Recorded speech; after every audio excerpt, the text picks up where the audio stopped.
I. Page 1. Science and superstition. We all know what we mean by science. Science is organized common sense. Her aim is the acquisition of reasoned and orderly knowledge, presented with a collection of verified facts. It is the part of science to reduce them to order, and to account for their existence in accordance with her recognized theory of things. If the facts cannot be fitted into the theory, it must be expanded or altered, for we must admit that if the facts are verified, there is need for change and expansion in the theory. The colligation of facts demands hypotheses, and these may not at the moment of their construction be verifiable. The deflections of a planet from its apparently normal course may be accounted for by the hypothesis of the attraction of another heavenly body not yet discovered. The hypothesis is legitimate, for such bodies are known to exist, and to produce such effects. When the body is discovered, the hypothesis becomes a certainty. On the other hand, the hypothesis that some capricious and conscious agency pushed the planet into deflections would be illegitimate, for the existence of such a freakish agency is not demonstrated. Our hypotheses then must be consistent with our actual knowledge of nature and of pg2 human nature, and our conjectured causes must be adequate to the production of the effects. Thus science gradually acquires and organizes new regions of knowledge. Superstition is a word of much less definite meaning. When we call a man superstitious, we usually mean that evidence which satisfies him does not satisfy us. We see examples daily of the dependence of belief on bias. One man believes a story about cruelties committed by our adversaries, another disbelieving. The tale credits a narrative about the misconduct of our own party. Probably, the evidence in neither case would satisfy the historian or be accepted by a jury. A man in a tavern tells another how the Boers retreating from a position buried their own wounded. "I don't believe that," says the other. "Then you are a pro-Boer." The skeptic reasoned from his general knowledge of human nature. The believer reasoned from his own prejudiced and mythopoeic conception of people whom he disliked. If the question had been one of religion, the believer might be called superstitious. The skeptic might be called scientific, if he was ready to yield his doubts to the evidence of capable observers of the alleged fact. Superstition, like science, has her hypotheses, and like science she reasons from experience, but her experience is usually fantastic, unreal, or if real, capable of explanation by causes other than those alleged by superstition. A man comes in at night and says he has seen a ghost in white. That is merely his hypothesis. The existence of ghosts in white is not demonstrated. You accompany him to the scene of the experience and prove to him that he has seen a post, not a ghost. His experience was real, but was misinterpreted by dint of an hypothesis resting on no demonstrated fact of knowledge. Page 3. The hypotheses of superstition are familiar. Thus, an event has happened. Say you have lost your buttonhook. You presently hear of a death in your family. Ever afterwards, you go anxiously about. When you have lost a buttonhook, you are confusing a casual sequence of facts with a causal connection of facts. Sequence in time is mistaken for sequence of what we commonly style cause and effect. In the same way, superstition cherishes the hypothesis that like affects like. Thus the sun is round, and a ball of clay is round. Therefore, if an Australian native wishes to delay the course of the round sun in the heavens, he fixes a round ball of clay on the bough of a tree, or so books on anthropology tell us, acting on the hypothesis that like affects like. A man makes a clay or waxen image of an enemy and sticks it full of pins or thorns. He expects his enemy to suffer agony in consequence, and so powerful is suggestion that if the enemy knows about the image, he sometimes falls ill and dies. This experience corroborates the superstitious hypothesis, and so the experiment with the image is of worldwide diffusion. Everything is done or attempted on these lines. By superstition, men imitate the killing of foes or game and expect, as a result, to kill them in war or in the chase. They mimic the gathering of clouds and the fall of rain and expect rain to fall in consequence. They imitate the evolution of an edible grub from the larva and expect grubs to multiply, and so on. All this is quite rational if you grant the hypotheses of superstition. Her practices are magic, we are later to discuss a theory that men had magic before they had religion and only invented gods. Because they found that magic did not work, still later they invented science, which is only magic with a legitimate hypothesis, using PG-4 real not fanciful experience. In the long run, magic and religion are to die out perhaps, and science is to have the whole field to herself. This may be a glorious, though a remote prospect, but surely it is above all things needful that our science should be scientific. She must not blink facts merely because they do not fit into her scheme or hypothesis of the nature of things or of religion. She really must give as much prominence to the evidence which contradicts as to that which supports her theory in each instance. Not only must she not shut her eyes to this evidence, but she must diligently search for it, must seek for what Bacon calls instantis contradictorum, since, if these exist, the theory which ignores them is useless. If she advances an hypothesis, it must not be contradictory of the whole mass of human experience. If science finds that her hypothesis contradicts experience, she must seek for an hypothesis which is in accordance with experience. And if that cannot be found, she must wait till it is found again. Science must not pile one unverified hypothesis upon another unverified hypothesis till her edifice rivals the Tower of Babel. She must not make a conjecture on P35, and on P210 treat the conjecture as a fact, because if one story in the card castle is destroyed by being proved impossible, all the other stories will come tumbling after. It seems hardly necessary, but it is not superfluous to add that in her castle of hypotheses one must not contradict, and therefore destroy another. We must not be asked to believe that an event occurred at one date and also that it occurred at another, or that an institution was both borrowed by a people at one period and was also possessed unborrowed by the same people at an earlier period. We cannot permit science to assure us that a certain fact was well known and that the knowledge PG5 produced important consequences, while we are no less solemnly told that the fact was wholly unknown, whence it would seem that the results alleged to spring from the knowledge could not be produced. This kind of reasoning, with its inferring of inferences from other inferences, themselves inferred from conjectures as to the existence of facts of which no proof is adduced, must be called superstitious rather than scientific. The results may be interesting, but they are the reverse of science. It is perhaps chiefly in the nascent science of the anthropological study of institutions, and above all of religion, that this kind of reasoning prevails. The topic attracts ingenious and curious minds. System after system has been constructed, unstinted in material, elegant in aspect, has been launched, and has been wrecked or been drifted by the careless winds to the forlorn shore, where Bryant's ark with all its crew divine or human lies in decay. No mortal student believes in the archite system of Bryant, though his ark on the matchboxes of Messrs. Bryant, and may perhaps denotes loyalty to the ancestral idea. The world of modern readers has watched sun myths and dawn myths and storm myths and wind myths come in and go out. Oughtn't en import Levant totems and taboos succeeded, and we are bewildered by the contending theories of the origins of taboos and totems. Deities of vegetation now are all in all. And may it be far from us to say that anyone from Ouranos to Pan, from the Persian king to the horses of Verbius, is not a spirit of vegetable life. Yet perhaps the deity has higher aspects and nobler functions than the pursuit of his vapid vegetable loves, and these deserve occasional attention. Page 6. The result, however, of scurrying hypotheses and hasty generalizations is that the nascent science of religious origins is received with distrust. We may review the brief history of the modern science. Some 20 years ago, when The Principles of Sociology by Mr. Herbert Spencer was first published, the book was reviewed in mind by the author of Primitive Culture. That work again was published in 1871.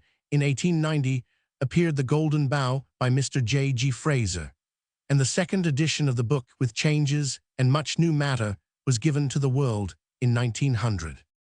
Here then we have a whole generation, a space of 30 years, during which English philosophers or scholars have been studying the science of the origins of religion.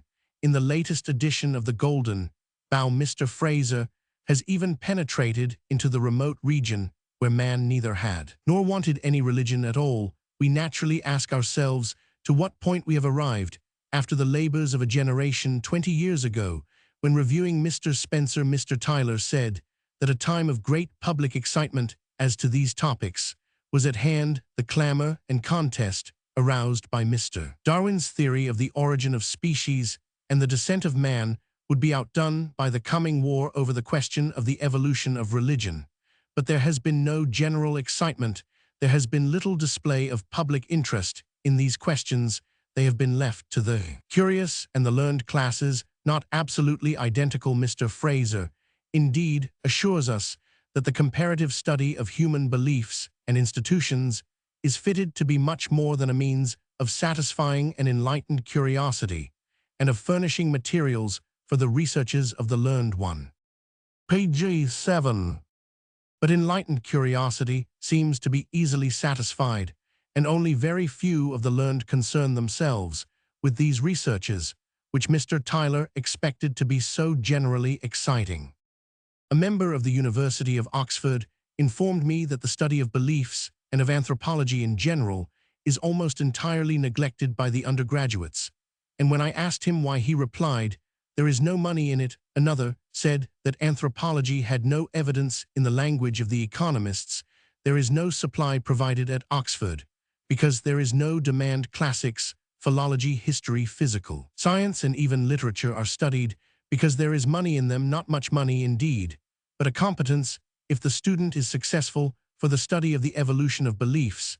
There is no demand, or very little yet, says Mr. Fraser. Well handled, it may become a powerful instrument to expedite progress if it lays bare certain weak spots in the foundations on which modern society is built. We all desire progress in the right direction. We all pine to lay bare weak spots, and yet we do not seem to be concerned about the services which might be done for progress by the study of the evolution of religion.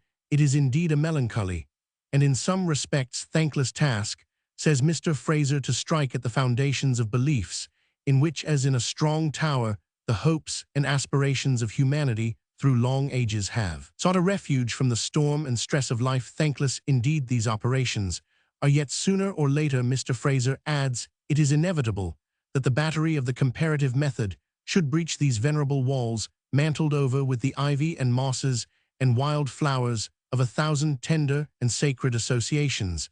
At present, we are only dragging the guns into position. They have hardly yet begun to speak. Page 8. Mr. Fraser is too modest. He has dragged into position a work of immense learning and eloquent style in 3 siege guns, we may say 3 volumes of the largest caliber, and they have spoken about 500,000 words. No man, to continue the metaphor, is better supplied than he with the ammunition of learning, with the knowledge of facts of every kind. Yet the venerable Walswith, their pleasing growth of ivy, mosses, wild flowers, and other mural vegetation, do not to myself seem in the least degree impaired by the artillery, and I try to show cause for my opinion. Why is this, and why is the portion of the public which lives within or without the venerable walls mainly indifferent? Several sufficient reasons might be given. In the first place, many people have or think they have so many other grounds for disbelief that additional grounds provided by the comparative method are regarded rather as a luxury than as supplying a felt want. Again, but very few persons have leisure or inclination or power of mind enough to follow an elaborate argument through 1,500 pages, not to speak of other works on the same theme. Once more, only a minute minority are capable of testing and weighing the evidence and criticizing the tangled hypotheses on which the argument rests or in which it is involved. But there is another, and perhaps a sounder argument for indifference. The learned are aware that the evidence for all these speculations is not of the nature to which they are accustomed, either in historical or scientific studies. More and more, the age insists on strictness in appreciating evidence and on economy in conjecture. But the study of the evolution of myth and belief has always been, and still is, marked by an extraordinary use, pg 9, or abuse of conjecture. The perhapses, the we may supposes, the we must infers are countless. As in too much of the so-called higher criticism, hypothesis is piled by many anthropologists upon hypothesis, guess upon guess, while if only one guess is wrong, the main argument falls to pieces. Moreover, it is the easiest thing in certain cases to explain the alleged facts by a counter-hypothesis, not a complex hypothesis, but at least as plausible as the many combined conjectures of the castle architects, though perhaps as far from the truth, and as incapable of verification of these statements. Examples shall be given in the course of this book. We are all, we who work at these topics, engaged in science, the science of man, or rather, we are painfully laboring to lay the foundations of that science. We are all trying to expedite progress, but our science cannot expedite progress if our science is not scientific. We must therefore, however pedantic our process may seem, keep insisting on the rejection of all evidence, which is not valid, on the sparing use of conjecture, and on the futility of piling up hypothesis upon unproved hypothesis. To me, it seems, as I have already said, that a legitimate hypothesis must colligate the facts, that it must do so more successfully than any counter-hypothesis, and that it must, for every link in its chain, have evidence which will stand the tests of criticism. But the chief cause of indifference is the character of our evidence. We can find anything we want to find. People say not only the man in the street, but the learned say among reports of the doings of savage and barbarous races. We find what we want, and to what we do not want we are often blind. For example, nothing in savage religion is better vouched for than the PG-10 belief in a being whom narrators of every sort call a creator who holds all in his power. I take the first instance of this kind that comes to hand in opening Mr. Tyler's Primitive Culture. The being is he whom the natives of Canada call Andwagni, without, however, having any form or method of prayer to him. The date of this evidence is 1558. It is obvious that Andwagni, to take one case out of a multitude, was not invented. In the despair of magic, mysticism has been called the despair of philosophy, and Mr. Fraser, as we shall see, regards religion as the despair of magic. By his theory, man, originally, without religion and trusting in magic, found by experience that magic could not really control the weather and the food supply. Man therefore dreamed that there were other beings like himself, but far stronger, who unseen controlled what his magic could not control. To these mighty beings man now addressed himself, beseeching them of their mercy to furnish him with all good things. But nobody beseeched Andwagni to do anything. The Canadians had no method or form of prayer to him. 3. Therefore Andwagni was not invented, because magic failed, and therefore this great power was dreamed of, and his mercy was beseeched with prayers for good things. That was not the process by which Andwagni was evolved, because nobody prayed to him in 1558, nor have we reason to believe that anyone ever. Roman 999, from every part of the globe, but chiefly from among very low savage and barbaric races, the existence of beings powerful as Andwagni, but like him not addressed in prayer, or but seldom so addressed, is reported by PG-11 travelers of many ages, races, creeds, and professions. The existence of the belief in such beings, often not approached by prayer or sacrifice, is fatal to several modern theories of the origin and evolution of religion. But these facts, resting on the best evidence which anthropology can offer and corroborated by the undesigned coincidence of testimony from every quarter, are not what most students in this science want to find. Therefore these facts have been ignored or hastily slurred over, or the beliefs are ascribed to European or Islamite influence.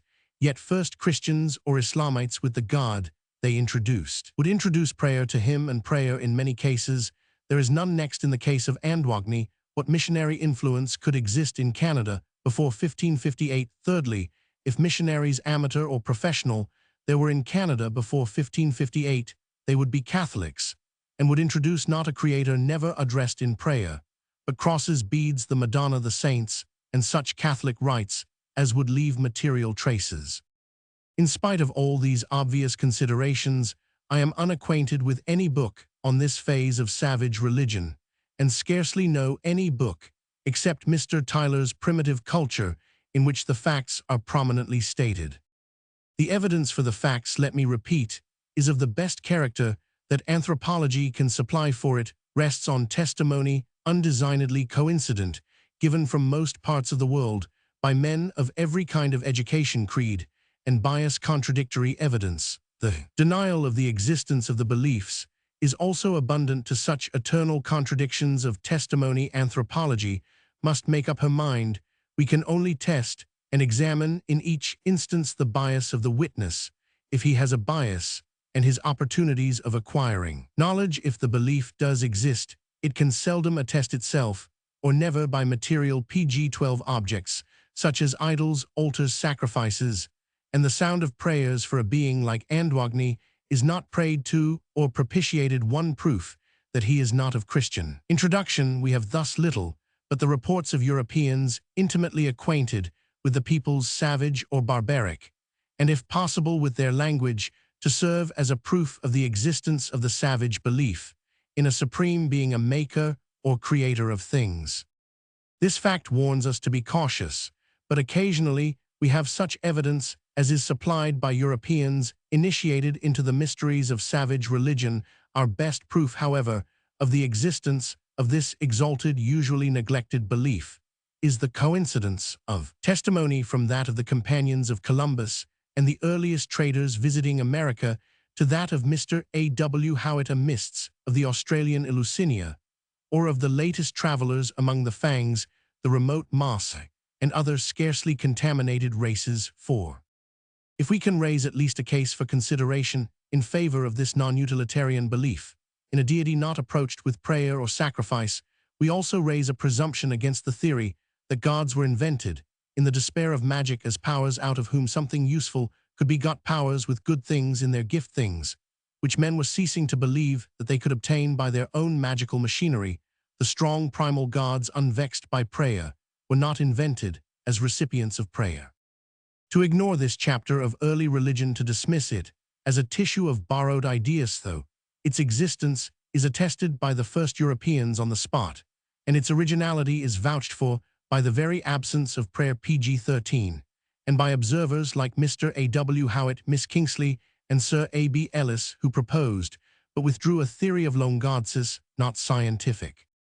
My own early readings in early religion did not bring Rue acquainted with this chapter in the Book of Beliefs, when I first noticed an example of it in the reports of the Benedictine mission at Nursia in Australia. I conceived that some mistake had been made in 1845 by the missionary who sent in the report 5, but later, when I began to notice the coincidence of testimony from many quarters in many ages, then I could not conceal from myself that this chapter must be read. It is in conflict with our prevalent theories of the development of gods out of worshipped ancestral spirits, for the maker of things not approached in prayer, as a rule, is said to exist where ancestral spirits are not reported to be worshipped, but science in other fields specially studies exceptional cases and contradictory instances, and all that seems out of accord with her theory in this case, science has glanced at what goes contrary to her theory, and has explained it by bias in the reporters, by error in the reporters, and by the theory of borrowing. But such coincidence, misreporting, is a dangerous thing for anthropology to admit, as it damages her evidence in general. Again, the theory of borrowing seems to be contradicted by the early dates of many reports made prior to the arrival of missionaries, and by the secrecy in which the beliefs are often veiled by the savages, as also by the absence of prayer to the most potent being. We are all naturally apt to insist on and be prepossessed in favor of an idea which has come to ourselves unexpectedly, and has appeared to be corroborated by wider research, and perhaps above all, which runs pg-14 contrary to the current of scientific opinion. We make a pet of the relatively new idea, let it be the origin of mythology in a disease of language, or the vast religious importance of totems, or our theory of the origin of totemism, or the tremendous part played in religion by gods of plants. We insist on the idea too exclusively. We find it where it is not. In fact, we are very human, very unscientific, very apt to become one idea. Roman 500. It is even more natural that we should be regarded in this light by our brethren estil imbetent avec son, etres supreme, whose own systems will be imperiled if our favorite idea can be established. I risk this interpretation when I keep maintaining what that the chapter of odios or unworshipped superior beings in the early history of religion deserves perusal, not to cut its pages to go on making systems, as if it did not exist, is, I venture to think, less than scientific and borders on the superstitious, for to build and defend a theory without looking closely to whatever may imperil. It is precisely the fault of the superstitious Kant who used to manure his field with a thumb or a collop from the flank of a human victim, and did not try sowing a field without a collop of man's flesh, to see what the comparative crops would be. Or science of this kind is like Don Quixote, who, having cleft his helmet with one experimental sword stroke, repaired it, but did not test it again. Like other martyrs of science, I must expect to be thought importunate tedious a fellow of one idea, and that idea wrong. To resent this would show great want of humor, and a plentiful lack of knowledge of human nature. Meanwhile, I am about to permit myself to criticize some recent hypotheses in the field of religious origins in the interests of anthropology, not of orthodoxy. Page 15. Roman 2. The theory of loan gods or borrowed religion. The study of the origins of religion is impeded by the impossibility of obtaining historical evidence on the subject. If we examine the religious beliefs of extant races, the lowest in material culture, the best representatives of Paleolithic man, we are still a long way from the beginnings of human speculation and belief. Man must have begun to speculate about the origins of things as soon as he was a reasoning animal. If we look at the isolated and backward tribe of Central Australia, the Arunta, we have the advantage of perhaps the best and most thoroughly scientific study ever made of such a race, the book by Messrs. Spencer and Gillen 1. Here we watch a people so primitive that they are said to be utterly ignorant of the natural results in the way of progeny of the union of the sexes, yet on the same authority, this tribe has evolved an elaborate and, granting the premises, a scientific and adequate theory of the evolution of our species, and the nature of life. An original stock of spirits is constantly reincarnated. Spiritual pedigrees are preserved by records in the shape of oval decorated stones, and it seems that a man or woman of today may be identified as an incarnation of a soul, whose adventures in earlier incarnations can be traced back to the Alcharinga or mythical heroic age of PG-16. The people, their marriage laws are already in advance of those of their neighbors, the Urubana, and their only magistracy of a limited and constitutional kind descends in the male line. Thus the Arunta are socially in advance of the Pictish royal family in Scotland, whose crown descended in the female line, no king being succeeded by his son. Manifestly, the religious or non-religious ideas of such a people, unclothed, houseless, ignorant of metals and of agriculture, and without domesticated animals, though they must be ideas with a long history behind them. The Arunta philosophy is a peculiar philosophy worked out by thoughtful men, and elaborated so artfully that there seems neither room for a god nor for the idea of a future life, except the life of successive reincarnations. It is therefore impossible for us to argue that mankind in general began its speculative career with the singular and apparently godless philosophy of the Arunta. Their working science is sympathetic magic to the Great Spirit with a trace of belief. In whom they are credited, they are not said to pray, and he seems to be either an invention of the seniors for the purpose of keeping the juniors and women in order, or a being originally of higher character belief, in whom has died out among the adults. To him we return in another S. As historical information about the early or late evolution of the idea of a superior, not to say supreme being, is thus unattainable. Thinkers, both ancient and modern, have derived the idea of God from that of ghost. The conception of a powerful spirit, of a dead father worshipped by his children, is supposed to have been gradually raised to the power of a god. Against this theory, I have elsewhere urged that superior beings are found among races who do not worship ancestral spirits, PG-17, and again, that these superior beings are not envisaged as spirits, but rather as supernormal magnified men of unbounded power, an idea often contradicted in savage as in Greek mythology, and of limitless duration. The reply to me takes the form of ignoring or disabling the evidence, or of asserting that these superior beings are lone gods borrowed by savages from Europeans or Islamites.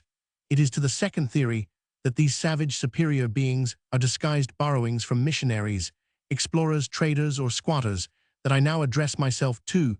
These beings certainly cause difficulties to the philosophy, which derives gods in the last resort from ghosts. It is probable that these difficulties have for some time been present to the mind of Mr. E. B. Tyler. One may drop academic titles in speaking of so celebrated a scholar. When Mr. Tyler publishes the Gifford Lectures, which he delivered some years ago at Aberdeen, we shall know his mature mind about this problem. Meanwhile, he has shown that the difficulty, the God where no God should be, is haunting his reflections. For example, his latest edition of his Primitive Culture, 1891, contains, as we shall show, interesting modifications of what he wrote in the second edition, 1871. There are three ways in which friends of the current theory that gods are grown-up ghosts may attempt to escape from their quandary.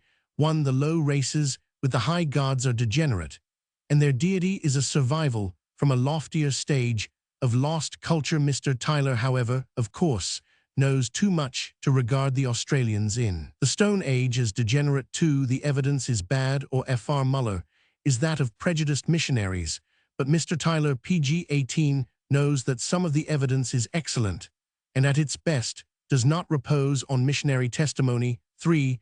The high gods of the low races are borrowed from missionary teaching. This is the line adopted by Mr. Tyler. I recently pointed out in the Making of Religion, 1898, the many difficulties which beset the current theory.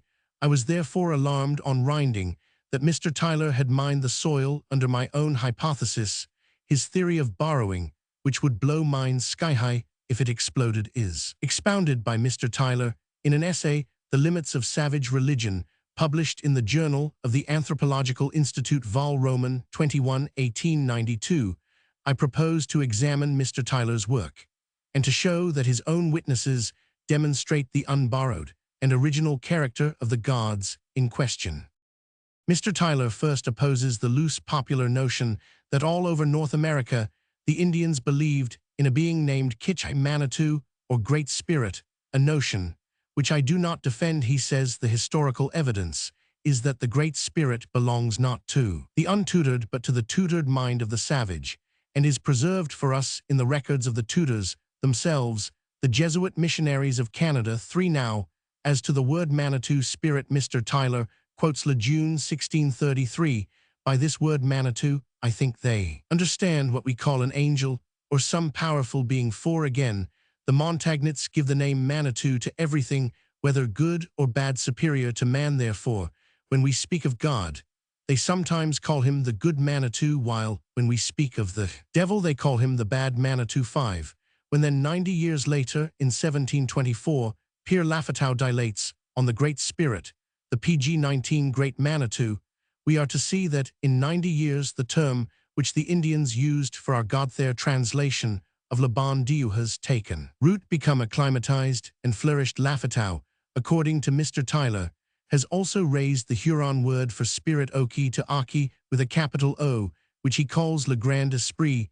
The elevation is solely due to Lafitau and other Christian teachers. If all this were granted, all this is far indeed from proving that the idea of a beneficent creator was borrowed by the Indians from the Jesuits.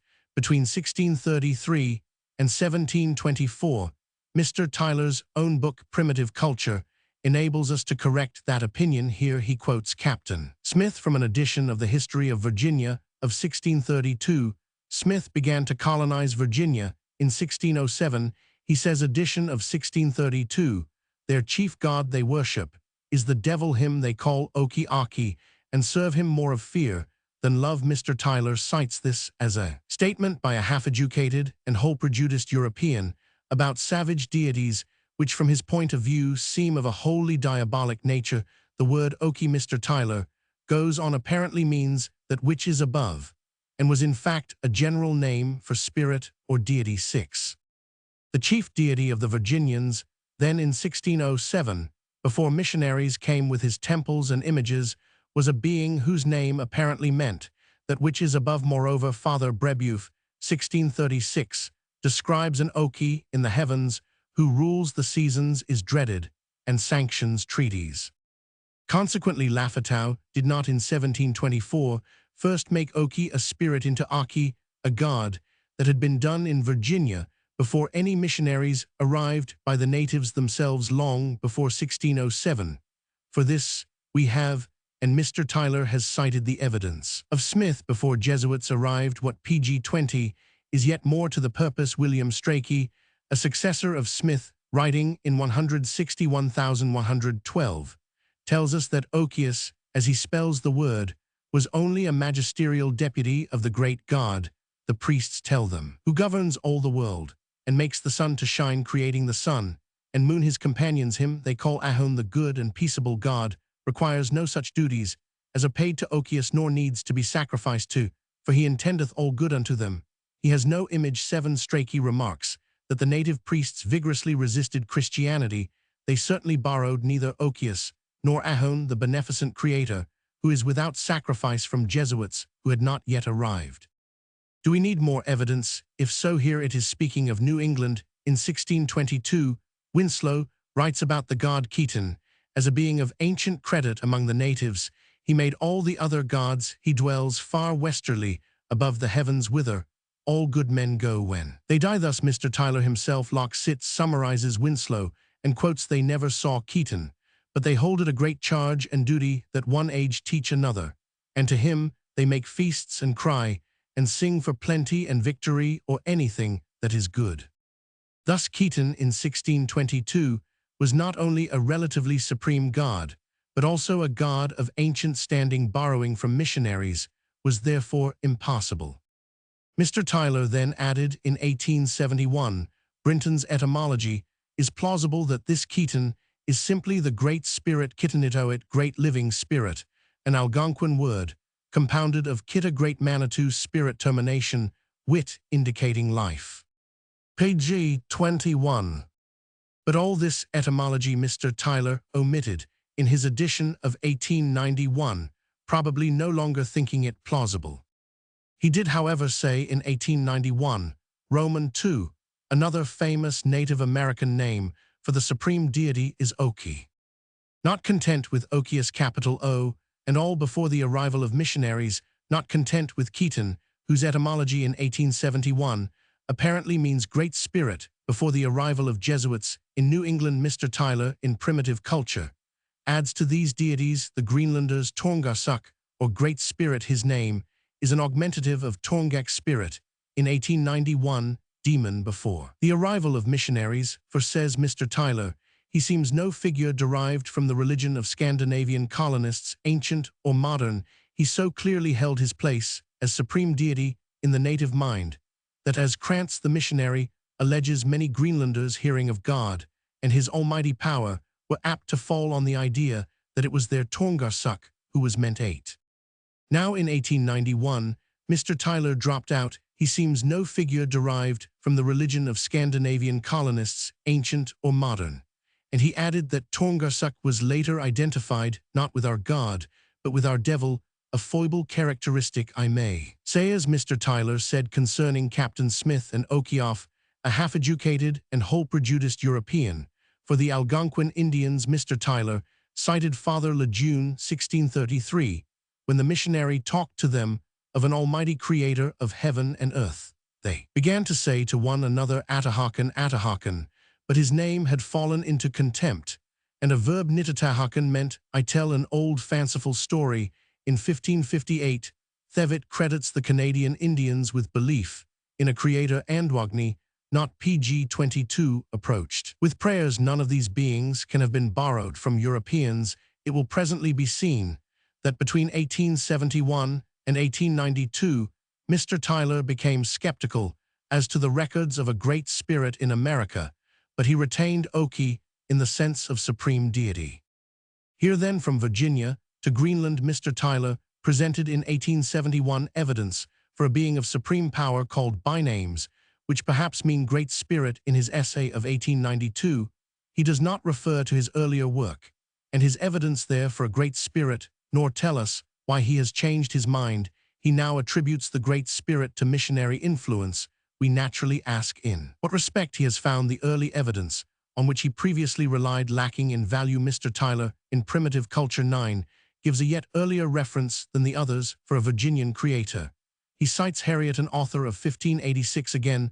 They believe in one who made all things, but pay him no honor, writes Pierre L. Element in 1626, in a region where ill NY 8.eu de religia. In 1871, Mr. Tyler said it has even been thought that the whole doctrine of the Great Spirit was borrowed by the savages from missionaries and colonists, but this view will not bear examination after due allowance made for misrendering of savage answers and importation of white men's thoughts.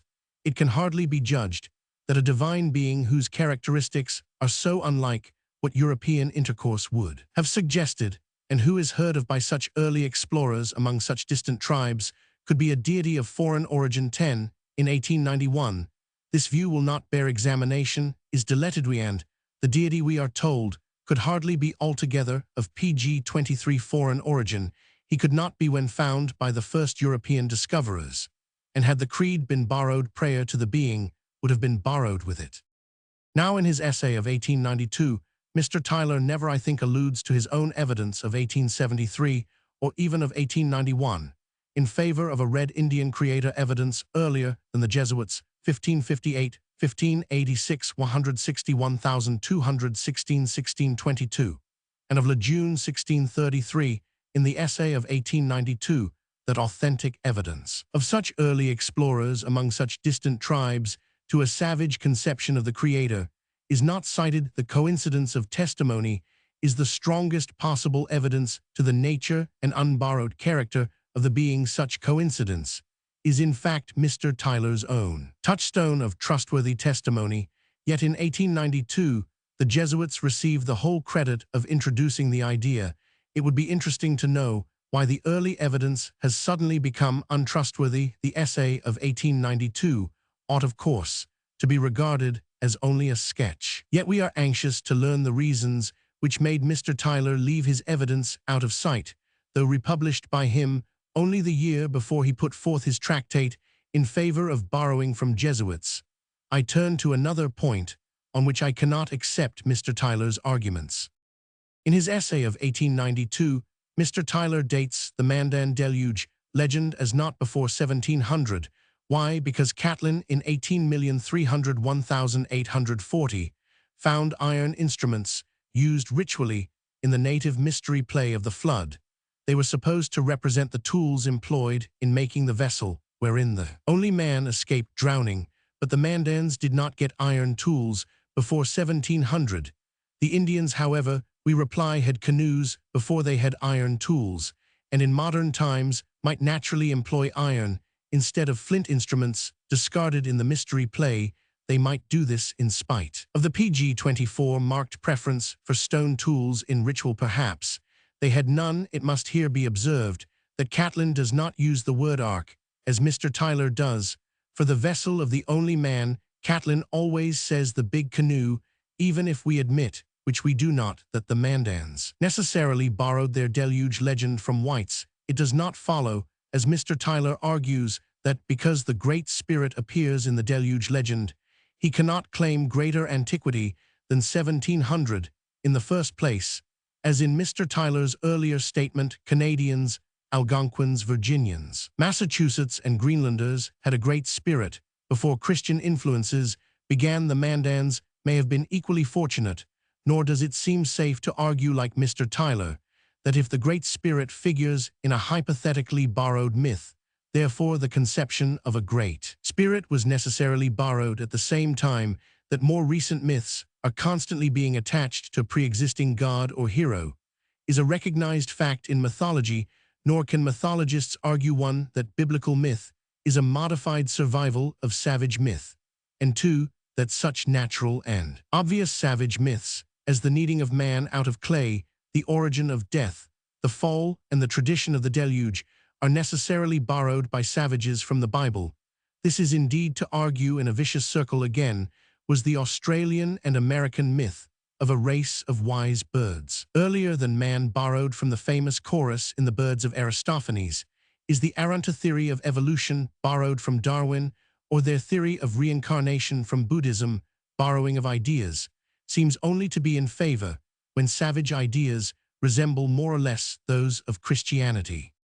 Mr. Tyler remarks that Prince Maximilian, who knew Mandanese better than Catlin, found among them no PG-25 great Manitou so called, but he did find a creator whose name means Lord of Earth, was he borrowed from the whites. Finally, on this point, would savages who remained so utterly unchristian as the Mandans adopt from missionaries just one myth the deluged make that the central feature in their national ritual? Indeed, this seems very improbable conduct. Nothing is more conservative than ritual that is notorious. We do not follow Mr. Tyler into South America.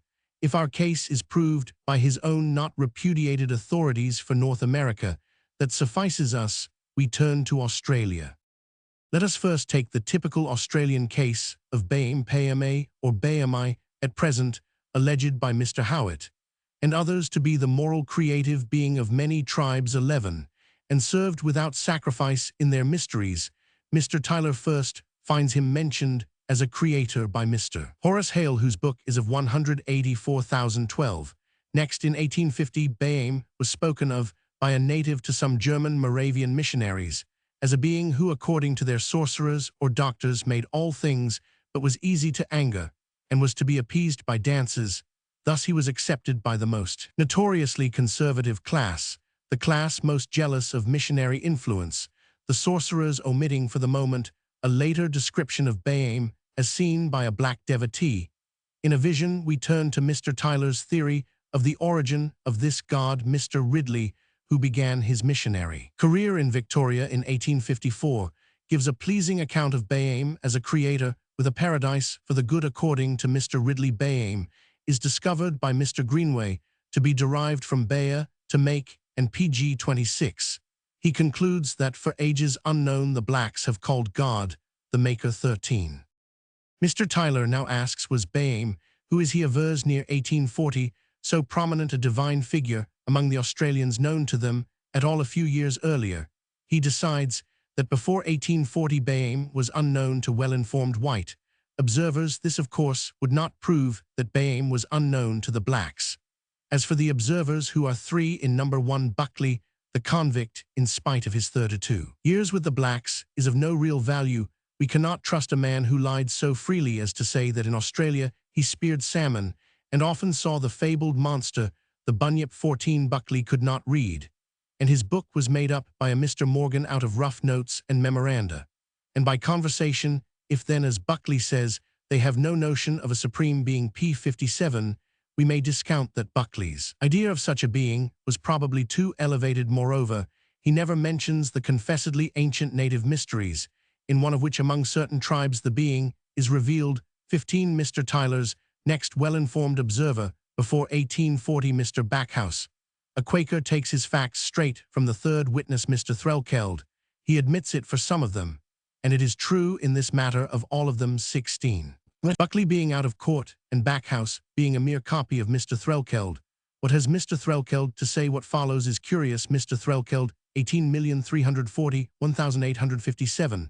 Does pg 27 not name Bayam, but speaks of a big supernatural black man called Coin, who carries wizards up to the sky, inspires sorcerers, walks about with a firestick, and so on. 17. To honor him, boys' front teeth are knocked out in the initiatory stages.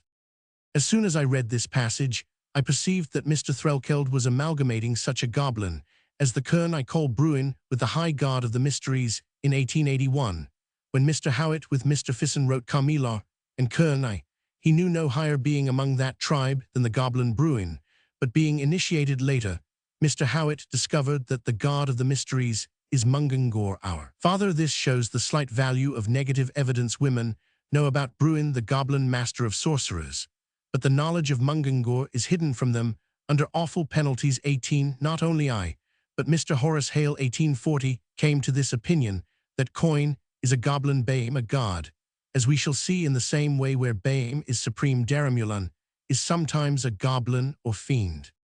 Mr. Threlkeld very properly did not use the name of the fiend Coin as equivalent to God in his translation of the Gospel of St. Luke into the native tongue. 18,311,834. He there used for God Eloi, and no doubt did the same in his teaching. He also tried the word Jeliavakabarun. Neither word has taken with the blacks, neither word occurs in their traditions. The word, though forced on them, has not been accepted by them. That looks ill for the theory of borrowing.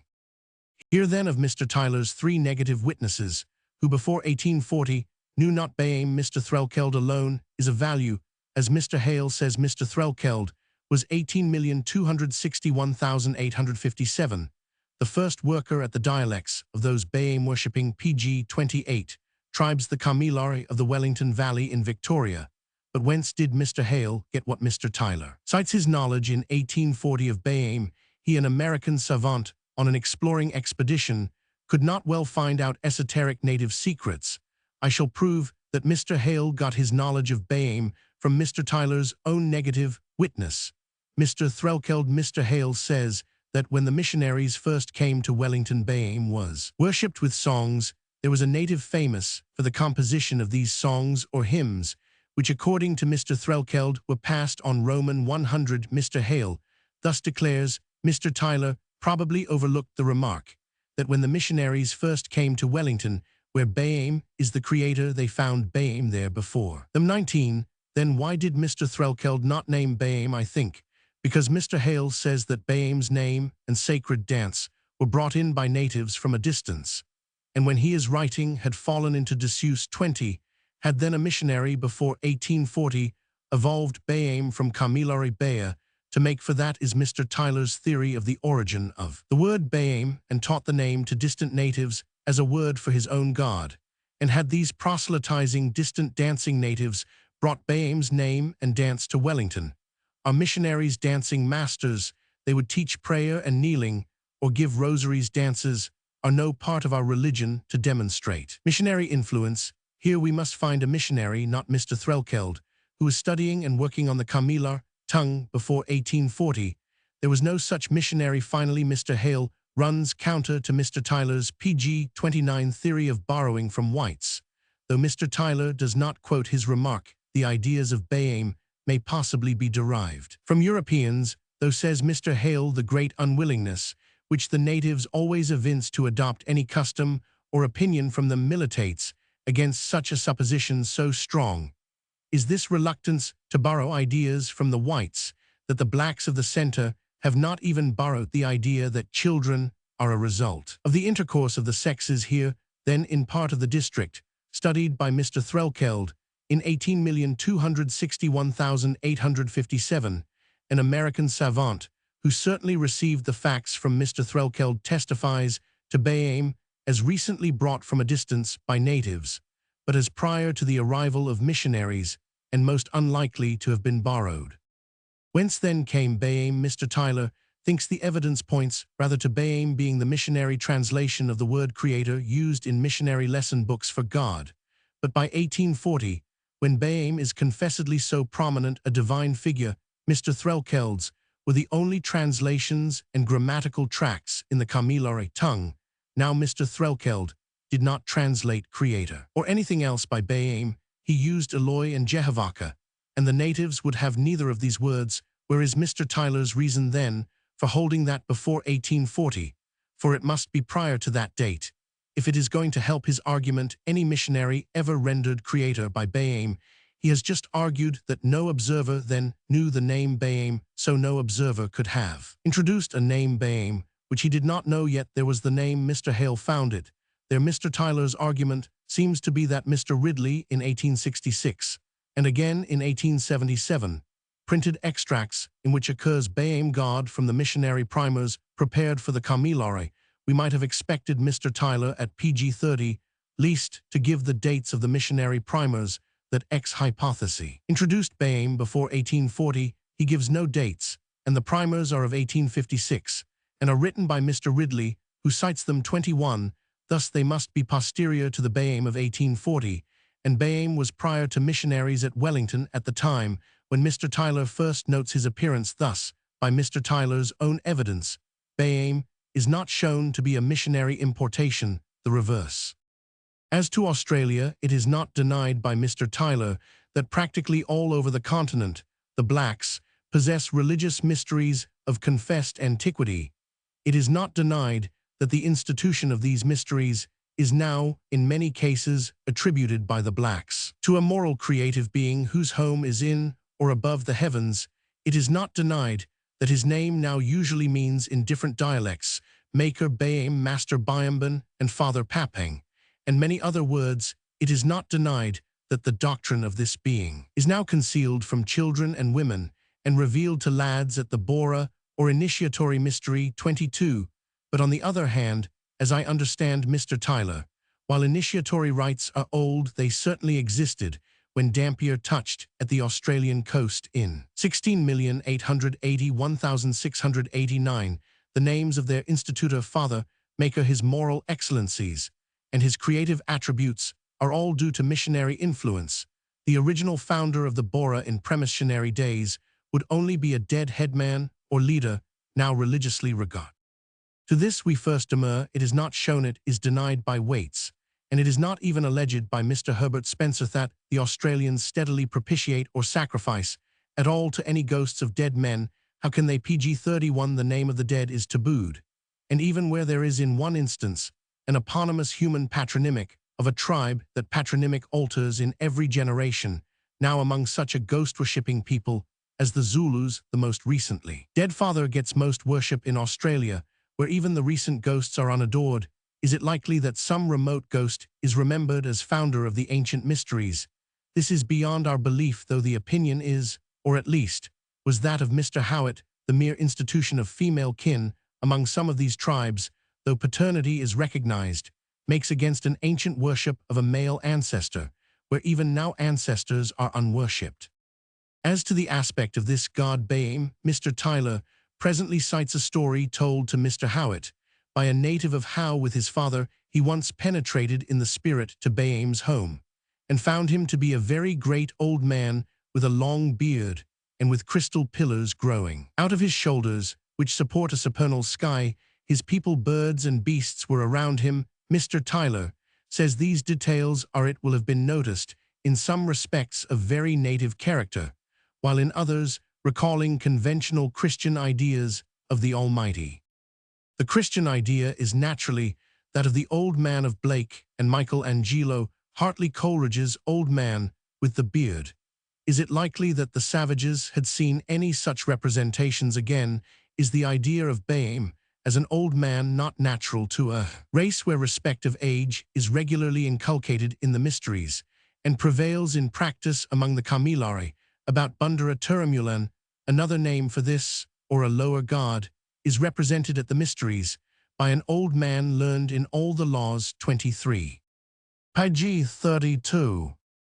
As early as 1798, Collins found that the native word for father in New South Wales was applied by the blacks as a title of reverence to the governor of the nascent colony 24.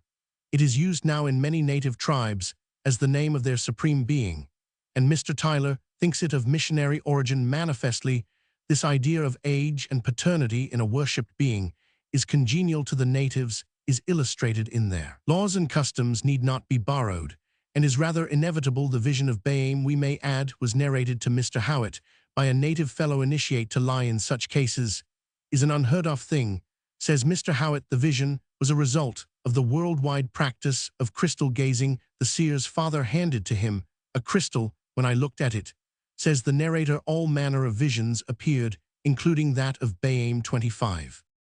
It is manifest, we think, that when the natives attach the attributes of fatherhood and antiquity to Baim, they need not be borrowing from Christian art notions, so natural, nay, so inevitable in their own stage of society, though in many cases reckoning kinship through women, they quite undeniably recognize paternity. In fact, thus the paternal title had no need to be borrowed as a word of reverence. It was so used before missionaries came.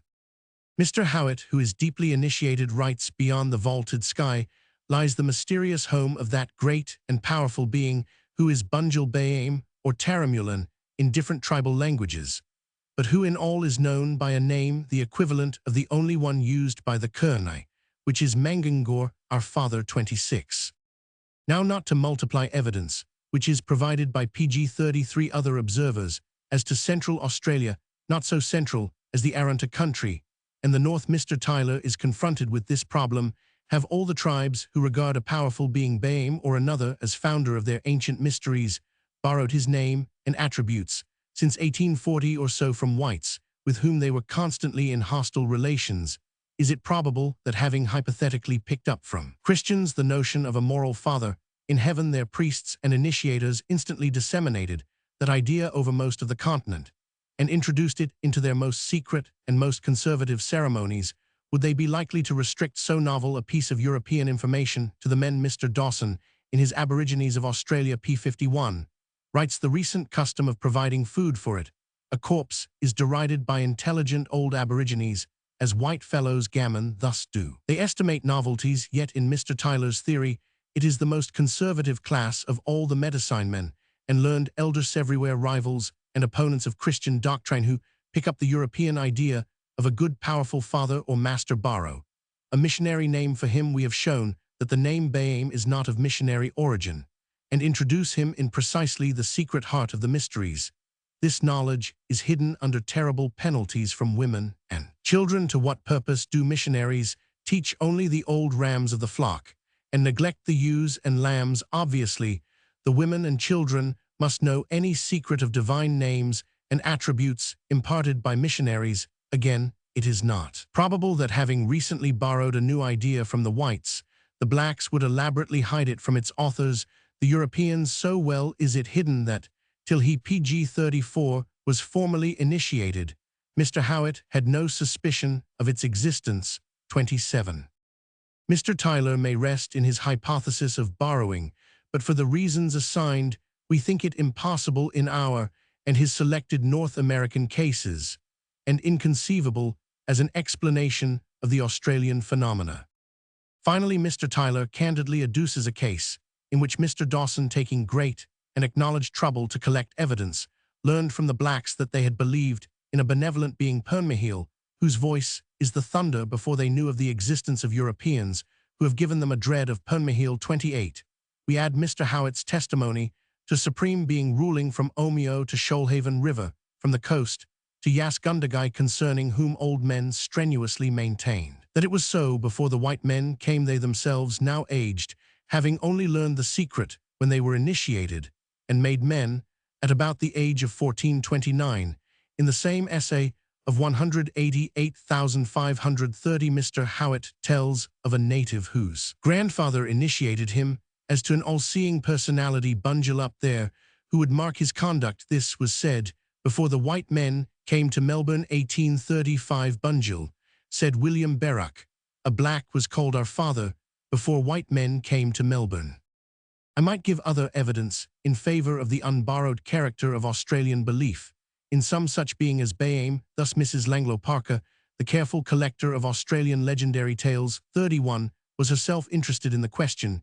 She approached the PG-35 subject as a disciple of Mr. Herbert Spencer, who allows hardly a germ of religion to the Australians. On hearing what she did hear as to Baim from the tribesmen, she asked one of them whether the idea was not borrowed from Europeans.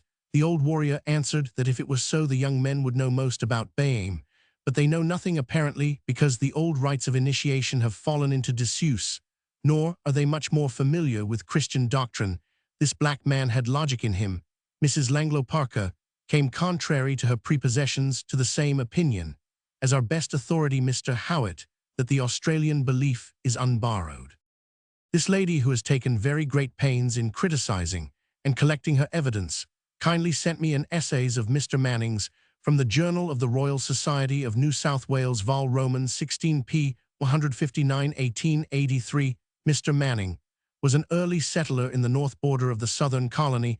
About 1832, he was in Europe and met Goethe, whose undiminished curiosity, he being then about 8 or 5, induced him to bid Mr. Manning examine Australian beliefs. He did, but lost his notes made in 18,451,848. In these notes, which he later recovered, Mr. Manning used Christian terminology instead of making a verbatim report, struck by the certainly singular savage idea of a son, begotten in some cases, in others a kind of emanation of the superior being. He employed theological phrases. The son in his story sprang from a liquid like blood, which Boima Baim placed in a vessel within a crystal oven. The myth of such a birth, as Mr. Hartland remarks, is familiar to Zulus and Red Indians. 32. It is therefore not likely to be of European origin, but Mr. Manning's evidence, PG 36, despite its terminology, so far agrees with Mrs. Langlo Parker's account of the extant Baim belief as to make a case for further inquiry. So Mr. Hartland concedes I ask for no more 33.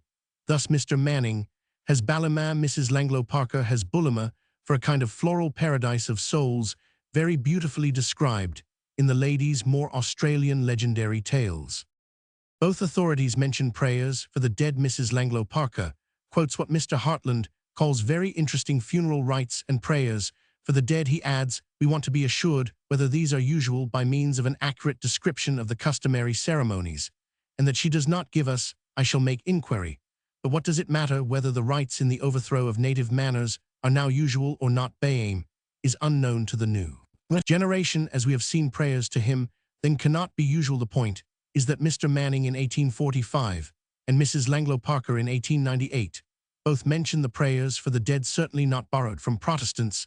There is a similar account, only that of an unnamed runaway convict who lived with the blackfellows in northwestern Australia. 34 By a mythical contradiction, the soul of the hero Erin, prayed for in Mrs. Langlo Parker's tale, now inhabits a little bird. Another curious point needs to be considered by the advocates of the theory of borrowing. Mr. Hartland offers some deserved censures on Mr. Manning's terminology in his report of Australian religion 18,451,840. Mr. Manning says they believe in the existence of a Son of God equal with him in omniscience, and but slightly inferior to his Father in any attribute. Him they call Grogoragli. His divine office is to watch over all the actions of mankind and to bring to life the dead. PG 37 To appear before the judgment seat of his Father, who alone pronounces the awful judgment of eternal happiness in heaven Ballima, or eternal misery in Uruma hell, which is the place of everlasting fire Gumby. The Son acts as mediator for their souls to the great God, to whom the good and bad actions of all are known. As Mr. Hartland truly says, this is not an accurate scientific account. Even Mr. Manning's capital letters are censured. Probably the native theologian really said something like this: Boima Bayame, big man, very budgery man, him sit on big glass stone, him son, Grogoragli, can see everything, and go everywhere. See budgery man like him, see bad man plenty too, much devil likes. Budgery man no likes bad man, he growl too much. Budgery man, die Grogoragli, tell Boima say take him Ballima, way plenty. Budgery place, bad man die Boima, say take him Uruma, way plenty too, hot him growl there Grogoragli plenty, strong him not so strong as Boima. This or something like this would be the actual statement of the dusky theologian. It is easily rendered into Mr. Manning's terminology, but at the same time, the native in his rude lingua franca, or pidgin English, could hardly do justice to his creed. It was his creed. Mr. Hartland himself recognizes the original character of the native version of the supernatural birth. 35. Here are certainly biblical analogies, as Mr. Tyler recognizes, but they are as certainly unborrowed. Now let us fancy that a traveler, not a Greek scholar, is storm-driven to a hitherto unknown island. He finds a race of heathen white men. He describes their religion despite their polytheism. They have certainly been PG 38 visited by Christian missionaries, or are descended from a Christian colony. They believe in a supreme being whom they call Zeus. He has a son named Apollon, or Phoebus Apollon, who is all-knowing and all-seeing. He acts as a kind of mediator between Zeus and men, to whom, as one of the native hymns says, he delivers the counsels of the Father, and his unerring will. This Apollo is consulted through an hysterical woman who lives in a cave. After being convulsed like other savage mediums, she speaks in a kind of verse. Her advice is often obscure and ambiguous, but generally of a moral tendency. This son of Zeus is believed to be the only god who really knows the future and the will of his father. There is another son, Hermes, one of whose duties is to conduct the souls of the dead into the presence of their judge, who is not Zeus, but another god. There is also a son of Apollo, whom I take to be only a kind of double of that god. He sometimes appears to his worshippers as a serpent. His name is Asclepius. This reminds us of what Winslow writes about the Red Indians of New England. They have a supreme being, Keaton, whose son Hobomok appears in their assemblies as a serpent. Ridley has the same story about the blacks of Australia. I infer then that the natives of this island have inherited or been taught some elements of Christianity. As in the case of Apollo, the mediator between Zeus and men, and Hermes, the guide of souls, as they call him, psychopompos in their language, but they have mixed up all this with degrading superstitions. Of course, our traveler has arrived among Greeks and quotes the Homeric hymn to Apollo, but the Greeks, being prior to Christianity, did not borrow from it, as our traveler supposes. On the other hand, the Greek beliefs pg 39, which he describes, resemble Australian and American beliefs more closely than Australian and American beliefs resemble the creed taught by missionaries, yet neither Mr. Tyler nor any other friend of the borrowing theory asserts that the Australians or Americans borrowed their tenets from Greece.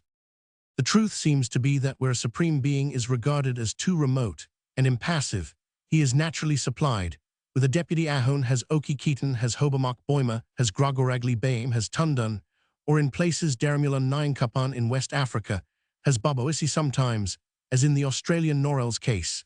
These active deputies are sons of the supreme being. No borrowing is needed to explain ideas so natural to early men believing in a supreme being. Remote and retired, little concerned with mundane affairs, and acting through a deputy or deputies in other cases, as of the Finnish Num, or the Zulu Ankulankulu, or the Algonquin Atahakan, the being is quite neglected in favor of spirits, who receive sacrifices of meat or grease. Human minds work on similar lines, without borrowing, which is only alleged in the case of Christianity to account for the beliefs which do not fit the ghost theory of modern speculators.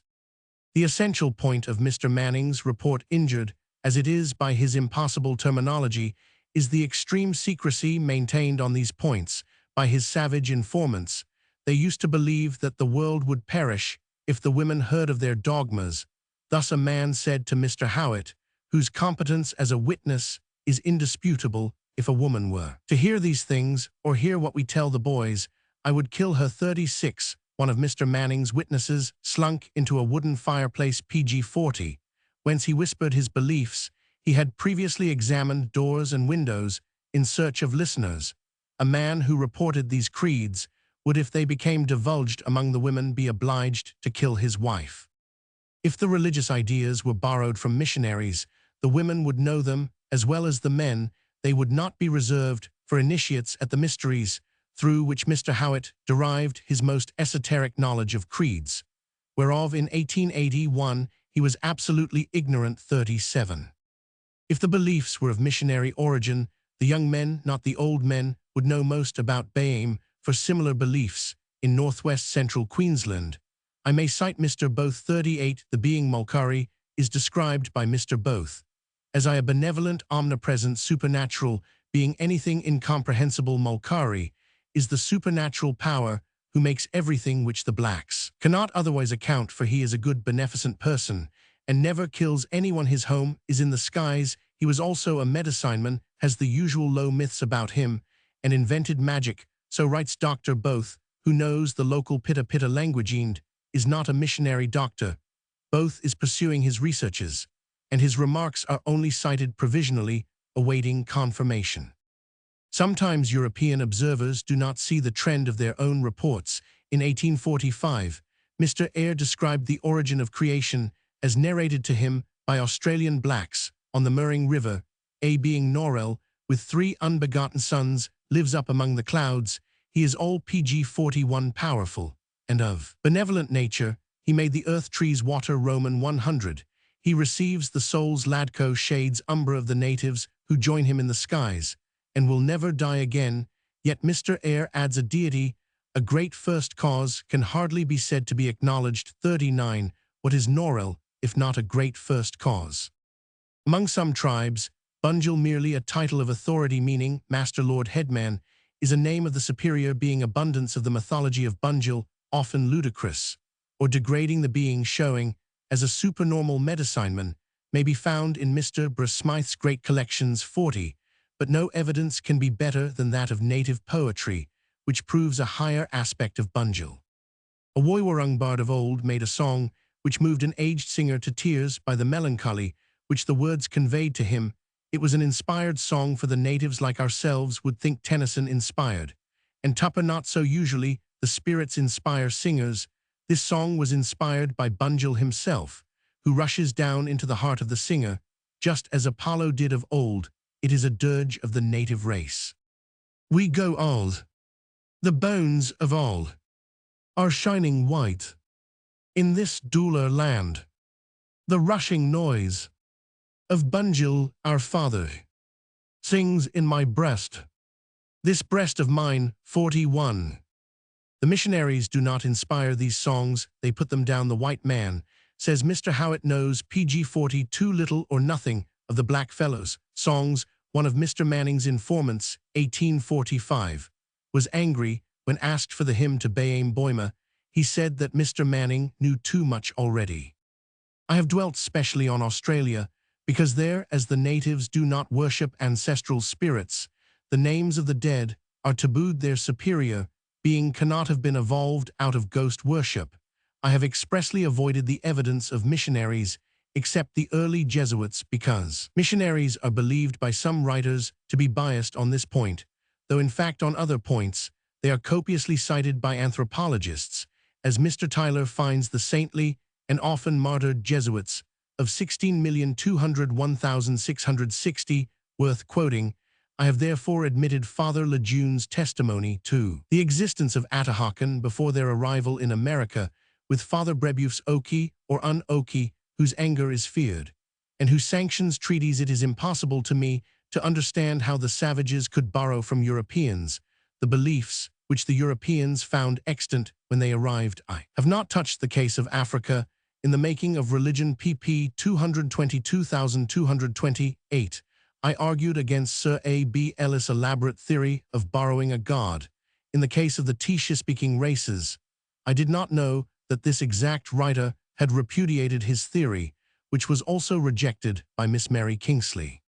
As to Australia, in face of the evidence which settled Mr. Howitt's doubts as to the borrowing of these ideas, can anyone bring a native of age and credit who has said that Bayame under any name was borrowed from the whites? Mr. Palmer is perfectly satisfied that none of these ideas were derived from the whites. He is speaking of the tribes of the Gulf of Carpentaria, far away, indeed, from Victoria and New South Wales. There is no PG-43 greater authority among anthropologists than Waits, and Waits rejects the hypothesis that the higher Australian religious beliefs were borrowed from Christians. 42.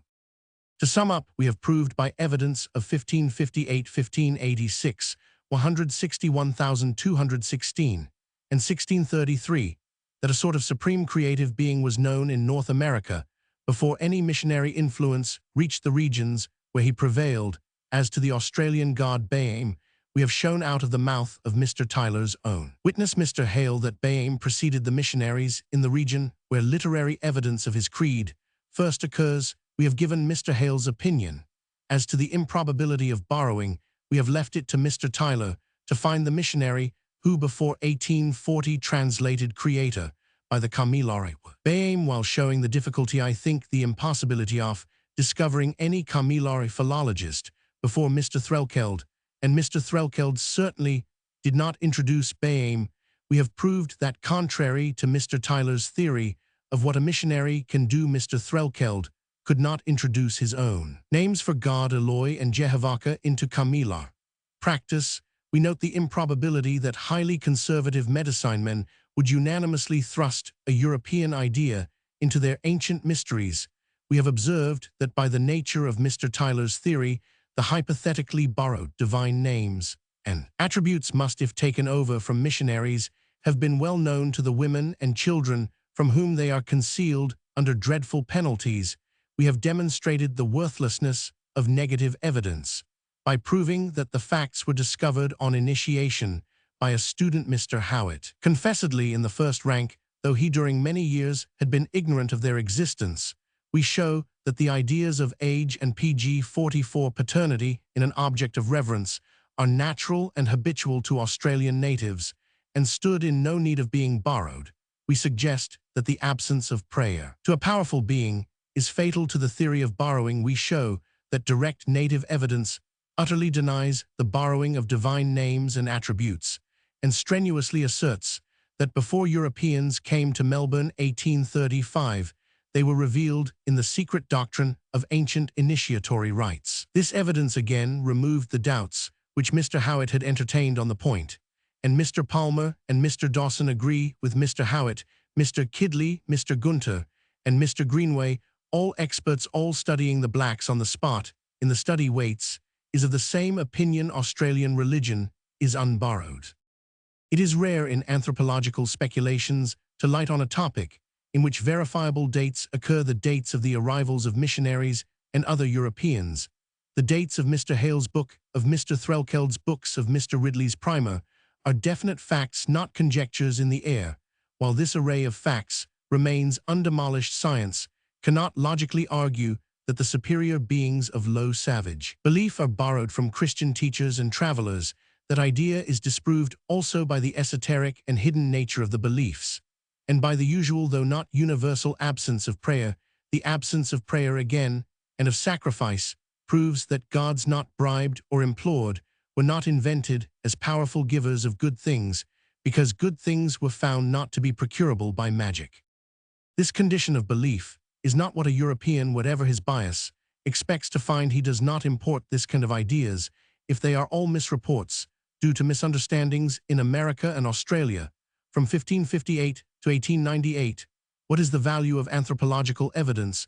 Pg 45. It ought to be needless to add that, when good observers like Miss Kingsley find traces of Jesuit or other missionary teaching in regions as Africa or Canada, where Jesuits actually taught in the past, I accept their decision. 43. My arguments against the theory of borrowing apply chiefly to cases where the beliefs reported were found already extant by the first white observers, to tribes where missionaries like Mr. Threlkeld could not introduce their names for deity, and to tribes which jealously conceal their theology from the whites.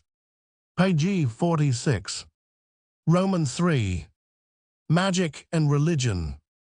The sin of witchcraft is as the sin of rebellion. The idea which inspires this text probably is that a person who seeks to obtain his ends by witchcraft is rebelling against the deity or deities through whom alone these ends should be sought. Witchcraft is also an insult and injury to the official priests who regard the witch as the surgeon regards the bone setter, or as the geologist regards the dowser or waterfinder who uses the divining rod. Magic or witchcraft falls into two main classes. The former is magic of the sort used by people who think that things accidentally like each other influence each other. You find a stone shaped like a yam, and you sow it in the yam plot. You find a stone like a duck, and expect to have good duck shooting, while you carry the stone about in a bag. In the same way, the part influences the whole. You burn some of a man's hair, and so he catches a fever. Imitation works in the same manner. You imitate the emergence of grubs from the larve, and you expect grubs to emerge. All magic of this kind is wrought by material objects, sticks, stones, hair, and so forth, which sometimes have been charmed by songs chanted over them among the Arunta of Central Australia. In many respects, a backward people, we do hear of an evil spirit influencing the material object which has been charmed. We also hear Pg 47 of spirits, which instruct men in medical magic. But as a rule, the magic is materialistic. It really does produce effects by suggestion. A man dies, and a woman is won if they know that magic is being worked to kill or woo. The second sort of magic acts by spells which constrain spirits or gods to do the will of the magician. This magic involves itself in religion when the magical ceremonies are, so to speak, only symbolic prayers expressed in a kind of sign language. But if the idea is to put constraint by spells on a god or spirit, then the intention is magical and rebellious. Though the official priest of savage god may use magic in his appeal to that deity, he is not a wizard. It is the unofficial practitioner who is a witch, just as the unqualified medical practitioner is a quack. In the same way, if a minister of the kirk was clairvoyant or second-sighted, that was a proof of godliness and inspiration. But if a lay parishioner was second-sighted, he or she was in danger of the stake as a witch or wizard.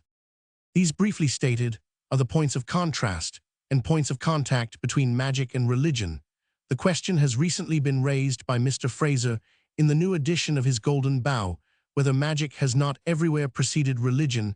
Have men not attempted to secure whether and everything else to their desire by magic before they invented gods, and prayed to them for what magic, as they learned by experience, failed to provide. This question cannot be historically determined. If we find a race which has magic, but no religion, we cannot be certain that it did not once possess a religion of which it has despaired. I once knew a man who, as a child, suffered from toothache. He prayed for relief. It did not come. He at once, about the age of 8, abandoned. Pg 48. Religion. What a child may do in the way of despair of religion, a childlike race may do. Therefore, if we find a race with magic, but without religion, we cannot scientifically say that the race has never possessed a religion. Thus, the relative priority of religion or magic cannot be ascertained historically. Again, all depends on our definition of religion. If we are to pursue a speculation rather airy and unbottomed on facts, Mr. Fraser defines religion as a propitiation or conciliation of powers superior to man, which are believed to direct and control the course of nature and of human life too. But clearly this definition does not include all that we usually mean by religion. If men believe in a potent being who originally made or manufactured the nature of things or most things, I am warned not to use the word creator. That is an idea so far religious that it satisfies by the figment of a supernatural agent the speculative faculty. Clearly the belief in such being is a germ whence may spring the ideas of duty towards, and an affection for the being. Nobody can deny that these are religious ideas, though they do not appeal in Mr. Fraser's definition. The believers in such a being, even if they never ask him for anything, cannot be called irreligious. At a period of his life, when Coleridge never prayed, he would have been much, and not unjustly, annoyed if Mr. Fraser had called him irreligious. A man may believe in God, and yet trust him too utterly to address him in petitions for earthly goods and gear. Thy will be done may be his only prayer, yet he does not lack religion, he only lacks it in the sense of Mr. Fraser's definition. If that definition is granted, Mr. Fraser is prepared to produce a backward race, houseless, without agriculture. Pg 49. Metals, domestic animals, and without religion. In Mr. Fraser's sense, they have magic, but they have no religion, says Mr. Fraser, who presently informs us that the firstborn child of every woman was eaten by the tribe as part of a religious ceremony. 3. So they have a religion, and a bloody religion it is. That people is the Australian, among whom, while magic is universally practiced, religion, in the sense of a propitiation or conciliation of the higher powers, seems to be nearly unknown, for nobody dreams of propitiating gods or spirits by prayer or sacrifice. We are presently to see that Mr. Fraser gives facts which contradict his own statement. But first, I must cite all that he says about Australian religion in the southeastern parts of Australia, where the conditions of life in respect of climate, water, and vegetation are more favorable than elsewhere. Some faint beginnings of religion appear in the shape of a slight regard for the comfort of departed friends. Thus, some Victorian tribes are said to have kindled fires near the bodies of their dead in order to warm the ghost, but the recent custom of providing food for it is derided by the intelligent old Aborigines as whitefellows. Gammon. 5. Some tribes in this southeastern region are further reported to believe in a supreme spirit, who is regarded sometimes as a benevolent, but more frequently as a malevolent being. 6. Bruin, the supreme being of the Kurnai, was at first identified by 2 intelligent members of the tribe with Jesus Christ, but on further reflection they thought he must be the devil. 7. But whether viewed as gods or devils. Pg 50, it does not seem that these spirits were ever worshipped. 8. It is worth observing that in the same districts, which thus exhibit the germs of religion, the organization of society, and the family has also made the greatest advance. The cause is probably the same in both cases, namely, a more plentiful supply of food, due to the greater fertility of the soil. 9. On the other hand, in the parched and barren regions of Central Australia, where magic attains its highest importance, religion seems to be entirely wanting. 10. The traces of a higher faith in Australia, where they occur, are probably sometimes due to European influence. I am strongly of opinion, says one who knew the Aborigines well, that those who have written to show that the blacks had some knowledge of God, practiced prayer, and believed in places of reward and punishment beyond the grave have been imposed upon, and that until they had learned something of Christianity from missionaries, and others, the blacks, had no beliefs or practices of the sort, having heard the missionaries, however they were not slow to invent what I may call kindred statements with aboriginal accessories with a view to please and surprise the whites. 11. Sometimes, too, the reported belief of the natives in a great or good spirit may rest merely on a misunderstanding. Mr. Lorimer Fisson informs me in a letter dated June 3, 1899, that a German missionary, Mr. Siebert, resident in the Diri tribe of Central Australia, has ascertained that their Mura, which Mr. Gasson explained to be the good spirit 12, is nothing more or less than the ancestors in PG 51. The dream times there are male and female Mura husbands, wives, and children just as among the Diri at the present day. Mr. Fisson adds, the more I learn about savage tribes, the more I am convinced that among them the ancestors grow into gods. This is all that Mr. Fraser has here to say about the religious belief of the Australians. He has found in the Museum of the Past a people with abundance of magic, yet with no religion, or not enough to affect his theory that religion was everywhere second in order of time to magic. I am very content to meet him. On Australian ground, there we find abundance of testimony to the existence of a belief speculative, moral, and emotional, but not practical. The beings of this belief are not propitiated by sacrifice and very seldom by prayer, but they are makers, friends, and judges. Mr. Tyler accepts, I think, the evidence for the beliefs as at present found, but presumes many of their characteristics to be of European importation. Against that theory, I have argued in the preceding essay, giving historical dates.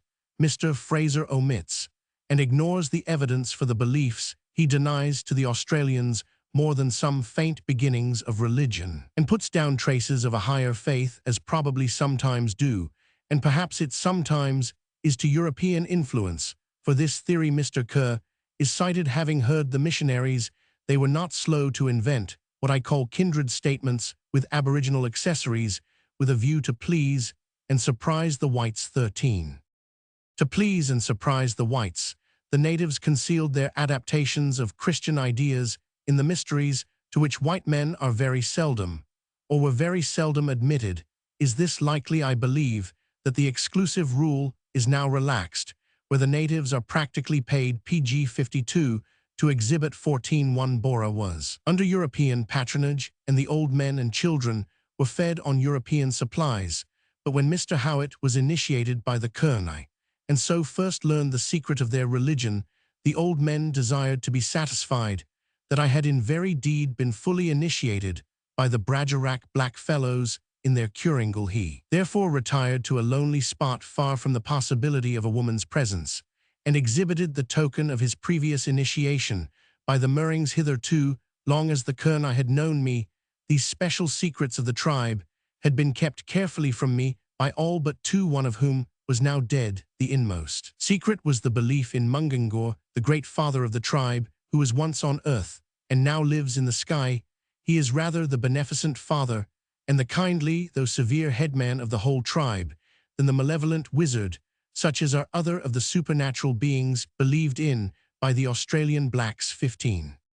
Mr. Fraser cites Mr. Howitt. Thus some tribes in this southeastern region are further reported to believe in a supreme spirit, who is regarded sometimes as a benevolent, but more frequently as a malevolent being. 16. What has become of Mr. Howitt's evidence after initiation by the Kurnai? Evidence published in 1885. How can the blacks invent beliefs to please the whites when they only reveal them to Mr. Howitt after he has produced a bull roarer as a token of initiation? Mr. Fraser then writes, Bruin, the supreme being of the Kurnai, was at first identified by two intelligent members of the tribe with Jesus Christ, but on further reflection they thought he must be the devil.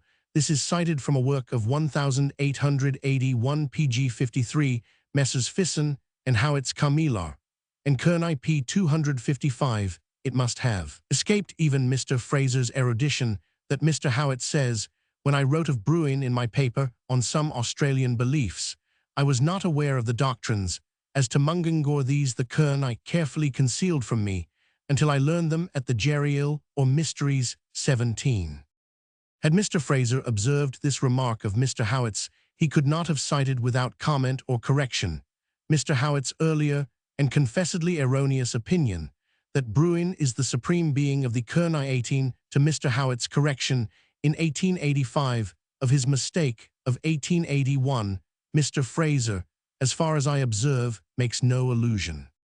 Mr. Fraser must either have overlooked all the evidence for an Australian belief ruinous to his theory of the origin of religion ruinous, if Australia represents the earliest known stages of religion, or he must have reasons not produced for thinking all that evidence too worthless to deserve confutation or even mention.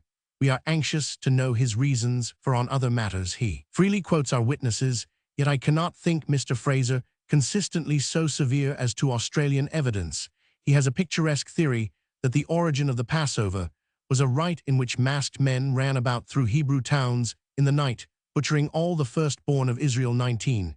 No people, we exclaim, ever did such a thing in proof of the existence of the custom. Mr. Fraser adduces an Australian parallel. In some tribes of New South Wales, the firstborn child of every woman was eaten by the PG54 tribe as part of a religious ceremony. 20. Mr. Fraser's authority is a communication by Mr. John Moore Davis and was published in 1878, 23 years ago, by Mr. Br. Smythe. Here is what Mr. Davis says: in parts of NSW such as Bathurst, Goulburn, the Lachlan or Macquarie, it was customary long ago for the firstborn of every lubra to be eaten by the tribe as part of a religious ceremony, and I recollect a black fellow who had, in compliance with the custom, been thrown when an infant on the fire, but was rescued and brought up by some stockkeepers who happened accidentally to be passing at the time.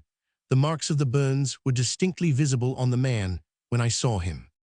The evidence is what the Society for Psychical Research calls remote. In 1878, the event was already long ago. The testimony is from we know not how remote a hand. The black sufferer, as a baby at the time, could not remember the facts. The stockkeepers who were present are not named, nor do we even know whether Mr. Davis was informed by them or heard their story at third or fourth hand.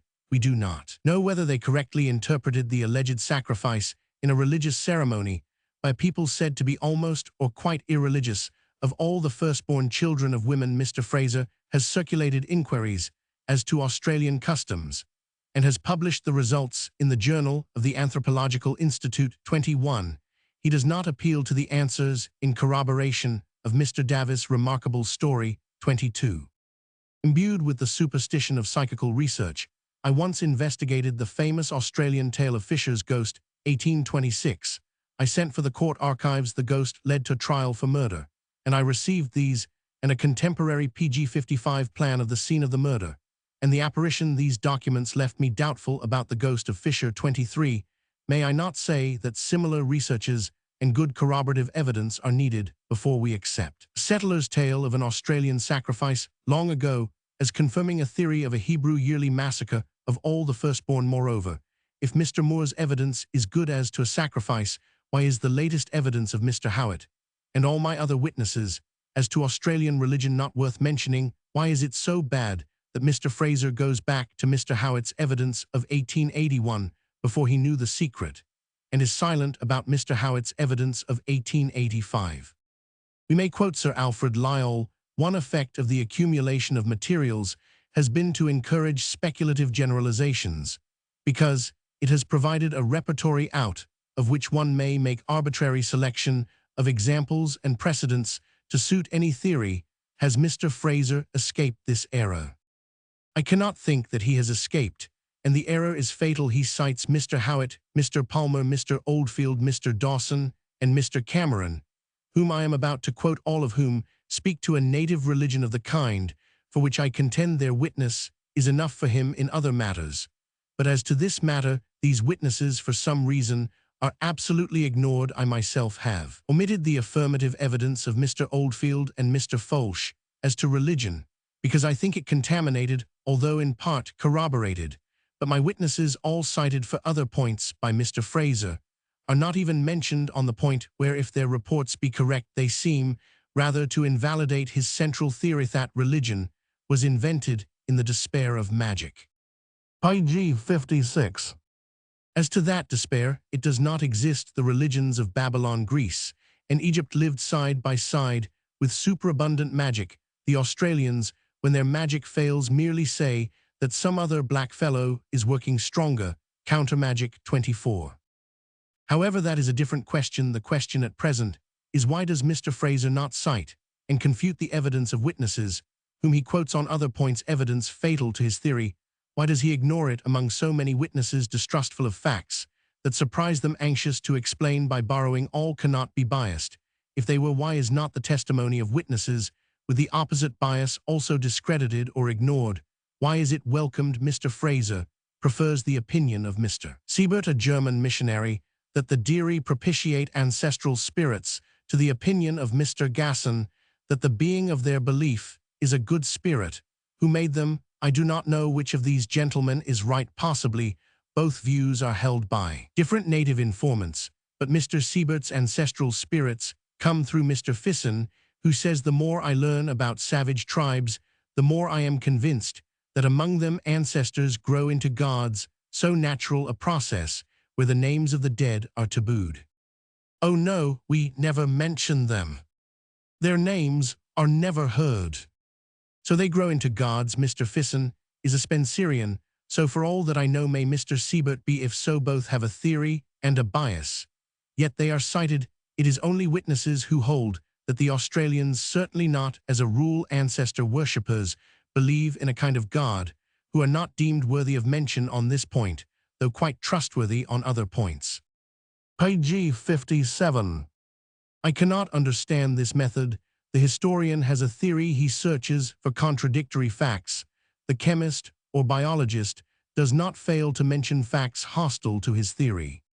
We are not asking Mr. Fraser to accept the testimony of Mr. Howitt, Mr. Cameron, Mr. Ridley, Mr. Greenway, Mr. Gasson, Mr. Hale, Archdeacon Gunter, the Benedictines of Nursia, Mr. Dawson, Mr. Eyre, Mr. Roth, Mrs. Langloh Parker, or to accept the opinion of Waits, Mr. Howitt, and others as to unborrowed Australian religion. Their testimony may be erroneous. When it is proved erroneous, I shall abandon it, but perhaps anthropologists may be allowed to be curious as to the reasons for which this and similar testimony is ignored. The reason cannot be that there is contradictory evidence, for some observers deny magic to the tribes whom they know. 25. Yet Mr. Pg 58 Fraser has no doubt as to the prevalence of magic, though one of his witnesses, Mr. Folch, gives no magic, but gives religion, whether viewed as gods or devils.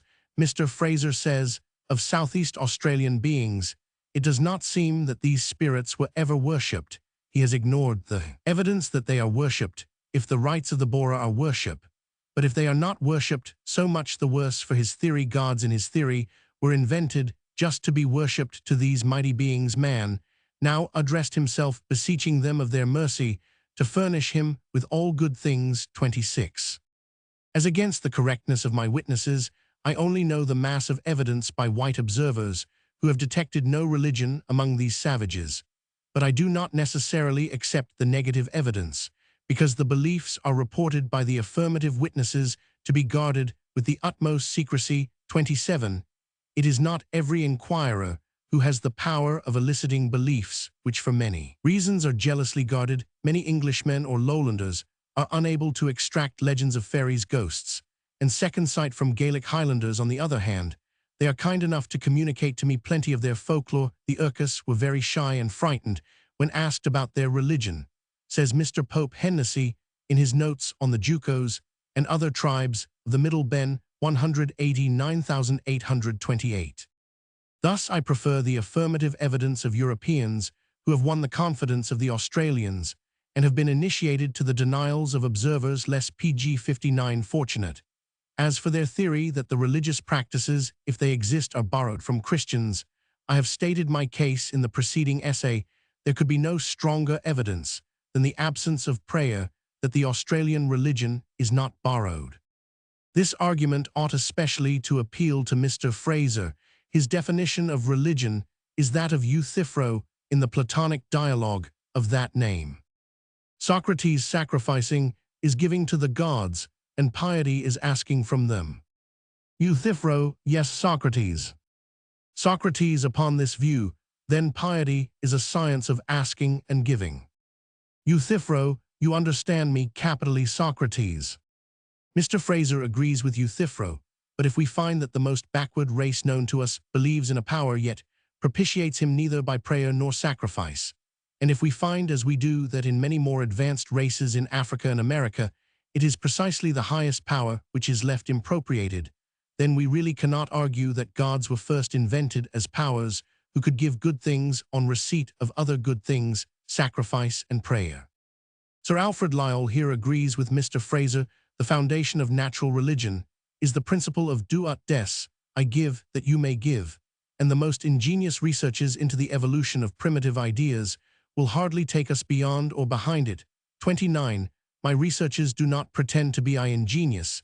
It is a mere question of facts. Have Mr. Howitt's tribes the idea of a power, a very great power, which is interested in conduct, sanctions conduct, but is not asked for material benefits, have or had all the American and African peoples whom I have PG-60 cited a highest power, often unconciliated? If so, why did they invent these beings? Certainly not to play with them at the game of do ut des. Yet that game was the origin of religion. According to Sir Alfred and Mr. Fraser, the facts must be mentioned, must be disproved, before the theory of do ut des can be established. Even if we accepted the theory of Euthyphro and of Mr. Fraser, it is beset by difficulties. Religion is the despair of magic, says the theory. Magic is found by the higher minds to be a failure. Rain is not produced, nor sunshine nor food, as a result of magic. Consequently, invisible powers like himself, but far stronger, are invented by man. They are immortal, and are asked to take man's immortal spirit home to them. 30. Yet they are mortal themselves. 31. They are so dependent on man, these beings, which are far stronger, that man actually has to sacrifice his kings to them annually, to keep these far stronger beings in vigor. 32. I am willing to suppose, with Mr. Fraser, a very gradual process of evolution. In religious thought, man began by thinking his own magic all-powerful. He found that a failure, and came to rest, as in a quiet haven after a tempestuous voyage, in a new system of faith and practice, a substitute, however precarious, for that magical sovereignty over nature which he had reluctantly abdicated. To be sure, he had not abdicated. Greek and Babylonic magic are especially notorious, but let us fancy that man at large but gradually reached the conception of powers far higher than himself. They were very limited powers. At first they helped him, but he had to help them to the extent sometimes of killing his kings annually to keep them in health. This is Mr. Fraser's position. 33. But if our PG-61 Australian evidence is correct, this theory is baseless. That is why our evidence cannot be neglected. It is another difficulty that the more man ought to be finding out the fallacy of magic, the less does he find it out. Mr. Fraser chooses the Arunta of Central Australia as a people wholly without religion, but universally magicians. I have frequently read the account of Arunta magic by Messrs. Spencer and Gillen, but I never found that it included a belief like this. A man-god draws his extraordinary power from a certain sympathy with nature. He is defined not as an incarnation of a god of an order different from and superior to man, but as only a superior sorcerer. Where most men are sorcerers, he is not merely the receptacle of a divine spirit. We have just been told that he is not the receptacle of a divine spirit at all, and we shall take it to be so. His whole being, body and soul, is so attuned to the harmony of the world that a touch of his hand or a turn of his head may send a thrill vibrating through the universal framework of things. 34. But you will look in vain for this portentous belief among the Arunta, who, not having found out the fallacy of magic, have not invented beings superior to man. For this sorcerer of the very highest magic, you have to go to the civilization of Japan, or to the peoples on the Congo, much more civilized than the Arunta. 35. These peoples, by Mr. Fraser's theory, had experience and intelligence enough to find out the fallacy of magic, and had gods in great plenty, but they have carried the belief in magic, in a magician much superior to his neighbors, to a pitch infinitely beyond the Arunta. Yet the Arunta have no gods with whom to draw comparisons. Invidious and PG-62, unfavorable to magicians, they have, it is said, no gods at all. Just as magic thus reaches its highest power, according to Mr. Fraser, where there is most religious competition, while the reverse should be the case by his theory, so religion flourishes most in Australia, exactly where by Mr. Fraser's theory the circumstances are most unfavorable to religion, and most favorable to magic, by the hypothesis must prosper most its fallacy must be latest discovered, it must latest give place to religion, where it appears to be most successful and vice versa. Yet Mr. Fraser assures us that in Australia, magic flourishes alone, where every circumstance demonstrates its failure, and religion begins to blossom precisely where magic must seem to its devotees a relative success. Before examining this apparent inconsistency, let us note Mr. Fraser's inadvertent proof that his irreligious Australians are religious. One part of the business of magic is to produce rain in season, sun in season, and consequently an abundant food supply. 36. The dairy of Central Australia need especially excellent magic in a dry season. Their lot is a hard one. Having no religion, they ought of course to work by mere materialistic magic, like the Arunta 37. But they oddly enough call upon the spirits of their remote ancestors, which they call Mura, to grant them power to make a heavy rain, and then men inspired by the Mura work magic or pray in sign language, as you please. 38. Now the Mura, the raingivers, by evidence which Mr. Fraser himself has published, is a good spirit, not a set of remote ancestral spirits. The witness is Mr. Gasson, than whom, says Mr. Fraser's authority, Dr. Sterling, no man living has been more among blacks, or knows pg 63 more of their ways. If on this excellent evidence the Australian Deary call for rain to a good spirit, then they have religion, which Mr. Fraser denies. But if Mr. Siebert, a German missionary, is right, and Mr. Fraser, as we saw, prefers his view to that of Mr. Gasson, then the Mura are only ancestral spirits. Yet to demand the aid of remote ancestral spirits by prayer is religion. In fact, Mr. Fraser had said of the powerful beings of the Southern Australians, it does not seem that these spirits are ever worshipped. 39. But prayer is worship, and the Deary pray whether to a good spirit or to ancestral spirits potent over the sky and dwelling therein. If this is not religion by Mr. Fraser's own definition, namely a propitiation or conciliation of powers superior to man, which are believed to direct and control the course of nature, what is religion? 40. Yet in Australia, nobody dreams of propitiating gods or spirits by prayer and sacrifice, says our author. 41. None the less they call upon the spirits of their remote ancestors, which they call Mura, to grant them power to make a heavy rain, after ceremonies magical or more prayers in sign language.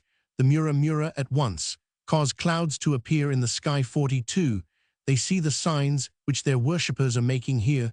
Then we have prayer to powers superior to man, whether to the good spirit or to ancestral spirits, and that on evidence collected by Mr. Fraser occurs in a country where 14 pages earlier he had assured us that nobody thinks of propitiating gods or spirits by prayer and sacrifice. Happily, there is none. The Deary have not degenerated to sacrificing human victims like the Greeks. Page 64. The scene is Central Australia, where the pitiless sun beats down for months together out of a blue and cloudless sky on the parched and gaping earth. Consequently, rain-making magic must perpetually prove a failure. Therefore, I presume the Deary have been driven into religion by discovering the fallacy of magic. This would be a logical argument, but Mr. Fraser's argument is the converse of what I suggest and contradicts his theory. He dubiously grants the existence of possible faint germs of religion in the southeastern parts of Australia, where the conditions of life in respect of climate, water, and vegetation are more favorable than elsewhere. It is worth observing that in the same regions, which thus exhibit the germs of religion, the organization of society and the family has also made the greatest advance. The cause is probably the same in both cases, namely a more plentiful supply of food due to the greater fertility of the soil. 43. Now, according to Mr. Fraser's whole argument, the confessed failure of magic is the origin of religion. 44. But in Central Australia, where magic notoriously fails most conspicuously to supply water and vegetation, magic flourishes to the entire exclusion of religion, except among the Deary. On the other hand, in southeastern Australia, where magic, if practiced, is abundantly rewarded by more water and more vegetation, there these proofs of the success of magic are probably the cause of the germs of religion. But by Mr. Fraser's hypothesis, what must be the apparent success of magic in securing a more plentiful supply of food ought to encourage the belief in magic, and prevent religion from even germinating. On the other hand, the successful result of magic. For to what else can a people PG-65 of sorcerers attribute the better food supply has been probably the cause of the first germs of religion. How can these things be? All this time, one tribe of Central Australia, the Arunta, remains resolutely godless, in spite of all temptations to join denominations of a religious character, for the Arunta live in the worst country, the most rainless, and therefore their magic is most manifestly a failure. Yet unlike the natives of southeastern Australia, where magic is most successful, the Arunta cling to magic and have developed no religion. If so, as of all rainmaking magic theirs is about the most unsuccessful, they must be very stupid, or they would detect the failure and fly to religion, a quiet haven, after a tempestuous voyage. The Arunta are very far from stupid. They have the most complete and adequate of savage metaphysics, if then they have not approached superior powers in face of the failure of their magic. It may be that they have tried and discarded religion for the women and the children. Magic for men appears to be the Arunta motto, not so very uncivilized. This I suggest, because Mr. Fraser tells us that, at the initiatory rites of the Arunta, the women and children believe that the roaring noise of the wooden slat tied to a string and swung about is the voice of the Great Spirit. 45. A Great Spirit, above all, if spelled with capital letters, is rather a religious conception. This spirit, the women are told, lives in wild and inaccessible regions. Both uninitiated youths and women are taught to believe in the existence of Twanierica, so write Messrs. Spencer and Gillen, our only sources. 46. A brief note is all that these inquirers give in their copious book to the Great Spirit. This belief, they say PG-66, is fundamentally the same as that found in all Australian tribes. Now in the tribes reported on by Mr. Howitt, the spirit whose voice is the sound of the slat or bull roarer called the Tundun, and by other names is the son or other deputy of Bayame, or some such powerful good being Mungangor Pernmihil Bunjil Norel, or by whatever style he may be called. One of his duties is to superintend the Bora or mysteries of the tribes. The Wiradjuri believe that their type of Twanierica was destroyed for misconduct by his superior Bayame. This sinful great spirit was called Daramulun, but in other tribes, Daramulun is apparently the superior, and goes on existing. He is, says Mr. Howitt, the great master, the father, the sky dweller, the institutor of society, the power whose voice calls to the rain to fall and make the grass green. He is the moral being for whom the boys are made, so that Daramulun likes thema process, involving cries of Nga good. So says Mr. Howitt, his attributes and powers, where he is supreme, are precisely those of Bayame, who by Mr. Ridley and many others is spoken of as a maker, if I may not say creator. It was in 1854, 2 years before publishing his Gur Kamilar, in which Bayame was used for God, that Mr. Ridley asked a Kamilari man, "Do you know Bayame?" He said, "Camel Zaya Zummi Bayame Zaya." Winasgulda, I have not seen Bayame, I have heard or perceived him. They hear him in the thunder among this tribe. Daramulun was not the superior, he was author of disease and medical skill, of mischief and wisdom. Also, he appears in the form of a serpent at their assemblies like Asclepius. And American Hobomok 47, though Mr. Ridley is a missionary, I venture to cite him, because PG-67, his evidence goes back nearly 50 years to a time when the blacks had less contact with Europeans. Moreover, Mr. Ridley is corroborated by Mr. Howitt and other laymen, while Mr. Fraser even prefers the evidence of a German missionary to that of Mr. Gasson, a lay Englishman of the greatest experience. Mr. Howitt finds among the Kurnai Tundun as the patron of the mysteries, and the bull roarer like Twanierica in Mr. Manning's tribe. 48. The same role is taken by Mujigali under the control of Boima. We have thus 5 or 6 parallels to the Twanierica of the godless Arunta, and all are subordinate to a higher power. If then, as Messrs. Spencer and Gillen tell us, the belief in the Arunta Twanierica, the Great Spirit, is fundamentally the same as that found in all the Australian tribes, Twanierica ought to have a much more powerful, benevolent superior. In that case, the Arunta would incline to think there is a god, or something very like one.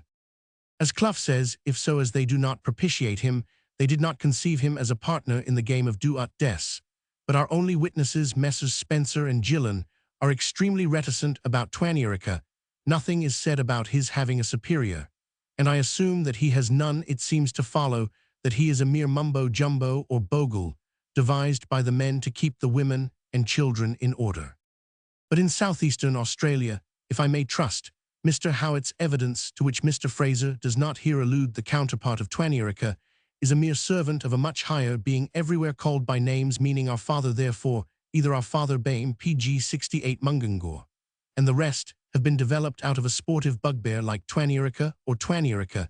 If he really has no superior, is a rudimentary survival. Belief like that in Mungangor and his subordinate Tundan in the former case, Twanierica, a germ of the more advanced religion of southeastern Australia, was not invented as a power behind nature, who might be useful if propitiated, as in Mr. Fraser's theory in the latter case. The Arunta do not represent man prior to religion, as Mr. Fraser holds, but man who has cast off religion, but Mr. Fraser does not seem to notice this dilemma. The evidence for what most people call religion among the Australian natives is so far from scanty that one finds it when looking for other matters, as I am going to show true in the following report. The religion does not answer to Mr. Fraser's definition. No powerful being is here said to be conciliated or propitiated. He is only said to exist and favor morality, but Mr. Fraser's definition, if pressed, produces the effect of arguing in a vicious circle. His theory asserts that powerful beings are only invented by man in view of man's tardy discovery that his own magic is powerless. The invented beings are then propitiated for selfish ends, and that by the definition is religion. If we produce, as we do, evidence that the belief in powerful beings has been evolved, and yet that these beings are certainly not propitiated by sacrifice, and seldom, if ever, by prayer, that they are only won by conduct, and by rites not involving sacrifice, Mr. Fraser can reply perhaps, but by my definition that kind of belief is not religion, then what is it? What else can you call it? Its existence, if proved, is fatal to Mr. Fraser's theory of the origin of religion in the despair of PG 69 magic, because the faithful of the belief of which I speak do not usually implore the god to do for them what magic has failed to do. Their belief satisfies their speculative and moral needs. It does not exist to supply their temporal wants, yet it is none the less, but much the more, a religion on that account, except by Mr. Fraser's definition, if religion is to be defined, as he defines it, a propitiation or conciliation of powers superior to man, and so on. Religion can only have arisen, as it does in his theory, setting aside a supernormal revelation. But if we do not deny the name of religion to the speculative belief in a power superior to man, and to the moral belief that he lends a supernormal sanction to conduct, and to the emotional belief that he loves his children, then the belief is religion, but something other than religion as defined by Mr. Fraser. Nobody will deny the name of religion to such a belief. Mr. Fraser says, I would ask those who dissent from my conclusions to make sure that they mean the same thing by religion that I do, for otherwise the difference between us may be more apparent than real. 49. I mean by religion what Mr. Fraser means, and more the conciliation of higher powers by prayer and sacrifice is religion, but it need not be the whole of religion. The belief in a higher power who sanctions conduct and is a father and a loving one to mankind is also religion. Few, if any, will dispute the fact, but this belief, if unaccompanied, as in Australia, by prayer and sacrifice, cannot be accounted for on Mr. Fraser's theory that religion was invented for worldly ends after the recognized failure of magic, which aimed at the same ends fruitlessly. It is only by limiting his definition of religion, as he does, that he can establish his theory of the origin of religion. PG 70. It is only by omitting mention of the evidence for what nobody else can deny to be religion that he can secure his theory. I return to my additional evidence for Australian religion. As will be seen, it does not come within Mr. Fraser's definition, but will anybody deny that the belief is religious? The evidence is that of Mr. A. Roman 50 P. Cameron 50, and contains a brief comparative glossary of words used by different tribes of New South Wales to indicate the same. Objects Mr. Cameron had been interested in the blackfellows since 1868 at least, when their numbers were much larger than at present. he had seen gatherings of from 800 to 1,000. The tribes chiefly in question dwelt along the Murrumbidgee and Murray rivers, and do not include the Kamilar, the Kurnai and Coast Murring, of whom Mr. Howitt speaks. As to religion, ghosts of the dead are believed to visit the earth, and to be frequently seen. The blacks will often resort to peculiar devices to avoid mentioning the names of the dead, a practice hostile to the development of ancestor worship. No ghost of a man can grow into a god if his name is tabooed, and therefore forgotten. The people of all these tribes appear to have a belief in a deity, and in a future state of some kind. The Watai call this being Thathapali, the Tatathi call him Chalong. Mr. Cameron could not obtain translations of these names any more than we know the meaning of the names Apollo or Artemis. The being is regarded as a powerful spirit, or perhaps a supreme supernatural being. They say that he came from the far north and now lives in the sky. He told each tribe what language they were to speak. He made men, women, and dogs, and the latter used to talk. But he took the power of PG-71 speech from them. The Tatathi do not care to speak much of Chalong, and say that he does not often come to the earth, although it seems that in many of the Australian tribes there is only a very dim idea as to the attributes of the Supreme Being and of a future state. Yet in the Tatathi and its allied tribes there is certainly a belief not only in a future state of existence, but also in a system of rewards and punishments. My Tatathi informant stated that one of the doctors ascended long ago through the sky, and there saw a place where wicked men were roasted. Mr. Cameron, of course, had the strongest suspicions of a place so ostensibly Christian. To this we return 51. These tribes practice the Bora rites or initiatory mysteries. If women witness them, the penalty is death.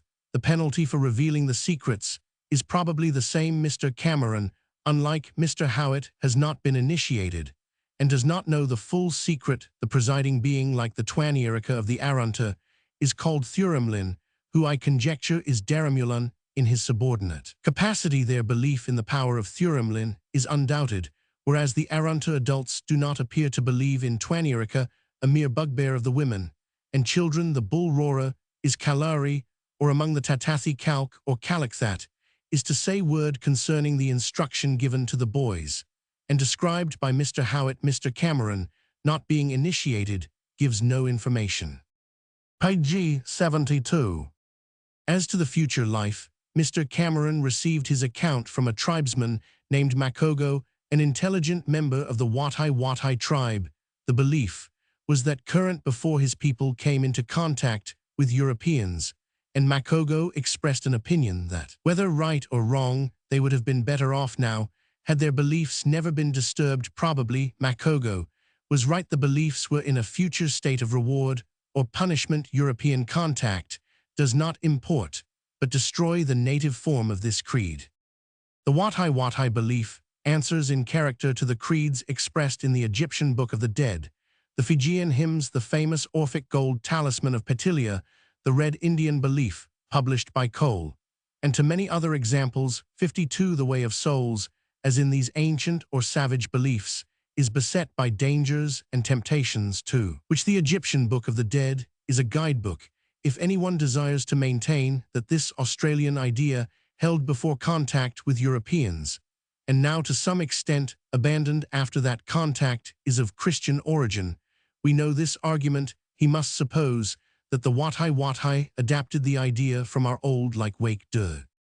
When Brig o' Dread is over and past, every night and all, to Winnie Muir thou comest at last, and Christ receive thy soul.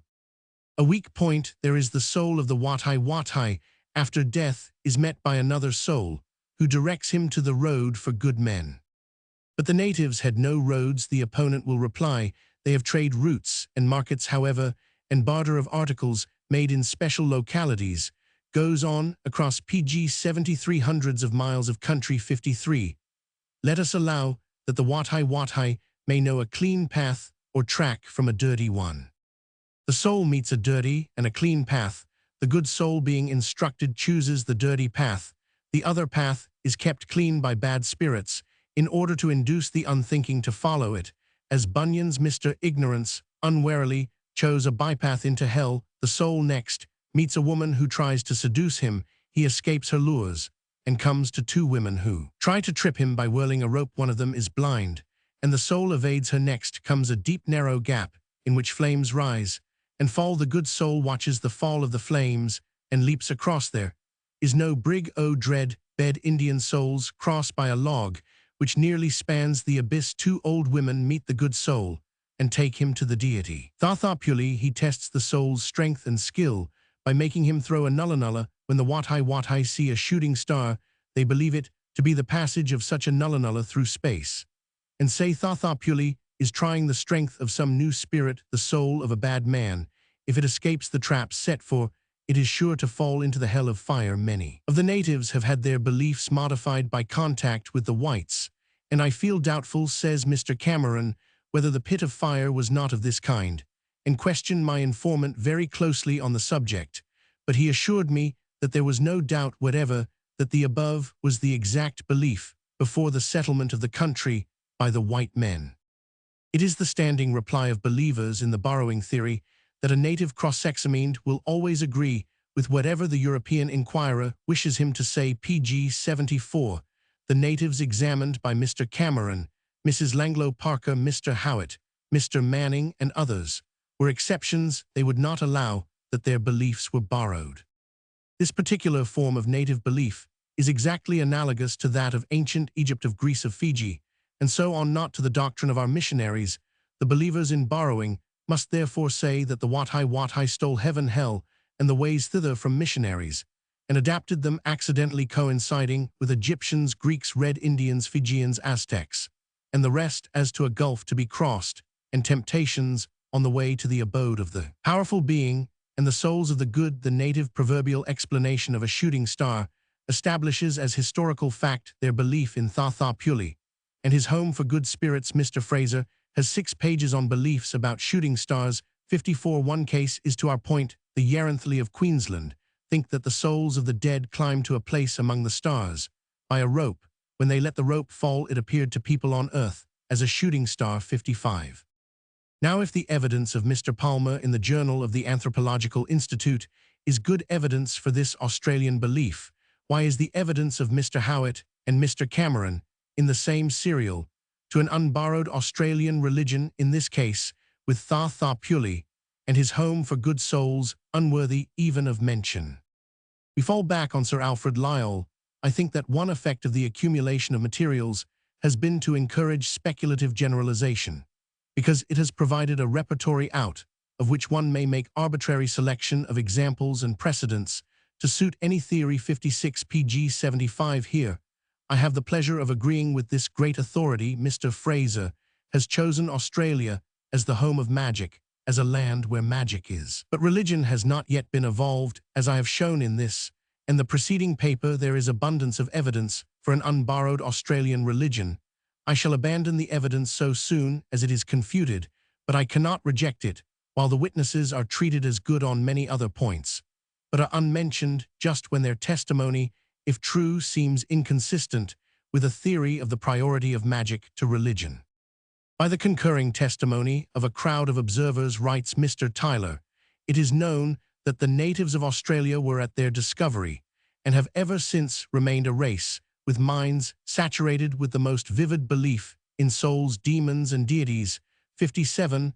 What can a young student commencing anthropologist think when he compares Mr. Tyler's concurring testimony of a crowd of observers of Australian religion with Mr. Fraser's remark that there are some faint beginnings of religion in southern Australia, but that traces of a higher faith where they occur are probably sometimes due to European influence, though the people, Mr. Tyler says, were in all things so saturated with the most vivid belief in souls, demons, and datas at their discovery, there is no use in building a theory of the origin of religion on the case of Australia till we are at least told about the concurring testimony of a crowd of observers. That Mr. Fraser has some reason for disregarding the testimonies which I have cited, that he must have grounds for doubting their validity, I feel assured, but the grounds for the doubt are not apparent, and to state them would make Mr. Fraser's abstention intelligible.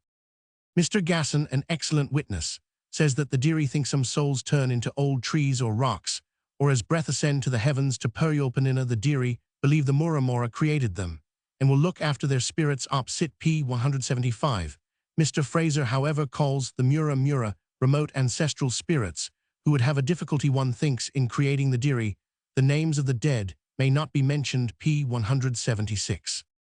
The station master at Powell's Creek denies that magic exists in any shape or form. There are no religious dances, no belief in a future life. p. 180. Mr. Lindsay Crawford says nothing is known of the nature of souls. For the last 10 years, this gentleman had held no communication with the natives at all, except with the rifle perhaps. His negative evidence is not very valuable, as he does not appear to have won the friendly confidence of the blacks. Mr. Matthews says many tribes believe future existence is regulated by due observances at burial, according to the rites of the tribe. p. 190. Mr. Folch, described by Dr. Sterling as a most intelligent and accurate observer, who knows the natives well, contributes a belief in a benevolent creator with a demiurge who made the blacks. He inhabits Tilodla among the stars. He never dies. He is a very good man, not a spirit, a subterranean being. Can read and write, and keeps a book of men's actions. This is so manifestly due to European influence that I have not cited Mr. Folch's evidence. Mr. Folch knows of no magic or witchcraft being practiced. p. 197. The blacks believe that after death, their souls go up, they then point skywards. p. 198. Page 76. Roman 4. The origin of the Christian faith. Among the many recent theories concerning the origin of religion, certainly the most impressive is Mr. Fraser's hypothesis as to the origin of the belief in the divinity of Christ. Unlike several modern speculations, Mr. Fraser's is based on an extraordinary mass of erudition. We are not put off with vague and unvouched for statements, or with familiar facts extracted from the collections of Mr. Tyler Lord Avebury and Mr. Herbert Spencer. Mr. Fraser does not collect knowledge, as his Babylonian kings are supposed by him to have been sacrificed by proxy. No writer is so erudite, and few are so exact in their references. While venturing to differ from Mr. Fraser, I must often, as it were, make use of his own ammunition. In this war, let me say sincerely that I am not pitting my knowledge or industry against his. I rather represent the student who has an interest in these subjects, and peruses the Golden Bough not, as the general reader does, but with some care, and with some verification of the citations and sources. It is first necessary to state as briefly as possible Mr. Fraser's hypothesis as to the origin of the belief in the divinity of our Lord, or at least as to what he thinks a very powerful factor in the evolution of that creed. The Babylonians, he holds, and their Persian conquerors were wont yearly at a vernal feast to dress a condemned PG 77 criminal in the royal robes, to enthrone him, to obey him, to grant him access to the ladies of the royal harem, and then at the end of 5 days to strip, whip, and hang him. The reason why they acted thus, Mr. Fraser guesses, was that the condemned man acted as proxy for the divine king of Babylon, who in an age less civilized had been sacrificed annually.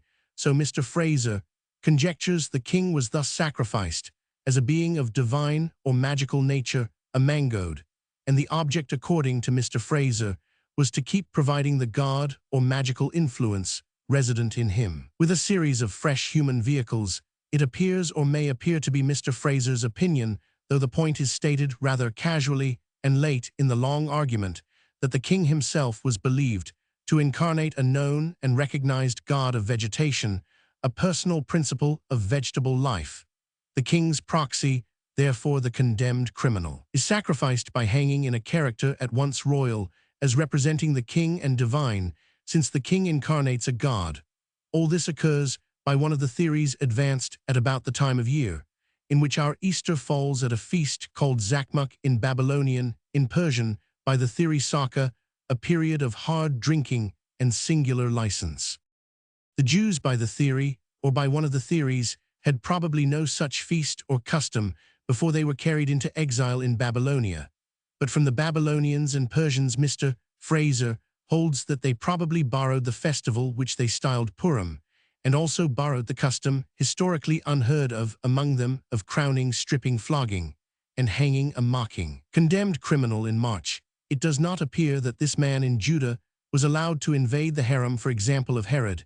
As in the case of the Persian royal PG 78 harem, the Jews also are conjectured to have borrowed a practice, presumed by Mr. Fraser, to have perhaps prevailed at Babylon, of keeping a pair of condemned criminals. One of them was hanged, the other was set free for the year. The first died as an incarnation of the god of vegetable life, the second set free, represented in a pseudo-resurrection the first, and also represented, I understand, the revival of the god of vegetable life. The first man was called Haman, probably in origin Haman, a deity of the vanquished foes of Babylon. The Elamites, the second man, in Hebrew Mordecai, probably represented Merodach or Marduk, the supreme god of the victorious Babylonians. Each man had a female consort, probably in Babylon. A sacred harlot Haman had Vashti, probably. An Elamite goddess Mordecai had Esther, doubtless Ishtar, the Venus of the Babylonian creed. These ladies do not occur in any account of the Babylonian or Persian feasts, nor in the Gospels. Their existence is a conjecture. The victims, as descending from the Babylonian and Persian criminals, who stood both for the king and also, at least in some parts of the theory, for a god of vegetation, were conceived of as divine, since Christ, by what looks like a chapter of accidents, was put to death. As one of these mock kings, he inherited their recognized divinity, and his mission, which had been mainly that of a moral lecturer at once, was surrounded by a halo of divinity. Such, in brief, if I follow Mr. Fraser, is the contention which, I must repeat, is presented as the combination of many hypotheses into a single theory offered for criticism. To myself, after studying Mr. Fraser's theory with such care as it deserves, an hypothesis of its evolution presents itself before writing the first edition of the Golden Bough 1890. Mr. Fraser had become acquainted PG 79 with a statement which Dio Chrysostom, a Greek rhetorician of the 1st century, puts into the mouth of Diogenes the Cynic in an imaginary dialogue with Alexander the Great. In this essay, Diogenes is made to tell Alexander about the Persian custom of yearly dressing up a condemned criminal in royal robes at the feast called Saka, allowing him to live like a king for 5 days, giving him the entree of the royal harem, and then stripping, scourging, and hanging or crucifying him. The resemblance of Dio's words to the account of the mockery of Christ is very remarkable. Mr. Fraser tells us that he saw this resemblance in 1890, but could not explain it. In 1897, he became acquainted with a legend written in Greek of the martyrdom of St. Dacius, a Roman Christian soldier, in Emja 303 A Roman 500. According to this legend, Dacius was drawn by lot as the yearly victim, who the story says was made to represent King Saturnus for a month of military revelry, and then was sacrificed or obliged to slay himself beside Saturn's altar. At the close of the Saturnalia, Dacius declined the part and was put to death. Here then in Emja, if we believe the legend of St. Dacius, was a mocking, personating a god sacrificed to a god, and therefore himself, it may be regarded as divine. At the other extreme in Jerusalem was Christ, who after mock royal honors was scourged, crucified, and acquired a halo of divinity. The middle term was the criminal, who in the character of a mocking was stripped, scourged, and hanged. In the Persian feast, there was no trace in Persia of sacrifice of a victim in the technical sense, or of any halo of divinity, but Mr. Fraser was familiar with barbaric kings who are or were put to death to save them from dying naturally or after PG 80, a fixed term of years. In his opinion, they are killed to provide the god whom they incarnate with a fresh vehicle.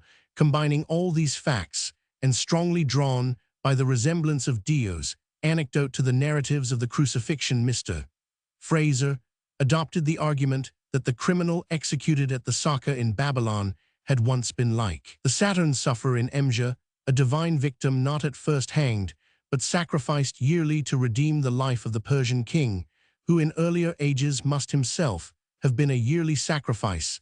The divinity inherited by the criminal from that divine king was transmitted by a succession of executed malefactors to the victim of Calvary.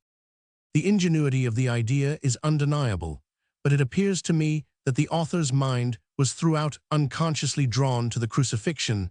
This attraction became a mental prepossession in a recent work, Fact and Fable in Psychology, Boston, U.S. 1900. Professor Jastrow has illustrated mental prepossession by a common and trivial experience.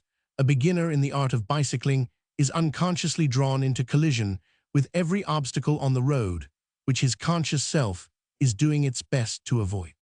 In the same way, I fancy our author's mind was led straight to an explanation of the halo of divinity round the cross, instead of to what was needed, first an explanation of the Persian custom isolated and examined only in the light of its attendant circumstances, as described in our very scanty information. Had our author examined the circumstances of the Persian custom with an intellect unattracted by the hope of throwing new light on the crucifixion, uninfluenced by a tendency to find gods of vegetation almost everywhere, he would have found, I think, that they admit of being accounted for in a simple manner. Granting that our PG 81 information is true, there was, as far as we are informed, no sacrifice at the Saka, and in that Persian festival nothing religious.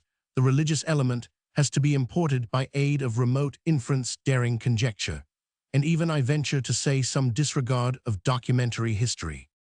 The consequence, as I shall try to show, is that the theory has, in the Regent Moray's words, to pass over the bellies of innumerable obstacles by aid of a series of conjectures, increasing in difficulty. Thus the reader's powers of acquiescence are strained afresh at the introduction of each new trial of his faith.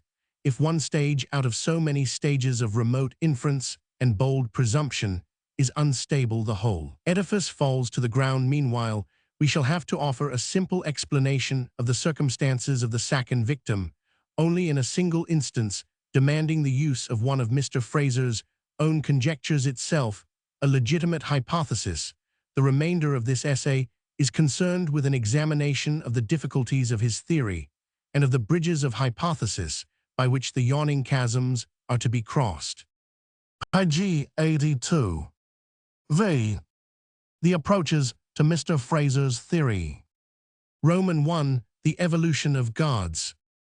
Rites so remarkable as those of the pair of criminals supposed to have played their parts in Babylon and Jerusalem, each with his female mate, are not historically known, but are part of Mr. Fraser's theory and have analogies in folklore institutions so unparalleled as a whole in our knowledge of human religion cannot have been evolved except through a long series of grades of development. Mr. Fraser traces these grades throughout the 1,500 pages of his book. There are, in accordance with the method, large sections of the work devoted to illustrative examples of matters which do not bear directly on the main stream of the argument, and these are apt by the very abundance of their erudition to distract attention from the central hypothesis. To that I try to adhere through its numerous ramifications. To account, then, for these hypothetical rights of the double pairs of divinized human beings, we are to suppose that before attaining the earliest germs of religion, men were addicted to magic, a theory which we have already examined in the essay Magic and Religion. They believed that by imitating the cosmic processes they could control or assist them. Thus, the Arunta of Central Australia have magical rites by which they assist the development of larvae into grubs, increase and improve PG 83 the breed and reproductive energies of kangaroos, foster the growth of edible tubers, and bring down rain. These rites are harmless and involve no sacrifices, human or animal. For the Arunta, we are to believe, have no god to accept offerings. 1. But as men advanced from almost the lowest savagery, they gradually attained to higher material culture, developing the hitherto unknown arts of agriculture, developing also religion in the despair of magic, developing gods, and evolving social and political rank, with kings at the head of society. In disgust with their old original magic, by which they had supposed that they controlled cosmic forces and animal and vegetable life, they invented gods and spirits, who, as they fancied, did really exercise cosmic control. These gods they propitiated by prayer and sacrifice, but though it was in the despair of magic that men invented gods and religion, yet as men will they continued to exercise the magic, of which they despaired. They persisted, like the godless Arunta, in imitating the processes of nature, in the belief, which after all they had not abandoned, that such imitation magically aided the efforts of nature, or of the gods of nature. Men now evolved three species of god, from one or other of which descends the godhead of the Persian criminal whipped and hanged, and the divinity of Christ first. There were gods of an order different from and superior to man second. There were men in whom these superior gods became incarnate third. There were men who were merely better magicians than their neighbors sensitives, who trembled at a touch of nature, and at whose touch nature trembled too. It is not in thought difficult to draw a firm line between these two kinds of PG 84 mangods, though magic and religion overlap and shade into each other. The distinction of the two types, the man incarnating God and the sorcerer with no God to incarnate, is absolutely essential and must be kept firmly in mind. Mr. Fraser says, in what follows, I shall not insist on it, on this essential distinction. 3. Essential. It is for the second sort, the magical sort of mangoed, may by Mr. Fraser's theory be prior to all religion. He is only a high kind of sorcerer, a dealer in magic, and spells. The other kind of mangoed comes in after magic is despaired of, and gods are invented. I shall insist on the distinction. The growth of society was advancing and developing at the same time as religion and agriculture. The original sorcerer or medicineman or magic worker, through his influence on his neighbors, was apt to acquire leadership and to accumulate property, as indeed I myself remarked long ago in an essay on the origin of rank. 4. In Mr. Fraser's theory, these magic men finally develop into both kings or chiefs and mangods. I have observed that there is often a lay or secular king or chief, a war leader beside them. His position, if it becomes hereditary, is apt to end in leaving the mangod king on one side in a partly magical, partly religious, but not secular kingship, whence it may evolve into a priesthood carrying the royal title. The man is more or less a mangoed, more or less a priest, more or less a controller of cosmic processes, but is still a titular king. Of course, all sorts of varieties occur in these institutions. The general result is the divinity of kings and their responsibility for the luck of the state, and for the weather and crops. If the luck, the weather, and the crops are bad, the public asks who is to be punished for this. Under a constitution PG 85, such as our own, the public notoriously makes the government responsible for the luck. A general election dismisses the representatives of the party in power, but 400 years ago, and previously, executions took the place of mere loss of office. The heads of the Boyds of Morton or of Gary fell when these nobles lost office. In the earlier society, with which we are dealing, the king, as responsible for the weather and crops, is sometimes punished. In bad times the banjos beat the king, till the weather changes elsewhere the king is imprisoned, or in a more constitutional manner merely deposed. 5. There are traces of actually killing the unlucky and responsible monarch in Sweden. He is said in a time of public distress to have been not only killed, but sacrificed to Odin. This is not, however, an historical statement. Roman 2. The alleged mortality of gods. There were other magico-religious reasons for killing kings. Mr. Fraser writes. 6. Lacking the idea of eternal duration, primitive man naturally supposes the gods to be mortal like himself. Here is, I venture to think, a notable fault in the argument. Early men, contrary to Mr. Fraser's account, supposed themselves to be naturally immortal. The myths of perhaps all races tell of a time when death had not yet entered the world. Man was born deathless. Death came in by an accident or in consequence of an error or an infraction of a divine command. To this effect we have Zulu, Australian, Maori, Melanesian, Central African, Vedic, Aryan, Kamchatal, and countless PG 86 other myths, not to speak of the first chapters of Genesis. 7. In the thought of immortality, early man is cradled. His divine beings are usually regarded as prior to and unaffected by the coming of death, which invades men, but not these beings, or not most of them.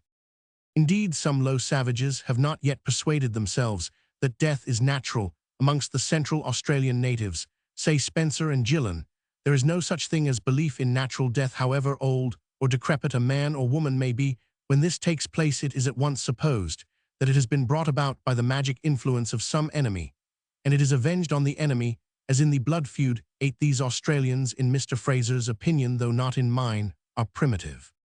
Thus far from lacking the idea of eternal duration of life, primitive man has no other idea, not that he formulates his idea in such a term as eternal. Mariner says, indeed, concerning the Tongan supreme being Tali Tubu of his origin, they had no idea, rather supposing him to be eternal. But in Tongan, the metaphysical idea of eternity is only expressed in the meaning of the god's name, Waither Tubu.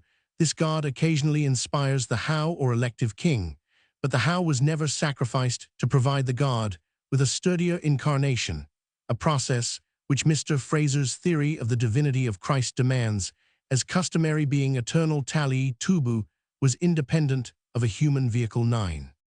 These facts must be remembered, for it is indispensable to Mr. Fraser's theory to prove that the immortals are believed to a sufficient extent to be PG 87 mortal. Hence, the supposed need of killing divine kings their vehicles primitive man, according to Mr. Fraser thinks his gods mortal but primitive man by his initial hypothesis had no gods at all. Mr. Fraser clearly means that when man was no longer primitive, he conceived the gods to be mortal like himself. I have elsewhere given many examples of the opposite. Belief among races of many grades of culture, from the Australian blacks to the immortal gods of Homer 10, the point will be found to be important later, and I must firmly express my opinion that so long as people believe their gods to be alive and testify that belief by prayers, hymns, and sacrifices, it is impossible to argue from a few local and contradictory and easily explicable myths that these peoples believe their gods to be dead or in danger of dying here. I think the common sense of students will agree with me. However, as this general and pervading belief in the mortality of the gods is absolutely essential to Mr. Fraser's argument, perhaps the point had better be settled as examples of belief in the fact that the god is dead. We have the Greenlanders 11.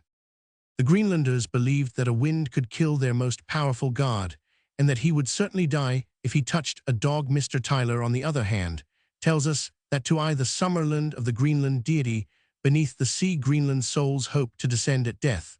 Let us trust that no dogs are admitted. This Greenland divine being Torngarsuk so clearly held his place as supreme deity in the native mind that, as Krantz the missionary relates, many Greenlanders hearing of God and his almighty power were apt to fall on the idea that it was their Torngarsuk who was meant. The Greenland PG 88 deity was unborrowed.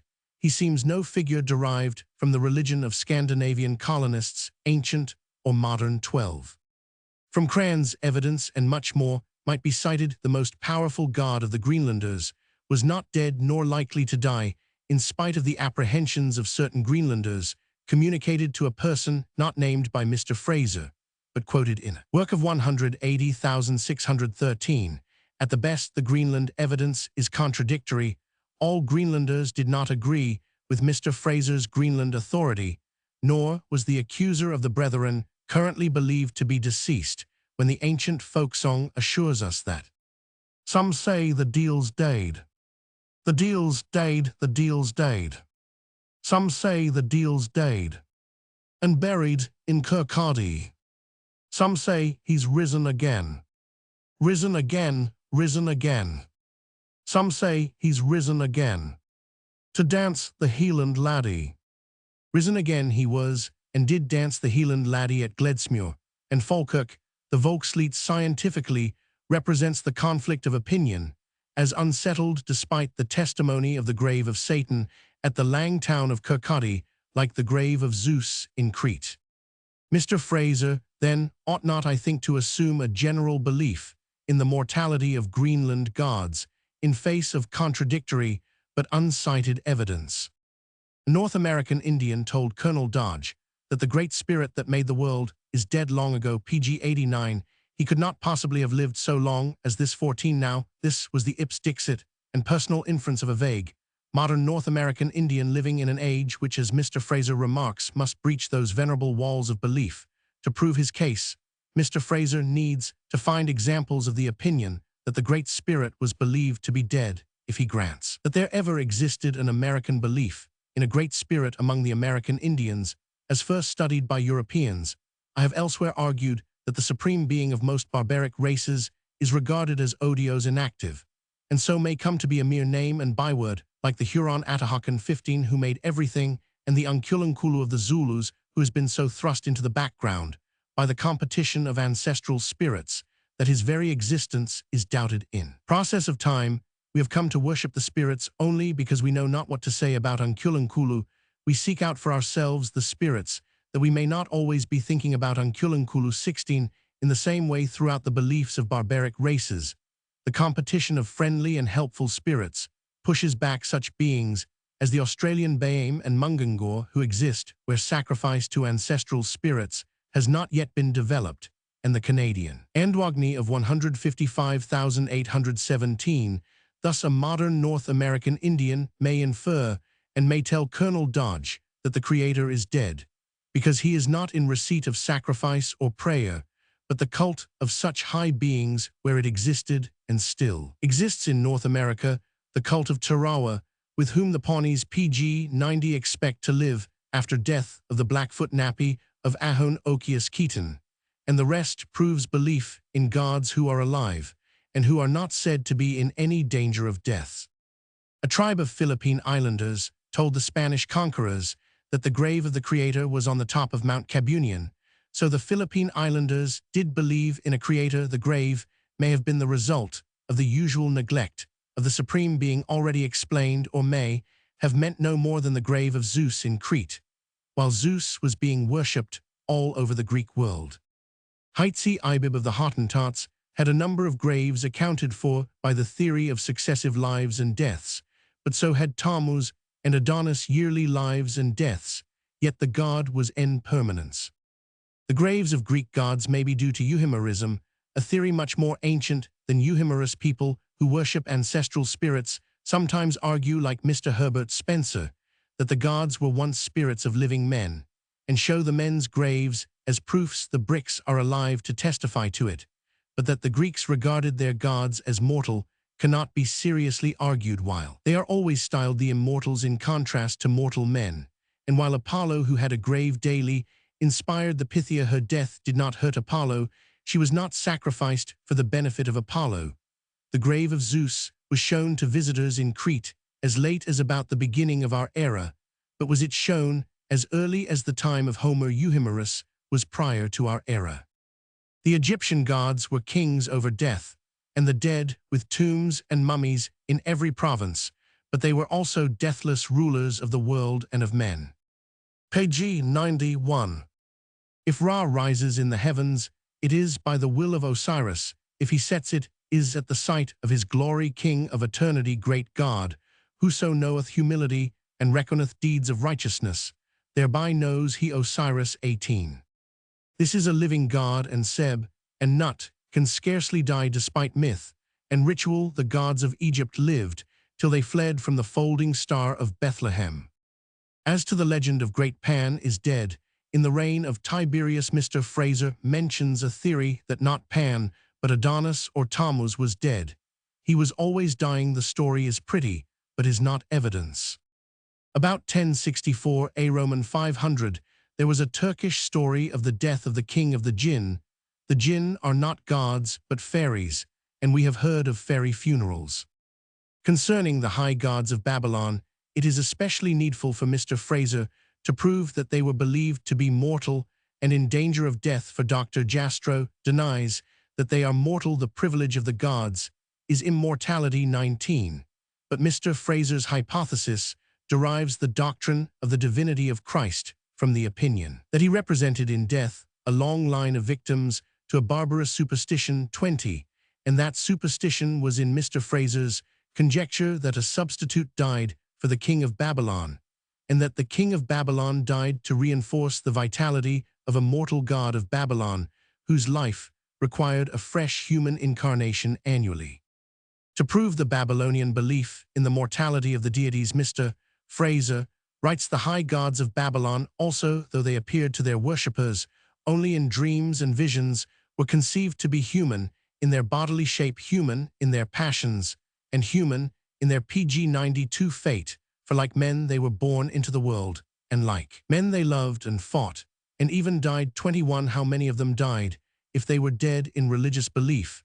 How did they manage to attend the great assembly of the gods, which, as we have seen, formed a chief feature of the feast of Zachmuk, and was held annually in the temple of Marduk at Babylon? 22.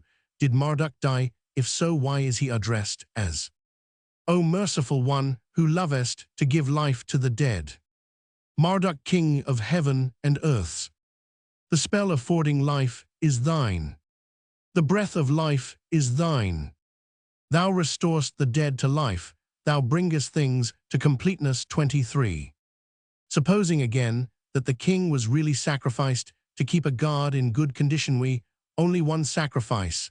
There were at least scores of gods, all of them, if I understand Mr. Fraser, in the same precarious condition of health.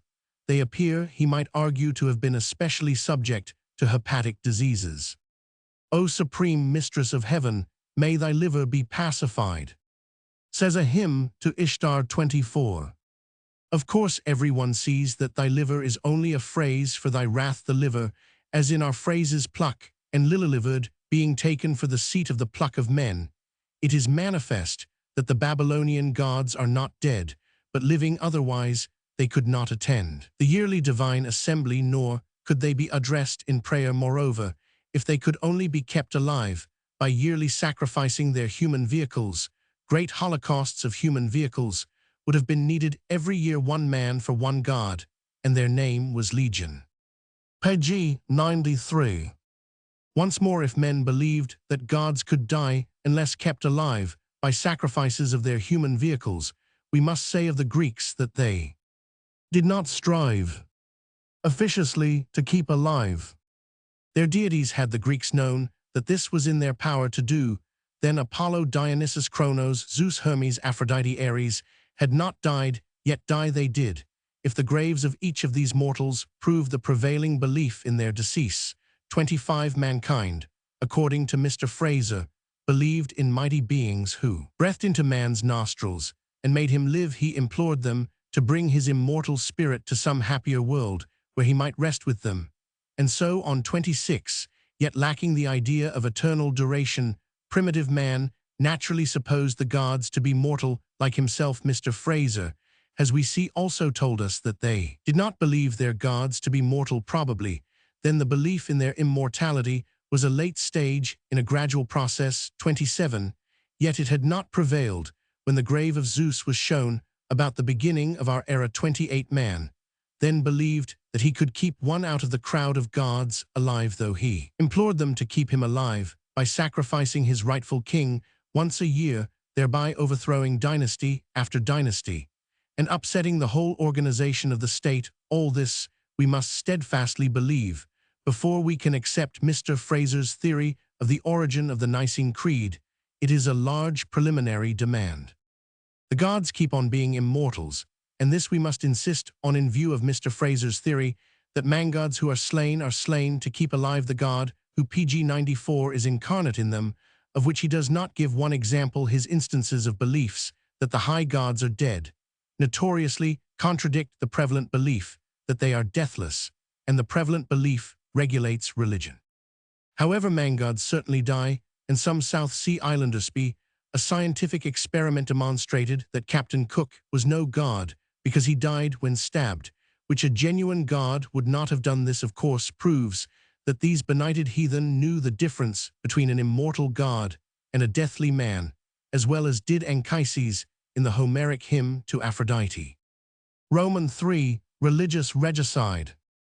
Peoples who think that all the luck depends on their kingman god, the second sort, the superior sorcerer with no god in him, hold we are to believe that his luck and cosmic influence wane with his waning forces, therefore they kill him and get a more vigorous recipient of his soul, not of a god, and of his luck. 29. Of Kinkeling. For this reason Mr. Eraser gives, I think, one adequate example of the transmission of the soul of the slain divinity to his successor. He has no direct proof, though souls of incarnating gods are transmitted after natural deaths. 30. Now this is a very important part of the long-drawn argument, which is to suggest that Christ died as a mocking, who also represented a god. First, we have seen that there are two kinds of man-god. In one kind, a real god of an order different from and superior to man is supposed to become incarnate. The other kind of man-god is only a superior sensitive and sorcerer. 31. Page 95. Now Jesus, by Mr. Fraser's theory, died as representative of a god, therefore, as one of the first two kinds of man-gods. But Mr. Fraser does not here, as I said, produce one solitary example of a man-god, proved to be of the first class a king, in whom an acknowledged god is incarnate being slain to prevent his inspiring god from waning with the man's waning energies. 32 many examples of that practice are needed by the argument I repeat that not one example is produced in this place. Mr. Fraser's entire argument depends on his announced failure to insist on the distinction between two sorts of man-gods, which he himself has drawn 33, so I keep on insisting. Again, it can hardly be said that any examples are produced of a king of the second sort, a man-god, who is really no god at all, but a sensitive sorcerer or magicman being slain to preserve the vigor of his magic. The examples to be cited all but universally give no proof of the idea of preserving man's magical vigor from the decay of old age. The cases given as a rule are mere instances of superannuation. It is possible that it were easy to pension off aged professors in the Scottish universities, but to pension off a king merely means a series of civil wars, the early Middle Ages tonsured. Weak kings, how tempting to represent this dedication of them to God as a mitigation of sacrifice. Kings, in fact, among some barbaric races, are slain merely by way of superannuation. Nay, the practice is not confined to kings, it is usual among elderly subjects. 34. Let us take Mr. Fraser's examples. 35. Page 96. A Congo people believe that the world would perish if their chitome or pontiff died a natural death, so he was clubbed or strangled by his successor. But what god is incarnate in the chitome? None is mentioned. 36. The king himself is regarded as a god in earth and all-powerful in heaven. The Ethiopian kings of Meroe were worshipped as gods, but were ordered to die by the priests on the authority of an alleged oracle of the gods. Whenever the priests chose that they first showed any signs of decay, we may conjecture. 37. We have no evidence, except that the priests put an end to the king whenever they chose, and far from alleging the king's decay or bad crops as the regular recognized reason, they alleged a special oracle of the gods. When the king of Unyoro in Central Africa is old or very ill, his wives kill him. An obvious reason readily occurs.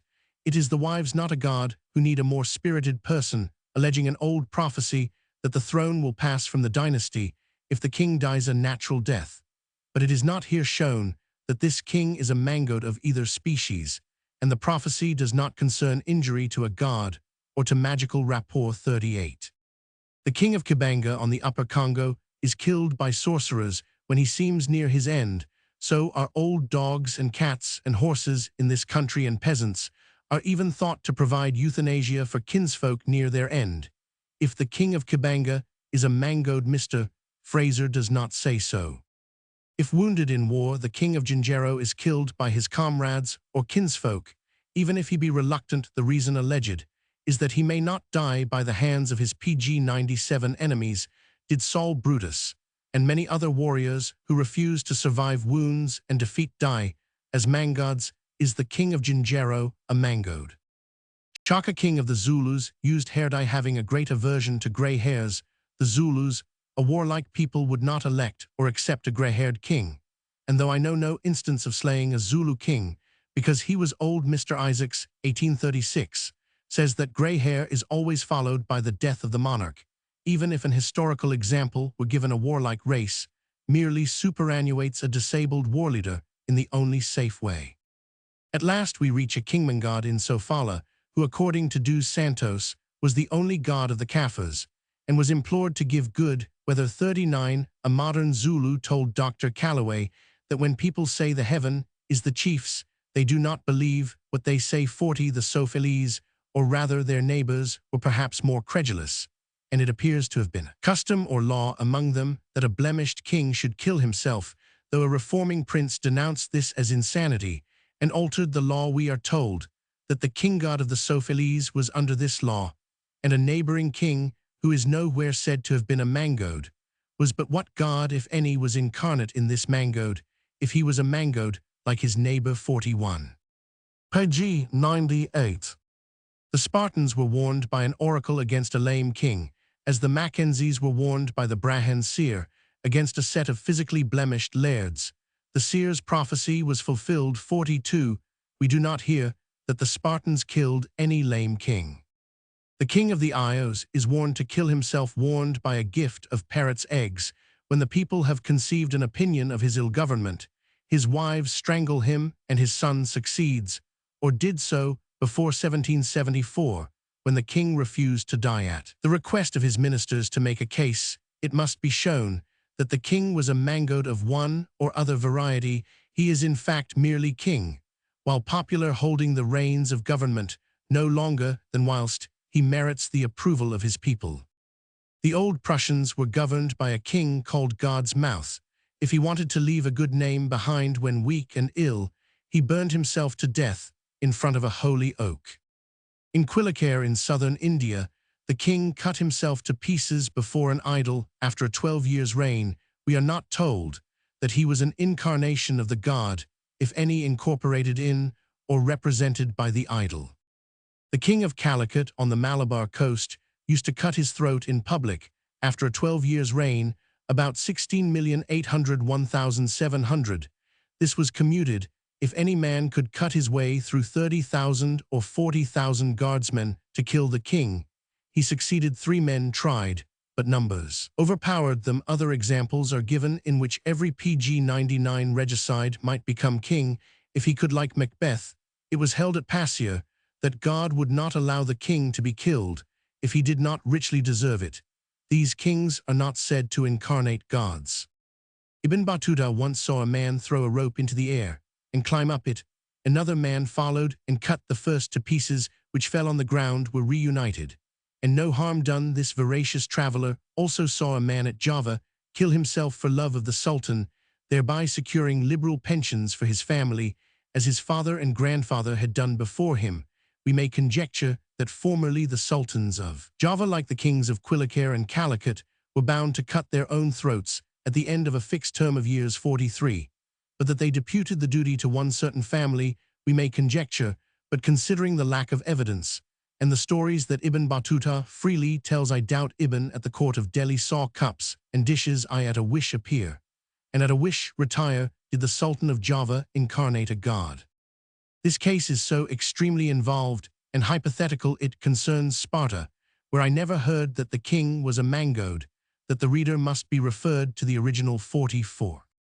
Meanwhile, the list of instances is numerically respectable, but are the instances to the point? Do they prove a practice of killing a royal mangoed for the purpose of helping a god incarnate in him, or even of preventing his magical power or mana in New Zealand from waning? They rather prove regicide as a form of superannuation, or as the result of the machinations of priests or of public discontent. Above all, they do not demonstrate that the king is ever killed as an incarnation of a deity who needs a sturdier person to be incarnate in. Page 100. So recalcitrant is the evidence that of all Mr. Fraser's kings who are here said to be gods, or to incarnate gods, not one is here said to be put to death by his worshippers. 45. And of all his kings who are here said to be put to death, not one is here said to incarnate a god. 46. Such are the initial difficulties of the theory, to which we may add that elderly men are notoriously killed by many savages, just because they are elderly, whether they are kings or commoners. Mr. Fraser's point is that Christ died in a halo of divinity visible, wherever men had heard the old story of the dying and rising God. 47. But apart from other objections already urged, Mr. Fraser's present instances do not contain one example of a dying and rising God, stated to be represented by a living man who is therefore killed, even if there are 1 or 2 cases of a slain king who is a medicineman, sorcerer, or cosmic sensitive. Thus the argument fails from the first. Christ is to be reckoned divine as representing a king who was killed as an incarnation of a god. But of regicide for this reason, no proof is afforded as far as I can see. Roman 4. Annual religious regicide. Next we arrive at an absolutely necessary hypothesis, which I find it difficult to accept in some places. It appears that the people could not trust the king to remain in full mental and bodily vigor For more than a year hence, at the end of a year's reign, he was put to death, and a new king, appointed to reign in his turn a year and suffer death at the end of it, when the time drew near for the king to be put to death in Babylon. This appears to have been at the end of a single year's PG 101 reign. He abdicated for a few days, during which a temporary king reigned, and suffered in his stead 48. Later we read of the time when the real king used to redeem his own life, by deputing his son to reign for a short time and die in his stead 49. The hypothesis is then that at Babylon the king used to be sacrificed once a year later. He appointed a son or some other member of the royal family or someone else to die for him, while last of all a criminal was chosen. Is not this a startling hypothesis? Yet on it, the whole argument about the divinity of Christ depends. Mr. Fraser overestimates human ambition. We wonder that Moray Lennox and Morton pined to be regents of Scotland, yet at least they had a faint chance of escaping death within the year. But the kings of Babylon had no chance. They were sacrificed annually. Mr. Fraser asks us to suppose that any men of royal race anywhere, men free and noble, not captives, not condemned criminals, would accept a crown, followed in 365 days by a death of fire. A child knows that no men have ever acted in this way, even if they were so incredibly unlike all other human beings, as to choose a year's royalty, followed by burning to death. How was the succession regulated even? The primitive Arunta naked savages in Central Australia have a kind of magistrate, merely a convener, called the Alatunya, the head man of a local totemic group. He is an hereditary official inheriting, in the male line, 50. Does anyone believe that a poor black man would accept the Alatunyship if he knew he was to be roasted, and so die at the end of a year? Now the Babylonians, or PG 102, rather the Persians, were infinitely more civilized than the Arunta. Their kings were hereditary kings. How then would Mr. Fraser's system work? The king is sacrificed, his eldest son succeeds, is sacrificed. Next year they soon work through the royal family. Thus in Scotland, Darnley is sacrificed, 1567.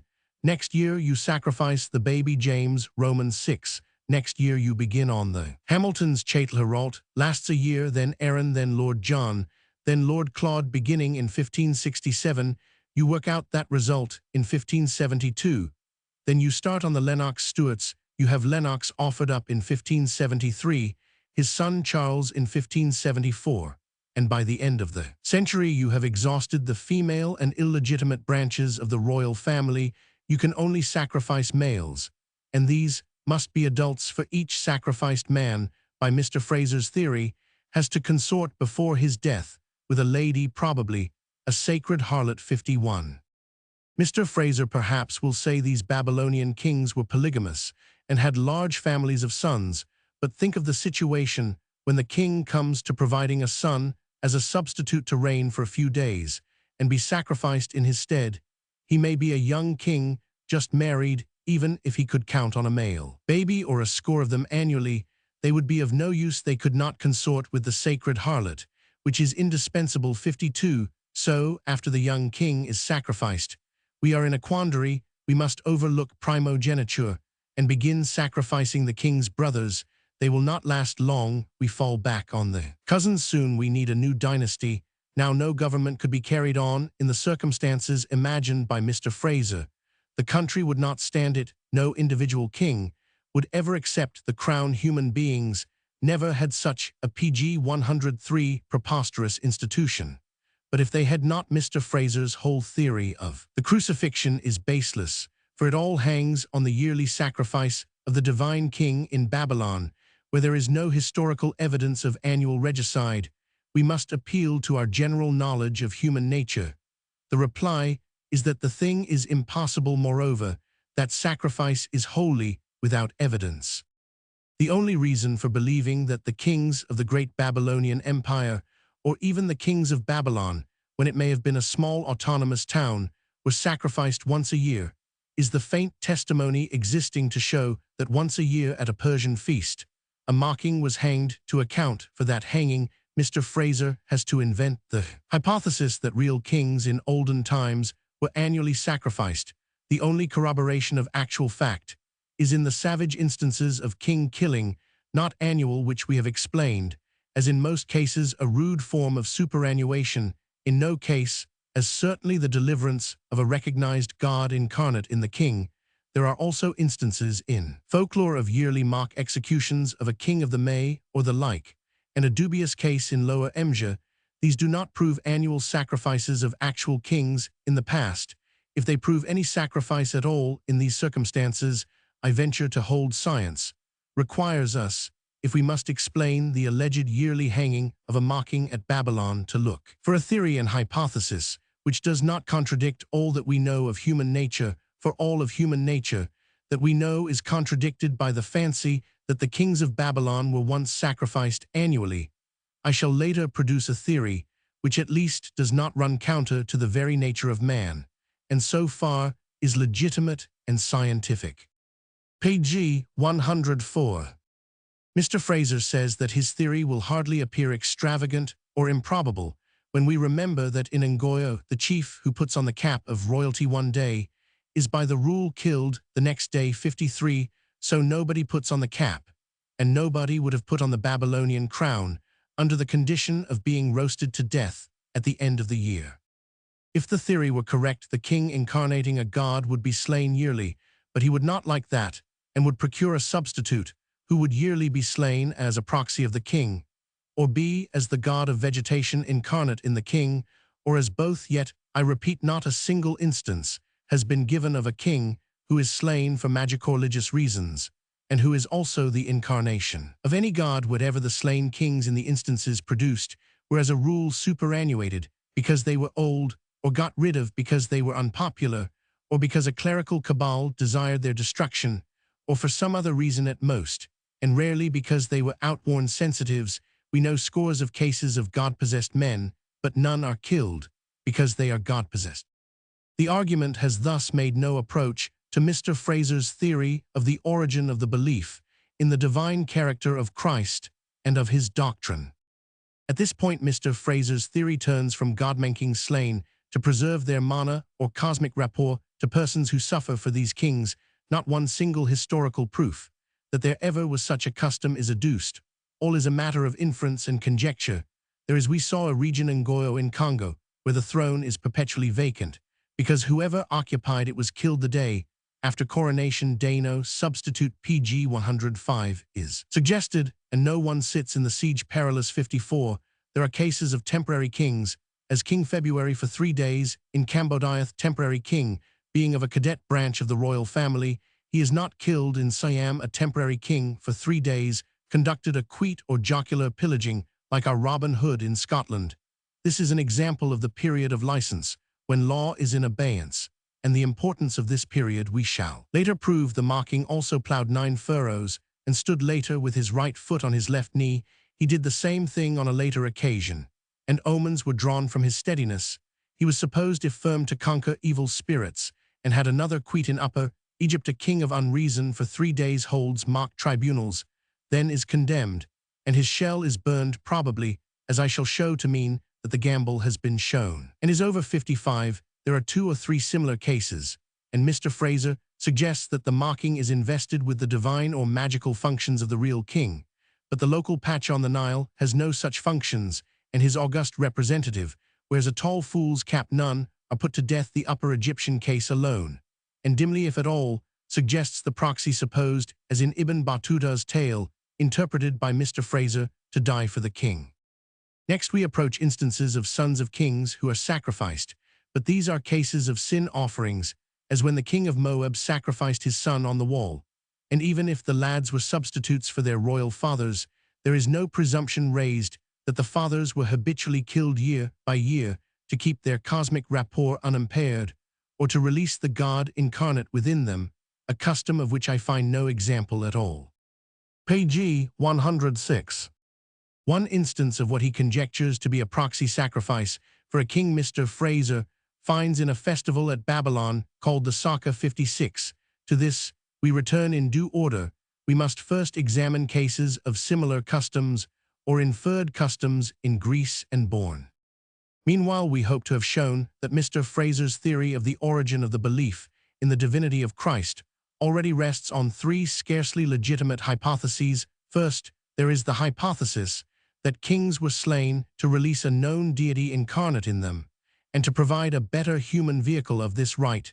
No instances were given. Next, there is the hypothesis that the king of Babylon was annually sacrificed, and succeeded by a new king who was sacrificed at the end of the year. Historical evidence does not exist, and the supposed custom is beyond belief. Thirdly, we are to believe in proxies or substitutes who die annually for the king. Of this practice, no actual example is adduced. Here perhaps the reader may be invited to ask himself whether he believes that there ever was anywhere a custom of yearly killing the king, the head of the state. If he cannot believe this in the entire lack of proof, he may admire the faith which can move this mountain in the interests of Mr. Fraser's conclusions. For my part, one may say that I was so hypnotized after first reading through the long roll of Mr. Fraser's sad stories of the deaths of kings that I could only murmur, but there is no historical evidence for the yearly Babylonian or rather Persian regicides. Then I woke out of the hypnotic trance, I shook off the drowsy spell of suggestion, and exclaimed, the king is killed annually. Next, I asked myself whether mortal men would take the crown, and how the arrangement would pg 107 work, and alas, it was my belief in Mr. Fraser's theory that was shattered. But the general reader perusing an argument of 1,400 pages may fall under the hypnotic spell of numerous cases, though none are to the point, and may accept an hypothesis, however violently opposed to his knowledge of human nature. To that test, we are in a case like this compelled to appeal, however little we may value common sense in other fields of speculation. Ours is the field of normal human nature, motive and action, in which every man may be a judge. I cannot but think that the author of the theory would have been stopped by considerations so obvious and obstacles so insuperable. But first, he had the remote analogy of the Aztec war prisoner who personated a god, and to a god was sacrificed. That example is of no real service. The man was a captive and could not help himself. He was not king of Anahuac. Moreover, he was sacrificed. He was not put to a death of special shame. Again, there was the Saturnian victim, if we believe the legend about to be narrated, but he too was sacrificed. He was not stripped, scourged, and hanged. Our author, however, was fascinated by the cross at the end of the long vista of the argument. In place, therefore, of seeking, or at least in place of finding a simple explanation of the Persian custom, or leaving it unexplained, he accepted the impossibility of the annual regicide at Babylon, and was launched into a new wilderness of conjectures and inferences to explain the absence in the Persian case of sacrifice, and religion the presence of a merrymaking and a hanging. Page 108. Roman 5, the Saturnalia. We are next to look for an historical case of the yearly sacrifice, not of a king, but of a mocking. The argument thus carries us to the Roman feast of the Saturnalia.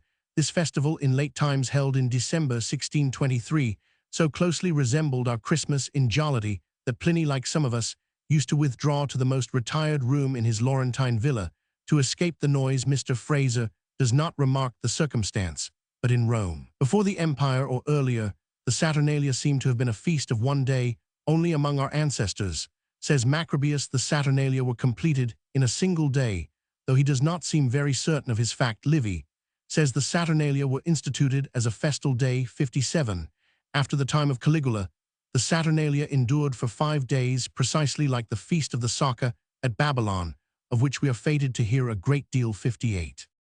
It would thus appear that the Saturnalia were originally a feast of 1 day, later lengthened to 5 days, and again to 7 days. By the time of writers like Lucian and Martial, the feast continued for a week, and Lucian represents Kronos, Saturn, as a jolly old king of unreason. 59. The rich helped the poor people, made presents to each other, a Christmas carol philosophy. Dickens calls it prevailed. The masters served the slaves at table. All was license, and riot. Wax candles were given as presents, ceria, like those on our Christmas trees.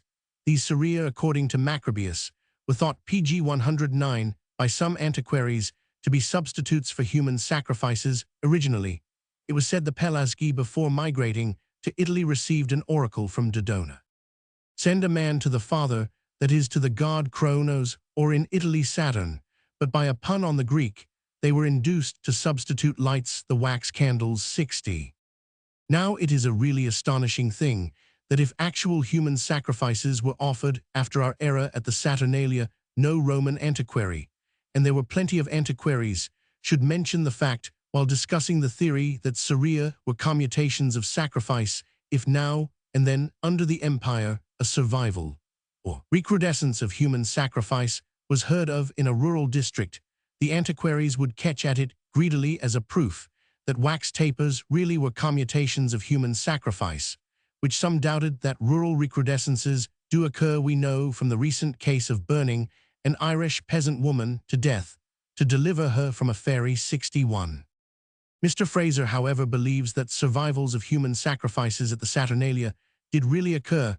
He is tempted to surmise that the king of the revels who answered to our 12th night king or queen of the bean may have originally personated Saturn himself. 62. In the following page, we read that the victim cut his own throat on the altar of the god, whom he personated. The only known or alleged instance of human sacrifice at the Saturnalia follows. In A. Roman 500, when the persecution under Diocletian began, one Dacius, a Christian soldier in Lower Emsia, is said to have been the victim whom the soldiers yearly PG 110 chose for the marking of a month, not a week. The Saturn of the occasion, why a month, if the ancient feast lasted but a day, and later, but a week after being a merry monarch for 30 days, he should have cut his own throat at the altar of Saturn. In the Greek MSS 63, Dacius declined the crown and was knocked on the head on November 20 by a soldier, apparently a christened man named John. The Saturnalia at Rome lasted at least under the empire from December 16 to December 23. Dacius must have been executed for his refusal, announced before his month's reign. Only a week is elsewhere known should have begun on November 23 if the regnal month ended on December 23. Thus the festive Saturnalian kings at Rome may be guessed to descend from a custom at Rome unknown, but surviving among the soldiers of killing a mocking Saturnus. Dacius was no slave or criminal, but himself a soldier. The revels of a month in place of a day or a week must also, one presumes, be a survival, though a day was the early limit. The date of the MSS about Dacius Mr. Fraser does not give, but he thinks that the longest MS is probably based on official documents to the MSS. I shall return. The grotesque figure of Carnival, destroyed at the end of a modern Roman feast, which does not fall in December, is also a survival of a slain mocking who personated Saturn, so Mr. Fraser suggests, though in ancient Rome even this carnival practice is to us unknown. 64. It will already have been observed that even if the Romans were in some remote age wont yearly to sacrifice a mocking who represented a god, they did not do so at Easter, as in the case of Christ, did not do so in spring, and did not scourge the victim there. Right, if it really PG 111 corresponded to that of the soldiers who slew Dacius, began in November and ended in December, lasting 30 days or test. Macrobio originally lasting 1 day if the slaying of Dacius really occurred, and was a survival of a custom once prevalent, as in ancient Anahuac. Then the early Saturnalia lasted for a month, from November 23 to December 23. But Roman antiquaries knew nothing of this. The month date is remote indeed from Easter, so Mr. Fraser must try to show that originally the Saturnalia were a spring festival like Carnival. To make the Carnival and Saturnalia coincide, Mr. Fraser points out that if the Saturnalia, like many other seasons of license, was always observed at the end of the old year, or the beginning of the new one, it must, like the Carnival, have been originally held in February or March at the time when March was the first month of the Roman year 65. Thus, in conservative rural districts, the Saturnalia would continue to be held in February, not as at Rome in December, though Roman writers do not tell us so, and though non-Roman pagan peoples held festival at the winter solstice. The soldiers who killed poor Dacius were ultra-conservative, but they killed him in November when their month of Saturnalia began, not in February, when, as they held by old usage, their Saturnalia should have been kept. The hypothesis may be stated thus. In rural districts, the older and sterner practice of murder may long have survived. 66. In rural districts, the Saturnalia continued to be held in February-March, not in December. 67. Therefore, the soldiers who kept up the older and sterner practice of remote districts, where the Saturnalia fell in February-March, killed Dacius in November. Page 112.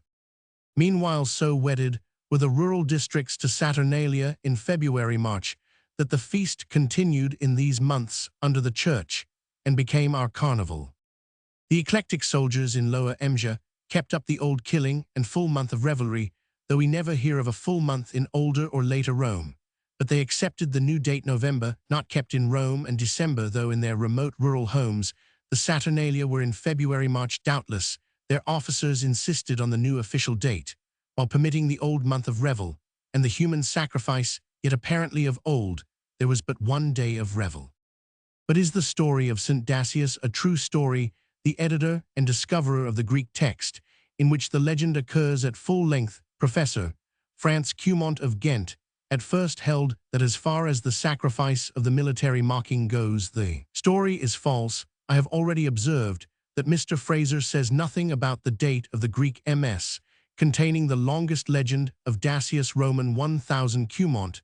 Does the MS is of the 11th century of our era, and the original narrative, he thinks, was done into Greek out of the Latin, which may have been based on official documents before the end of the 7th century, 68 A Roman 500, by someone who knew Latin, wrote execrable Greek, did not understand his subject, and was far from scrupulous. These sentiments of Roman 1000 Cumont, set in a new and lurid light, as Mr. Fraser says of something else, only evidence for the yearly military sacrifice of a mocking of the Saturnalia. Our author was unscrupulous, for he makes Dacius profess the Nicene Creed, pg 113, before it was made as to the 30 days revel Roman 1000 Cumont, supposes that to be a blunder of our author, who did not know that the Saturnalia only occupied a week. 69 Roman 1000 Cumont held that the king of the feast had not to slay himself, but only to sacrifice to Saturn. In fact, Beshues, his commanding officer, does ask him in the legend to sacrifice to our gods, whom even the barbarians worship. Dacius, the MS says, refused, and was knocked on the head by a soldier named John. John was likely to be a Christian, and Roman 1000 Cumont suggests that the ignorant translator of the Latin took sepultus est. He was buried by a soldier named John for pulsus or de pulsus est.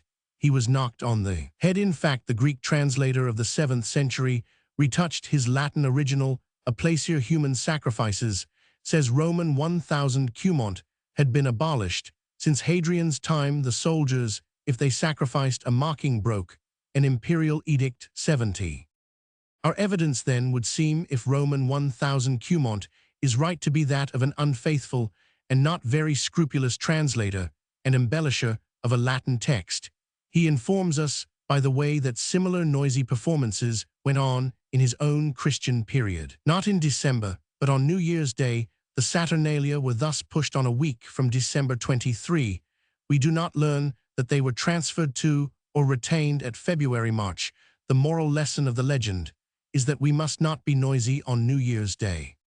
Thus Roman 1000 Cumont did not at first accept the evidence, pg 114, for the annual sacrifice of a mocking representing the god Saturn, but Roman 1000 Parmenter suggested that an old cruel rite might have been introduced by Oriental soldiers into Emsia 303 A Roman 500. Thanks to the licensed ferocity of the persecutions under Diocletian, the victim Dacius was a Christian, and the author of his legend told the tale to illustrate the sin of revelry on New Year's Day. But what led to the revival of the cruelty? Roman 1000 Parmenter quoted the story of our Babylonian festival, the Saka, in which a mocking was scourged and slain. This, or a similar rite, the Roman legions finally confused with their own Saturnalia, both as to date and as to characteristics. The Oriental soldiers of the Roman Empire imported into the army this Oriental feast and sacrifice, just as they brought monuments of Mithra worship into Emsia in an hour of military license and of persecution. The cohorts in Emsia may actually have tried to sacrifice a Christian private as a representative of King Saturn. So far, the sacrifice is an Asiatic importation, not a Roman survival, but Roman 1000 Cumont after reading Roman 1000 Parmenter, returned from his disbelief. In the veracity of the Dacius legend, he thought that the extension of the Saturnalia from 1 day to 5 days after Caligula might be due to an imitation introduced by Eastern slaves in Rome, an influential class of the 5 days feast of the Babylonian Saka. But 30 days, as in Emja, are not 5 days. He also inclined to accept the recently proposed identification of the Saka with a really old Babylonian feast called Zagmuk or Zakmuk, and with the Jewish Purim an identification, which we shall later criticize. As to the imperial edict forbidding human sacrifice, Roman 1000 Cumont, now suggested that it had become a dead letter, and impotent in the general decadence of 303 monstrous cruelties flourished, and the Saturnalia were marked by PG 115 gladiatorial combats. Thus, in remote Emja, the half-Oriental soldiery might really sacrifice a Christian for the safety of his comrades under arms. So far, the sacrifice of Dacius looks rather like a cruelty introduced into decadent Rome, and at the good-humored Saturnalia by Oriental legionaries, than like a Roman survival or recrudescence of a regular original feature of the Saturnalia. In any case, the stripping and scourging of the Sacan mocking his hanging, and his simulated resurrection, at which we shall find Mr. Fraser making a guess, are absent, while the date of the alleged transaction, November-December, does not tally with Purim or Eastertide or the date of the Saka. The duration of the Dacius feast, 30 days, is neither Roman nor Oriental, thus far from illuminating the Oriental practice. The rite reported in Emja does, but make the problem more perplexing. The evidence has all the faults possible, and the conjecture that the Greek writer invented the sacrifice to throw discredit on the New Year revels of his contemporaries may be worth considering. Perhaps I may hint that I think the historical evidence of the author of the Dacius legend so extremely dubious that I might have expected Mr. Fraser to offer a criticism of its character. The general reader can gather from the golden bough no idea of the tenuity of the testimony, which, of course, is at once visible to readers of French and Greek. We address ourselves to scholars, and for scholars Mr. Fraser has provided the necessary citations, but my heart inclines to regard the needs of the general reader. Cf. Mann, May 1901, No. 53. Romans 6, the Greek chronia. From Rome we turn to Greece. Chronos in Greece answered more or less to Saturn in Rome, though how PG 116 much of the resemblance is due to Roman varnishing with Greek myth, I need not here discuss now. The Athenian festival of Chronos fell neither in November, December, February nor March, but in July 71, therefore Mr. Fraser needs to guess that the July feasts of Chronos were once or may have been a spring festival like the Carnival, and like the Saturnalia, which by another hypothesis were originally in February or March, though of this we have no proof. Indeed, it is contrary to use and want for a populace to alter a venerable folk festival because of an official change in the calendar. If the Romans for unknown ages had kept the Saturnalia in spring, they would not move the date of their gaieties and cut off 3 weeks, or 29 days of their duration, because the new year was shifted from March to January in Scotland all through the Middle Ages, and much later the year began in March. But Yule was not shifted into March. It remained and remains like the Saturnalia at the winter solstice. As proof that the Attic feast of Chronos, supposed to answer to the Saturnalia, was originally in spring, not in July, Mr. Fraser writes a cake with 12 knobs, which perhaps referred to the 12 months of the year, was offered to Chronos by the Athenians on the 15th day of the month Elaphebolian, which corresponded roughly to March, and there are traces of a license accorded to slaves at the Dionysiac festival of the opening of the wine jars. In the month of flowers preceding 72, it was a proper season for license. The possible meaning of the cake does not go for much, and Chronos is not Dionysus. There was a spring festival of Chronos at Olympia, and Og Mommsen thinks that the Athenian Chronos feast was originally vernal, PG 117, though Athenian tradition thought it was a harvest feast, 73. The Attic customs then do not suit Mr. Fraser's argument, but he has another Greek instance: sacrificers, called kings, offered to Chronos at Olympia in spring. And why should they not once have been sacrificed like Dacius only in spring, not in November? This evidence is an inference from a presumed survival of human sacrifice to Cronos, who certainly received many such offerings. We are not told, we do not know why the Athenian Chronia were shifted from March to July, or when, but let no arbitrary proceedings of the kind prevent them from being equated with the Saturnalia only known to us, in fact as a December festival, not as a vernal rejoicing. It is singularly unlucky that the July date of the Athenian Chronia does tally with the June-July date. The Persian Saka, as given by Mr. Fraser, and probably given correctly in his second volume 74, but in his third volume he awakes to the desirableness of placing the Saka about Eastertide, not in July, and so loses any benefit which his argument might have acquired from the coincidence in date of the Attic harvest feast Chronia, and the Persian that date is originally established 75. How deeply this is to be regretted we shall see later, for periods of license like the Saka usually occur just after harvest. The real time of the Chronia, liberty to slaves of feasting with their masters, was a feature of the harvest Chronia, as of many other harvest rejoicings. 76. But the conjecture that the Chronia originally were a vernal feast removes them from such merrymakings of harvest license as the Saka in June-July. On the other hand, pg 118, the conjecture that the Saka were vernal brings them into touch with Eastertide, and with the other conjecture that kings were once sacrificed at the conjecturally vernal Chronia, and so has its value for Mr. Fraser's argument. Romans 7, the Saka. We are still trying to find an historical case of a man who is sacrificed in the character of a god and a king. The argument next introduces us to the Saka at Babylon, when the mocking was hanged, the Persian feast, which, as we saw Roman 1000 Parmenter following Herr Meissner, is inclined to identify with the ancient Babylonian Zagmuk or Zakmuk, and with the Jewish Purim. This identification, this theory that Zakmuk Saka and the Jewish Purim are all the same feast, is essential to Mr. Fraser's theory.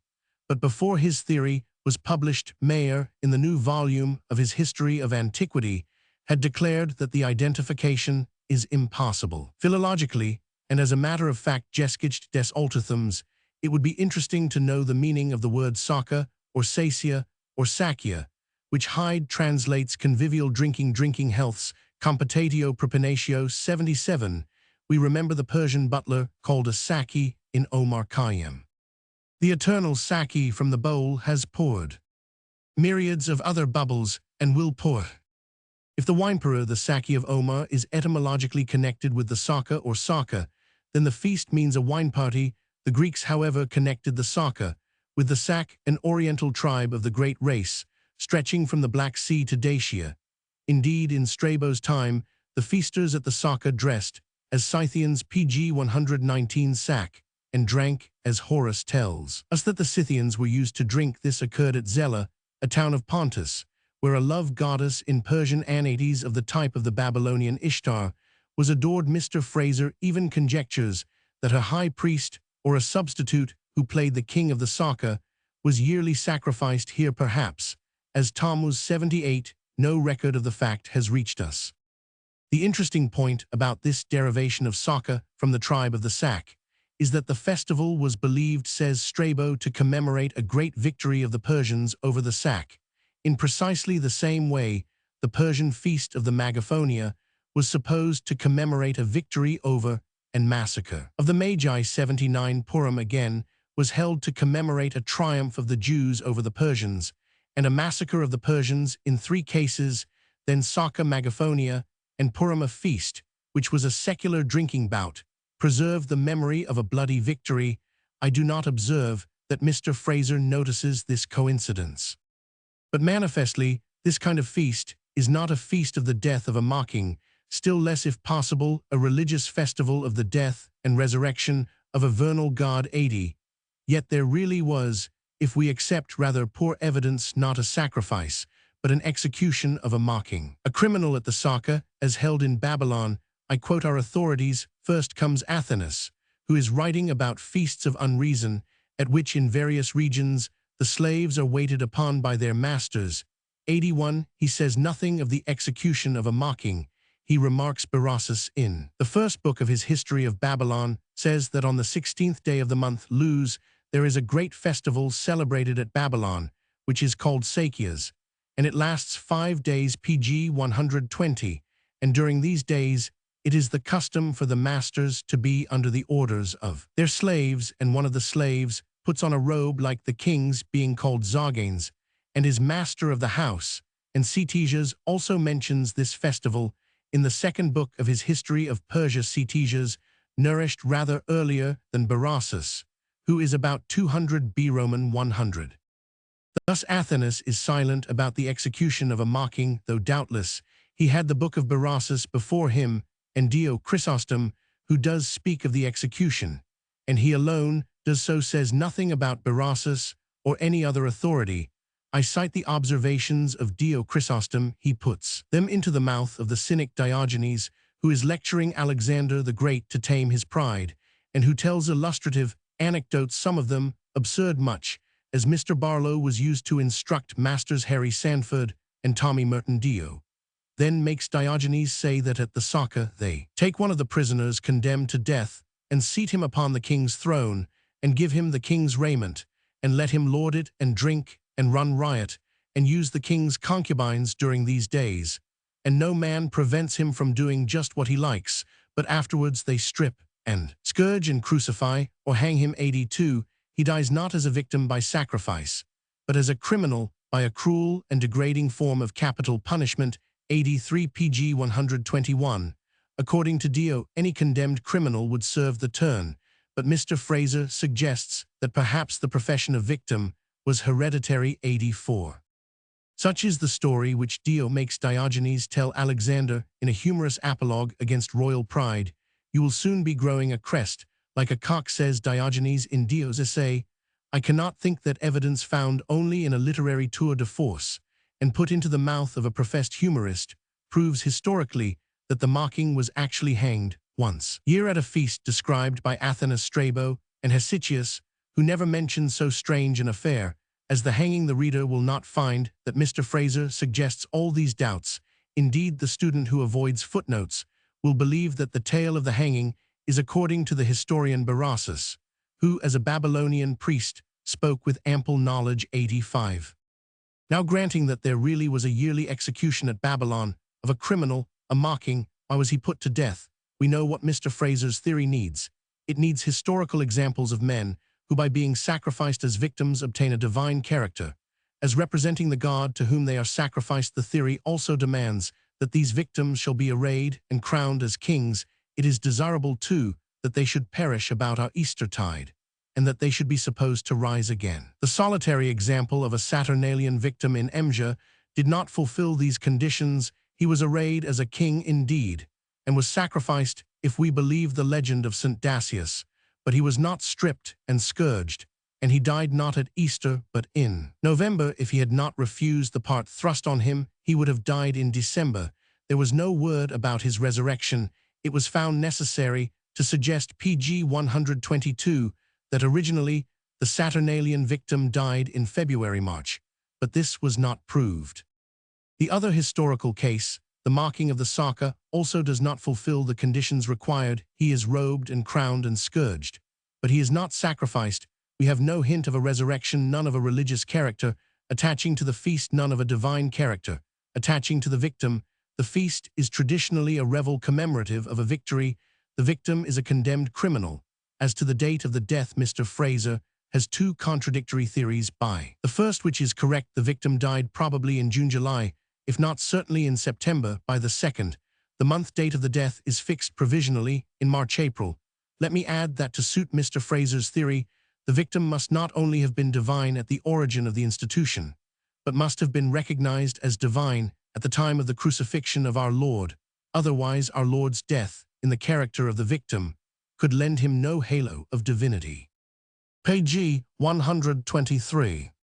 Romans 6. Attempts to prove the Sakan criminal divine. As our historical evidence does not meet Mr. Fraser's needs, as the Sakan victim is not regarded as divine, as he is no victim, but a criminal, as he is not sacrificed, as the feast is not religious, but a secular merrymaking, as no resurrection is mentioned as the historical date does not fit Eastertide. Mr. Fraser has to invent theories which will prove far more than the facts alleged by Dio Chrysostom Berassus in Athenaeus Strabo and Hesychius, or will prove that originally the facts were the opposite of those historically recorded. Through his whole argument, Mr. Fraser seems to me to present two distinct theories alternately, and only at the close can I detect any attempt at reconciliation. A third theory, distinct from either, appears to be rejected. Indeed, Mr. Fraser's task is not easy. He may say that the second victim represents the king, and that the king, being by the hypothesis divine, the victim is divine also, but he needs moreover a resurrection of the dead man. Hence the theory that the victim represents not only the king, but a god of the type of Tammuz or Adonis at the feasts of that god, a god of vegetable life. There was wailing for his death, rejoicing for his resurrection at Babylon. This occurred in June-July, but there is no evidence that a human victim was slain for Tammuz. Pg 124. None. That he was scourged and hanged. How are the two theories, the victim as divine king, the victim as Tammuz, to be combined? Their combination is necessary, for the king is needed to yield the royal robes, while Tammuz is needed to yield the resurrection and the fast preceding the feast before Purim. A fast of wailing for Tammuz. We hear of no fast before the Saka, but if Purim be borrowed from the Saka, which is indispensable to the theory, the Saka too must have been preceded by a fast, though it is unrecorded. Clearly the king theory alone, or the Tammuz theory alone, will not yield the facts necessary to the hypothesis. Consequently, the two theories must be combined. The king must not only be divine, be a god, he must also be a god of vegetation, a god of the Tammuz type, who has a resurrection. Now we have no evidence, or none is adduced to prove that the king, whether Babylonian or Persian, was ever deemed to be an incarnation of Tammuz or any such vegetable deity. Without sound evidence to that effect, the theory cannot move a step. We have abundance of Babylonian sacred and secular texts. Not one is adduced to prove that the king incarnated any god, especially Tammuz. Mr. Fraser then, after putting forward alternately the king theory and the Tammuz theory, does finally, if I understand him, combine them. He talks of the human god, the Saturn Zoganes Tammuz, or whatever he was called, one. Thus the victim is the king, and we get the royal robes and the 5 days of royalty. The king is also Tammuz, unless I fail to grasp the meaning. The victim too is Tammuz, and we get the fast, though we hear of none before the Saka, the feast, and the resurrection. But this is a late, and rather casually Pg 125, introduced theory, quite destitute of evidence as regards the kings being recognized for Tammuz. Previously, throughout 2 volumes, the victim had alternately derived his necessary divinity from the king, and from the Tammuz god he derived more as king. He had the entree of the royal harem. As Tammuz, he was the consort of a woman, probably a sacred harlot, who represented the great Semitic goddess Ishtar, or Astarte. His union with her magically fertilized the crops. To a similar duty, in the dreamtime of Mr. Fraser's hypotheses, had been that of the majesty of Babylon. Originally, we may conjecture such couples exercised their function for a whole year, on the conclusion of which the male partner, the divine king, was put to death. But in historical times, it seems that as a rule the human god Saturn Zoganes Tammuz, or whatever he was, caledenged his divine privileges, and discharged his divine duties only for a short part of the year, namely 5 days, at the Saka 3. The divine duties of the early kings of Babylon, if I understand Mr. Fraser, were to stand for the powers that make for the fertility of plants, and perhaps also of animals. Are we to conceive that these pleasing exercises with the lady of the divine pair were all the duties of the early kings of Babylon in that case, who carried on the civil and military control of the empire? Of course, if the early king did nothing at all but associate with the human goddess who shared his bed and transmitted his beneficent energies to the rest of nature, then he may have been a mango to Tammuz, if the texts say so, and his substitute might die at once as royal proxy to save the king's life. And also as Tammuz. Moreover, it Pg 126 would not matter a pin's fee whether such a king died or not. Only no man could take the billet of king. Thus it may be Mr. Fraser's intention to combine in one the 2 theories of the victim as Tammuz and as royal proxy in that case, his two apparently inconsistent theories are one theory. But if I apprehend it correctly, it is a very audacious theory, where have we a proven case of a king who incarnates a god of vegetation, plays the part of making for the fertility of plants by the assistance of the human goddess, who shares his bed and transmits his beneficent energies to the rest of nature, and who is sacrificed annually. Does this divine voluptuary also keep a royal harem, or is that essential and more or less attested part of the saga a later excrescence? Without some historical evidence for such a strange array of facts, including the yearly sacrifice of the monarch, I must hesitate to think that Mr. Fraser's theory of a king, who is both king and Tammuz, and has later a substitute who is both Tammuz and king, is a practical hypothesis explanatory of the halo of divinity which was shed around the cross of Calvary. I cannot accept as evidence for a combination of facts, separately so extraordinary, a series of inferences and presumptions from rural or barbaric revels in spring, or at harvest the existence of a king or queen of the May, or of the bean on Twelfth Night, with occasional or even frequent mock destructions of the monarch of a playful day, cannot be used as proof that early Babylonian kings consorted for a year with a human goddess, and then were burned to death as gods of vegetable produce, especially when there is no historical testimony and only inference from myth in favor of any human goddess or of a burned king. We have not, meanwhile, even any testimony to show pg 127 that in any time, in any place, any human victim was ever slain, let alone a king. And a king, annually as Tammuz, we have only a guess founded on the weakest possible basis, that of analogy. The analogy, says Mr. Fraser, of liturgies and of folk custom, both European and savage, suggests that in Ph. Nisha, the corn spirit, the dead Adonis, may formerly have been represented by a human victim. 5. This can hardly persuade me that the kings of Babylon were annually sacrificed as Tammuz or as Adonis. While admitting that Mr. Fraser may really mean to combine his two theories, the victim as king, the victim as Tammuz, and while he certainly makes his victim both a king and a god, I shall take the freedom to examine his theory in the sequence of the passages wherein it is proposed, and request the reader to decide whether there be one theory or two theories.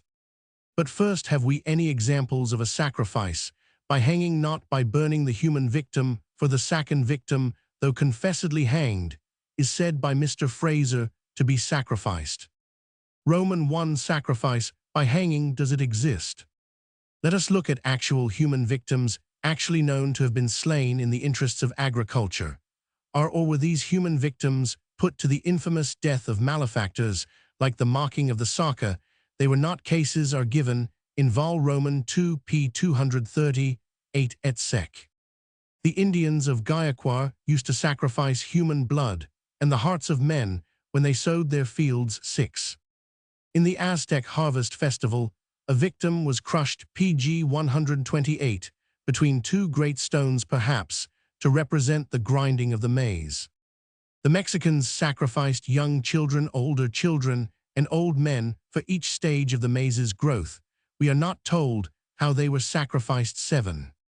The Egyptians burned red-haired men and scattered their ashes with winnowing fans. This burning is a usual feature of sacrifice and is not hanging or crucifying.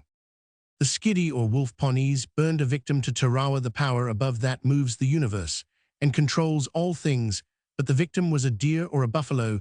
There were also occasional human sacrifices. Before sowing, the victim had his head cleft with a tomahawk and was then riddled with arrows and afterwards burned. 8. In some cases, he was tied to a cross before being slain with an axe. 9. A Sioux girl was burned over a slow fire and then shot with arrows. Her flesh, for magical purposes, was squeezed over the newly sown fields. West African victims were killed with spades and hoes and burned in newly tilled fields.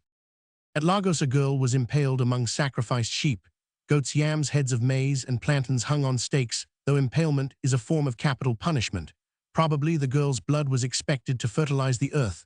We have no proof that crucifixion was used in Babylon, or the same motive might be alleged for the mocking at the Saka. It may be doubted whether crucifixion was an oriental mode of punishment. Says Mr. Fraser, he does not say that it was an oriental form of sacrifice. 10. pg 129. The Marimos kill and burn a human victim and scatter the ashes on the ground to fertilize it. The Bagalos hew a slave to pieces. Some tribes in India chop victims up. The Kujulu allow to a victim all the revel's women and all of the second mocking, and then cut a hole in him and smear his blood over an idol. This is sacrifice, not capital punishment. The Khans slew their revered and godlike victim in a variety of ways, strangling him in a tree burning, and chopping up that his flesh might be sown on the fields. The head, bowels, and bones were burned. Such are the examples of a real human victim slain for the good of the crops. In 6 out of 14 cases, the victim's ashes, blood, or flesh is used magically to fertilize the fields, and probably this is done in several other instances. In 7 cases, burning occurs in 2, sacrifice to a god or idol occurs in 1 only, is the mode of death, a recognized form of capital punishment. Therefore, Mr. Fraser does not seem to me to be justified in taking for and describing as sacrifice the capital punishment inflicted at the Saka on a mocking who notoriously was a criminal condemned to death, and who was hanged, not sacrificed. To be sure, Mr. Fraser tries to turn this point, and how perhaps ancient kings of Lydia were once burned alive on pyres as living embodiments of their god, for the Lydian, like the Macedonian, and many other royal houses, claimed descent from Heracles, who, being on fire already under the shirt of Nessus, homeopathically burned himself. Cr. Sus, defeated, was about to die by fire, but not out of his own head. Cyrus was going to burn him alive, like Jean d'Arc, Cranmer Wishart, and others. This cruel infliction by a foreign enemy, hardly PG 130, proves a Lydian custom, nor are Lydians exactly Babylonians again.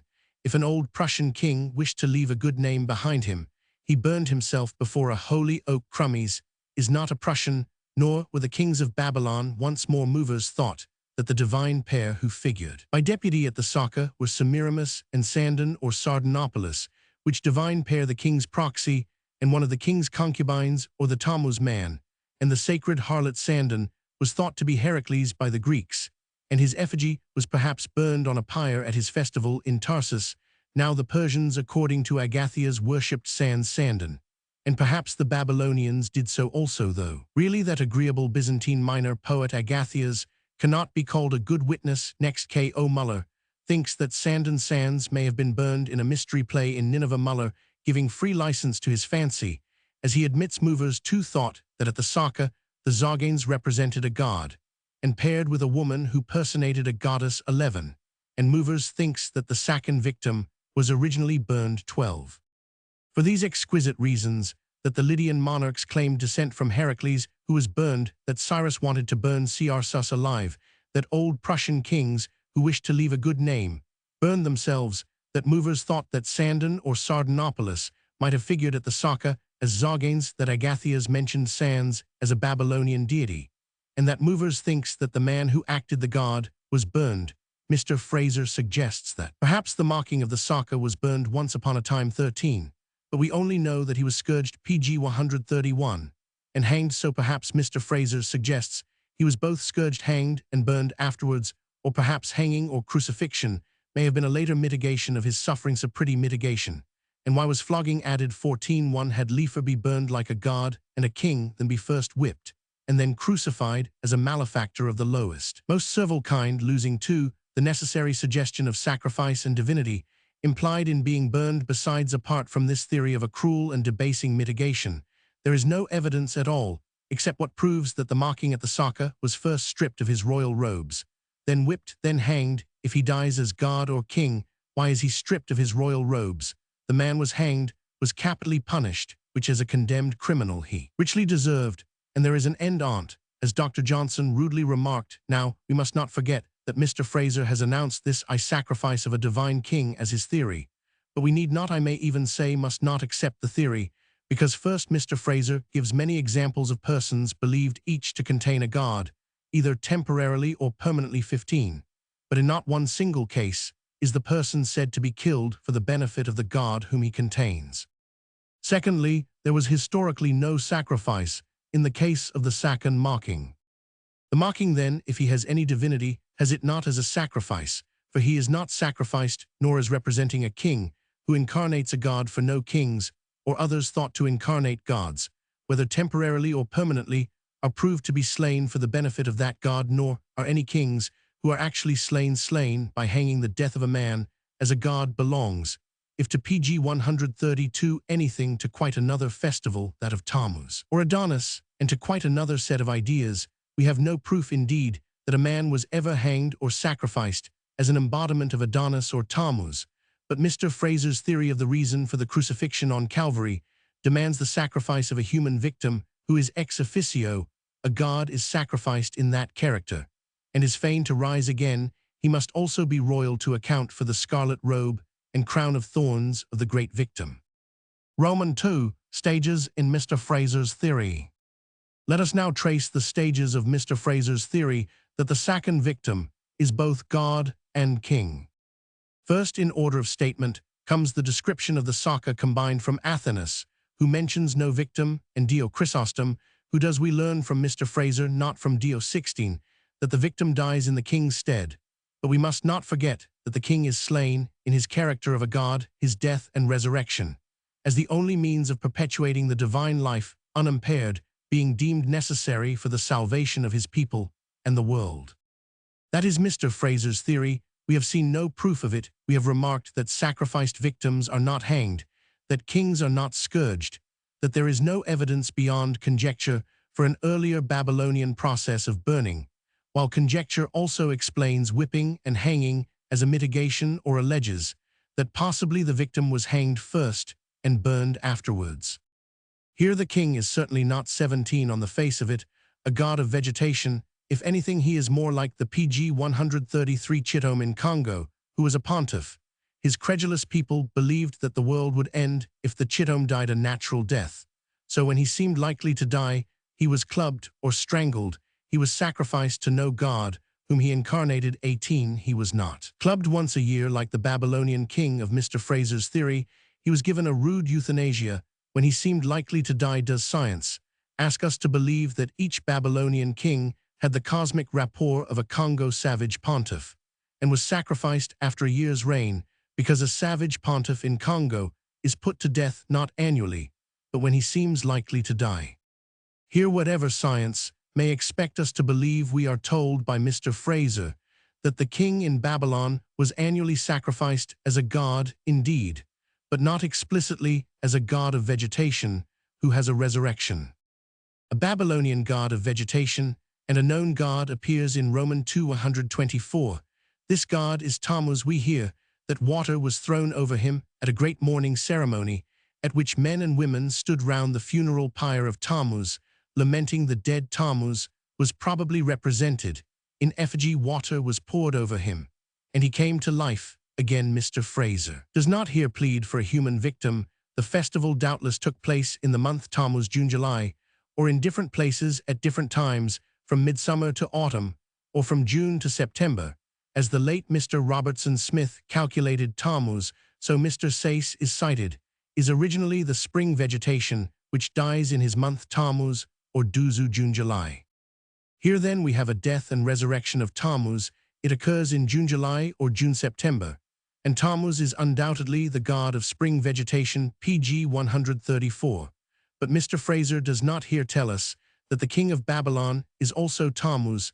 Tammuz is not whipped and hanged at the Tammuz feast in July. His dead body is probably a dummy. In Vol Roman 2, Mr. Fraser returns to the victim, the mocking of the Saka, but he says nothing here about the real king of Babylon. He wishes to show how and why the victim is divine. Now in Roman 2, we were told that the victim is divine because he represents a dying god, for we must not forget that the king dies in his character of a god. Was Mr. Fraser satisfied with this explanation given in Roman 2? Apparently not. For 19, he gives a new explanation, and a different one. It seems worth suggesting that the mocking who was annually killed at the Babylonian festival of the Saka on the 16th day of the month Luz may have represented Tammuz himself. Here the Tammuz dummy, or effigy of Roman 2:124, is perhaps discarded still. If a real live Tammuz was burned on a funeral pyre, 20, his ashes might well be represented by a dummy. it has not yet occurred to Mr. Fraser, as it does later, to have the Remarkably god personated by a living human counterpart, Mordecai, in a later page of the dead Tammuz. Haman, the festival of the Saka, is now a Tammuz festival, a religious feast, and indeed is identical with that of Roman 2:124, for it occurs in the month Luz. Now Luz, says Mr. Robertson Smith, answered to the lunar month Tammuz 21, and the month of Tammuz 22 was June-July or June-September. There could not surely be two Tammuz feasts in the month Tammuz. We are therefore confronted by the pg 135 singular facts that Tammuz lay on a funeral pyre 23, and also that as the second victim, who Mr. Fraser thinks it worth suggesting personated Tammuz, he was at the same feast, the Saka whipped and hanged 24. Mr. Fraser goes on, if this conjecture is right, the view that the mocking at the Saka was slain in the character of a god Tammuz would be established. But it was established already, was it not, on other grounds to Mr. Fraser's satisfaction. In Roman 2, there the criminal victim died as a king, and as a god, for the king was a god, and so was his proxy. Now, on the other hand, if Mr. Fraser's latest conjecture is right, the victim dies as a real known god Tammuz. We keep asking, was the king also an incarnation of Tammuz? May I not be excused for surmising that we have here an hypothesis in the making, an hypothesis resting on two different theories. If Mr. Fraser holds that the king of Babylon was also Tammuz, as the mocking was here, was the opportunity for saying so and proving the fact from Babylonian texts. Mr. Fraser here gives us a Tammuz feast in which Tammuz lies on a funeral pyre, and also a Tammuz feast in which the human representative of that deity is whipped and hanged, while the dead Tammuz was probably represented in effigy. Water was poured over him, and he came to life again. How? In the person of Mordecai. These are the results of Roman 2:124 and of Roman 2:254.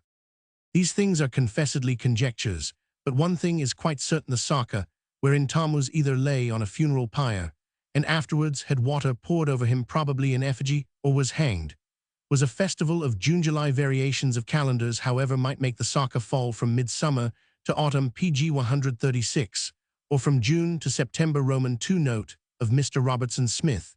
These dates are remote from Eastertide.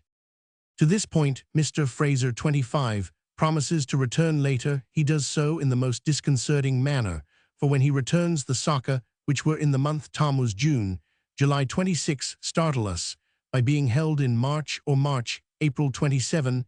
May I not say that I seem to detect traces of an hypothesis in the making, and of discrepant theories. We have already been rather puzzled by the Tammuz on a funeral pyre, who has cold water poured over him, probably in effigy, and also is honored by being whipped and hanged in the person of a human representative, a mocking at the same festival. But perhaps there were two Tammuz feasts in the month of Tammuz, and possibly the victim was whipped and hanged at one of them, while his mortal remains were burned on the pyre at the other. It is quite possible, says Mr. Fraser, when explaining why a victim of a sacrifice was hanged, not burned, as is usual, that both forms of execution, or rather of sacrifice, may have been combined by hanging or crucifying the victim first and burning him afterwards. 28. But he neglects the buxom opportunity of corroborating this conjecture by referring to the Tammuz victim, who had both a funeral pyre and a gibbet, in Roman 2:124, 253, 254. Roman 3. A possible reconciliation.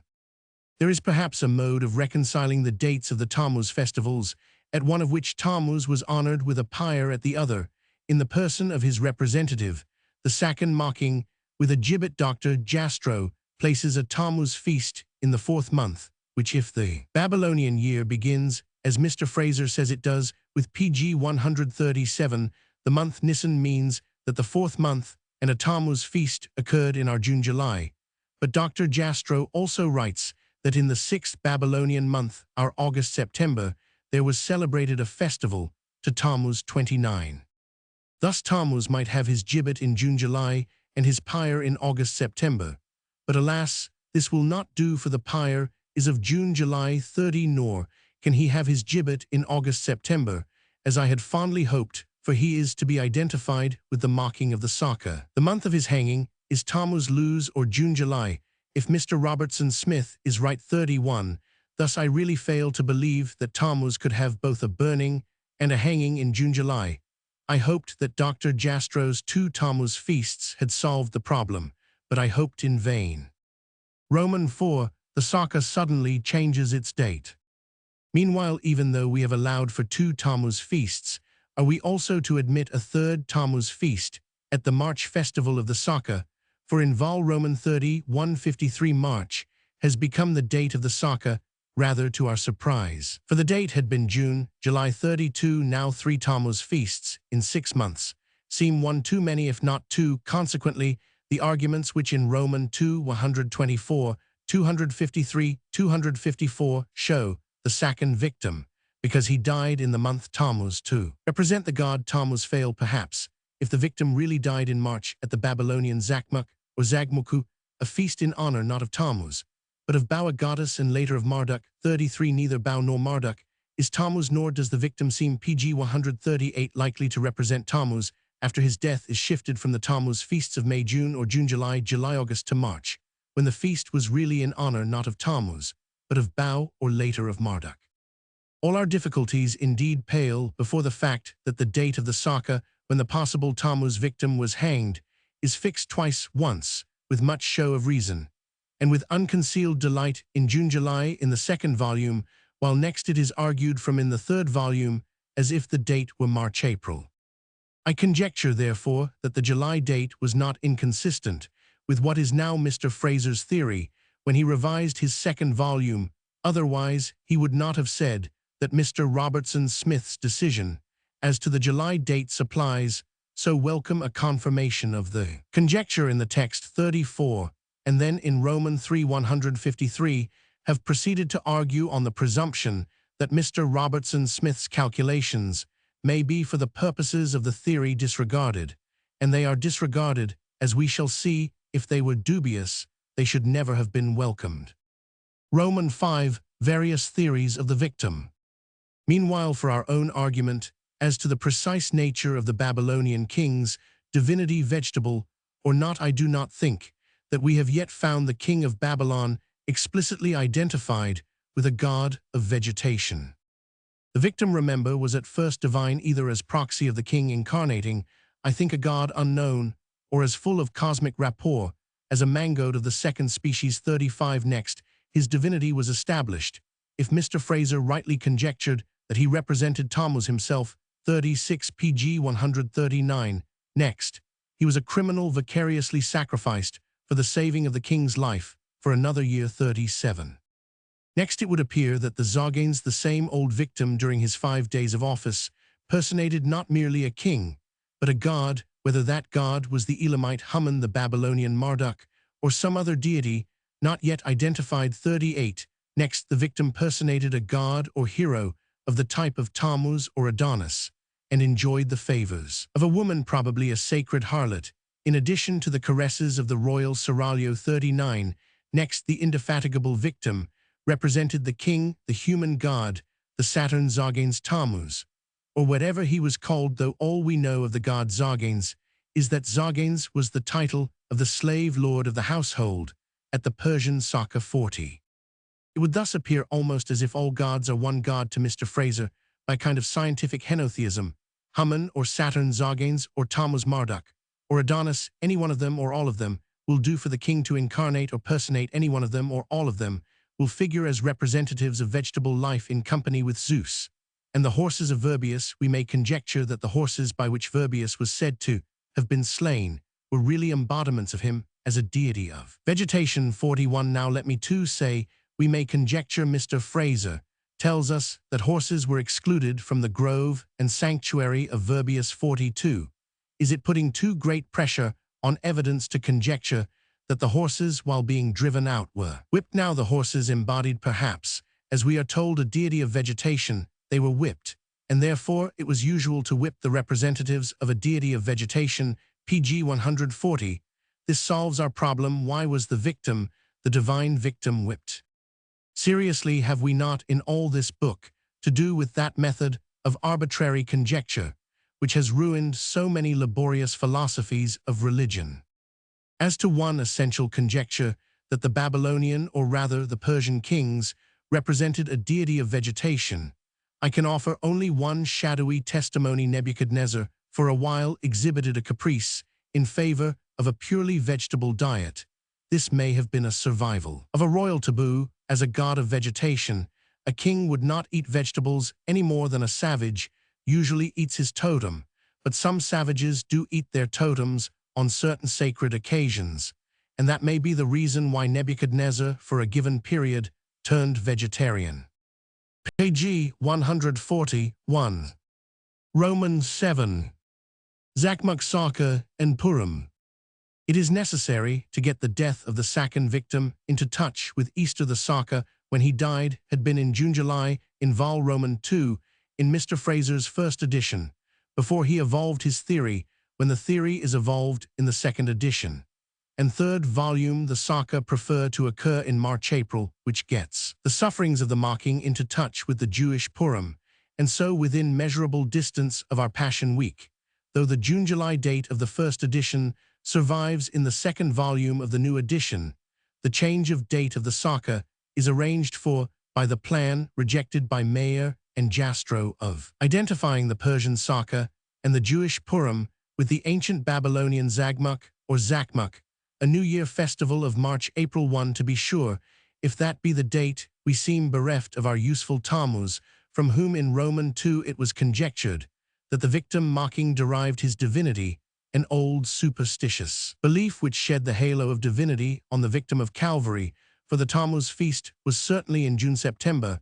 However, perhaps there were 3 Tammuz feasts: resurrection, and all, and Mr. Fraser's last choice of a date in March-April has the PG 142 immense advantage for his theory of getting us near Eastertide. But did the Saka actually desert their old date June-July to prove that we must identify the Saka, a Persian, with Zachmuch, a Babylonian feast, which really fell in March or April? The old Babylonian feast Zachmuch is known to the learned. Through inscriptions we have seen that Roman 1000 Cumont and Herr Meissner inclined to regard Zachmuch as identical with the Saka, while the feast Zachmuch Saka is supposed by Mr. Fraser to be the origin of the Jewish Purim. But the Saka fell in the Macedonian month Luz, as Athanas tells us, according to Berossus, a Babylonian priest, using the Macedonian calendar. And Luz, as Mr. Robertson Smith proved, was our July 2. Zachmuch, on the other hand, fell in our March-April, and Purim in our March, neither of which is July when the Saka were held. Now it is desirable for Mr. Fraser's argument that the Saka should fall not in July, as it did in Roman 2, but in or about Eastertide. Mr. Fraser therefore shifts the Saka from July to Eastertide in face of difficulties.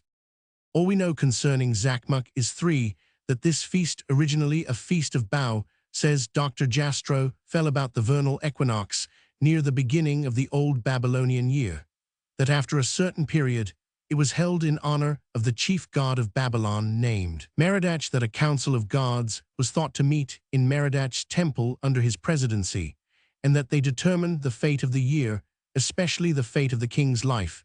The festival existed as early as 3000 B Roman 100, whereas the Saka, so far as appears from our authorities, does not date from before the Persian conquest of Babylon 536 B Roman 1004. But in spite of dates, it is desirable for Mr. Fraser's purpose to identify PG 143, the Persian Saka, with the Babylonian Zachmuch, for if he succeeds in this, then Saka must fall when Zachmuch fell, and nearly when Purim fell. Eta, not so very far from Eastertide, but 5 Saka was eagerly welcomed by Mr. Fraser as a July, not a spring feast, whereas in Roman 3, Saka is identified with Zachmuch, which did fall in spring. Again, we have not even a hint that any mocking or Tammuz man or anybody was slain at the Babylonian feast of Zachmuch, as a man was slain, says Dio, at the Saka. However, Mr. Fraser tries to show that Saka and Zachmuch may be the same feast, for Saka and Zachmuch are names that resemble Zachmuch and Zarganes 6. We may reply that the word Saka also rather closely resembles the name of the tribe of Sak, from whom the Perso-Greeks derived the word Saka. While the Saka were held to commemorate a victory over the Sak, again the word Saka, which was a drinking feast, resembles the word Saki Persian, for a poorer fourth of wine. The word saki is Arabic, being the nomen agentis of the verb saki, to water a brewer. This root is common to several Semitic languages, Hebrew and Theopicand. If we could prove the word saka to be of native Babylonian origin, it might very probably come from the same root. Mr. Denison Ross informs me in any case, we cannot build on resemblances in the sound of words. That argument for the identification of Zakmuk and the saka fails. Next, Mr. Fraser contends that since at Zakmuk the gods determined the fate of the king's life, it was a critical time for the king. Now, the central feature of the saka appears to have been the hanging of the mocking for the saving of the real king's life. 7 Here, then, are 2 critical hours for the king, one at Zakmuk, when pg 144, the gods settle his fate, one at the saka, when his life is saved by the execution of his proxy. Are not then these 2 critical periods one period? And is not saka another name for Zakmuk 8? But Mr. Fraser has also told us that the main feature of the saka was the death of a man who represented Tammuz and was killed after doing sympathetic magic with a sacred harlot. 9. Was there then in connection with this Tammuz man a third Tammuz feast in March-April, for there were 2 in June-September? Thus, even if we could admit that because 2 periods are critical, both are the same period, yet as the victim of the saka was a Tammuz man slain to do good to the crops, we are unable to concede that he also died in the king's stead, and to save his life, unless the king was Tammuz. Besides, no authority tells us that either or both of this victim's deaths occurred at the Babylonian feast of Zakmuk. It occurred at the Persian feast of the saka, if at all. Indeed, even if Mr. Fraser's 2 arguments for the identity of Zakmuk and saka were persuasive, and how persuasive they are we have seen, there would remain a difficulty, for Berossus says, as we saw, that the saka fell on Luz 16, which is July, whereas Zakmuk fell in March-April. Roman 1. Historical difficulty. This obstacle seems to be, and really is, insuperable, but Mr. Fraser, undaunted, writes the identification of the months of the Syro-Macedonian calendar is a matter of some uncertainty.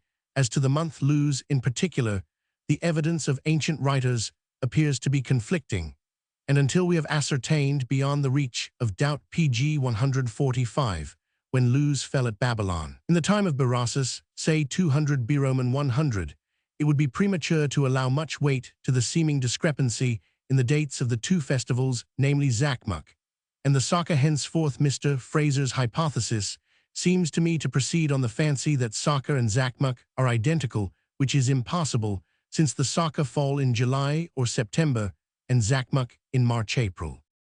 It is absolutely certain historically that saka and Zakmuk cannot be identical. They were as remote in date as they well could be, for the conflicting evidence of ancient writers as to the date of the month of the saka, namely, the Macedonian month Luz. Mr. Fraser gives 2 references. The first is to Mr. Robertson Smith's proof that Luz is July 10, that does him no good. The second is to Smith's Dictionary of Greek and Roman Antiquities 11. In that work, I read that the only doubt as to the month Luz is whether it fell in July or September. Smith's Dictionary is a book so common and accessible that I need not inflict on the reader the nature of the conflicting evidence.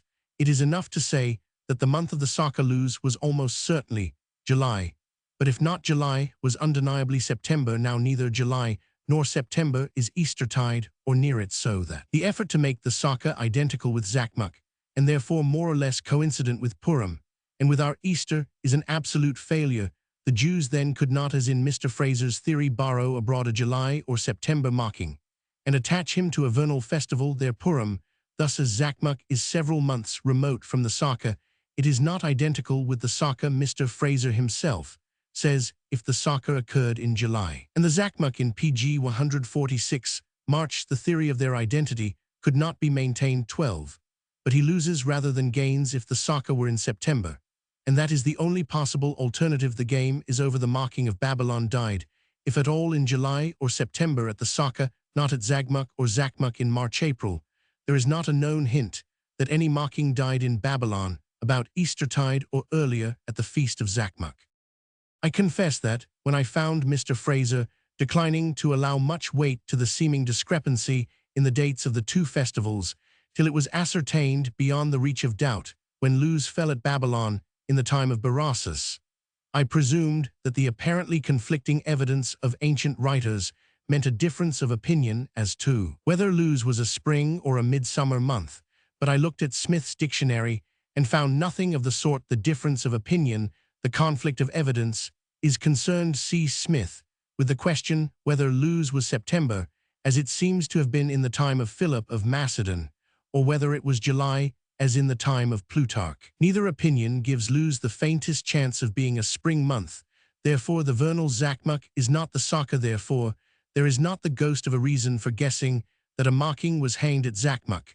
Therefore Zachmuch in April cannot lend a hanged mocking to Purim in March.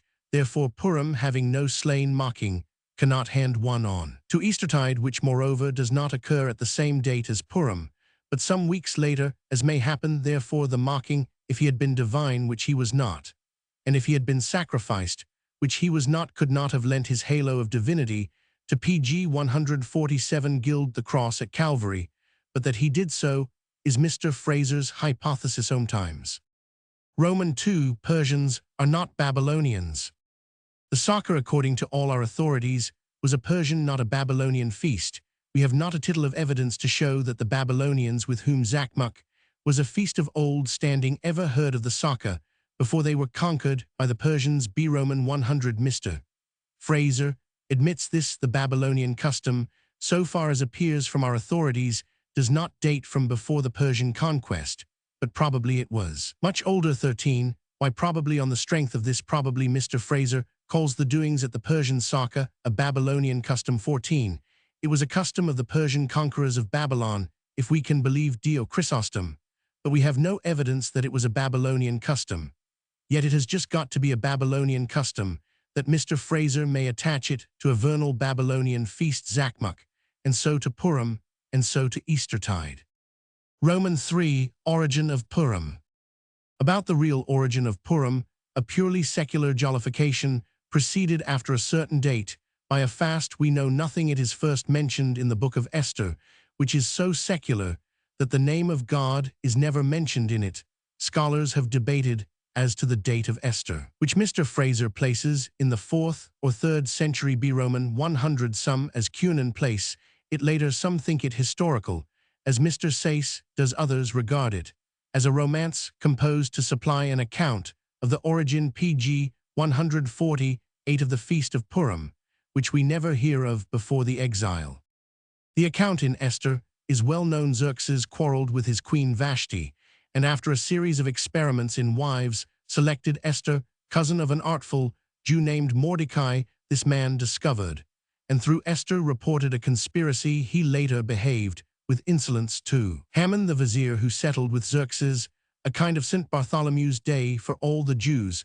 But Xerxes was accidentally reminded of the services done by Mordecai, and asked Haman how a grateful prince should reward an unnamed servant.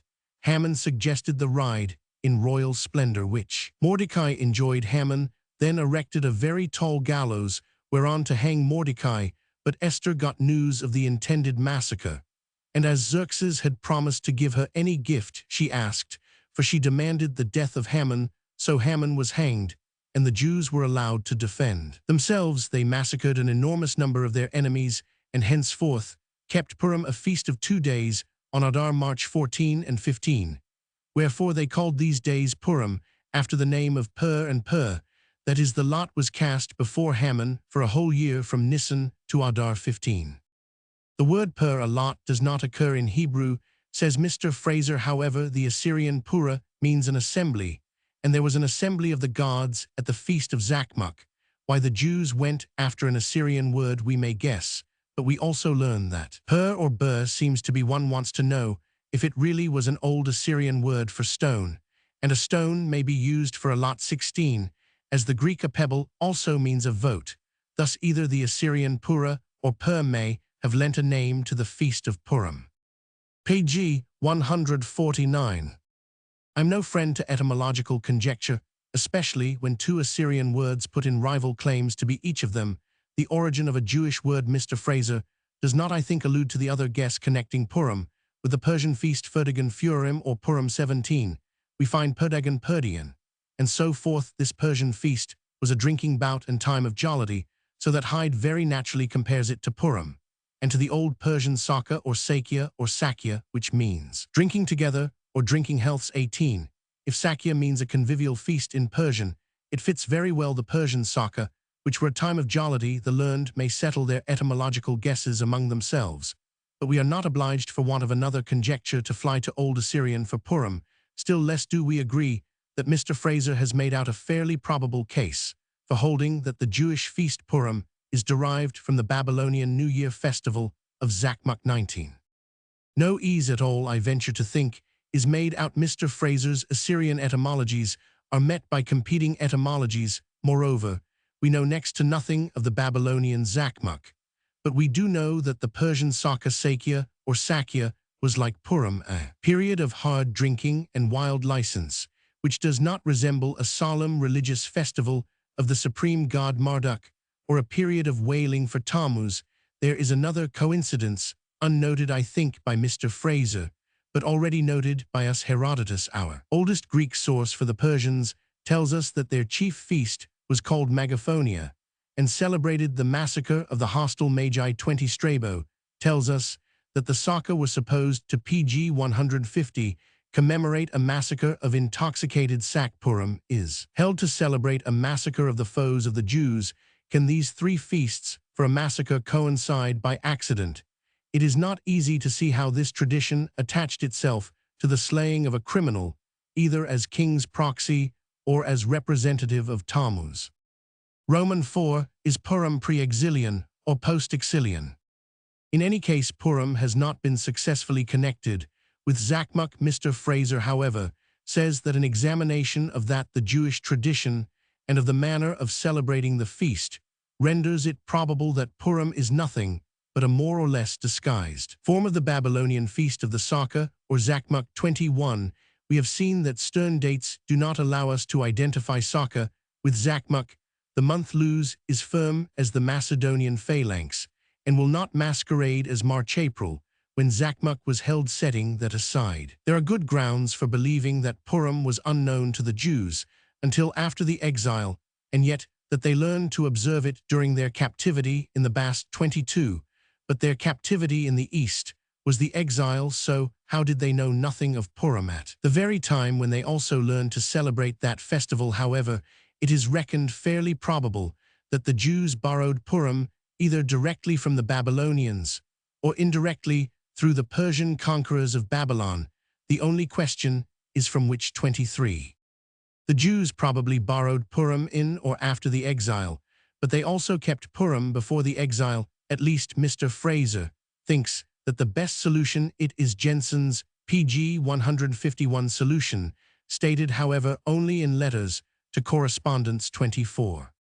It really seems hardly consistent that Mr. Fraser should both think Purim probably a feast borrowed in or after the exile, and also appear to approve a theory which regards the feast as familiar to the Jews before the exile, yet that is what he has apparently succeeded in doing.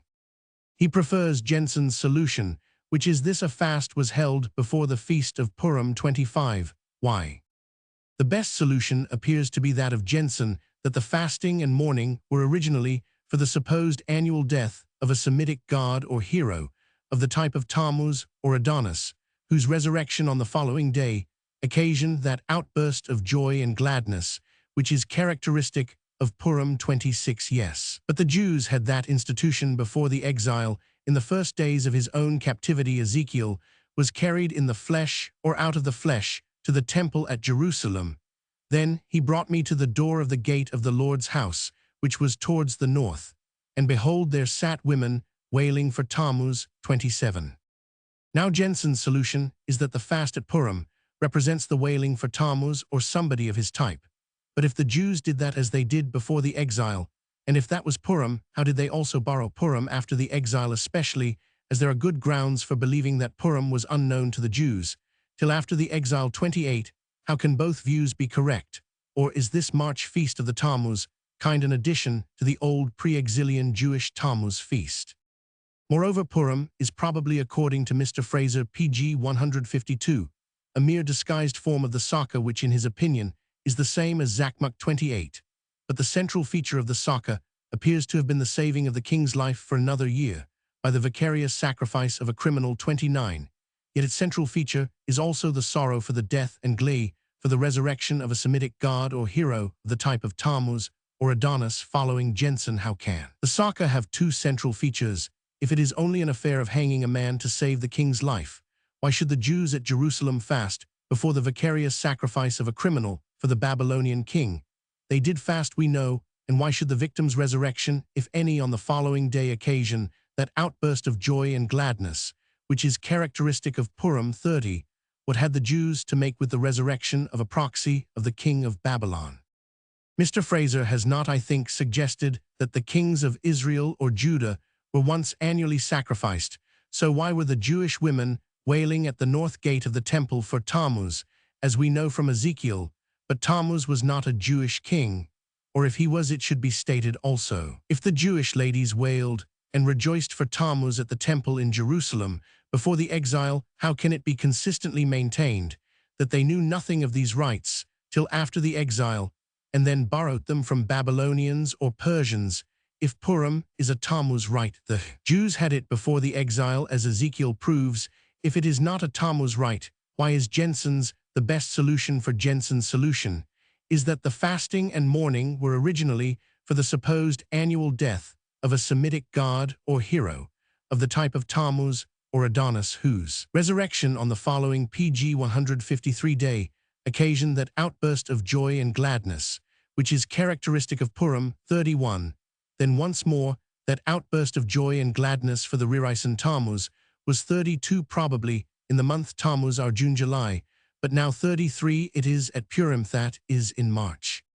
How are Mr. Fraser's theories to be reconciled with each other and with the facts? Did the Jews wail for Tammuz in spring before the exile, and after the exile adapt their old rite of a Tammuz fast and feast to the vicarious sacrifice of a condemned criminal, whether in July or in April, in the interests of the king of Babylon? Had they been wont to hang a man while they wailed for Tammuz before the exile? If so, why did they hang him, and what did they borrow during the exile? Or was all that they borrowed just the habit of crowning, discrowning, whipping, and hanging a mocking as an addition to their pre-exilian Tammuz fast and feast? We have certainly no evidence that they did these cruel things before the exile, and there is no evidence, as we shall see, that they yearly committed the same atrocity after the exile. Roman 5 theory of a human victim at Purim.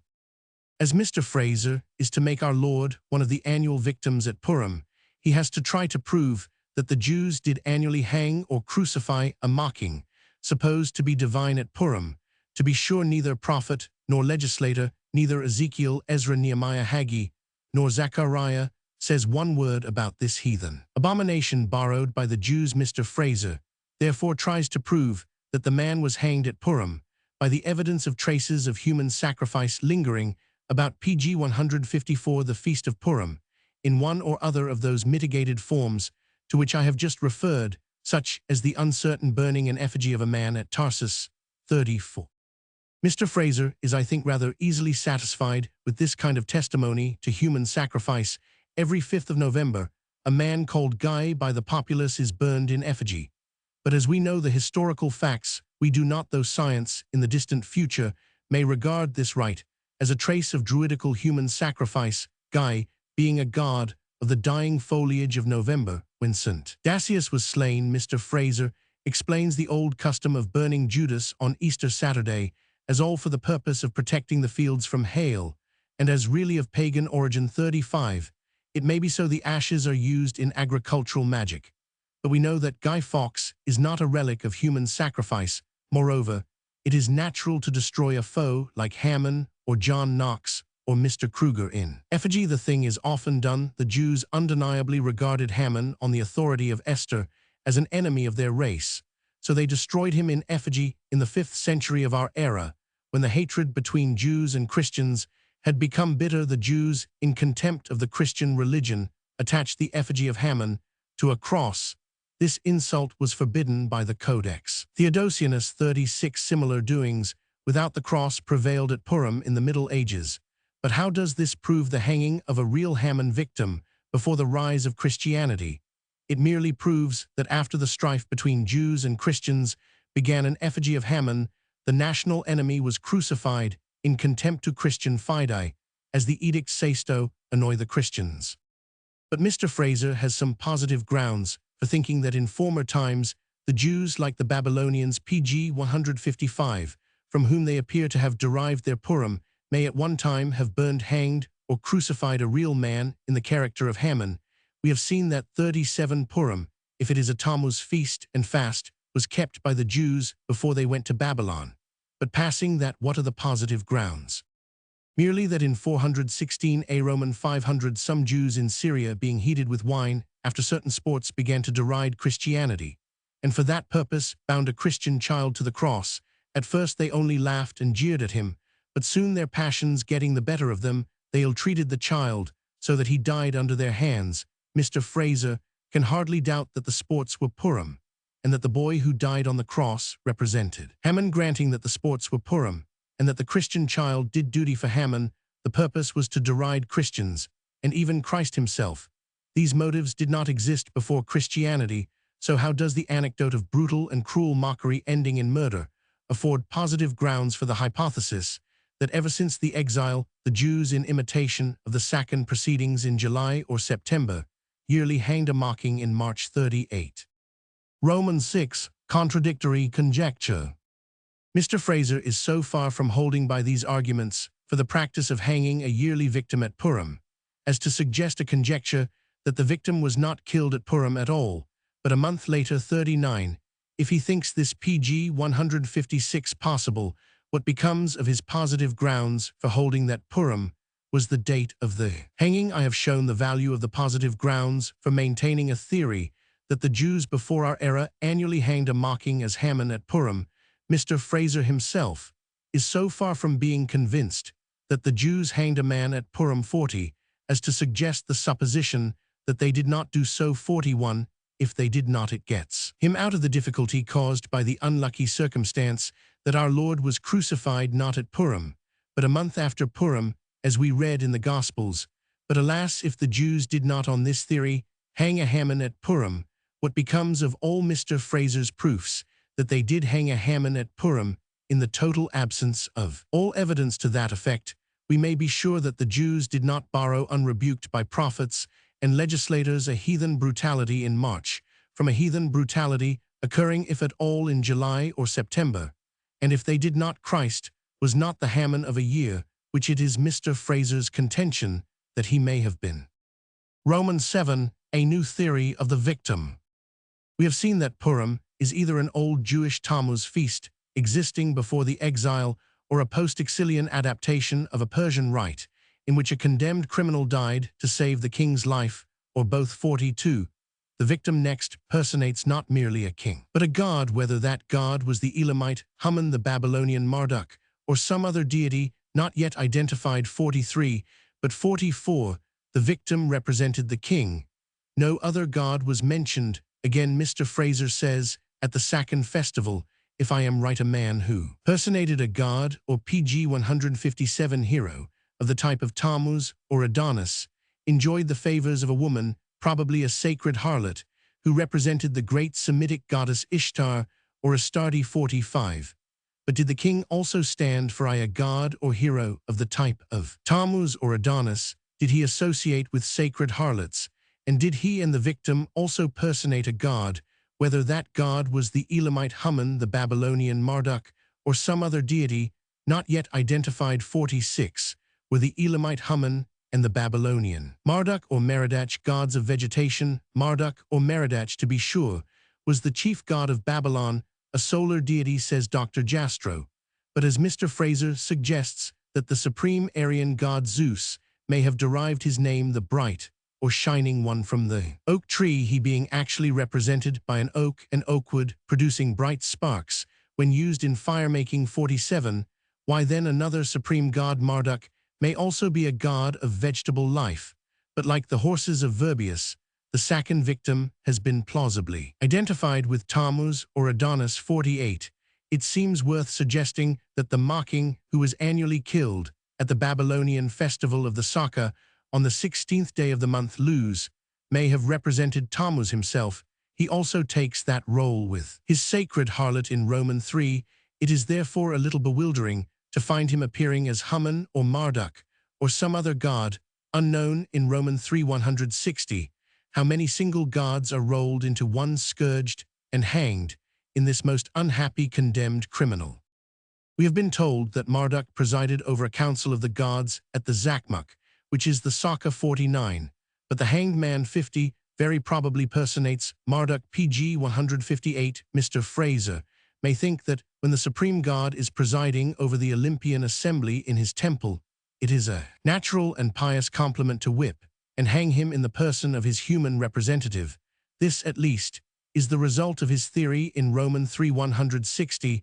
I do not feel sure that the supreme god, whether Marduk or Haman, would have taken the same favorable view of the tactless rite. Roman 8. New German theory of Purim. I have hitherto but incidentally mentioned Marduk and Haman as competitors with Tammuz, and the king for the glory of receiving a vicarious whipping and hanging. They are brought into this honorable position by an entirely new Teutonic theory of Purim, not Mr. Fraser's. It was lately an old Jewish Tammuz rite or quite a new adaptation of the Saka. But it is possible, says Professor Noldeck, that we have here in Purim to do with a feast, whereby the Babylonians commemorated a victory gained by their gods over the gods of their neighbors the Elamites, against whom they had so often waged war. The Jewish feast of Purim is an annual merrymaking of a wholly secular kind, and it is known that there were similar feasts among the Babylonians from the Babylonians. Then the Jews borrowed Purim, a feast commemorative of a victory of the gods of Babylon over the Elamites. But if that feast was religious, the Jews turned it into an annual merrymaking of a totally secular kind. 51. Mr. Fraser, if I do not misunderstand him, does not accept the hypothesis of Noldeck. He says, however, we can hardly deny the plausibility of the theory that PG 159 Haman and Vashti on the one side and Mordecai and Esther on the other represent the antagonism between the gods of Elam and the gods of Babylon, and the final victory of the Babylonian deities in the very capital of their rivals. But plausibility, we shall see, is remote from proof. And how can Mr. Fraser think this theory plausible if the Saka really is a King Tammuz feast? But if Purim is now to be a rejoicing over a victory of the Babylonian gods, naturally endeared, as these gods were to the Jews, why was the fast held before Purim? It was held according to Jensen's solution, which is the best for the supposed annual death of a hero of the type of Tammuz or Adonis, whose resurrection on the following day occasioned that outburst of joy and gladness which is characteristic of Purim. 52. But if the outburst of joy and gladness characteristic of Purim is a jubilation over a victory of the Babylonian gods on Noldeck's theory, why is there a fast, the fast of Esther, before Purim, which is a feast of the Tammuz type? To fast for the death of Tammuz is a comely thing. But why should Jews of all people fast before a feast commemorative of a victory of the Babylonian gods? And why should the Jews of all people scourge and hang at the same time the possible human representative of Marduk, the chief of the gods, whose victory they for some reason are commemorating? 53. Roman 9. Another new theory, Haman and the victim. To be sure, we are given our choice.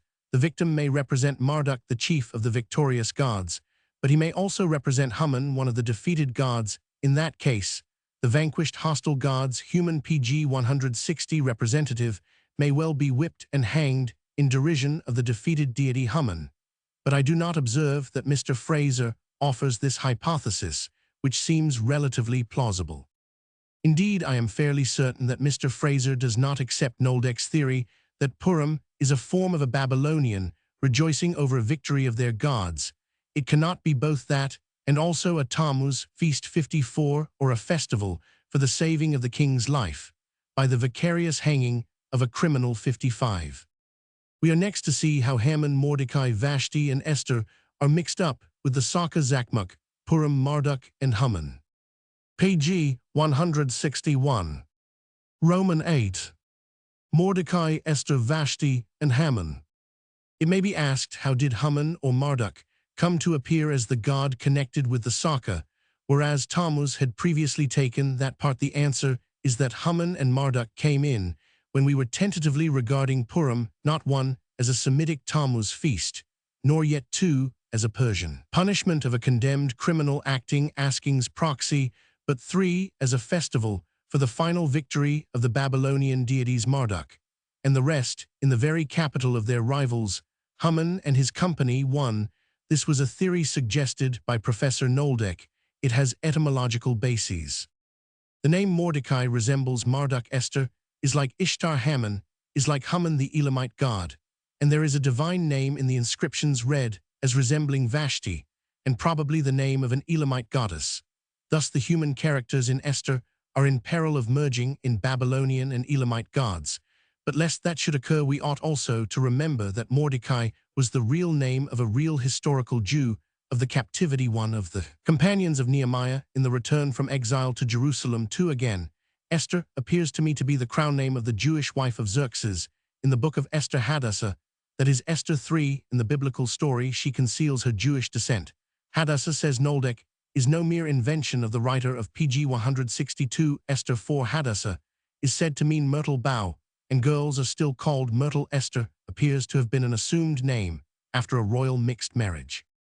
Now, if a real historical Jew might be named Mordecai, which we know to be the case, a Jewess, whether in fact or in this book of Esther, which says Dr. Jastrow, has of course some historical basis, might be styled Esther. 5. Dr. Jastrow supposes from the proper names that there is a connection between Purim, the Jewish feast accounted for in Esther, and some Babylonian festival, not that of Zagmuku or Zakmuk. Noldeck says that no Babylonian feast coinciding with Purim in date has been discovered. 6. Indeed, this fact gives Mr. Fraser some reason for various conjectures, as the date of Purim is not that of Zakmuk. But if Mordecai be, as it is, an historical name of a real Jew of the period, while Esther may be, and probably is a name which a Jewess might bear, it is not ascertained that Vashti really is the name of an Elamite goddess. Yet Vashti is quite essential as a goddess to Mr. Fraser's argument. The derivation, he says, of the names of Haman and Vashti is less certain, but some high authorities are disposed to accept the view of Jensen that Haman is identical with Haman or Haman, the national god of the Elamites, and that Vashti is in like manner an Elamite deity, probably a goddess whose name appears in inscriptions. 7. Now suppose that we adopt Mr. Fraser's method about that unruly month Luz. The identification of the months of the Syro-Macedonian calendar is a matter of some uncertainty. As to the month Luz in particular, the evidence of ancient writers appears to be conflicting, and until we have ascertained beyond the reach of doubt when pg 163 Luz fell at Babylon in the time of Berossus, it would be premature to allow much weight to the seeming discrepancy in the dates of the two festivals.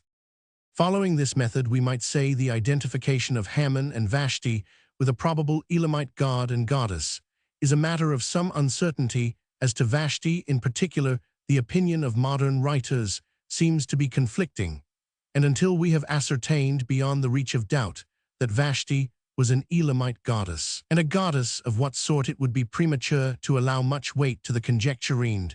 Then we might go on to allow none at all. But this would be too hard a method of dealing with Mr. Fraser's hypothesis. We should merely be getting rid of his theory in the same way as his theory evades a definite historical obstacle. It is clear from the facts about the names Mordecai, Esther, Haman, and Vashti that to explain these as necessarily connected with Purim Zakmuk and the Saka as a feast of rejoicing for a Babylonian divine victory over Elamite gods is a very perilous hypothesis, among many others as hazardous or even more insecure. Mr. Fraser, however, is intent on connecting the characters of Esther with Babylonian and Elamite gods. They are essential to his theory that at the Saka and Purim there were a pair of human representatives of gods, Haman with a probable sacred harlot Vashti doing duty for the dying Mordecai, with Esther doing duty for the Remarkably god of vegetation. To this point we return. Now, as to this festival of a resurrection of such a god, we have seen that in Vol Roman 2, 253-254, it occurred in July to Mr. Fraser's content. But when it had to occur in March, in Vol Roman 3, we were met by the difficulty of 2, or rather 3 feasts of this kind in the year. Perhaps we get rid of this obstacle in Roman 30-179. The pg 164 resurrection is here that not of Tammuz, but of a hero of the same type is fixed by Jensen at Zakmuk, and therefore by Mr. Fraser, though not by Jensen at the Saka in spring. Jensen's theory is that the death and resurrection of a mythical being who combined in himself the features of a solar god and an ancient king of Erech was celebrated at the Babylonian Zakmuk, or Festival of the New Year, and that the transference of the drama from Erech, its original seat, to Babylon led naturally to the substitution of Marduk, the great god of Babylon, for Gilgamesh or Eabani, in the part of the hero Jensen, fortunately for his peace of mind, apparently does not identify the Zakmuk with the Saka. Jensen constructs his scheme thus.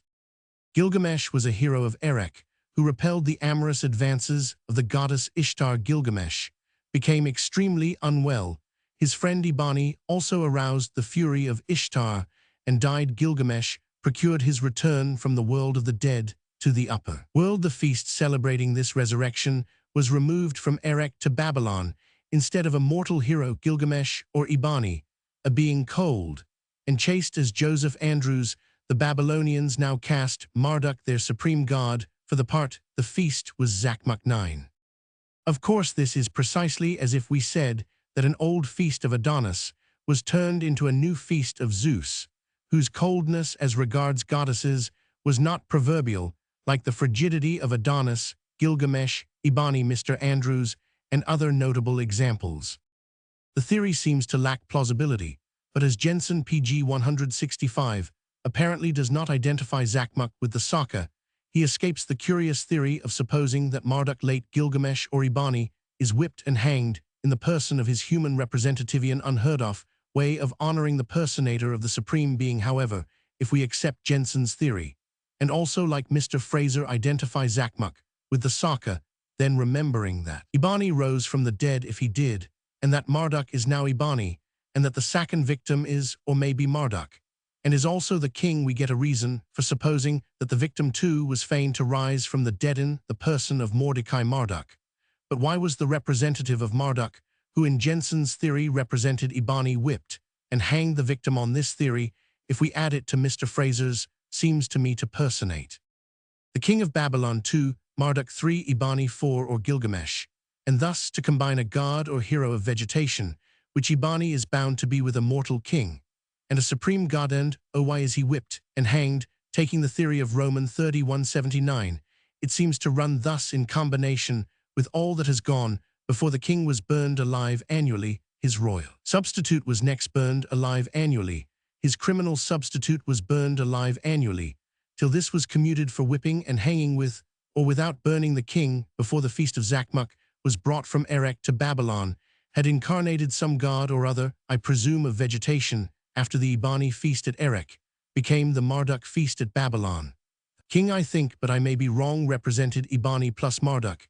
If pg 166, he did so too does the victim at the Saka, but Eabani in a Babylonian poem has a resurrection, though I cannot find it in Jastrow's account of the poem, the victim then being a personation of Eabani of Marduk, and of the king has a resurrection after he has been hanged under the name of Haman, a god of the Elamites. He owes that name, Mr. Fraser thinks, to a popular misconception, for he really is the king plus Eabani plus Marduk, dying as king, and as Marduk, under the alias of Haman. He is feigned, according to the theory, to rise under the name of Marduk Mordecai. The Mordecai of one year becomes the Haman of the next, is hanged, and so on. This is an hypothesis of some complexity, and effort is needed to maintain the mental equilibrium. As we contemplate this hypothesis, however, by thus amalgamating the ideas of Jensen and of Mr. Fraser, one gets in the mock royalty from the king, the scourging and hanging from the mitigation of burning alive, the divinity of vegetation from Eabani, who lends that part of his attributes to Marduk, and the resurrection from Eabani, who in the Babylonian poem rose again, though I own that in Dr. Jastrow's account of the poem I am unable to discover this incident. The spirit of Eabani is conjured up indeed in the poem, but there is a tone of despair in the final speech of Eabani 10. This is hardly a resurrection, however, I am but poorly seen in Babylon and its poetry, and no doubt Eabani had his resurrection from that or a similar resurrection. Mr. Fraser deduces the probability that the second victim in his resurrection was represented by Mordecai 11. he, like Haman, had a sacred bride Esther in the Book of Esther. To be sure, she pg 167 is Mordecai's cousin, and adopted daughter Mr. Fraser knows better. Roman 1 Esther, loved by Mordecai. A clear reminiscence of the time when Esther was the goddess bride of Mordecai, her cousin, appears in modern Jewish plays, in which Mordecai is the lover, I hope merely platonic, of Esther 12. And a very natural modern touch. It is the pair were cousins, and Esther was extremely pretty in exactly the same way two little girls of my acquaintance dramatized Bluebeard, and made the brother who rescues Mrs. Bluebeard. In the tale, the lover of Mrs. Bluebeard, she had preferred to marry Bluebeard for his money, on which, in this most immoral drama, Mrs. Bluebeard and her lover, her husband's slayer, lived happily ever afterwards. This is modern. The original tale does not run thus. Again, Mr. Fraser says that the Babis maintain that Xerxes only wedded a shadow Esther, while the real Esther sat on the lap of Mordecai, a most natural shift to save Esther's character in a case of mixed marriages, so Stesichorus and Euripides long before gave a shadow Helen into the arms of Paris. The real Helen meanwhile saved her character by leading a life of remarkable purity. In Egypt, these late shifts and evasions have no real bearing on the question of the original relations between Esther and Mordecai. Roman 2, the Persian buffoon. Mr. Fraser now harms his cause perhaps by proving that just as in Esther Mordecai had a royal ride, so in Persia a beardless, and if possible one-eyed, buffoon rode pg 168 in mock royalty through the streets collecting money or goods, exactly like our Robin Hood. Before and even after the Scottish Reformation 13, it was un quit. Examples are endless. After his second round, he fled for the people might beat him if they caught him, obviously in revenge, I think, for his robberies, but Mr. Fraser, as usual, supposes the right to beat the buffoon to point plainly enough to the harder fate of the sacrificed mocking. No date is given for this Persian custom, but if it existed when the Jews were in Persia, did it coexist with sacrifice of a mocking? If not, if it was a substitute for that obsolete cruelty, why are the Jews supposed to have borrowed the cruelty, no longer practiced? This is a question of dates, which may be implied, but are not given, though I understand Mr. Fraser to mean that the buffoon's ride is later than the origin of Purim 14. On the other hand, Lagarde, one of the most learned of Orientalists, thinks that the ride of the beardless was already customary at the time when the stories about Esther and Purim were composed. The Persians, says Lagarde, had the feast of Farwardigan, a feast of jollity, the rich making presents to the poor, as at Purim. They had also the feast of the massacre of the Magi Magophonia, and thirdly they had the popular diversion of the Bide of the Beardless. Now the authors of the Esther legend had these three colors on their palette, and with these three painted not a portrait of one feast, but a kind of mixed caricature for the Jewish carnival. 15. The Magophonia lent the colors of the massacre pg 169, Farwardigan lent the jollity, and the presents, the ride of the beardless, lent the procession of Mordecai. In that case, and if Lagarde is right, the Jews found at Babylon not a slaying of a mocking, but the ride of the beardless, so they did not borrow the slaying of a mocking, but introduced into the Esther legend an incident of a ride, suggested by the ride of Mordecai, which Mr. Fraser calls a degenerate copy of the original, namely the reign and death of the mocking. 16. Whether Lagarde's view be correct or not, this part of the evidence is far too sandy a foundation for a theory about a matter of solemn importance. The Jews could not borrow the hanging of a victim from the Saka if in their exile they only found the ride of the beardless one, as in Lagarde's theory not that he mentions the Saka. Mr. Fraser, at all events, sees a connection between Purim and the ride of the beardless, but the latter is popular, not official, in spite of the fact that the king takes most of the goods facetiously robbed. As popular, the ride is more primitive, he thinks, and shows its meaning better than the Saka does. So Mr. Fraser says, if there is any truth in the connection thus traced between Purim and the ride of the beardless one, we are now in a position to finally unmask the leading personages in the Book of Esther and show how Marduk and Haman got into the plot. Purim is not only the Saka sacrifice and all, but is also connected with the ride of the beardless one in which there was no sacrifice. How this, if true, enables us to finally unmask the characters in Esther is not at first very clear. Apparently the buffoonery of the beardless one who complained of the heat, while the populace snowballed him in March, was a magical PG 170 ceremony to make hot weather by pretending that the weather in fact was hot 17, therefore the hypothetical rites of Haman, Vashti, Mordecai, Esther represent in the first pair, the decaying in the second pair, the reviving energies of vegetation past, and present one pair mates, and the male at least is slain the other pair mates, and survives to encourage vegetable life. By the hypothesis, the first pair Haman and Vashti originally lived as man and wife for a whole year, on the conclusion of which the male partner Haman was put to death of course. Even if Haman was the mocking slain at the Saka, which we do not grant his mockingship, was very brief however, it lasted for a year originally, we may conjecture the later fortunes of Vashti are wrapped up in mystery, but I cannot refrain from quoting one of my author's most eloquent passages on this obscure subject. We do not hear that Vashti was put to death. In fact, we do not hear anything about her at all from our one authority, but by the nature of maternity, suggests an obvious reason for sparing her a little longer, till that mysterious law, which links together woman's life, with the changing aspects of the nightly sky, had been fulfilled by the birth of an infant god, who should in his turn, reared perhaps by her tender care, grow up to live and die for the world 8. As Vashti, except for her profession, was not an habitual criminal, let us hope that she was spared to look after the baby her issue, if any, and, if male, was apparently an hereditary criminal, for otherwise he would PG 171 not be hanged. The victims were always condemned criminals, the cruelty of thus deliberately breeding such a criminal class for the mere purpose of hanging them is shocking to the modern mind. We wish to know whether the Jewish Hamans were also born and bred up to the business. Mr. Fraser does not tell us that this was the case, or what became of Vashti's female issue. The ride of Mordecai in royal raiment is connected with and explained, if I follow my author, by the ride of the Persian beardless buffoon.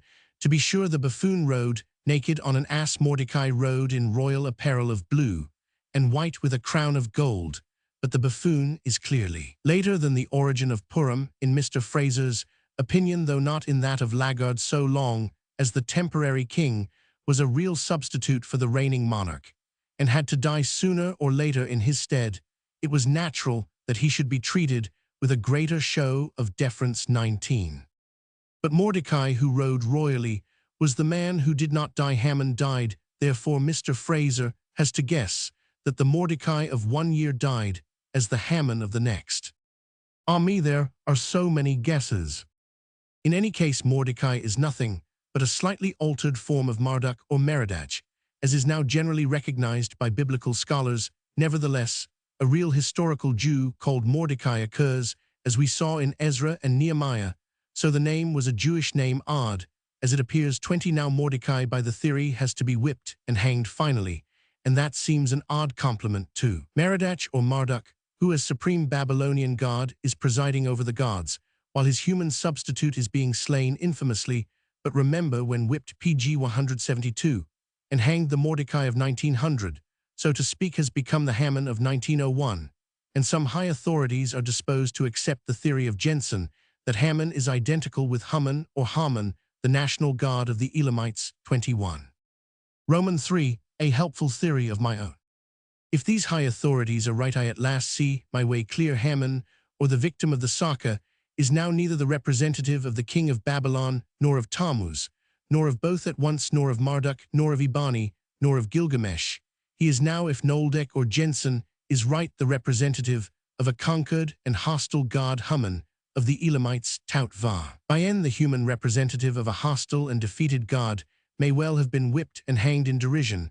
I shall grant that Haman was also the Elamite god of vegetation, Tammuz, or the like. What else could he be?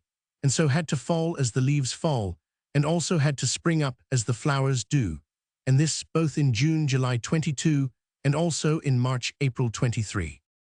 If all this is the case, if the second victim is Haman and represents Haman, and if Haman is a defeated Elamite god, And if Purim is adapted from a Babylonian feast of rejoicing for victory gained by the Babylonian gods over the gods of their neighbors the Elamites as Noldek. Thinks possible 24 then all is comparatively plain sailing. But this is only if we follow Jensen, which I do not understand Mr. Fraser to do. Indeed, Jensen is only responsible for identifying Haman with Haman. Jensen does not identify him with the second victim. It is Mr. Fraser who does that. Page 173. The theory if Haman is Haman and is also the victim has now put on an aspect which I can almost accept if Haman stands for Haman, and if Haman is a vanquished god of the hostile Elamites, then we solve that hard problem, namely, why the human representative of a king or friendly god was whipped and hanged and mocked at the Saka. The victim I shall show did represent the rightful king, but also personated the vanquished deity of a race long inimical, but now subdued, so his harsh treatment was, if vulgar, not unnatural. But all this depends on following Jensen, which we are not to do. Mr. Fraser seems to hold that though according to the view of Jensen, which some high authorities are disposed to accept, Haman is identical with Haman or Haman, the national god of the Elamites. 25, yet originally this was not really the case. Let us suppose it to have been the case, and I can suggest an excellent solution. Fatigued by the task of producing sons who had to be sacrificed yearly as his substitutes, the king of early Babylon at one time annually sacrificed as his proxy an Elamite captive who to deride Elamite religion was also the human representative of the Elamite god Haman, and therefore was called Haman or Haman. Just so the Aztecs sacrificed captives as representatives of their own gods. 26. But as relations between Elam and Babylon grew more peaceful, Elamite captives were scarce. The king of Babylon then substituted for an Elamite war prisoner, a condemned criminal, who still represented the Elamite Haman or Haman, but also, as in the original hypothesis, represented the king of Babylon. We must next conjecture that Haman himself was a god of vegetation. Indeed, I can hardly suppose that any god whatever did not represent pg 174, the principle of vegetable life, so Haman must not only die but have a resurrection, as vegetable gods often do. Now, thanks to my hypothesis, all is clear, and every difficulty is removed. We once more see that the kings of Babylon were sacrificed regularly. Every year, let us say that they were burned, as victims usually were. Indeed, movers thought that at the Saka also the man who played the god for 5 days was originally burnt at the end of them. 27. Mr. Fraser himself suggests that in the progress of philanthropy, the man who used to be burned was merely scourged and hanged or crucified by way of a later mitigation of his sufferings. 28. Or perhaps he was hanged first and burned afterwards, as in our good old-fashioned punishment for treason, whereby many Jesuits were cut down alive, and many Jacobites their bowels being burned before their living eyes. 29. But to burn a man only half hanged and still capable of feeling pain would not mitigate his sufferings. My own theory pleases me better. When tired of being sacrificed yearly, the Babylonian king provided a substitute in a son or other member of the royal family, with what sad and ruinous results to the dynasty. I have already shown, let us suppose, that the princely substitutes were also really sacrificed by burning. But here the merit of my theory comes in, and I hope shines forth. Wearied of sacrificing princes of his house, the king substitutes Elamite prisoners of war. There is no objection to whipping and hanging them, except the frivolous objection that they at once cease to be sacrifices, and we can overcome that difficulty by supposing that they were hanged first and burned afterwards, or were it at a pg 175 stake, like George Wishart in St. Andrews, and then burned. This makes it needless to regard whipping and hanging as a mitigation. The next step is when Elamite wars cease and Elamite captives are not procurable to substitute a condemned criminal, who he also, like the Elamite prisoners, is called Haman, and represents both the king of Babylon and Haman, an Elamite god of vegetation, who, like Tammuz, has his resurrection. We thus get Babylonian king incarnates the god of vegetation, is therefore sacrificed annually, to keep the god provided with a succession of fresh and sturdy subjects. To be incarnated in the king is burned. His sons or nephews are treated in the same way for the same reasons annually. The king escapes. An Elamite war prisoner becomes the king's substitute. He also represents the Elamite god of vegetation in mockery of the Elamites, and their god he is scourged and hanged. Observe the Aztec analogy, though to be sure the Aztec captive, representing an Aztec god, is merely sacrificed, but he represents a friendly god. The substitute is next a condemned criminal. He also is whipped and hanged like the Elamite war captive. He represents the king of Babylon and dies for him. He also dies as the Elamite god of vegetable life, and as such has a resurrection in the shape of Mordecai, who represents the Babylonian supreme god Marduk, not Tammuz or another, and is not hanged till next year when he becomes Haman. Or Haman represents the king of Babylon, represents the Elamite god of vegetation, and is whipped and hanged after enjoying as king the caresses of the royal harem, and as Haman the embraces of a sacred harlot Vashti, who personates Ishtar after being hanged and perhaps burned. He has a PG 176 pseudo-resurrection in the Marduk of that year, the Haman of the next, and so on both at the Saka and at Purim. This hypothesis appears to be in many ways an advance on any one of Mr. Fraser's hypotheses. It allows us to keep up the Jewish Haman as personating Haman, which seems necessary for how otherwise is Haman to be explained. We are moreover enabled to understand how a victim who represented a vanquished Elamite god also, and at the same time, represented a victorious Babylonian king Haman, being by my hypothesis, an Elamite kind of Tammuz. All our anxieties about the appearance of Marduk and Haman, where Tammuz had previously done duty, disappear. Purim, which had been a Tammuz feast, if we accept Jensen's solution, and also a feast where a man died for the king, and then a feast of triumph for the victory of the Babylonian gods, and a wholly secular merrymaking, though if Purim is a Jewish Tammuz feast, it had been according to Ezekiel, who perhaps knew best a religious rite of a false religion now, becomes all these things at once, though some may doubt how Purim could be simultaneously both religious and secular, but I would not abandon my theory merely because it involves a contradiction in terms. Add to all this that we can now have a Tammuz death and resurrection in June-July and another in March-April, and all is translucent at the summer festival. We burn a dummy 30 at the vernal feast, we hang a man 30.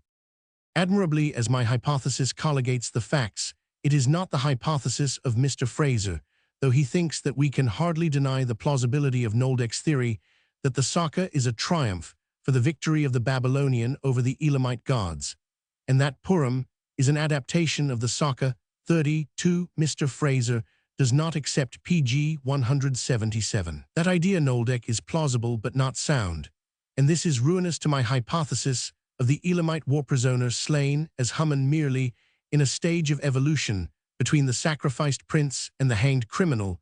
We have seen how admirably my humble suggestion worked out all round, but it must be abandoned if Noldek is wrong. Mr. Fraser thinks that the Saka and Purim did not, as in Noldek's scheme, mean originally a triumph of Babylonian over Elamite gods. No Elamite prisoner was hanged, as I had sagely conjectured at any stage of the evolution of the Saka. What occurred was this: at the Saka, there were originally two divine pairs, let us say Vashti and Haman to represent the dying Esther and Mordecai to represent the renascent forces of vegetation.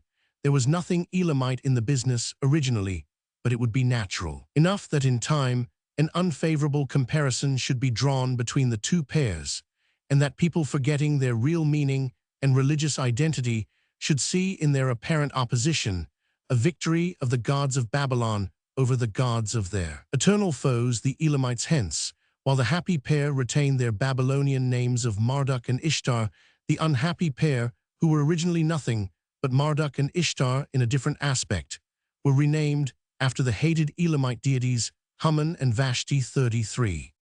Thus the plausibility of Noldek's theory that Purim was adapted from rejoicings for a victory of the Babylonian gods over those of Elam 34 proves to be no more than merely plausible. We are thus driven back to Jensen's solution that the fast and the rejoicings of Purim are a festival of Tammuz, or of a god or hero of his type. And PG 178, they cannot then have been borrowed in Babylon, for the Jews had the Tammuz ritual before the exile. Yet 35 Purim was probably borrowed at Babylon. It must apparently be meant that only the hanging of a mocking was really borrowed. The victim may thus represent both the king of Babylon and also the god of vegetation, whom we are to suppose to be incarnated in the King 36. But why should the Jews borrow that? And why did the prophets and legislators hold their peace? And how do we know that the majesty of Babylon incarnated a god of vegetation? As I sometimes understand Mr. Fraser's whole theory, it is this 37, the victim of the Saka, represents the king, who represents Marduk Haman Tammuz or some other deity. He gets his royal robes from the king, his whipping, and hanging from the commuted burning alive of the king, his divinity from the king plus the god, his resurrection from the king plus Tammuz or Ibani, granting that Ibani had a resurrection which I cannot find in Dr. Jastro's account. But to do a resurrection plausibly, we need another man to take the part of the Rearison victim, king, and god. Now the victim for the year is really or is called Marduk in one shape, his representative in the resurrection is Marduk in another shape, each man being provided with a consort representing Ishtar, though I have yet to learn that she was the wife or mistress, either of Marduk or Ibani, but the populace not understanding the two Marduks and two Ishtars preferred to call the Marduk, who died Haman after an Elamite god, and his sacred lady of pleasure Vashti after a possible but dubious Elamite PG 179, goddess the Marduk who did not die, was still called Marduk, till next year, and his consort, till next year was called Ishtar. All this occurred at the Saka, which are Zakmuk, though Jensen does not appear to see it, and at Purim, which Jastrow and Noldek do not identify with Zakmuk, and in March not as chronology has it in July, by pushing the proceedings forward only a month from Purim to Passover. We can connect them with the crucifixion and account for the halo of divinity. The theory seems too ramified. It may very naturally be thought that I am introducing these complexities and these difficulties by dint of willfully or unconsciously misrepresenting Mr. Fraser's argument. But the argument, I sincerely think, is really a very tangled one. It seems plain that originally the victim was only conceived of by Mr. Fraser as dying to save the life of the king, who otherwise would have been slain as a god on Mr. Fraser's hypothesis of religious regicide, as he could not be trusted to remain in full bodily and mental vigor for more than a year. 38. The king was slain in his character as a god who could not be trusted for more than a year. Nothing was said to indicate that the mock king incarnated any special known god, say Tammuz, that conjecture appeared. Later 39, and the date of the sacrifice was in June-July. Nothing was said even now about the victim's sacred harlot. The victim was content with the royal harem. As late as Roman 3, the central feature of the Saka seems to have been the saving of the king's life by the slaying of the victim. And to that main end of the rite no sacred harlot was necessary, but the date had now been moved from midsummer to early spring and into the neighborhood of the Feast of Purim. The PG 180 religious character of the Saka period of wailing and rejoicing in sympathy with the god Tammuz now seemed to be overlooked, for Mr. Fraser says that the Saka was a wild bacchanalian revel, and that Purim was the same men and women disguising themselves drinking and behaving wantonly. 40. But Purim was connected through the Book of Esther with Haman, Mordecai, Vashti, and Esther, and now arose the idea of making Haman, the victim, have a double who represented him in his resurrection.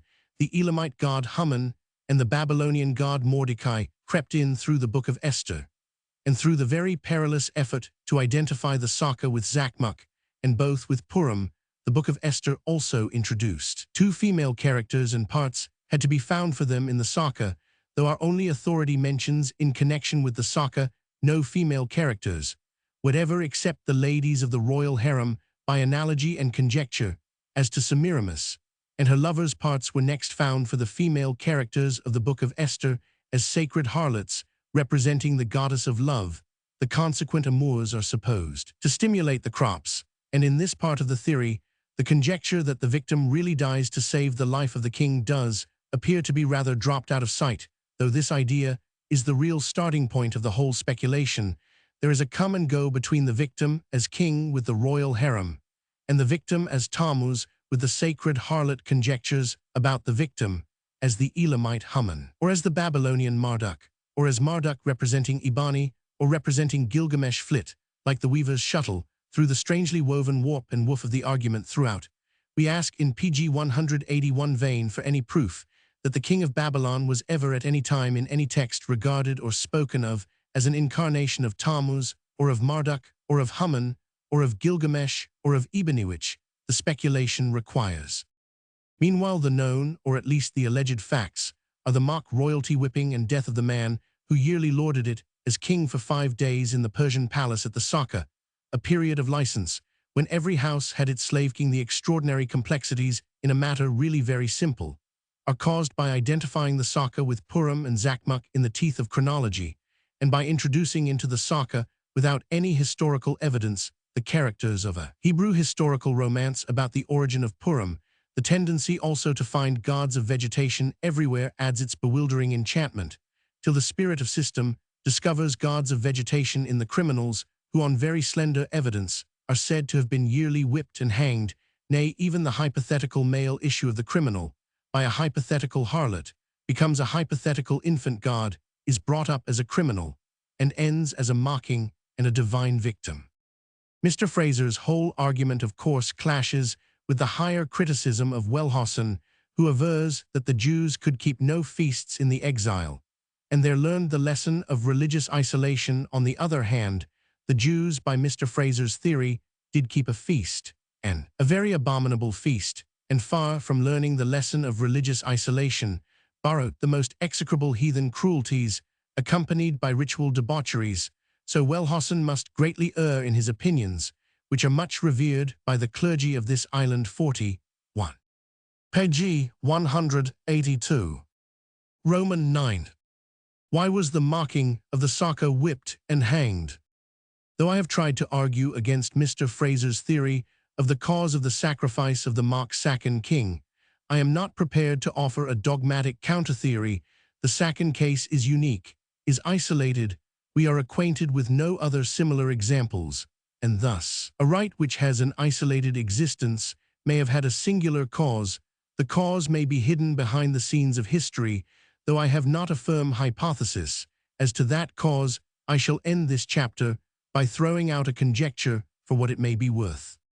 Meanwhile, it may be asked why I call the adventure of the Sakan mocking isolated and unique. Have we not other examples of temporary kings holding office for 3 or 4 days in a period of festivity and unreason? Certainly, we have such kings, but all of them escape whipping and hanging, and none of them was a slave or a criminal. These are not mere verbal, and probably not mere accidental variations from the solitary Sakan type, but we have the legend of St. Dacius. Yes, but accepting the truth of that legend, it rather adds to than diminishes the difficulty of getting a clue to the origin of the Sakan mocking and his doom. Let us tabulate the facts.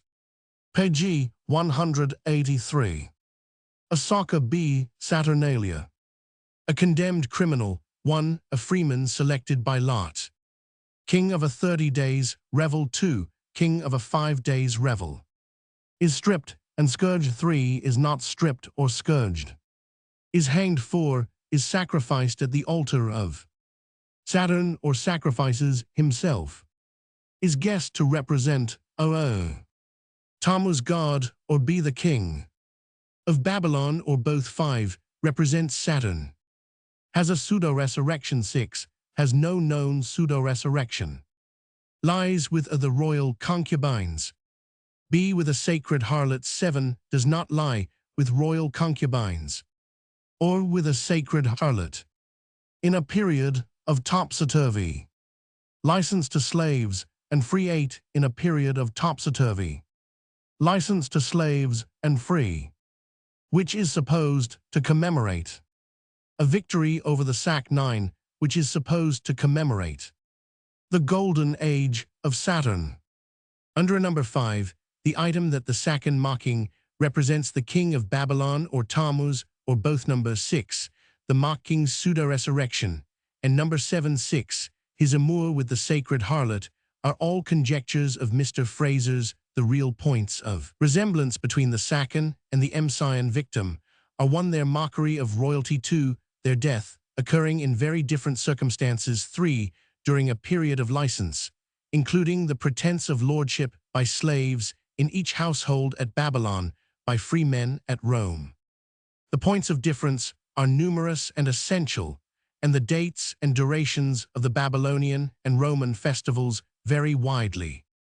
Thus, I think the Sakan and Emsian cases do not explain the meaning of what is a religious rite in Emsia, a secular custom, as I believe in Babylon again, the differences make it hard to conjecture with Roman 2000 Cumont and Parmenter that the Emsian rite was introduced by Oriental soldiers of Rome, accustomed to the Babylonian PG 184 Saka, but to suppose a native Roman survival or recrudescence is also difficult because Greek and Roman poets, historians, antiquaries, and essayists, all writing on the Saturnalia, know of no such survival again. If originally Italian mock kings were sacrificed yearly in many places, did they die as proxies for real local Italian kings who would otherwise have been sacrificed? This, as we have seen, is impossible. Men would never have accepted the crown on such conditions. Or did they die like the Mexican victims, as man-gods slain for a real god Saturn? But the Mexican victim was a captive. Free men would hardly draw lots for death. There is no trace in Roman folk custom of any mock slaying of the actual Roman Saturnalian kings of the brawls in each household. The Saturnalia were so remote in Lucian's day from cruelty that Dickens might have written as Christmas papers Lucian's essays and letters on the subject universal kindness, Scrooge's feasting. The trotty vex of the period universal giving of presents and family games of forfeits and of chance played for nuts were the features of the Saturnalia. Wine flowed like water. But as to amorous license at the Saturnalia, we only hear the complaint of the rich that the poor guests make too free with the ladies of the house. The connection of the Saturnalia with Saturn, recognized by the Romans as that old savage, the Greek Kronos, may or may not have been original. The Saturnalia were not Saturnine, was the theory of a golden age under Saturn, not a reflection from the festive period, the best day in the year, says Catullus, which had become associated with the name of Saturn.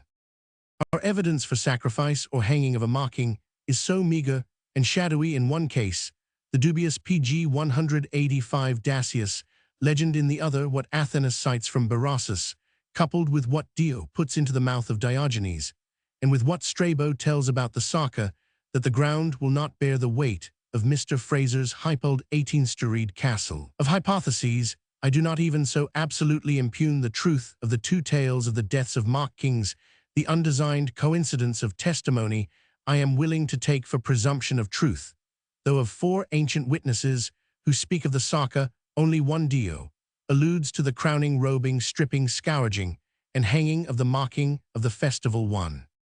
Roman 1 periods of license.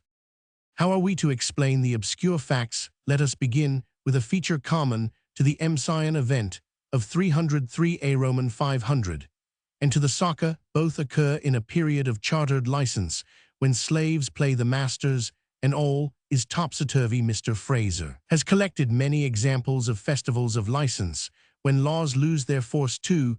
The Roman slaves at the Saturnalia were not even reproved for conduct which at any other season might have been punished with stripes, imprisonment, or death. 3.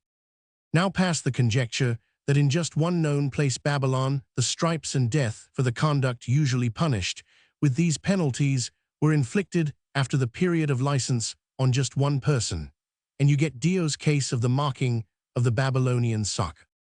Meanwhile, observe that there was a Zoganes or slave lord ruling in every Babylonian household, including that of the king. Each Zoganes was royally attired PG 186 and bore sway in the dwelling, where except in the 5 days of license he served, but for all that was done in these 5 days, only one man was punished, and he was the king. Zoganes. Athenus does not mention this. Hesychius is silent. Strabo does not even speak of the lordship of slaves. Our only evidence for the slaying of the king Zoganes is Dio. Chrysostom putting the anecdote into a feigned discourse of Diogenes. The slaying occurs only in one place, as the Persians had only one king. Meanwhile, let us study in various regions the periods of license. It seems as if human nature needed an annual burst. Mr. Fraser suggests as a magical motive that the farmers thought by swilling and guzzling just before they proceeded to sow the fields that they thereby imparted. Additional vigor to the seed for, in fact, whether men fasted or feasted, were chaste or amorous, in all cases, they acted for the benefit of the crops, be it so. But why should non-agricultural savages have periods of license? I venture to suggest that the agricultural motive in religion and ritual is at present rather overworked. It is becoming as common an explanation of custom and belief as the recognition of the sun and the dawn everywhere used to be in mythology, to show that a period of license with express and purposeful breach of the most sacred laws may exist without an agricultural motive. I shall prove later that it occurs among a non-agricultural set of savages, and consequently, when found among agricultural peoples, may descend from some non-agricultural motive. Mr. Fraser himself, elsewhere, assigns a motive not necessarily agricultural for these chartered explosions of unlaw. On the Gold Coast, the period of license precedes PG 187, the annual ceremony of banishing the devil. The season of the year is not given. The Feast of License of the Hose of Northeast India is called by Dalton a Saturnale. It is held in January when the granaries are full of grain, and the people, to use their own expression, are full of devilry. With prayers for a good new year, the devil is beaten out of the bounds. At the similar Mundari festival, the servants are feasted by their masters. So far nothing is noted about swilling for the good of the crops. That is not an excuse for the glass. In the Hindu Kush, a little license exists at the end of harvest. Devils are driven out, and then seed is sown. In Tonquin, from January 25 to February 25, was a season of dormant law. Only treason and murder were taken account of, and the malefactors detained till the Great Seal should come into operation again. Then offerings were made to evil spirits, for it is usual and customary among them to feast the condemned before their execution. The devils were then expelled. 5. In Cambodia, after the expulsion of devils, diabolifugum, gambling is universal. In Nepal, in October, feasting and drinking occur, and presents are made by masters to slaves. There may be perhaps expulsion of devils, for the army fire salutes. In these cases of license, Mr. Fraser thinks that men rejoice either before the expulsion of devils, because that ceremony will carry off their sins, or after the expulsion, when their minds are at ease. 7.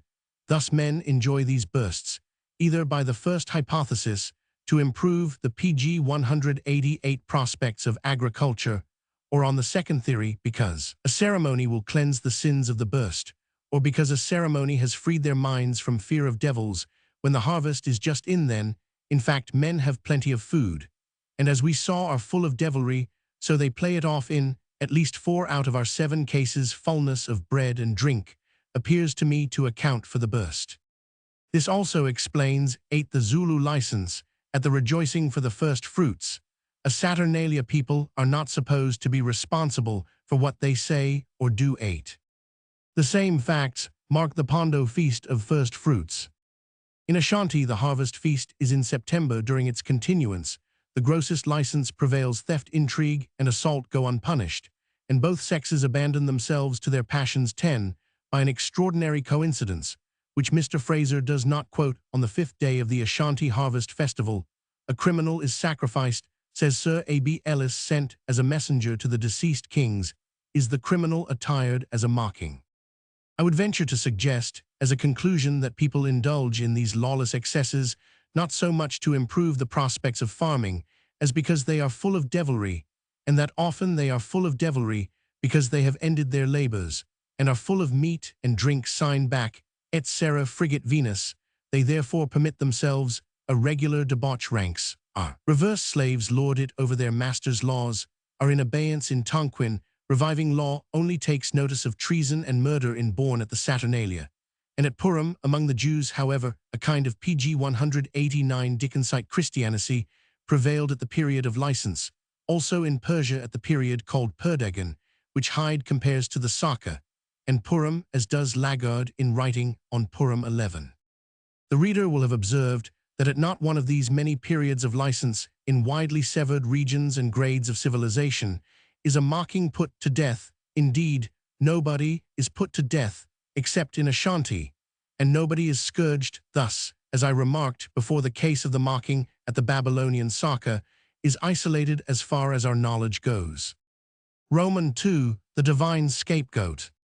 In many cases, however, at expulsion of the devils, the part of devil is played by a man who is driven away. Often he is beaten away. Now, I have already said that by Mr. Fraser's theory, as I understand it, the mocking at the Saka was sacrificed in a double role, namely both as the king's proxy, the king being a god, and also as Tammuz, not to speak of Marduk and Haman. To this, of course, I replied 1, that no case seemed to be given of killing a king yearly to benefit a god. 2, that I could find no case of a king being killed by proxy. 3, that when kings really were killed, it was not annually nor by the infamous death of a malefactor hanging. 4, that there was no proof of a man being killed, as Tammuz. 5, that Tammuz is nowhere said to have been hanged or crucified or scourged. 6, that in no case known to me is sacrifice performed by hanging, still less, if possible, by hanging after a whipping. These arguments convince me that Mr. Fraser's theory, if it is his theory, is unconvincing.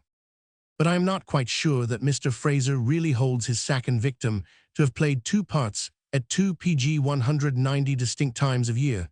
Now, however, in connection with human scapegoats, our author does certainly make a victim double a part. First, it was usual to kill a beast god or mangoed to save his divine life from being weakened by the inroads of age.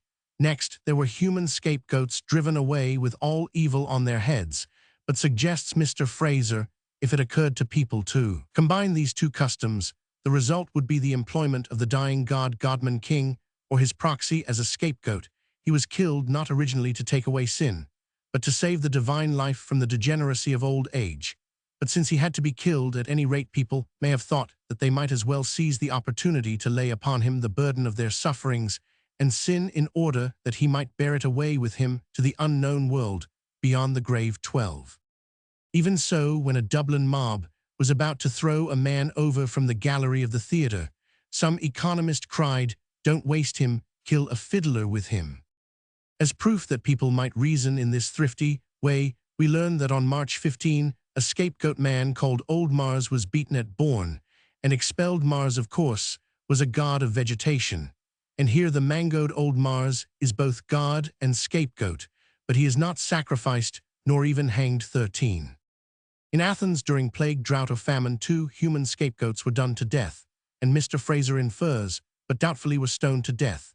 This also occurred yearly at the Thargelia. The stoning is a conjecture. In Greek cities of Asia Minor, in times of calamity, an ugly or deformed man was made to eat dried figs, a barley loaf, and cheese. Then he was beaten 7 times in a special manner with squills, and myrtle pg 191 boughs was burned, and the ashes were thrown into the sea. The beating at once expelled evil influences and was good for the crops. So, in this ugly poor devil, we must recognize a representative of the creating and fertilizing god of vegetation. I really must try to save him from this general doom. These stupid cruelties, if they had the usual agricultural motive, worked magically, not religiously, worked by sympathetic magic, not by divine interference. This creature, though supposed to be a god of vegetation, was confessedly in appearance no Adonis. 14. In rejecting the idea that this hideous wretch did duty as a god, Adonis so fair that he won and so cold that he rejected the love of the golden Aphrodite, I may justify myself. By Mr. Fraser's example, I argue that the deformed victim was, if anything, used in magic, not in religion, not as embodying a god, in the same way Mr. Fraser himself says of the rites of the dying god of vegetation all over Western Asia, that the ritual was fundamentally a religious, or rather a magical ceremony. 15. So was the beating and death of the ugly deformed man, as to whom no evidence hints that he did duty for a god, a merely magical ceremony. Now let us see where we are. Mr. Fraser's point was to prove that a man whom he regarded as a proxy of a god-king was put to death at a period of chartered license to save the divine life. But people also had human scapegoats, so they perhaps argued, this is my own suggestion, as the proxy of the mangoed himself ex officio. Mangoed has to be killed at any rate, and as a scapegoat has to be thumped, why not thump the mangoed who has to die at any rate? Let him double the part, nay, as we are economizing, let him treble the part. Let pg 192 him be beaten as a scapegoat, be hanged as a proxy for the divine life of the king, and also be hanged as Tammuz. But to prove that all this was deliberately thought out, where have we a case of a scapegoat godman who is put to death? We have none unless we let Mr. Fraser persuade us that his ugly deformed person, a degraded and useless being, must be recognized as a representative of the creative and fertilizing God of vegetation, whose reproductive powers are stimulated, that these might be transmitted in full activity to his successor, the new God, or new embodiment of the old God, who was doubtless supposed immediately to take the place of the one slain 16, I must decline to obey Mr. Fraser's must, and to recognize an Adonis in the ugly deformed person. Next I demur to the idea that doubtless the dying deformed one handed over his powers to a new God. Thirdly, if all this is meant to show that the second criminal was not only one a proxy saving the royal divine life and enjoying the royal harem, and two was a representative of Tammuz enjoying a sacred harlot, but three was moreover a human scapegoat scourged as such, and to stimulate his reproductive powers, and to expel evil influences, then I really cannot accept the portentous hypothesis. No attested examples of human scapegoats at Babylon are offered, but that is a trifle. If Mr. Fraser really means to add the duties of a scapegoat, and the consequent beating 17 to the duties of proxy king and Tammuz man in his chapter on the Saturnalia, he does not say so. It does not appear then that he wishes to explain the scourging of the mocking PG 193 at the Saka by his theory of a human scapegoat, and it does not appear that he ever explains the stripping of the royal robes from the unlucky man. Yet if the man really died as a mocking, there must have been some reason for stripping him of his royal raiment. We never hear that the representative of King Saturnus was either stripped or whipped before being sacrificed, nor do I remark that in Anahuac, the human victim who personated a god was stripped of the god's robes and ornaments. Why then was the second victim, and he alone as far as we know, reduced from his royalty by being stripped before execution, and also brought down to the estate of a slave by being scourged? Roman 3. More periods of license. I am going with more than diffidence to offer a guess at the reasons, asking it to be remembered that I do so merely because the case is isolated and cannot at present be illustrated by parallel ceremonies. But first, returning to the periods of license, I must show that they are not peculiar to agricultural races, nor therefore necessarily instituted to aid the farmer. This in itself is a great comfort, for one wearies of being told that the crops are so eternally the cause of custom, and right among the Arunta of Central Australia, in many ways a backward race, and not agricultural. Considerable license is allowed on certain occasions, when a large number of men and women are gathered together to perform certain corroborees or sacred dances, so say Messrs. Spencer and Gillen. The laws of marriage are then turned upside down. A man is ordered to have relations with the woman who is his murathat, is one to whom he may not under PG 194 ordinary circumstances even speak or go near, much less have anything like marital relations with. Every man is expected to send his wife to these dances for the express purpose of violating, in this period of license, the most sacred laws of the tribe. 18. These backward persons are to have no native strong drink and cannot get intoxicated, but what they do in the way of license like more civilized races, and necessarily not for agricultural reasons, as they have no agriculture. They break their most sacred law, just as the Jews at Purim deliberately broke the law of Moses 19. Conceivably, then even stripping, scourging, and hanging a mocking at the Saka may also have been done for some reason not agricultural. What view did the Persians themselves take of their festival? I do not think that Mr. Fraser insists enough on this point. The Persians regard the Saka as commemorative of a great massacre of the Sak near the Euxine. In both forms of the Persian legend, in Strabo, their ancestors fell on the Sak when that tribe was hopelessly intoxicated, drunk, and frantic, drowsy, and asleep or dancing, and maddened with wine. The Sak were massacred, and the Saka, a feast of license, was dedicated to the Persian goddess Anaïdes, obviously in memory of the intoxicated revels of the Sak. 20, or so tradition averred. The Persians thus, by dint of a popular etymology, Saka, from Sak, accounted to themselves for the origin PG 195 of a period of chartered license, in which, says Strabo, both men and women dressed in the Scythian habit drink and sport wantonly by night and day, as in many other cases collected by Athenaeus. The lawless revel had its kings of unreasoned slaves acting as masters and kings. Just one of these kings, the Zagains in the royal household, was afterwards stripped, scourged, and hanged. What could the reason be? We have seen that in Tonquin all crimes committed in the period of license are overlooked, except treason and murder. 21. We have been told that in the Roman Saturnalia, a slave might do unreproved what at any other time would be punished with stripes, imprisonment, or death. 22. We have read that at the Pondo period of license, nobody was later made responsible for his actions, though at Tonquin murder and treason were accepted. 23. The same irresponsibility pervades the Zulu period of license. 24. To reinforce this fact that the most sacred laws are purposefully broken at some periods of license, I cite the Nanga orgies in Old Fiji. The Nanga is frequently spoken of as the Mbaki or harvest people, being full of devilry and food at harvest, which perhaps they need not be. In March-April, all distinctions of property were suspended at the Nanga. Men and women in fantastic dresses publicly practiced unmentionable abominations. Even the relationship of brother and sister seemed to be no bar to the general license. But after the Nanga, as before the Nanga, brothers and sisters might not even speak to each other. This precisely answers to the Australian incest. With the Mura brothers and sisters at the Nanga were intentionally coupled. The ceremonies included initiatory mysteries like the Bora of the Australian blacks, pg 196. As at the Arunta corroborees, the great point was to break the most sacred laws, those of incest. 25. This peculiar burst, then, is in Australia pre-agricultural, though, as in Fiji, it survives among an agricultural people. Roman 4. The Saka as a period of license. Well, the Saka was such a period of license. Each household was then ruled by a slave, the Zagains, as Athenaeus quotes Berassus. The royal household was not an exception now to rule the royal household in the royal robes, and above all to take liberties with the royal harem. Compare Fijian and Australian license. Is treason one of the two crimes excepted from the Saturnalian amnesty in Tonquin to overlook? Treason would be for a Persian monarch to set a dangerous precedent.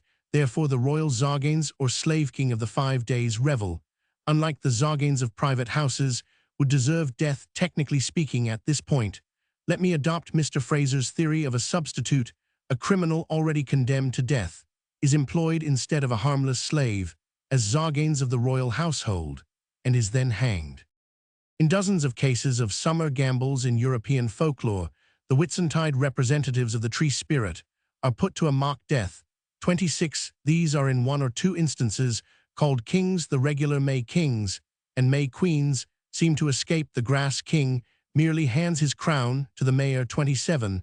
These mock slayings of folklore actors may, I think, like handing the crown to the mayor, merely mean that the actor's reign is over. This is not Mr. Fraser's opinion. The summer monarchs, when killed, pg 197, in sport, are killed, he thinks, as their precursors were really slain, for the god of vegetation. O vegetation, what crimes are wrought in thy name? In any case, the royal Zagains, or criminal substitute for the slave king of the royal household in Babylon, deserved a hanging to discourage the precedent of treason set by him in the period of license. Only in the king's house was the reign of the Zagains high treason. Now, before hanging him, it was actually necessary to demonstrate by symbolic action that he was no real king, but a common slave or criminal. He was reduced to his true level by being stripped of his royal robes, and by being whipped, a specially servile punishment. He was then hanged. But to treat a real slave thus merely because, as in every other household, he played the Zagains or slave as master, would be a shame. The man's only fault was the accident thrust on him by custom of playing lord in the royal household of a jealous monarch. So, criminal already condemned took the part, and as the slave would have been, he was finally reduced to his level by being stripped of his royal robes and scourged before suffering death, technically for treason, really for the crime on which he was originally condemned. This mere guess at the origin of a unique custom has certain advantages it explains, and I fail to see that Mr. Fraser explains why the second mocking unlike, the Saturn victim was stripped of his royal robes, and whipped these sufferings proclaimed the man no king, but a slave again his hanging, was just what is condemned on a capital charge, a lowborn malefactor might expect, with the best will in the world no Babylonian could follow Mr. Fraser, and take a hanged felon for a god or a divine sacrifice, why only one man PG 198 was thus treated, though there was a Zarganes or slave lord in every house, is explained by the fact that there was only one royal house, only one household, in which the slave lord's conduct was treason. With paternal fondness, I contemplate my own little guess, but alas we are not told that the other slave lords at the Saka actually invaded the ladies of the house.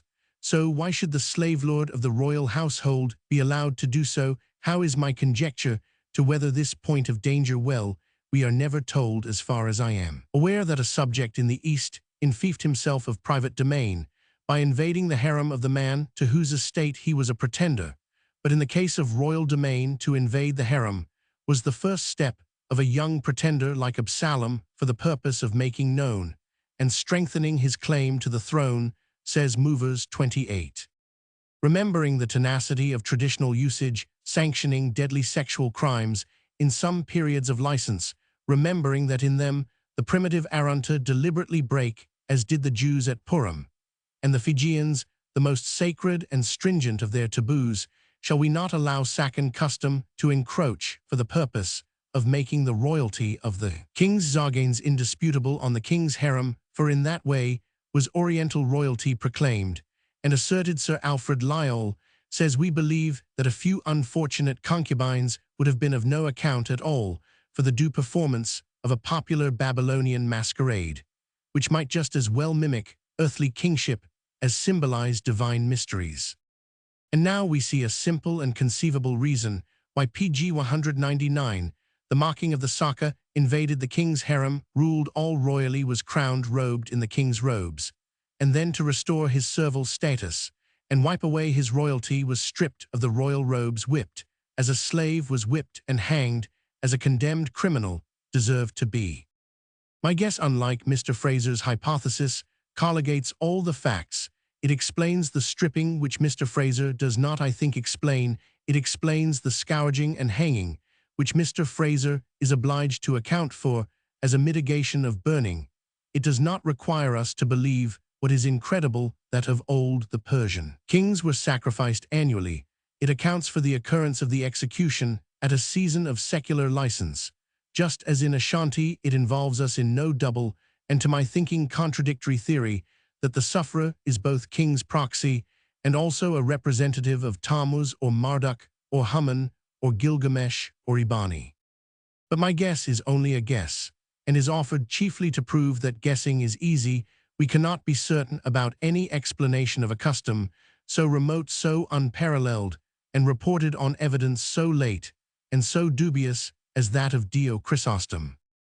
Some student may point out that though I boast of my theory as colligating all the facts, I have left out the sacred harlot, but she was only the child of an hypothesis of Mr. Fraser's. A scientific hypothesis is not required to colligate more than the known facts in each case, and I am by no means certain that the facts given by our only authority Dio were facts of history. Page 200. Legs. Calvary. It is fortunately not needful to dwell long on the disproval of Mr. Fraser's theory that his facts seem to shed fresh light on some of the causes which contributed to the remarkably rapid diffusion of Christianity in Asia Minor. The new faith had elements in it which appealed powerfully to the Asiatic mind. We have seen that the conception of the dying and risen God was no new one in these regions, a man whom the fond imagination of his worshippers invested with the attributes of a god, gave his life for the life of the world, a chain of causes, which because we cannot follow them might, in the loose language of daily life, be called an accidents determined, that the part of the dying God in this annual play should be thrust on Jesus of Nazareth, his death, as the Haman of the annual mystery play of the dying God, impressed upon what had been hitherto mainly an ethical mission, the character of a divine revelation, culminating in the passion and death of the incarnate Son of a heavenly Father. In this form, the story of the life and death of Jesus exerted an influence which it could never have had if the great teacher had died the death of a vulgar malefactor. It shed round the cross on Calvary a halo of divinity, Roman 1001. But all this halo could only be shed if the victim was PG 201, recognized by the world as dying in the character of a god, and as rising again in the person of Barabbas, the Mordecai of the year. We know on the best historical evidence that there was no such recognition to the Greeks' foolishness, and to the Jews a stumbling block was the cross, as St. Paul assures us. Moreover, we know that ribaldry, not reverence, marked the multitude at the crucifixion. By Mr. Fraser's theory, Barabbas represented the rearisen God, the Son of the Father. Was Barabbas revered? No, some pretended to salute his mock majesty, and others belabored the donkey on which he rode to. Therefore, by Mr. Fraser's own explicit statement, the divine facts about Barabbas were not recognized, yet he was the counterpart of the sacred victim. Mr. Fraser's theory demands, I think, the general recognition of the Godhead of the yearly victim, who gave Christ's mission the influence which it could never have had if the great teacher had died the death of a vulgar malefactor. 3. Yet Mr. Fraser himself assures us that the idea of the divinity of the victim may have been forgotten, that his sacrifice might seem the execution of a criminal. I cite the passage, the divine character of the animal or man is forgotten, and he comes to be regarded merely as an ordinary victim. This is especially the case when it is a divine man who is killed, for when a nation becomes civilized, if it does not drop human sacrifices altogether, it at least selects as victims only such wretches as would be put to death at any rate. Thus, as in the Second Festival at Babylon, the killing of a god may come to be confounded with the execution of a criminal. 4. Yet within 80 pages, Mr. Fraser attributes the halo of PG 202 divinity to the happy accident which enabled the victim to die as a recognized representative of a dying god. 5. Mr. Fraser puts forth his hypothesis with great diffidence. 6. He thinks that he may have perhaps been led by the interest and importance of the subject somewhat deeper than the evidence warrants. 7. That is certain. We have shown that the evidence, in our opinion, warrants none of the hypotheses, no, not one. It is not proved that magic is older than religion. It is disproved that general belief, as distinguished from local legend, in any age, regards gods as mortal. There is no evidence, or none is given, to show that a man has ever been sacrificed for the benefit of a god whom he incarnates. There is no evidence that a real king was ever yearly sacrificed to benefit a god at Babylon, or in every city-state of early Italy or anywhere. The idea is incredible. The evidence for any sacrifice of mock kings is historically of the weakest conceivable kind. The deaths of the second mock kings were infamous executions of criminals. They were not sacrifices, if they ever occurred at all. The date of the festival, at which if at all they perished, cannot be made to fit in with Purim or Easter. There is no evidence that the Jews borrowed the custom of killing a yearly human victim or practiced the habit. If they did, it was a month after Purim 8. If they did, by Mr. Fraser's own statement, the killing PG 203 might be thought that of a vulgar malefactor. 9, and could not cast on all or on any one of the victims a halo of divinity. Finally, our own history, in the case of the Earl of Atholl, who pretended to the crown at the murder of James, Roman I of Scotland, and in the case of Sir William Wallace, who was accused of saying that he would be crowned in Westminster Hall, proves that pretenders to royalty have been mocked by being endued with symbols of royalty. Wallace was crowned at his trial with laurel. Atholl was tortured to death with a red-hot iron crown. The victim of Calvary was accused of aiming at a kingdom, and like Wallace and Atholl, was crowned with thorns. The preliminary scourging is illustrated by the tyranny of Verres in Sicily. May we not conclude that Mr. Fraser's light bridges of hypothesis have broken down? 10.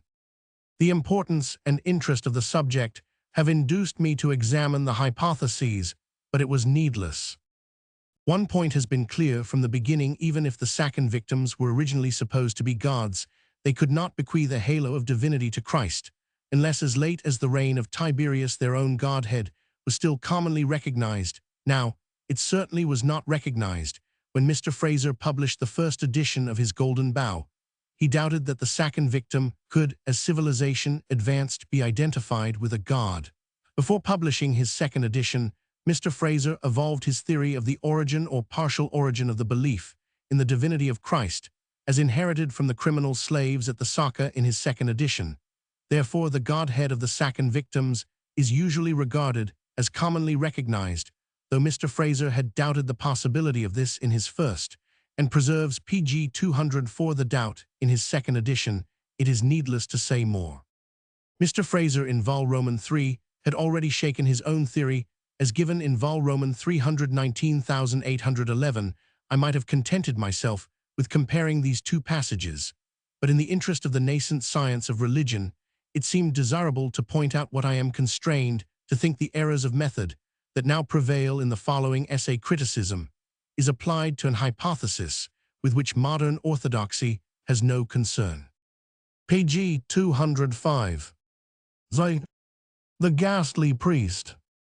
The spirit of system of finding master keys for all the locks of old religion and mythology has confessedly been apt to misguide students. Macrobius was the father, says Mr. Fraser, of that large family of mythologists who resolve all or most gods into the sun. According to him, Mercury was the sun, Mars was the sun, Janus was the sun, Saturn was the sun, so was Jupiter, also Nemesis, likewise Pan, and so on through a great part of the pantheon. It was natural, therefore, that he should identify Osiris with the sun one. Mythology has been of late emancipated from the universal dominion of the sun, but only to fall under that of gods of vegetation, whether of vegetable life at large or of the corn spirit and the oak spirit. In particular, what Mr. Fraser says about Macrobius. Macrobius would retort on Mr. Fraser thus.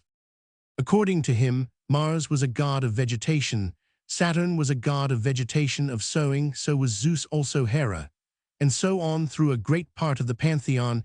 It was natural, therefore, that he should identify Osiris with a god of vegetation, and Mr. Fraser does so. Far be it from me to say that Mr. Fraser is wrong when his gods are gods of vegetation, or even that Macrobius is wrong when his gods are gods of the sun. Pg 206.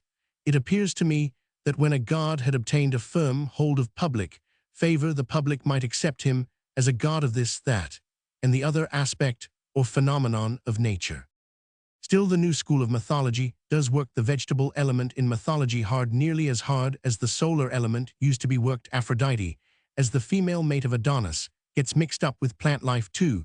So does Attis with Cybele, so does Balder 3, so does Death 4, so does Dionysus 5, with undoubted propriety, so does Eabani, so does Gilgamesh, so does Hammon, so does Hera 6, so does Aegean with Demeter 7, so does Isis 8, so does Jacinth Green, so does Cupulo 9, so do Linus and Lytius is 10, so does Mamurius Veturius 11, so does Merodach or Marduk. If he represents Eabani or Gilgamesh, so does Mars 12, so does Osiris 13, so I think does Semiramis 14, so does Tammuz, so does Virbius 15, so does Zeus probably 16, so does a great multitude of cattle, cats, horses, bulls, goats, cocks, with plenty of other beasts.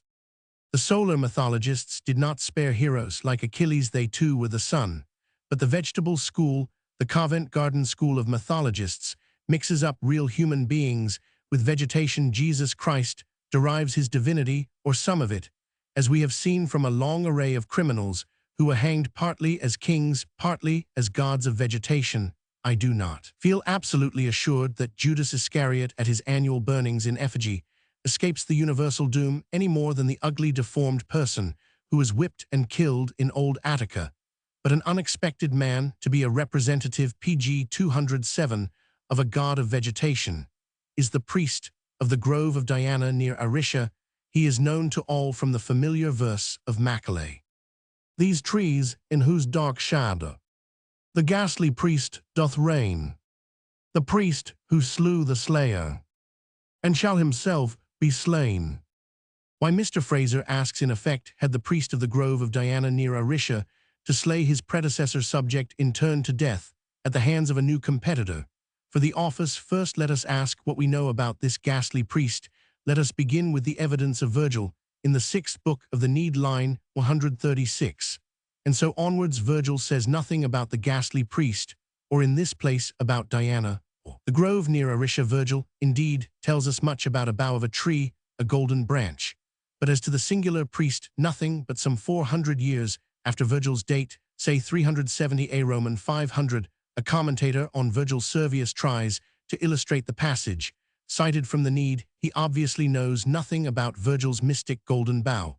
But he tells us that in his own time public opinion publico opinio placed the habitat of Virgil's bough in the grove, haunted by the ghastly priest near Aricia. It is in fact not known whether Virgil invented his bough with its extraordinary attributes, or took it from his rich store of antiquarian learning. It may have been a folklore belief, like Le Rameau d'Or of Madame d' Aulnoy's fairy tale. Virgil's bough, as we shall see, has one folklore attribute in common with a mystic sword. In the Arthurian cycle of romances and in the Valsunga saga, I think that Mr. Fraser has failed to comment on this point. If I might hazard a guess as to Virgil's branch, it is that of old suppliants approached gods or kings with boughs in their PG 208 hands. He who would approach Proserpine carried in Virgil a bough of pure gold, which only the favored and predestined suppliant could obtain, as shall be shown. In the 4 centuries between Virgil and Servius, the meaning and source of Virgil's branch of gold were forgotten, but people and Servius himself knew of another bough near Aricia, and located conjecturally Virgil's branch of gold in that district. Servius then, in his commentary on the Need, after the manner of annotators in all ages, talks much about the boughs of a certain tree in a certain grove, concerning which Virgil makes no remark. Virgil, as we shall see, was writing about a golden branch of very peculiar character, knowing, like the public opinion of his age, something about quite other branches, and nothing about Virgil's branch. Servius tells us that in the grove of Diana at Aricia there grew a tree from which it was unlawful non-licet to break a bough. If any fugitive slave, however, could break a branch from this tree, he might fight the priest, taking his office, if successful. In the opinion of Servius, the temple was founded by Orestes to the barbaric Diana of the Chersonese, whence he had fled after a homicide. That Diana received human sacrifices of all strangers who landed on her coasts. The rite of human sacrifice was in Italy commuted. Servius thinks for the duel between the priest and the fugitive slave. Orestes, having himself been a fugitive, the process is first a Greek wanderer on a barbarous coast, is in danger of being offered, as all outlanders were offered, to the local goddess. This rite was a form of xenolasia, an anti-immigrant statute.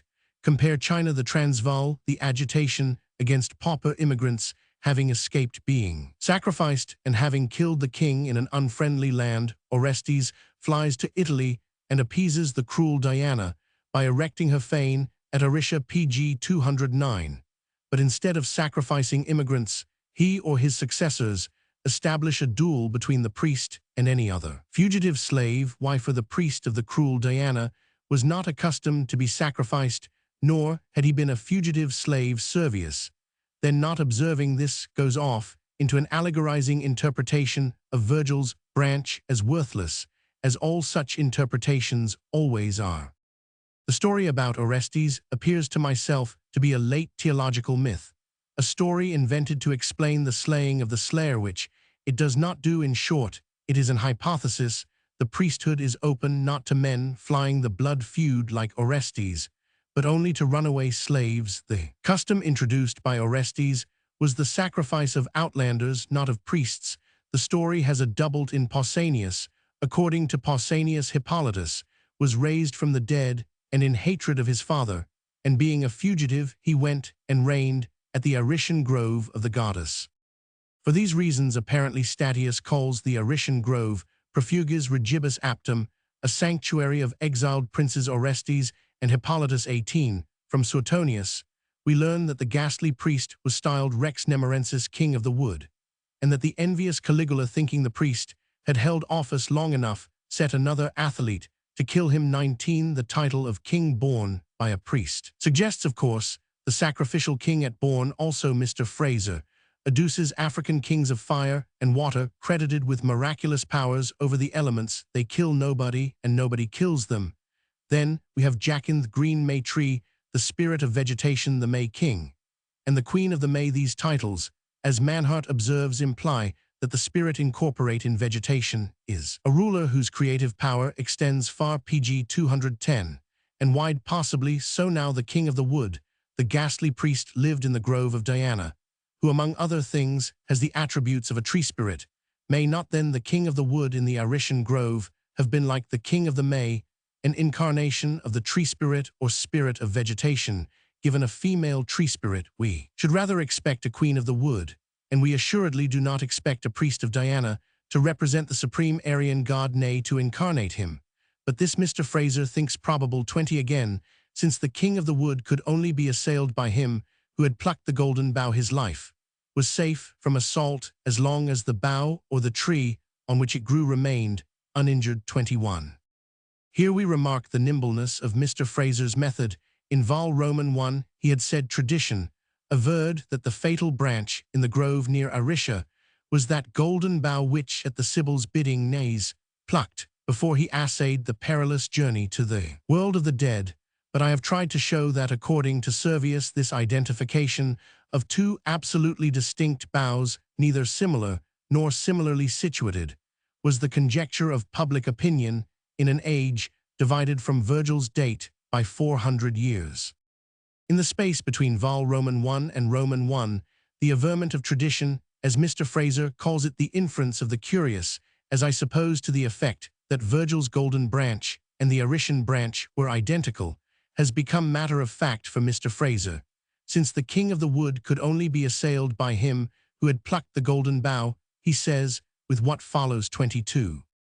But who has told us anything about the breaking by a fugitive slave near Aricia of a golden bough? Nobody. pg 211, as far as I am aware, has mentioned the circumstance. After an interval of 400 years, the golden bough of Virgil is only brought by Servius into connection with the wood at Aricia, because Servius and the public opinion of his age knew about a branch there, and did not know anything about Virgil's branch of gold. That branch is a safe passport to Hades. It is sacred not to a tree spirit named Diana, but to infernal Juno or Proserpine. It cannot be broken by a fugitive slave or anybody else, no, nor can it be cut with edge of iron, none. But he whom the fates call can break it. It yields at a touch of the predestined man, and another golden branch grows instantly in its place. Ips volens facilis sequitur. Ct fata vocant. Primo avulso non deficit alter. Aureus. Virgil's bough thus answers to the magical sword set in a stone in the Arthurian legends, in a tree trunk in the Valsunga saga. As Mr. H. S. O. Everard reminds me, all the knights may tug vainly at the sword, but you can draw it lightly. Ct fata vocant, if you are the predestined king, if you are Arthur or Sigmund, when Nies bears this bough. Charon recognizes the old familiar passport. Other living men, in the strength of this talisman, have already entered the land of the dead. Ille admirans venerable donum. Fatalis virg longo nunc tempor visum.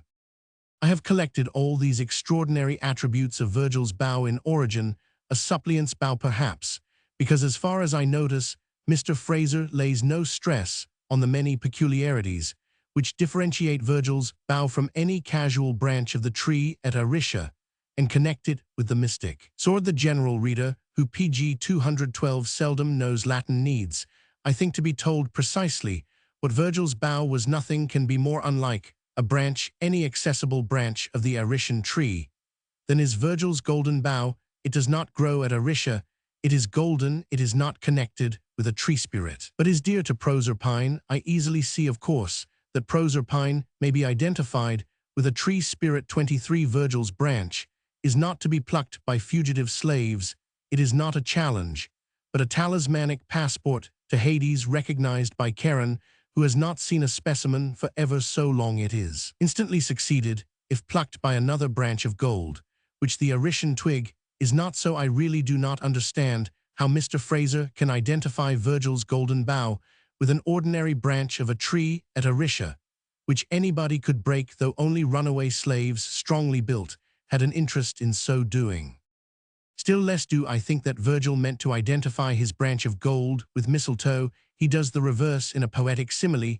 He compares his bough to mistletoe, A poet does not compare a thing to itself. 24. Mr. Fraser cites the Welsh for mistletoepren puror tridor per.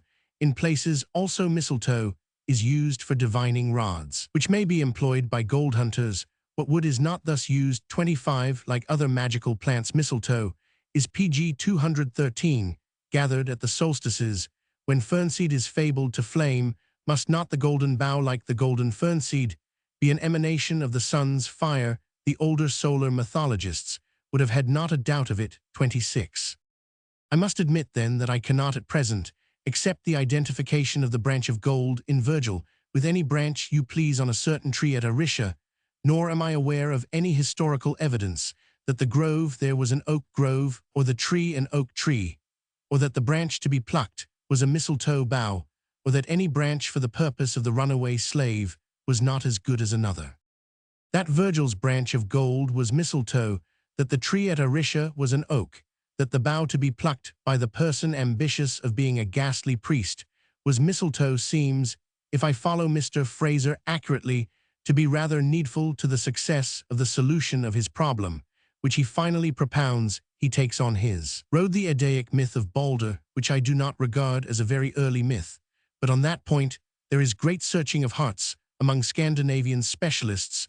No one now, writes a Scandinavian scholar to me, puts any of the Edda poems earlier than 900 A Roman 500, and most of them, if not all, are probably later than that. We do not even know whether they were composed by Christians or pagans, as the Icelanders never lost their interest in the old mythology. It has never been sufficiently noticed that these poems are not religious in any sense. All that their poets cared for was the story. That it will ever be possible to say where the stories came from, I doubt very much. Probably they represent the fusion of several quite different veins of legends, heathen and Christian.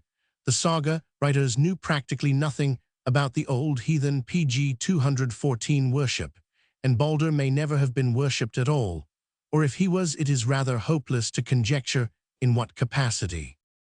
Such are the opinions of Mr. W. A. Craigie, whose writings on the Celto-Scandinavian relations of the northern mythological literature are familiar to students. We return to Mr. Fraser's handling of the Balder story. Balder says the Edda dreamed of death. A goddess made everything in nature swear not to hurt him except a mistletoe plant, which she thought too young to understand the nature of an oath. Loki learned this, plucked the plant, and when the gods were hurling things at Balder, asked the blind Hadir to throw the mistletoe. It pierced and slew Balder, and his funeral was of a kind which may or may not have been used before the period of inhumation in house or barrows. Balder's dead body was burned on board his ship, the hugest of all ships. 27. I had an impression that this was a not uncommon Viking form of incremation, but Mr. Craigie thinks that it had quite gone out before the historic period.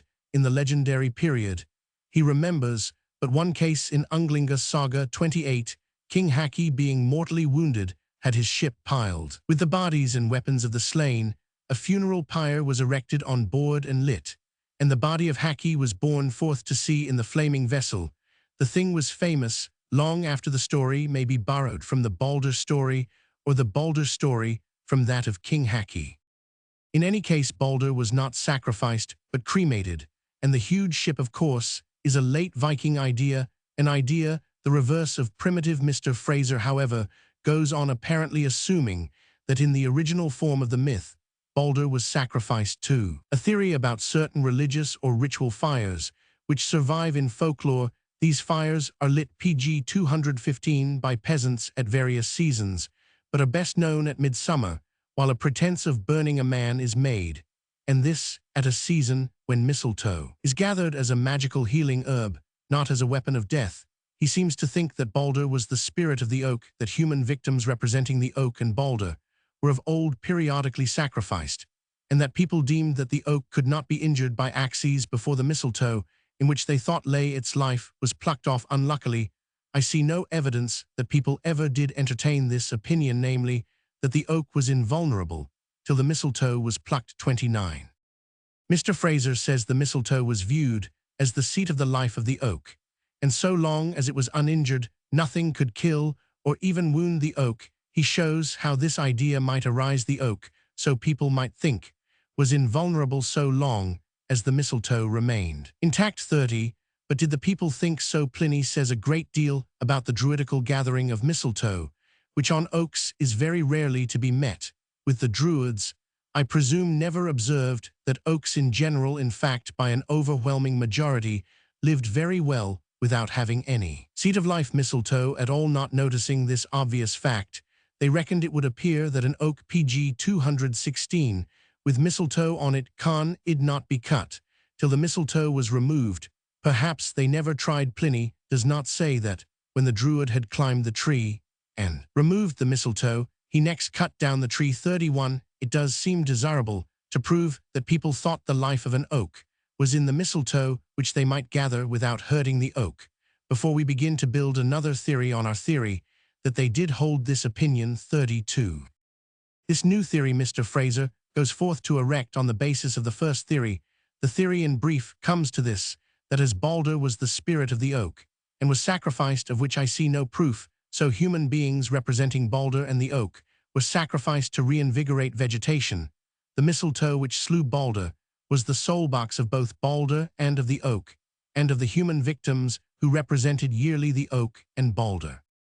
About all this much might be said. The killing of divine kings Balder and others. 33 seems to me, as I have already said, in the majority of cases, to be a mere rude form of superannuation. We do not kill a commander-in-chief or an old professor, we pension them off. But it is not so easy to pension off a king. I think that most of the cases cited mean superannuation or dissatisfaction with the ruler, not a magical ceremony to improve vegetation. Regicide is or was common, says Burrell, 15,601,605. There has been in this kingdom of Scotland 105 kings of Quahilk. There was slain pg 217 56, often succeeded by their slayers, like the ghastly priest. I am not convinced that the ghastly priest represented vegetation and endured the dual ordeal as a commutation of yearly sacrifice, though there is a kind of parallel in the case of the king of Calicut. But that modern mummers are put to death in a mock ceremony, as Mr. Fraser holds, to quicken vegetation, is proved by much folklore evidence. 34. If we admit, which I think far from inevitable, that the ghastly priest was once a kind of May king periodically slain, and was analogous to Balder, and represented the life of an oak, we are next invited to suppose that the tree at Arisha was also an oak, that the only branch on it to be plucked by the wood successor was mistletoe, and that the mistletoe was the soul box of the tree, and of the ghastly priest, who could more easily be killed, when his life box, the mistletoe, was damaged. 35. There is hardly a link in this chain of reasoning which to me seems strong. I do not see that Balder in the Edda was sacrificed. I do not see that the mistletoe was his soul box. I conceive that the use of so feeble a weapon to kill him is analogous to the slaying of an invulnerable hero in North American myth by the weapon of a bulrush, an example of the popular liking for weakness that overcomes strength. I find no evidence that the mistletoe was ever thought to be the soul box of the oak, none to prove that the tree at Arisha was an oak, nothing to show that the branch to be plucked was the branch of gold in Virgil, and nothing to indicate that Virgil's branch was the mistletoe. To reach Mr. Fraser's solution that the ghastly priest was an incarnate spirit of vegetation slain after the plucking of mistletoe, in order that he might be succeeded by a stronger soul, more apt to increase pg 218, the life of vegetation, we have to cross at least 6 light bridges of hypothesis, built to connect isolated facts. 36. To me, these hypotheses seem more like the apparently solid spots in a peat bog, on which whoso alights is let into the morass. I feel like Mr. Fraser's cautious inquirer, who is brought up sharp on the edge of some yawning chasm. 37. I ought to propose an hypothesis myself. In doing so, I shall confine myself. The limitation is not unscientific to the known facts of the problem. In the grove of Diana, a goddess of many various attributes, was a priest of whom we know nothing, but that he was 1, a fugitive slave; 2, called king of the grove; 3, might be slain, and succeeded by any other fugitive slave; 4, who broke a bough of the tree, which the priest's only known duty was to protect. These are all the ascertained facts. Why had the priest to be a runaway slave? Mr. Fraser says he had to be a runaway slave in memory of the flight of Orestes, the traditional founder of the worship 38. But the Greek story of Orestes and its doubled as to Hippolytus are only theological myths, fanciful reasons why attached to a Latin usage neither Orestes nor Hippolytus was a slave like the ghastly priest. The story about Orestes, a fugitive, arises out of the custom of Aricia and does not explain that custom. Mr. Fraser, I presume, admits this, but thinks that the ghastly priest might perhaps at one time save himself by being a runaway. But why a slave? If I might guess, I would venture to suggest that the grove near Aricia may have been an asylum for fugitives, as they say that born originally there are such sanctuaries in Central Australia. Here, fortunately, Mr. Fraser himself supplies me with the very instances which my conjecture craves. He pg 219 cites Mr. Turner's Samoa for trees which were sanctuaries for fugitives. These useful examples are given not in the Golden Bough, but in an essay on the origin of totemism, 39. In Upolu, one of the Samoan islands, a certain god Vave had his abode in an old tree, which served as an asylum for murderers and other offenders who had incurred the penalty of death.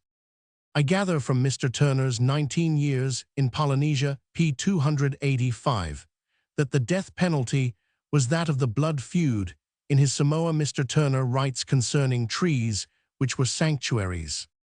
If that tree was reached by the criminal, he was safe, and the avenger of blood could pursue no farther but wait investigation and trial. It is said that the king of a division of Upolu called Atua once lived at that spot. After he died, the house fell into decay, but the tree was fixed on as representing the departed king, and out of respect for his memory, it was made the substitute of a living and royal protector. It was called Oluasi. Pulutangata, the Asi tree, the refuge of men. This reminds me of what I once heard from a native of another island. He said that at one time they had been 10 years without a king, and so anxious were they to have some protecting substitute that they fixed upon a large oa tree by Scophia javanica, and made it the representative of a king and an asylum for the thief or the homicide when pursued by the injured in hot haste for vengeance. 40. There seem to have been 3 sanctuary trees, one inhabited by a god Vave, one respected in memory of a king, and one doing duty as a kind of figurehead or representative of a king. If my guess that the tree in the Arician Grove was once a pg 220 sanctuary or asylum for fugitives, including fugitive slaves, is plausible, I cannot of course conjecture. As to the reason of its protective sanctity, it may have been one of the 3 Samoan reasons which none of us could have guessed correctly, or any other motive may have taken effect. A fugitive slave, of course, was not awaiting trial and chance of acquittal by custom. He would be restored to his master's tender mercies or live on under the tree. But an unlimited asylum of fugitive slaves was an inconvenient neighbor to Aricia. Hence, it is physically conceivable, but I lay no stress on it. The asylum was at last limited to 1 fugitive slave at a time. It was not like the forest in the Indian fable, populated by millions of hermits who cannot have been very solitary. Anchorites, any fugitive slave who took sanctuary had to kill and dispossess the prior occupant. There was only sanctuary for 1 at a time. More would have been most inconvenient in any case. The one solitary duty of the ghastly priest, as far as we know, was to act as guard champeter to 1 certain tree. Why this one tree we do not and cannot know. I am averse to Sir Alfred Lyall's plan of suggesting singular solutions arising out of some possible historical accident in the veiled past, when the problem to be solved is a practice of wide diffusion. The causes in such cases of wide diffusion cannot be regarded as mere freaks or recurring accidents, but this affair of the tree and its inviolate branches is isolated unless we regard the tree as a taboo or sanctuary tree, which it might be for many reasons, as in Samoa perhaps, because it was the residence of a tree spirit. At all events, the priest's only known duty was to guard the tree. Then why had his wood successor to break a bough before fighting? Obviously as a challenge, and also as a warning. The priest in office was to have a fair show. pg 221. Some law was to be given him when he found a branch broken. Any branch. He was in the position of the pirate captain on whom the black spot was passed. 41. He was in the situation of the king of the Ios, to whom a present of parrot's eggs meant that it was time for him to go 42 if the bough was mistletoe, and if the fugitive slave, like the Druids in Pliny 43, had to climb for it, then the ghastly priest had him at an avail. It was any odds on the priest who could tree his man or cut him down as he descended. However, our authorities tell us about no bough in particular, still less about mistletoe. Let me add that if the bough was mistletoe, the sacred tree would need to be changed, every time of which we hear nothing, for it is not a case of uno avulso, non deficit alter. With mistletoe, the bough was broken then, as a taunt, a challenge, and a warning: you can't keep your old tree, make room for a better man. That is the spirit of the business the fugitive utilized, as a priest of the grove was slain, when the better man appeared, not that a new soul might keep the vegetation lively, but merely because the best man attainable was needed to guard the taboo tree. The sacred and priestly character of a runaway fighting slave does not to me seem pronounced. 44. We know not that he ever sacrificed ladies who wished to be mothers, visited the shrine. Indeed, 45, as this Diana was a goddess like Lucina, presiding over birth. I do not deny that the priest might have worked miracles for them, like the Indian forest sages who do the miracle for childless Rajas, but his one known duty, guarding the tree, was inconsistent with much attention to this branch of his sacred. Pg 222, calling he prowled about with sword drawn, always on the look out. 46. That is all. We have not in this theory to invent a single fact or introduce a single belief where we do not know that it existed. Sanctuaries, or a scylla, did exist. We have given examples of sanctuary trees, and the tree was a sanctuary for just one runaway slave at a time. He could not run to Berg, as in our old and more merciful law. If he wanted the billet of ghastly priest, he had to fight for it. Lads, you'll need to fight before you drive tar pistes. Before fighting, he had to get through the priest's guard and break a branch of the tree, which the priest protected, the act being a warning as well as a challenge. This hypothesis introduces no unknown and unproved facts, and colligates all the facts which are known. The title of King of the Grove may mean no more than the title of Cock of the North, or it may be a priestly title, not even so necessarily implying that the runaway slave embodied the ruling spirit of the vegetable department. I have been favored with objections to my guess. First, if I am right, where is the sanction for the custom? At which I conjecture, well, where is the sanction of the Samoan customs? They reposed, 1, on the residence of a god in a tree, 2, on respect for a king who had lived near a tree, 3, on a legal fiction. The sanctuaries of the Arunta Ethnocentric derive their sanction from hordes of Turinga, sacred objects of which, till recently, we knew nothing. 47. Obviously, I cannot say which of many conceivable and inconceivable primeval reasons gave a sanction to the triasylum of Arisha, once instituted custom. Did Pg 223. The rest, the tree was a sanctuary for one fugitive slave, and next for another who could kill him. Secondly, my guess is thought to disregard Mr. Fraser's many other analogies from folklore, which analogies where else do we find a priestly fugitive slave who held his sacred office by the coir, nuglaive, the 8 of sword? I am acquainted with no other example, as I have shown already. The kings who are killed, admitting the Arishan fugitive to be a rex, are killed for a considerable variety of reasons, and are never shown to be killed that a sturdier vehicle may be provided for a vegetable deity, while the kings said to incarnate a deity are never said to be killed for religious reasons. If the reverse were the case, then the Arishan fugitive, the ghastly priest, might take the benefit of the analogies. I hope that my bald prosaic theory, abjectly Philistine as it is, has the characteristics of a scientific hypothesis, but like my guess as to the real reason for the death of the second victim, this attempt to explain the office of the ghastly priest is but a conjecture. The affair is so singular that it may have an isolated cause in some forgotten occurrence. I remember no other classical instance of a priest whose duty was to be always watching a single sacred tree, a thing requiring a vigilance of attention not compatible with much other priestly work, a post so unenviable that only a fugitive slave would be likely to care for the duties and perquisites. Naturally, he would not know that he was an incarnation of the supreme Aryan god whose life was in the mistletoe or golden bough, and as he did not know, he would not be proud of the title. Page 224. Roman 12. South African religion.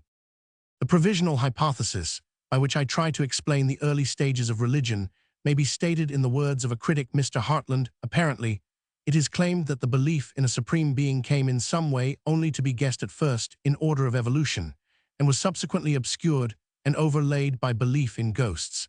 And in a pantheon of lesser divinities, I was led to these conclusions first by observing the reports of belief in a relatively supreme being and maker among tribes who do not worship ancestral spirits, Australians and Andamanese, and secondly, by remarking the odio's unworshipped supreme being often credited with the charge of future rewards and punishments among polytheistic and ancestor-worshipping people too numerous for detailed mention, the supreme being among these races in some instances a mere shadow of a children's tale, I conjectured to be a vague survival of such a thing as the Andamanese Puluga or the Australian Bayame.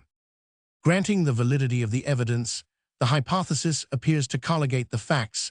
There is a creative being, not a spirit, merely a being before ghosts are worshipped, where ghosts are worshipped, and the spiritual deities of polytheism have been developed and are adored. There is pg 225, still the unworshipped maker in various degrees of repose, and neglect that the belief in him came in some way only to be guessed at is true enough.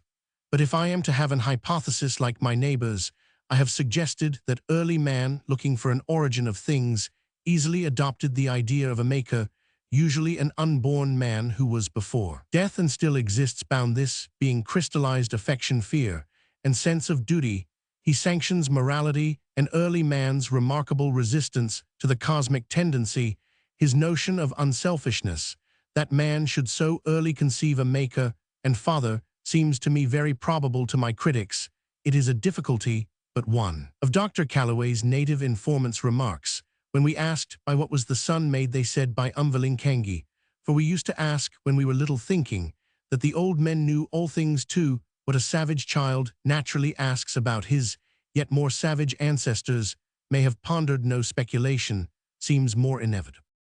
As soon as man was a reasoning being, he must have wondered about origins.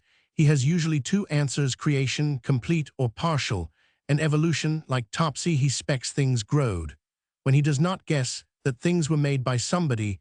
As far as totemism is religious, it accepts the answer of evolution. Men were evolved out of lower types, beasts and plants, their totems, but these are not always treated with religious reverence, as sometimes are such creative beings and fathers as Bayame. In many cases, as I have kept on saying, the savage creative being has a deputy, often a demiurge, who exercises authority where this is the case, and where ancestor worship is the working religion. The deputy easily comes to be envisaged as the first man unborn of human parents, maker of things, or of many things, and culture hero. Mr. pg 226 Tyler says in The Mythology of Kamchatka, the relation between the creator and the first man is one not of identity, but of parentage. It is clear that in proportion to the exclusive prevalence of ancestor worship, working religion, the idea of the creator might be worn away, and the first man might be identified with him.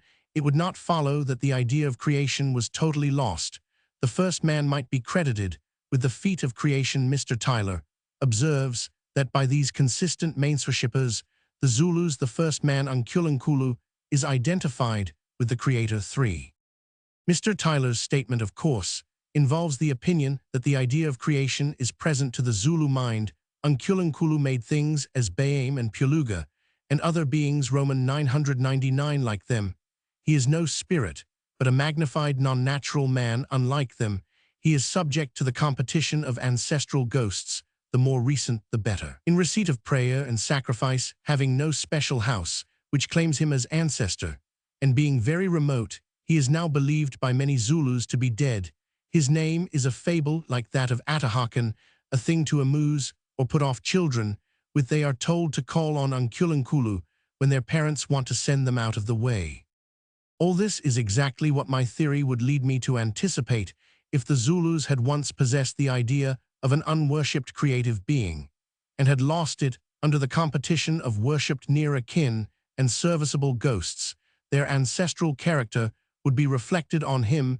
It is just as if the Australian Kernai were to take to ancestor worship, glorify Tundan the son and deputy of Mungangor neglect Mungangor look on Tundan as the creator, and finally neglect him in favor pg 227 of ancestral spirits less remote and more closely akin to themselves.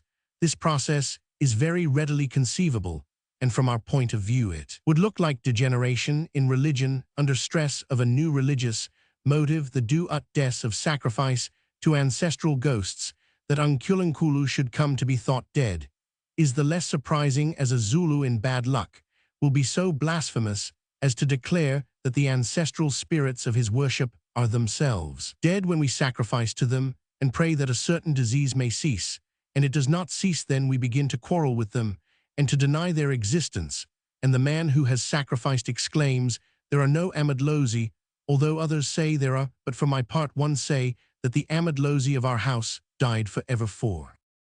Thus I can easily suppose that the Zulus once had an idea of a creative being, that they reduced him on the lines described to a first man, that they neglected him in favor of serviceable ghosts, and that they now think him extinct like the ghosts themselves when they cease to be serviceable. Mr. Hartland's theory is the reverse of mine. He says, in fact, so far as can be gathered, the very idea of creation was foreign to their minds. The earth was in existence first before Unkulunkulu as yet existed 5, but heaven and the sun and all things were not in existence before Unkulunkulu. He made them according to other native witnesses. And Dr. Calloway in his first page says that the Zulus regard Unkulunkulu as the creator. The evidence, as Mr. Hartland urges with truth, is contradictory, but its contradictions contradict his statement that the very idea of creation was foreign to pg 228. Their minds, many witnesses, attest the existence, in the Zulu mind, of the idea of creation. It was said at first, before the arrival of missionaries, if we asked by what were the stones made, they were made by Umvalinkangi. The ancients used to say before the arrival of the missionaries that all things were made by Umvalinkangi, but they were not acquainted with his name. The natives, says Dr. Calloway, cannot tell you his name except it be Umvalinkangi. 6. The sun and moon we referred to Unkulunkulu together with all the things in this world and yonder heaven. We referred to Unkulunkulu. We said all was made by Unkulunkulu. 7. At first, we saw that they were made by Unkulunkulu, but we worshipped those whom we had seen with our eyes, the ghosts of their fathers. So then we began to ask all things of the Amadlozi. This convenient Zulu Umpengula Mbanda states my very hypothesis. 8. But he seems to have been a Christian convert, and probably constructed his theory after he heard of the Christian God. We seek out the Amadlozi, that we may not be always thinking about Unkulunkulu. So spiritualists are more interested in ghosts than in the Christian God. In process of time, we have come to worship the Amadlozi only because we knew not what to say about Unkulunkulu, just as the spiritualist knows what to say about his aunt, who speaks to him through the celebrated Mrs. Piper. 9.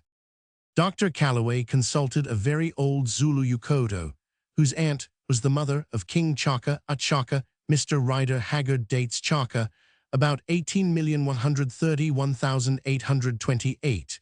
With him began 70 years of Zulu conquest and revolution, in which old ideas might be obliterated. Yuko answered Dr. pg 229 Calloway's inquiries. Thus, when we were children, it was said the Lord is in heaven. We heard it said that the creator of the world, Umdabuko, is the Lord which is above. When I was growing up, it used to be said the creator of the world is above. 10. So far we must either reject most respectable evidence going back to the earliest years of last century, before the Zulu period of revolution, or dismiss Mr. Hartland's opinion that the very idea of creation is foreign to the Zulu mind. A very old woman whose childhood was prior to Chaka's initiation of the revolutionary period of conquest 1813, being interrogated by the Zulu Umpengula, said that when we asked of the origin of corn, the old people said it came from the Creator who created all things, but we do not know him. The old people said the Creator of all things is in heaven. 11. The old woman then abounded in contradictions.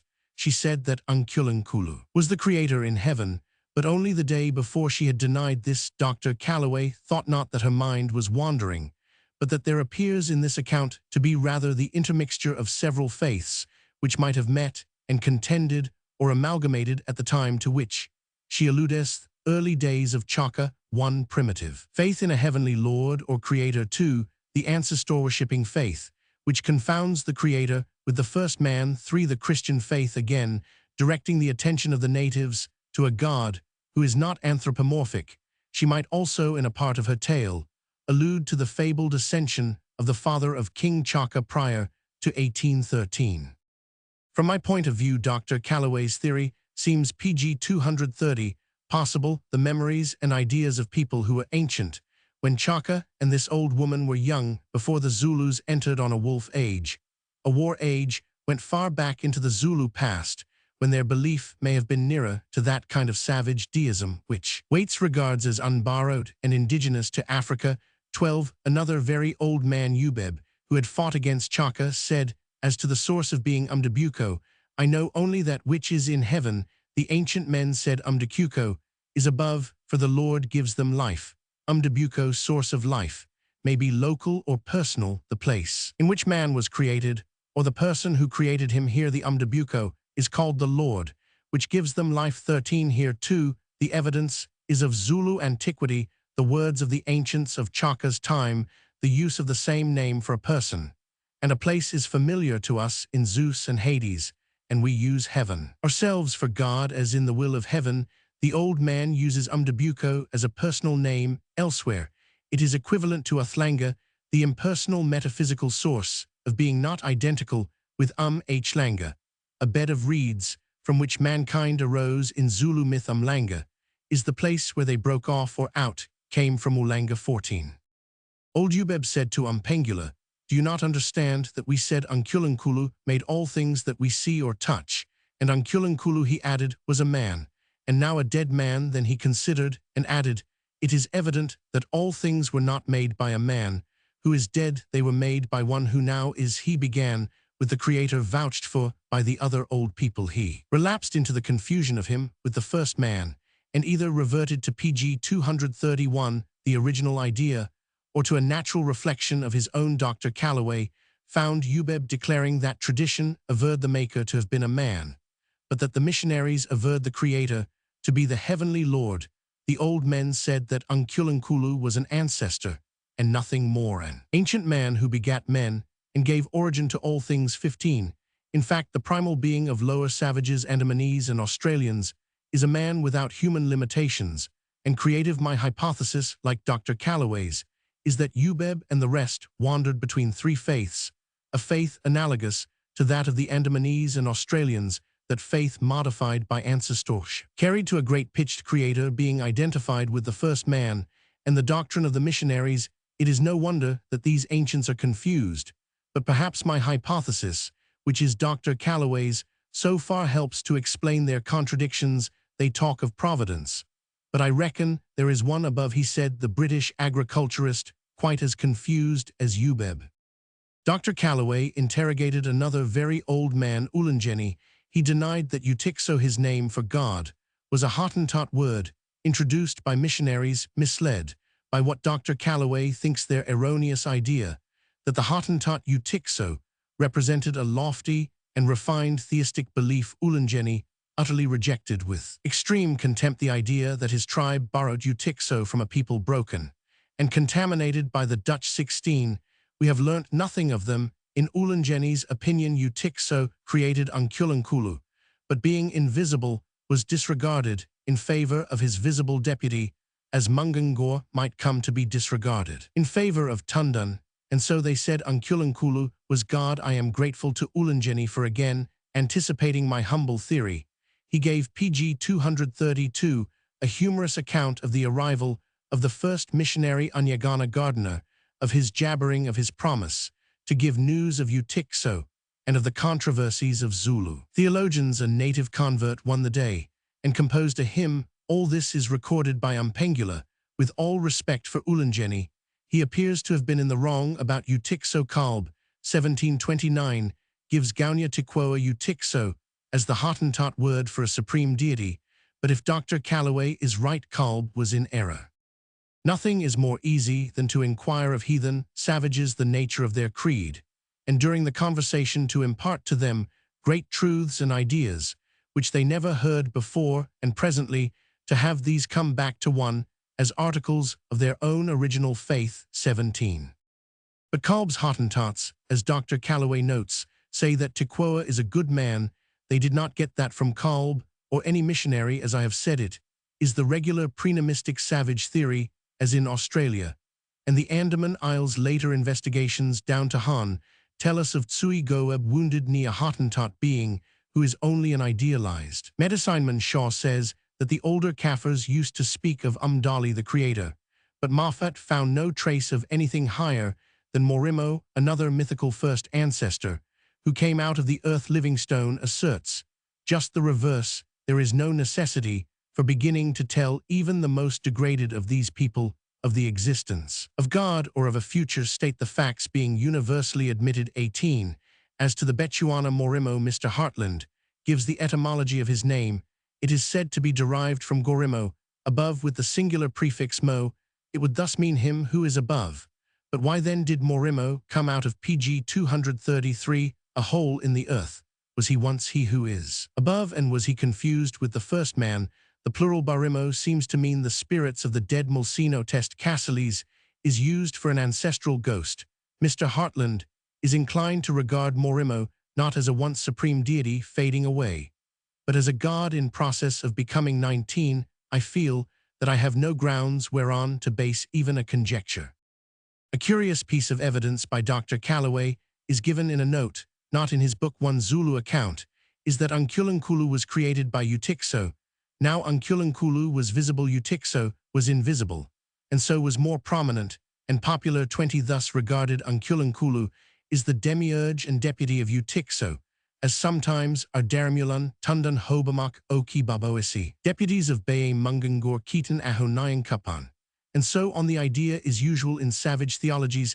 Now Dr. Calloway cites the evidence of another Zulu. We had this word before the missionaries came. We had God Utix long ago for a man, when dying would utter his last words, saying, I am going home, I am going up on high, for there is a word in a song which says, Guide me, O hawk, that I may go heavenward, to seek the one-hearted man, away from double-hearted men, who deal in blessing and cursing. We see then that those people used to speak of a matter of the present time, which we clearly understand by the word which the missionaries teach us. So we say, there is no God, no new God, who has just come to us. Dr. Calloway explains that God of whom the PG 234 missionaries speak is not a new God, but the same God of whom we spoke by the terms Akkamata and Utixo. 21. Dr. Calloway could not produce this testimony or translate it, owing to the archaisms and allusions demanding familiarity with ancient Zulu songs, till he got the aid of a Kazo Sakafa. I am apt to regard the archaic character of the piece as fairly good proof of genuine antiquity. If the testimony is accepted, it settles the question in my sense. The Zulu religion in its higher elements was a waning religion. Utixo was with his one foot in the grave like John Knox. He was not, as by Mr. Hartland's theory, a god in the making. Old hymns are our best authorities, and the hymn proves a belief in a future far nobler than the transfiguration of Zulu souls into serpents. A deity is also attested by the witness, but from the use of the word Utixo, by this witness, he may be speaking of ideas borrowed by Hottentots from the Dutch and by Kaffirs from Hottentots. Another odd example occurs elsewhere. Mr. Fraser quotes the king of Sofala, or of Quaitva, or the Quaitva 22. This king ranks with the deity. In fact, the Kaffirs acknowledge no other gods than their monarch, says Dos Santos, but Mr. Fraser omits the circumstance that the same author adds they acknowledge a God who both in this world and the world to come they fancy measures retribution for the good and evil done in this, though convinced of the existence of a deity they neither adore nor pray to him. 23. Here we have a belief in a future life, and a God Malanga analogous to that revealed PG 235 in the archaic Zulu hymn, but Dos Santos only recognized as God a God who receives prayer and adoration. Hence he says that the Kaffirs have no gods, and also that they acknowledge a god and worshipped the name of that god Malunga, is the same, I presume, as Mulungu, who now in the world beyond the grave is represented as assigning to spirits their proper places. 24. To myself, then, Zulu religion, now almost exclusively ancestor worship, does seem to contain a broken and almost obliterated element of belief in a high unworshipped god presiding over a future life. Obviously, archaic hymns are better evidence, with their native interpretation, than the contradictory statements of individual Zulus who speak dubiously of what the fathers used to say. The analogy between the Utikso and Mulungu belief also counts as corroboration, while the unworshipped supreme being with a deputy or deputies Utiks, Unkulunkulu, is a pervading feature of savage religion. If philology could throw any certain light on the meanings of names like Mulungu, and so forth, more sure ground might be reached. Again, when the name of a relatively supreme being may be regarded as a plural like Elohim, the inference may be that many ancestral spirits are being blended, or have been blended into one, being the case of the Mura Mura of the Australian Diri, has met us already in the essay on magic and religion. Is it a case of they, or he Mulungu God, a native told Mr. Clement Scott, you can't put the plural as God, is one spirits, are spirits of people who have died Mzima, not gods. On the other hand, pg 236, Mr. MacDonald, learned that people who have died become Mulungu, yet he is also regarded as a separate and supreme being who assigns their places to the spirits of the dead. His very name is variously interpreted as sky or ancestor. We may argue that Mulungu is primal, and that the spirits of the dead Mzima are only the people of Mulungu who was in the myth prior to death. Or we may argue that many Mzima have been combined in a later conception of Mulungu as a single being. Such beings do occur, it is certain, where spirits of the dead are held. Of no account in religion. I fear that in the condition of the evidence, students will take sides in accordance with their bias. At least both parties will think that their opponents do so. I have observed that many writers appear only to be aware of the existence of the religious bias, which denotes lack of humor. As to Utikso, Mr. Baderbeck, like Dr. Calloway, thinks that Kaffirs living near Hottentots borrowed their name for god Tixo Utikso and dropped Unkulunkulu among the Ovaherero, in a region which had not yet been under the influence of civilization and Christianity. 1873, Mr. Baderbeck found that a god called Karunga was believed in. Look at our oxen and sheep. Is it not Karunga who has made us so rich? As Jehovah made the Israelites, Mukuru was used by believers in Kuringa.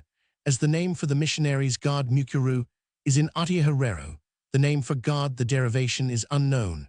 But Amurunga, the sacred fan palm tree, must be derived from Amuru, not Amuru from Amurunga. The Audiobook word for spirit differs from both. It is Atiambosi. As a god, Karunga seems to have no sacrifices. These are made to ancestral spirits. Karunga does not appear to be offended by sin, but this seems merely to be inferred from his receiving no atonement. pg 237. As the spirits do, when people are dying, they say Karunga has bid them come. Traces of him as a creator are very dubious, but rain, thunder, and so on come from him, as proverbial sayings prove, and he is prayed to in time of danger. The prayers may be post-Christian. The Omuambo creation tale, or one of the tales, makes Kalunga, like Morimo, come out of the earth and create men and women. He is no ghost. They also had ghosts, the witness said I, but Kalunga was quite a distinct and unique being. 25. My bias in favor of my own theory is unconcealed, but I conceive that South African belief in a god, a unique being, indicates itself in Mr. Baderbeck's evidence. There are different words for this being and for ghosts and spirits, though in other cases philology finds cognate African words for both. Dr. Calloway concludes, it appears that in the native mind there is scarcely any idea of deity, if any at all, wrapped up in their sayings about a heavenly chief. When it is applied to God, it is simply the result of teaching among themselves. He is not regarded as the creator nor as the preserver of men, but as a power. It may be nothing more than an earthly chief still celebrated by name, a relic of the king worship of the Egyptians, another form of ancestor worship only.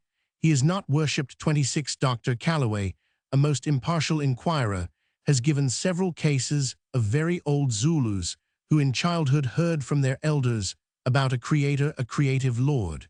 But this excellent collector had just a trifle of most justifiable bias.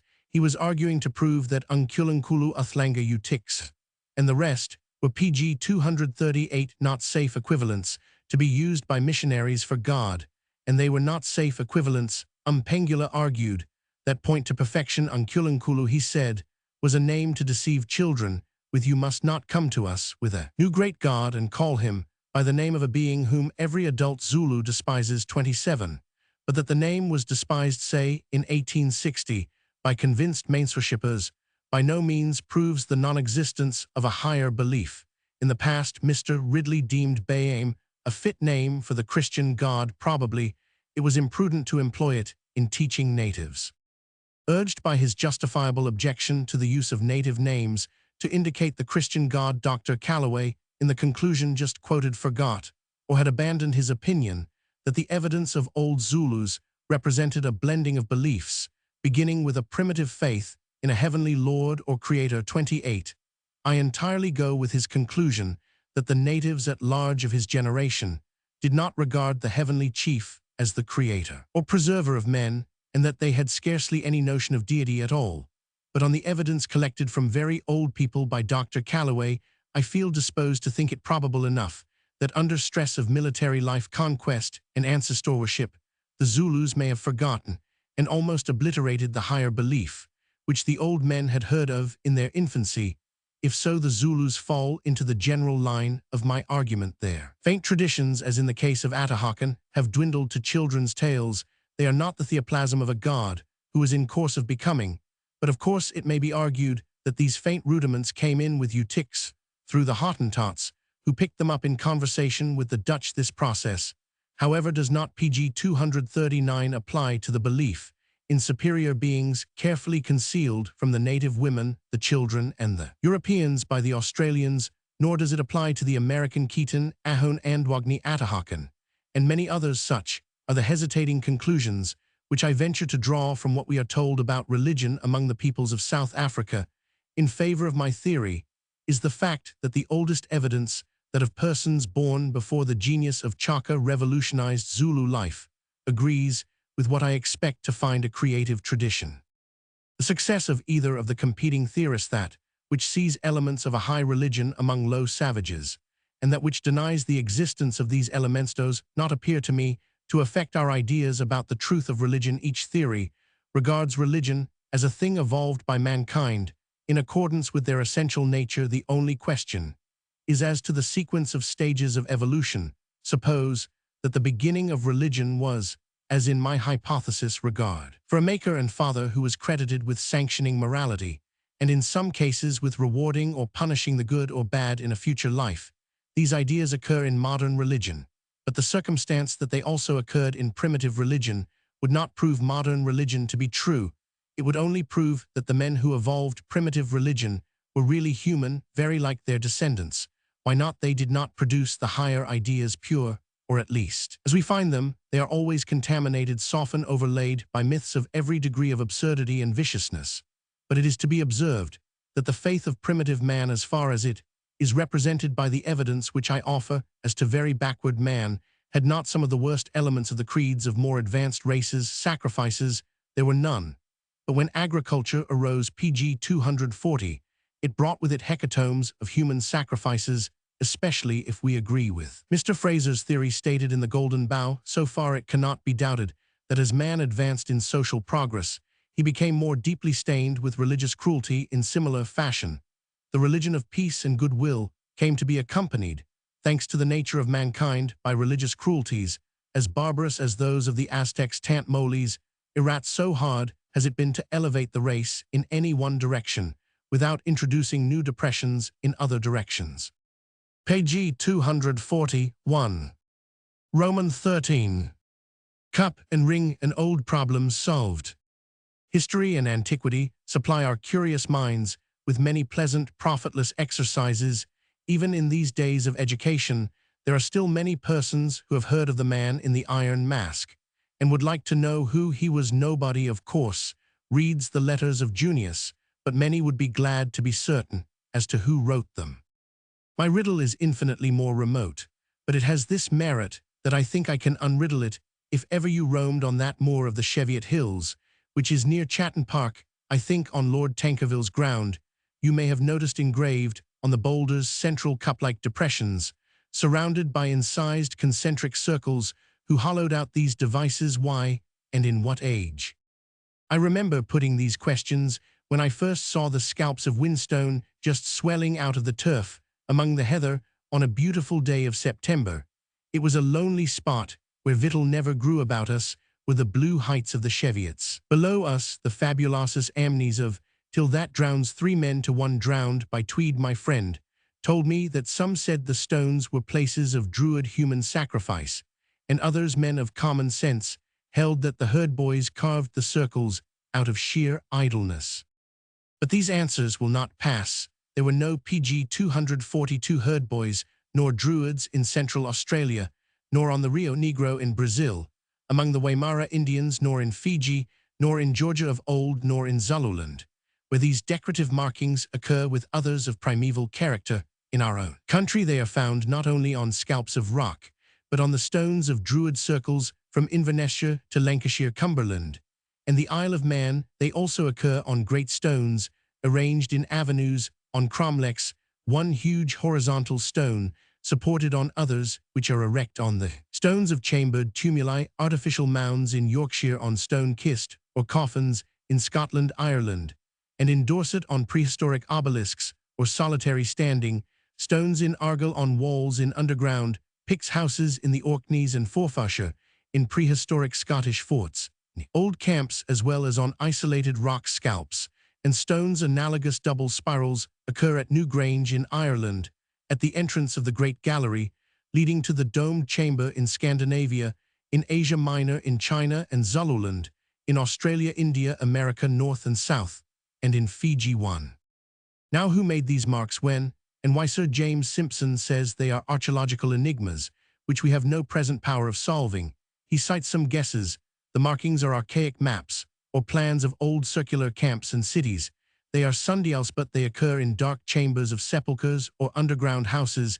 They stand for sun or moon, or for lingam worship. They are Roman, or they are Ph. theory, on which much learning has been wasted. To all these guesses, Sir James Simpson opposed the PG 243 solution that the markings are merely decorative from the very earliest historic periods in the architecture of Egypt, Assyria, Greece, Roman 100 down to our own day. Circles, single or double, and spirals have formed under various modifications, perhaps the most common types of lapidary decoration. It appears in Polynesian tattooing this love of spirals and volutes, but added Sir James that they were emblems or symbols connected in some way with the religious thoughts and doctrines of those that carved them, appears to me to be rendered probable at least by the position and circumstances in which we occasionally find them placed, as on the lids of stone coffins and mortuary urns. Their date must be very remote. They preceded writing and tradition. They are found in company with polished Neolithic stone weapons, as in Brittany, without any remains of the metals, save in one case of gold. The markings are certainly in Australia earlier than the use of metals. Sir James found by experiment that the markings could be made even on Aberdeen granite, with a flint celt and a wooden mallet. He reckoned them earlier than the arrival of the Celtic race, and asked for evidence of their existence in Africa, America, or Polynesia. He did not know the Fijian example in Williams' work on the Fijians, nor the American and Australian examples. Sir James did not live to hear much about these mysterious marks in remote and savage lands, but in 1875, Professor Daniel Wilson discovered, or rather reported his discovery of cups and rings on a granite boulder in Georgia. The designs are quite of the familiar orthodox sort, and rocks covered with deep cup marks occur in Ohio. Now there are romantic antiquaries, all for druids and Ph.nicians, and there are sardonic PG 244 antiquaries who like to rub the gilt off the gingerbread. Dr. Wilson was of the latter class, and explained the cups as holes made by early men in grinding stone pestles. The concentric rings may have been drawn round the cups for amusement. This is clamping, but early man did not use stone kists and the inner walls of sepulchres as grindstones, yet on these the marks occur, nor would he climb an almost inaccessible rock to find his grindstone, yet the summit of such a rock has the decorations in the parish of Tannadice, Forfarshire.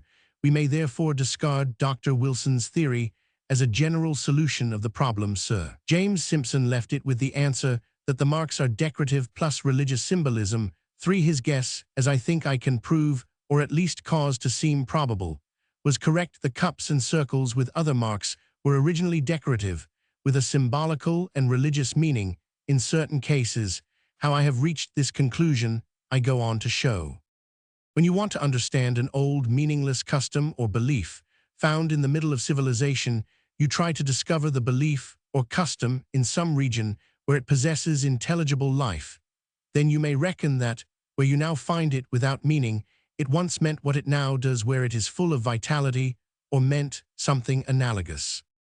The place where the concentric circles and other markings have a living and potent signification, I discovered by pure accident.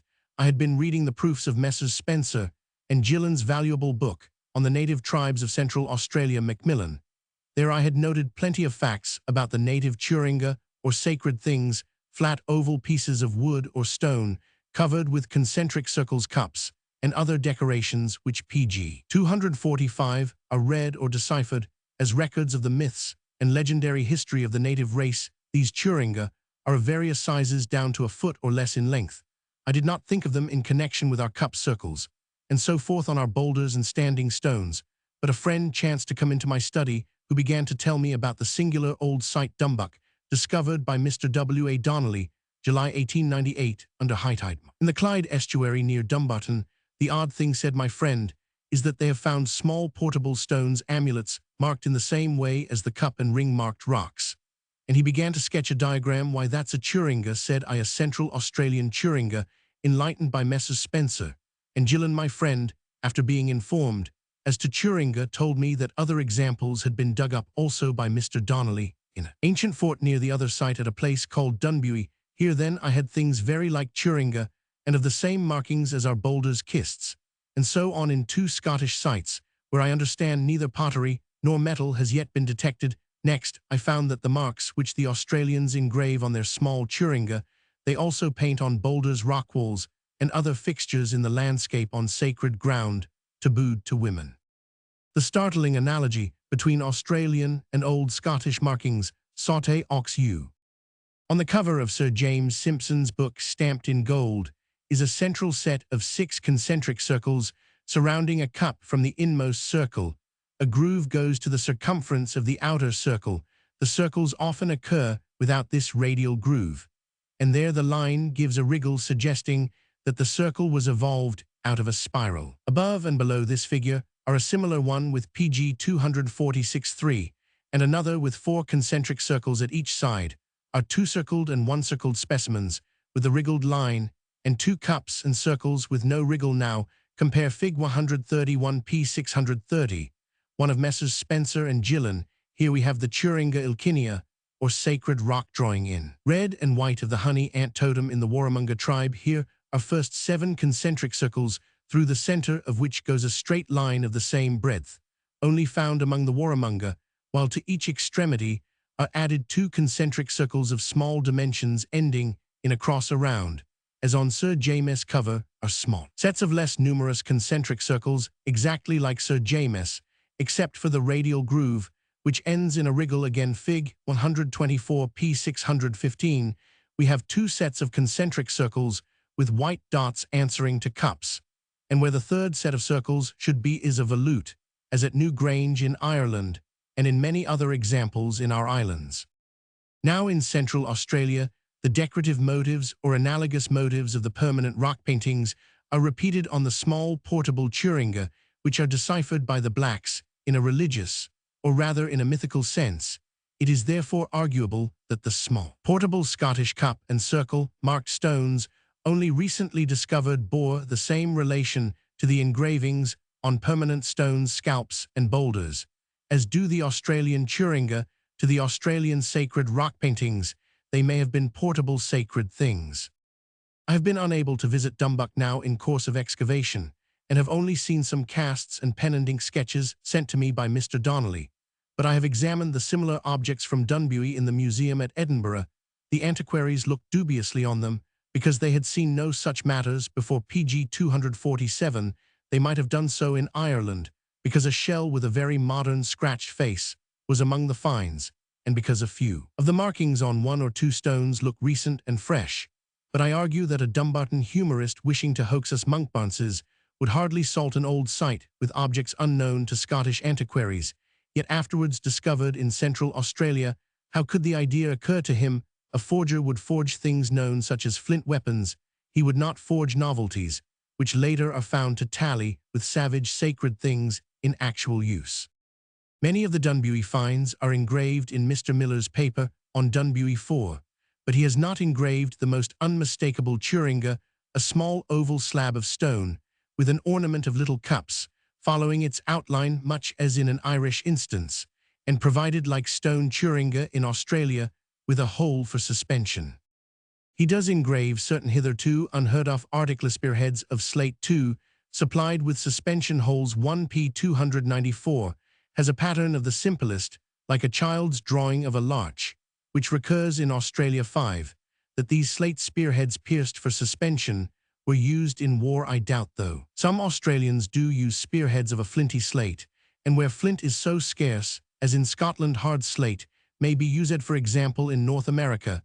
6. I rather regard the slate weapons as amulets or Turinga, analogous to the very old and rare boomerang-shaped Turinga of the Arunta lizard totem. PG 248 of Central Australia. Mr. Miller observes, they have all been saturated with oil or fat, as water does not adhere to them, but runs off as from a greasy surface. Now, the Australian Turinga are very frequently rubbed with red ochre, and made greasy with hand grease. A singular coincidence. Footmarks are among the sacred Australian rock paintings with a legendary sense. They also occur engraved on rock in Brittany, Ireland, on the fairy stone Ilkinia in Glenesk, and on the witch's stone at Monsey, associated with cups and concentric circles. 7. These close analogies point all in one direction. Meaningless in Europe. What meaning have these designs in Australia? Though certainty is impossible, I take it that they were first purely decorative, before the mythical and symbolical meaning was read into them by the savages. They occur on the mystic bullroarers of central Queensland. But I do not learn that in Queensland the circles and so on are interpreted or deciphered, as among the Arunta 8. Still they occur here in a religious connection, the bullroarer being swung at the mysterious end. They are carved on trees at mysteries held far south in New South Wales 9. But even in Central Australia, the markings sometimes occur as purely decorative on one rock or other object, while on others they are sacred and are interpreted as records of legends. 10. According to Spencer and Gillen, there are ordinary rock paintings and certain other drawings, in many cases not distinguishable from some of the first series, so far as their form. PG 249 is concerned, but belonging to a class all of which are spoken of as Turinga Ilkinia, and are regarded as sacred because they are associated with totems. Each local totemic group has certain of these specially belonging to the group, and in very many cases preserved on rock surfaces in spots which are strictly taboo to the women, children, and uninitiated men. One of the commonest represents a snake coming out of a hole in a rock, which the wriggle out of the cup in our circular-marked stones would stand for. Fairly well, some designs are only playwork, others exactly similar on another spot, have a definite meaning. The meaning is red, where the spot is sacred ground. The concentric circles are believed on good ground to have been derived from an original spiral. It is much more easy to imagine a series of concentric circles originating out of a spiral than to imagine a spiral originating out of a series of concentric circles. In this country, the spiral seems to be later than the circle. These devices not only occur on fixed rocks and portable Turinga, they are also painted on the bodies of boys when initiated in the mysteries. Concentric circles with radiating lines preponderate.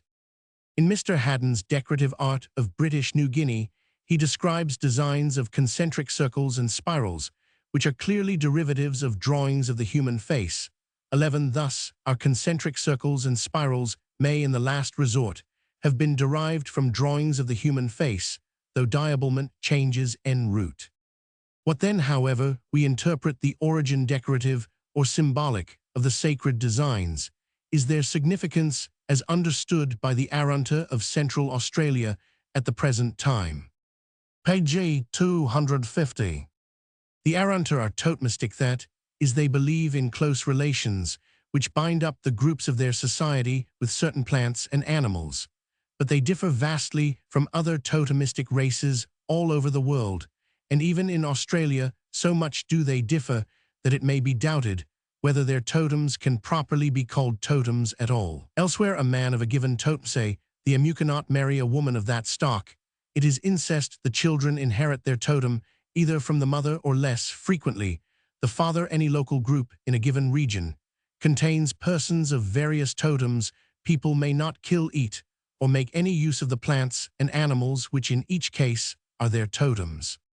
Among the Arunta, all is otherwise. A child's totem may be that of his father, of his mother, or different from that of either parent. A man may marry a woman of his own totem, which elsewhere is incest, and capitally punished. Thus father is a grub, mother is a grub. One child may be a grub, another an emu. Moreover, here totems are local. Almost everyone in a given place will be, for example, a lizard or a plum tree. Usually people do eat their own totems, though sparingly at magical rites, intended to multiply the animal or plant with which it is associated in the interests of the general food supply.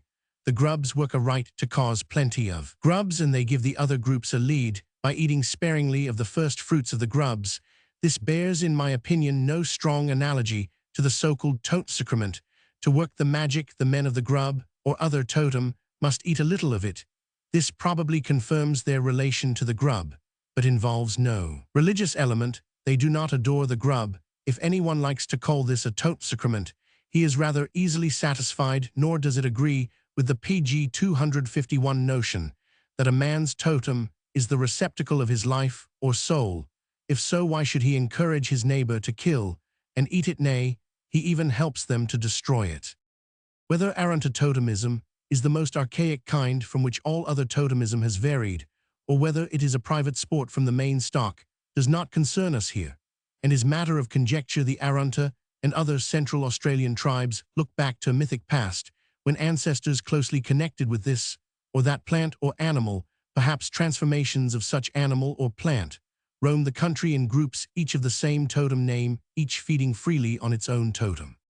This was the Alcharinga time, and existing rites are explained by theological myth, stating how such or such a mummery still practiced was originally practiced in the Alcharinga. Nothing of the sort of course need have been the case, and such myths cannot tell us what the manners and customs of that dim age really were. Demeter was a woman of the Greek Alcharinga, and the Eleusinian rites were explained by the Greeks as originating in her Alcharinga adventures, but these obviously were invented purely to account for the rites themselves, not vice versa.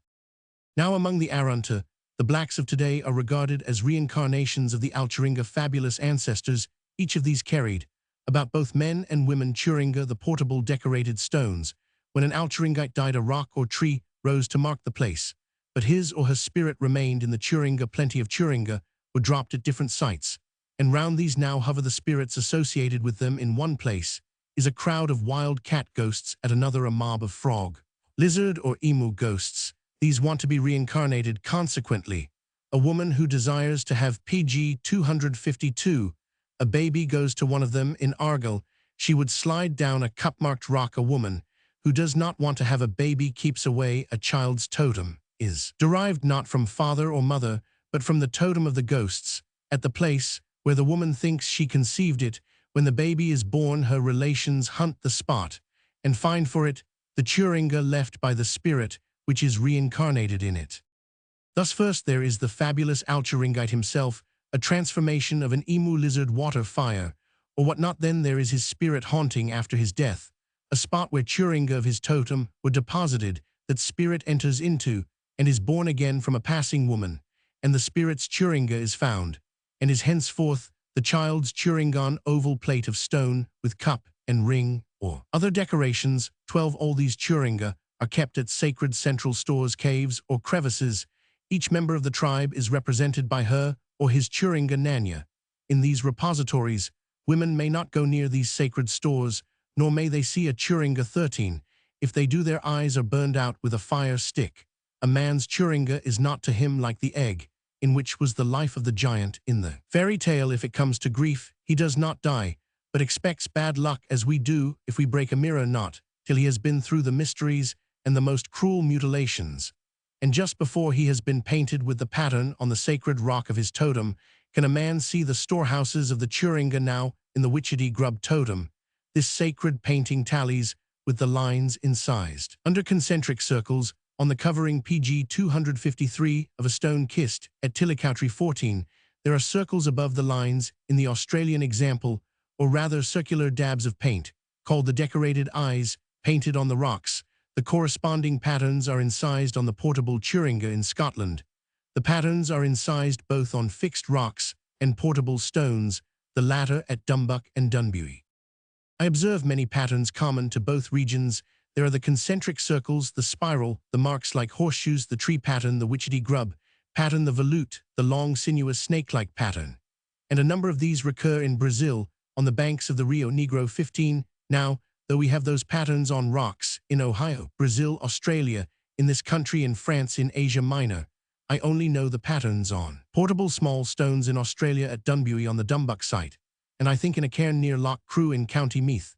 The curious for this last case may consult Proceedings of Scottish Society of Antiquaries, 1893 p. 299, where in Fig 6 and 7 he will see what in Australia would be called two-stone Turinga, with any number of Scode or Australian patterns on large stones on one. The pattern is like that of a stone from Dunbuy.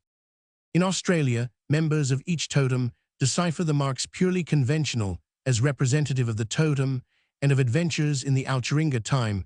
For example, a mark like two croquet hoops or horseshoes is an old woman gathering frogs. The concentric circles are frogs, the dots round them are tracks of women dull, often dirty. Stories are told about the adventures of the Alturingites pg 254, commemorated by the patterns at the sacred pattern-painted rocks. Magic ceremonies, extremely puerile, are performed to ensure a supply of the edible totem, which the pattern represents some event occurred there in the Alturinga. The rite repeats what in myth was then done, and the stomachs of the men are rubbed with the Turinga for luck. Such are the uses of the Turinga, did they once exist. Wherever the similarly decorated fixed rocks exist, did the makers of the decorations in Scotland decipher the Turinga, as the Central Australians do now, were the dwellers by Clyde much more advanced in culture than the Australians. Totemists, looking on their small decorated stones as associated with the spirits of Alturinga ancestors, do women, in Argyll, slide down a cup-marked rock in hope of offspring, because totemistic ghosts once hovered round it eager to be reincarnated. The fact of the sliding is attested by a chief of Clan Diarmid. Nobody can answer. I have shown these decorated rocks and small stones to have a living significance, a vital legendary symbolism. In Central Australia, I cannot prove that they had the same significance in County Meath or Dumbartonshire. The Australians may have begun with mere decoration, later added a symbolism suited to their amazing theory of life in our country. The decorations may have quite a different symbolical sense, but probably they had some sense otherwise. Why engrave them not only on rocks, but on small stones pierced for suspension? Perhaps men believed in an Alturinga time on the Clyde. Perhaps they multiplied salmon and deer by magical mummeries at the engraved rocks. Perhaps these were sacred places tabooed to women, or quite a different set of fables and customs may have crystallized in Scotland round marked rocks and inscribed small stones. I cannot prove that, as in Australia, pg 255 Clydesdale boys of old, when initiated in the mysteries, were painted with the pattern on their sacred totem rock and stone or wood Turinga. But if not these rites, other rites, where I conceive connected with the decorative patterns found in so many still savage countries. One piece of evidence rather points in this direction. The Australian stone Turinga are shaped like the wooden Turinga, and these are shaped like the tundun or bullroarer. Now the bullroarer, which occurs in Australia, where stone Turinga do not, is a sacred oval piece of wood not to be seen by women, which is whirled at the mysteries, and makes a windy roaring noise. The same object is used for the same purpose at the mysteries in America, Africa, and of old in Greece. 16. The roaring noise is taken to be the voice of Tundan, son of Mungangor, our father in the heavens among the Kurnai, and of gods or culture heroes of other names in other tribes now in Celtic Scotland, as also in England. This instrument, the Tundan, occurs as a mere toy in Gaelic named Stranum. Does it descend from a sacred object of savage mysteries, and are the Australian stone Turingain shape like the Tundan, and like the Tundan, tabooed to women, mere lapidary modifications of the wooden Tundan. However this may be, the Stranum looks like a link in the long chain which binds us to the prehistoric past. While correcting the proof sheets of this article, I read in the Glasgow Herald, January 7, 1899, an article on Dumbuck and Dunbuy by Dr. Munro, the eminent authority on crannogs or piledwellings, and generally on prehistoric Scotland. Dr. Munro, as I understand him, does not regard Dumbuck as an older than medieval site, nor as a PG 256 true crannog. The incised stones he looks on either as of most singular character, if genuine, or as forgeries of today. The opinion which he seems to prefer, he was then unacquainted with similar objects in any part of the world.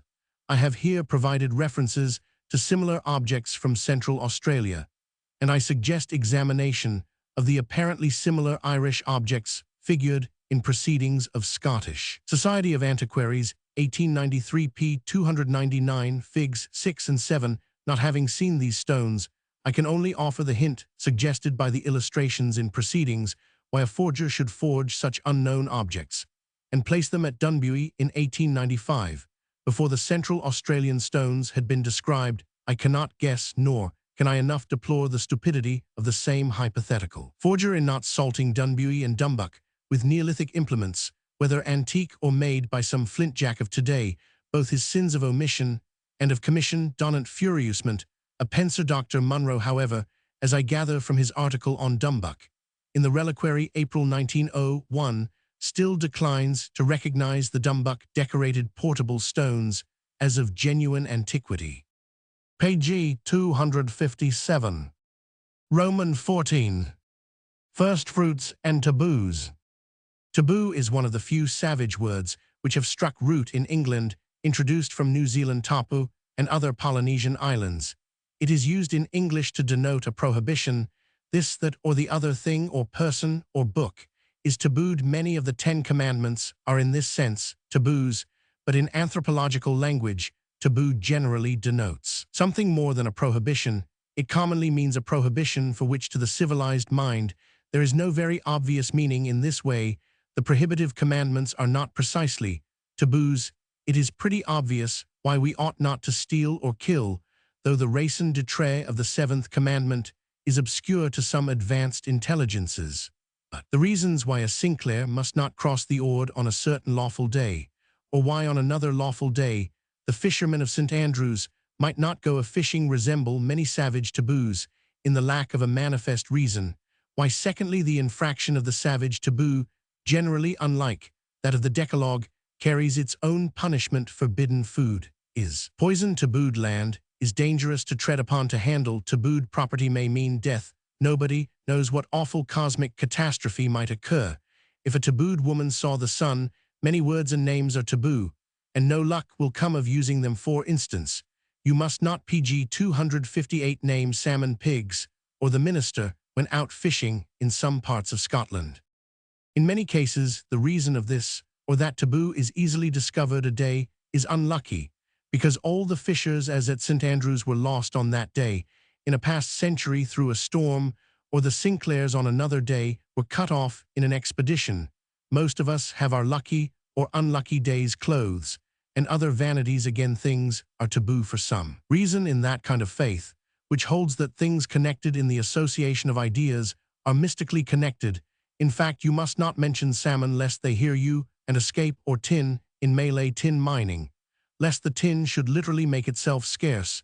You may not name the fairies, a jealous folk, therefore you say the people of peace, and so on. But many other taboos have good practical reasons. If women among ourselves were tabooed from salmon fishing, eating oysters, or entering smoking rooms, all of which things are greatly to be desired, the reason would be the convenience of the men who wish a sanctuary or asylum in the smoking room, and want to keep oysters and fishing to themselves. it is pretty. Plain why the sight of the royal treasury is tabooed to a West African king. To speak colloquially, if admitted to see the hoards he would blue the lot. A taboo often protects, by a supernatural sanction, the property and persons of the privileged classes. If the umbrella of a bishop or a baronet were taboo, it would not be taken away from the club by accident. This simple explanation covers the case of many taboos. Brother and sister may scarcely ever see each other, still less speak to or name each other, where the law against brother and sister marriage or amour is the one most definite law of the community. It is not therefore pg 259 surprising, says Mr. Jevons, that the earlier students of the custom of taboo regarded it as an artificial invention, a piece of statecraft cunningly devised in the interests of the nobility and the priests. This view is, however, now generally abandoned, because taboo is most at home in communities which have no state organization and flourishes where there are no priests or no priesthood. Above all, the belief is not artificial and imposed, but spontaneous and natural one. I hesitate about this theory. Taboo can hardly flourish more than it does in Polynesia and West Africa, where there are kings and priests. Moreover, though there are human societies without kings or priests, as in Australia, there are no societies in which artificial rules are not propagated, instituted, and enforced by the adult males meeting in councils. The Arunta of Central Australia are of course far from primitive. They have institutions, ceremonies, weapons, rules, complete system of philosophy, which must have needed unknown ages to develop. They have local headmen or alatanyas, whose office passes always in the male line from father to son, if the son be of age to succeed, or if he is not, to the brother, on whose death it reverts to the son. An alatanya dying without a son nominates a brother or nephew to succeed him. Messrs. Spencer and Gillen know no equivalent to this law among other Australian tribes, and it indicates a so-called primitive Arunta, a marked advance beyond other tribes in social evolution. The alatanya is hereditary convener of council, and if an able man has considerable power, he is guardian of the sacra of the group, determines the date of the cessation of closet time for certain sorts of game, the date of the magical ceremonies for fostering the game or edible pg 260 plants, and directs the ceremonies in the councils called by the alatanya. It appears that changes in stereotyped custom may be introduced. Men learned in the customs and skilled in magic settle everything. Definite proof of fundamental innovations thus introduced Messrs. Spencer and Gillen do not possess, but tradition indicates alterations of custom, and it is quite possible that a strong alatanya well backed might bring in even a radical reform too. There are also recognized grades of skill among the medicine men and the dealers with spirits, who must have their own share of social influence. In brief, though without priests or kings, these backward tribes have councils and conveners and directors, whose office is hereditary in the male line. These persons, through unknown ages, have molded customs and taboos, which are just as much sanctioned by tradition and authority, just as little spontaneous and universal, as if kings and priests had invented them for purposes of statecraft. Mr. Jevons next argues that taboo cannot have been derived from experience. It is prior to, and even contradictory of experience. In fine, it is an inherent tendency of the human mind, in the same way Gibbon's ancestor Blue Gown Herald, when among North American Indians, declared that heraldry is an inherent tendency of the human mind, an innate idea. An opinion is not necessarily erroneous, because it is obsolete, nor a view wrong, because it is generally abandoned. I am here supporting the generally abandoned hypothesis that many taboos, at least, are artificial and imposed against Mr. Jevons' idea that the taboo, like armorial bearings, results from an inherent tendency of the human mind prior to, and even contradictory pg 261 of experience 3, that a newborn baby is dangerous, or that the water in which a holy person has washed is dangerous. My private experience does not tell me. In fact, I never made either experiment, never tubbed in the water previously used by a bishop. But I am prepared to admit that neither babies nor bishops are proved by our experience to be dangerous. That is not the question. The savage argued not from unbiased and impartial scientific experiment, but from fancied experience.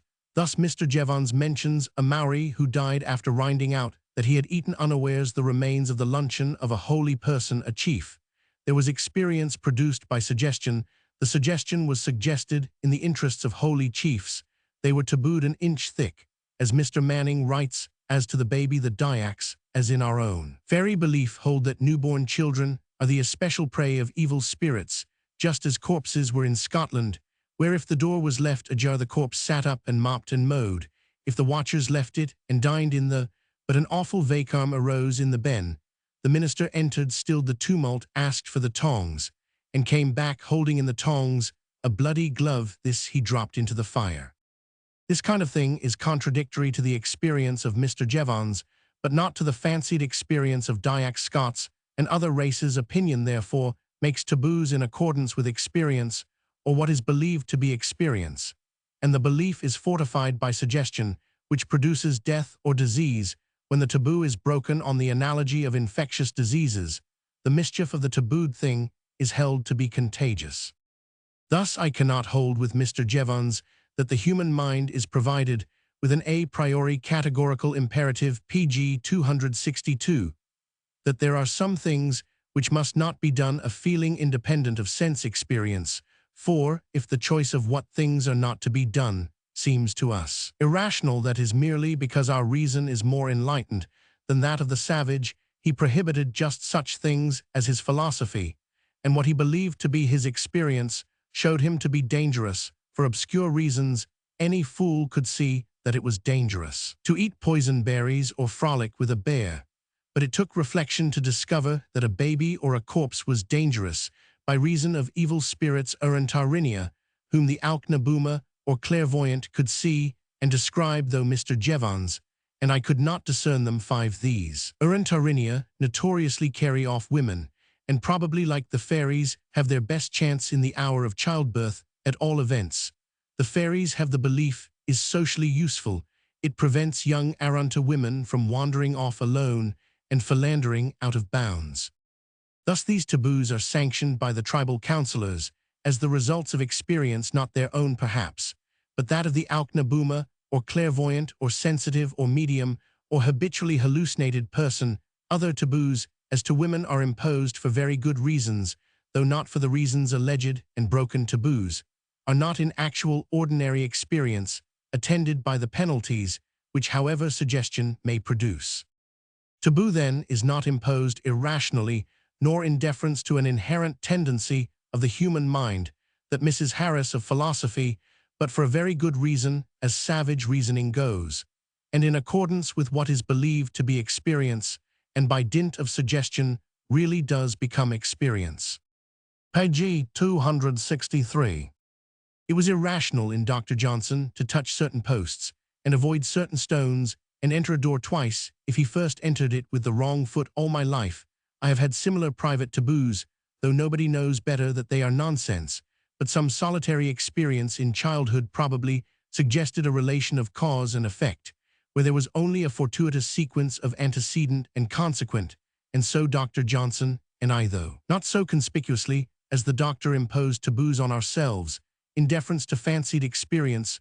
Early man has acted in the same way on a large scale, obeying no categorical a priori imperative, but merely acting on his philosophy and experience, which is real to him, though not to civilized men. They usually do not understand it, but educated persons with a survival of savagery in their mental constitutions find the affair intelligible.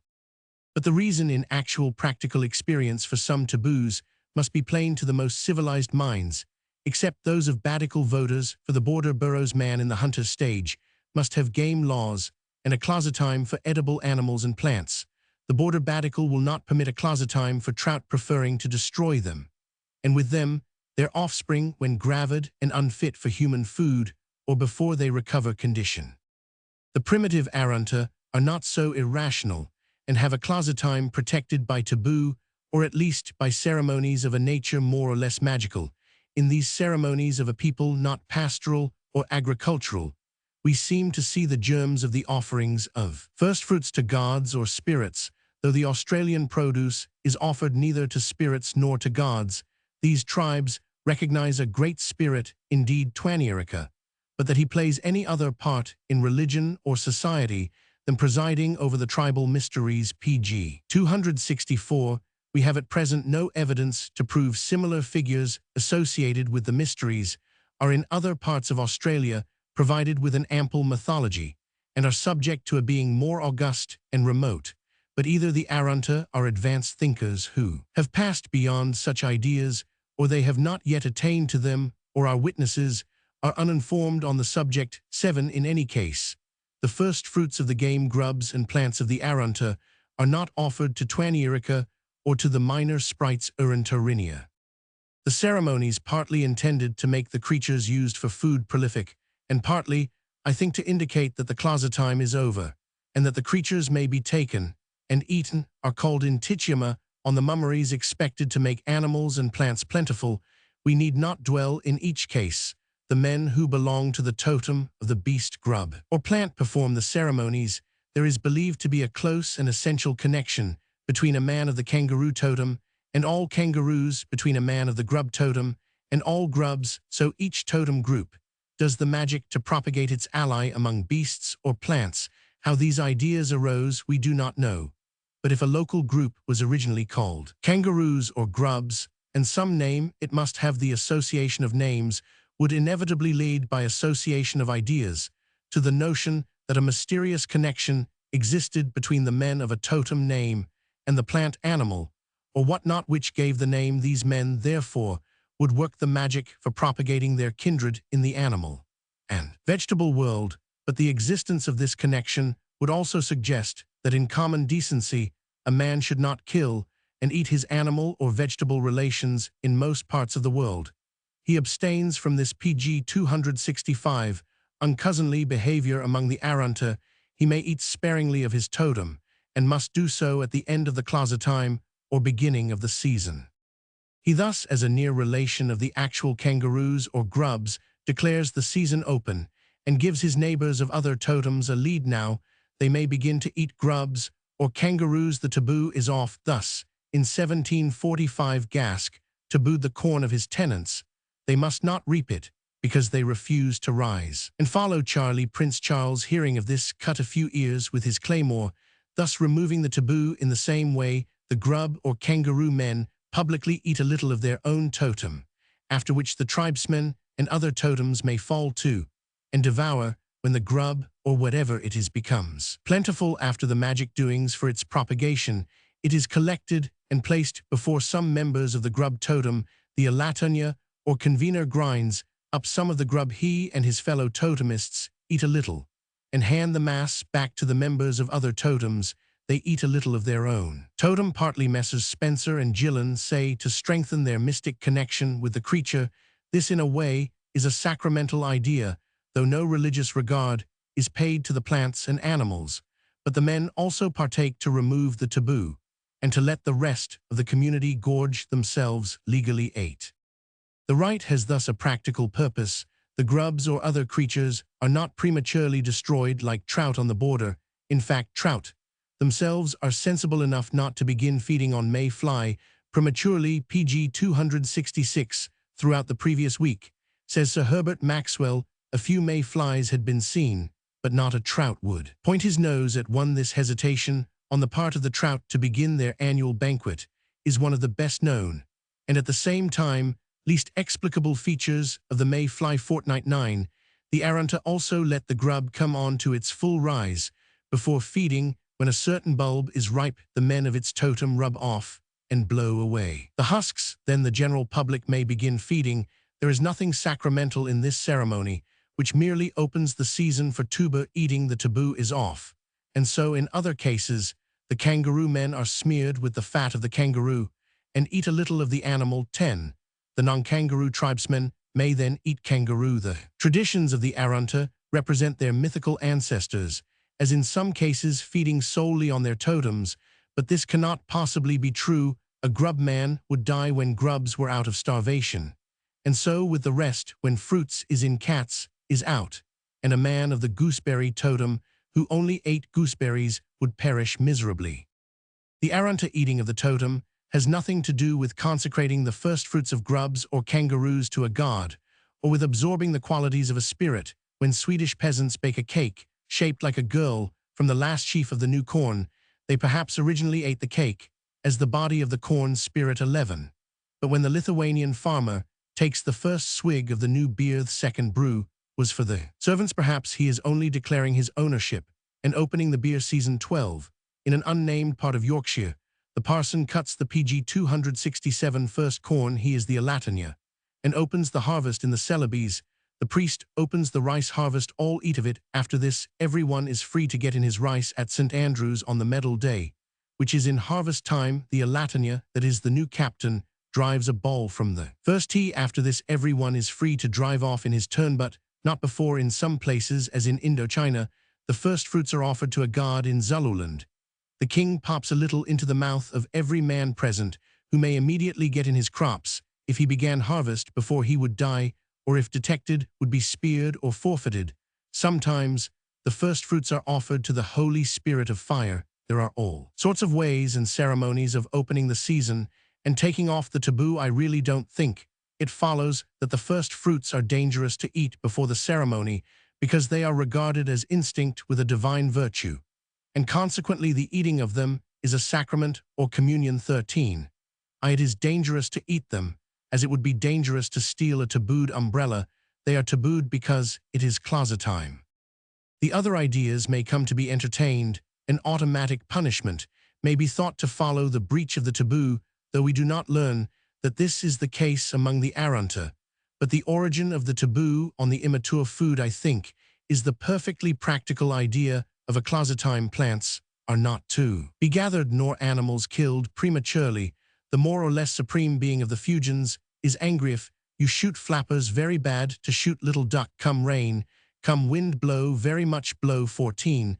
The great black man who cannot be escaped, and who influences the weather according to men's conduct, is right. About the flappers he sanctions PG 268, a necessary game law. The How King in Tonga used to wait till the yams were ripe. Then he fixed a day for gathering them, and had a religious function. The sort of function depends on the stage at which local religion has arrived, but a closet time, no premature killing, or gatharingies. The practical idea at the base of all these affairs of first fruits, any other superstition, sacrificial or sacramental, may crystallize round the practical primitive prohibition, especially when it was sanctioned by the good old device of automatic punishment, following on infringement of taboo. If Sir Herbert Maxwell could persuade Mr. Thomas Shaw Roman 1000p that the proverbially execrable weather on the border is the direct result of fishing, especially with salmon roe out of season, if there was to be no fishing, till Mr. Shaw, after tasting of the first trout, declared the season open, if the clergy of all denominations lent their presence to the imposing ceremony, then I believe that Tweed, Ettrick, Teviot, Yarrow, Ale and Kale would be worth fishing in again. Taboo, as Mr. Fraser and Mr. Jevons agree, has had its uses in the evolution of morality, but remark that strictly moral offenses are nowhere under taboo. You may steal as long as the object stolen is not tabooed, and does not belong to a chief or priest.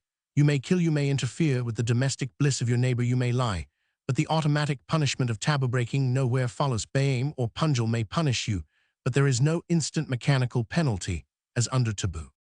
After writing this paper, I found that Mr. Robert Louis Stevenson's experience of tapu in the Pacific led him to form the same opinions, as are here expressed. The devilfish, it seems, were growing scarce upon the PG 269 reef.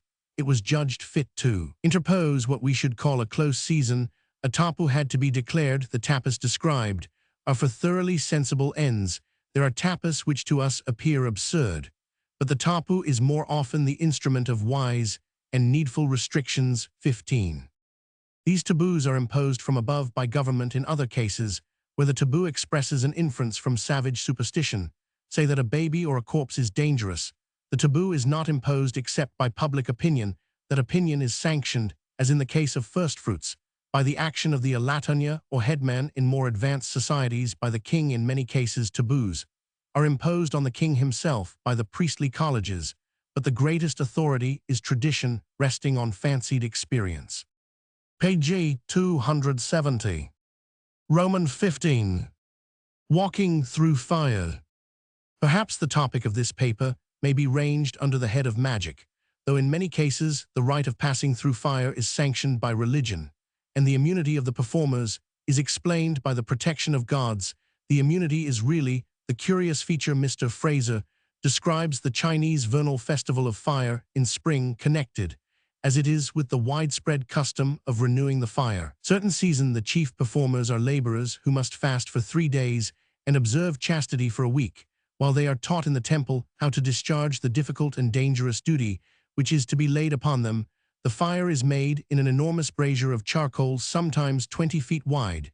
The fire is gratified with salt, and rice thrown on it by a Taoist priest. Further, 2 exorcists barefooted, and followed by 2 peasants, traverse the fire again and again till it is somewhat beaten down. The procession of performers then walks through amidst much excitement.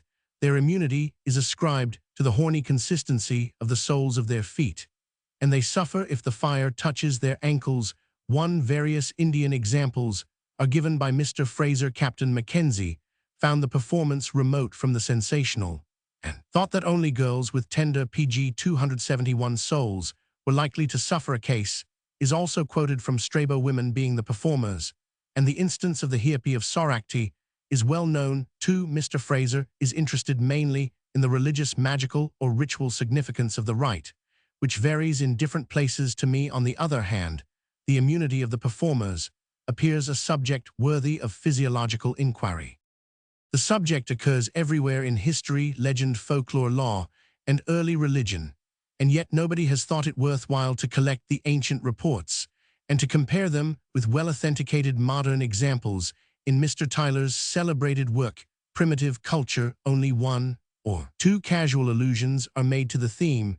They built the high places of Baal in the valley of the son of Hinnom, to cause their sons and daughters to pass through to Moloch, that is, to pass through the fire, whether in ritual or symbolical sacrifice. 3. As a supposed rite of purification, the ceremony is again touched upon lightly. 4. Again, the ancient ceremony of passing through a fire or leaping over burning brands has been kept up vigorously in the British Isles. 5. Namely, at the midsummer ceremonies, when it is or was the custom to jump over, run through light fires. Nobody would guess that a rite of passing deliberately and unscathed through ovens or furnaces yet exists in Japan, Bulgaria, the Society Islands, Fiji, southern India, Trinidad, the Straits settlements, the Isle of Mauritius, and no doubt in other regions.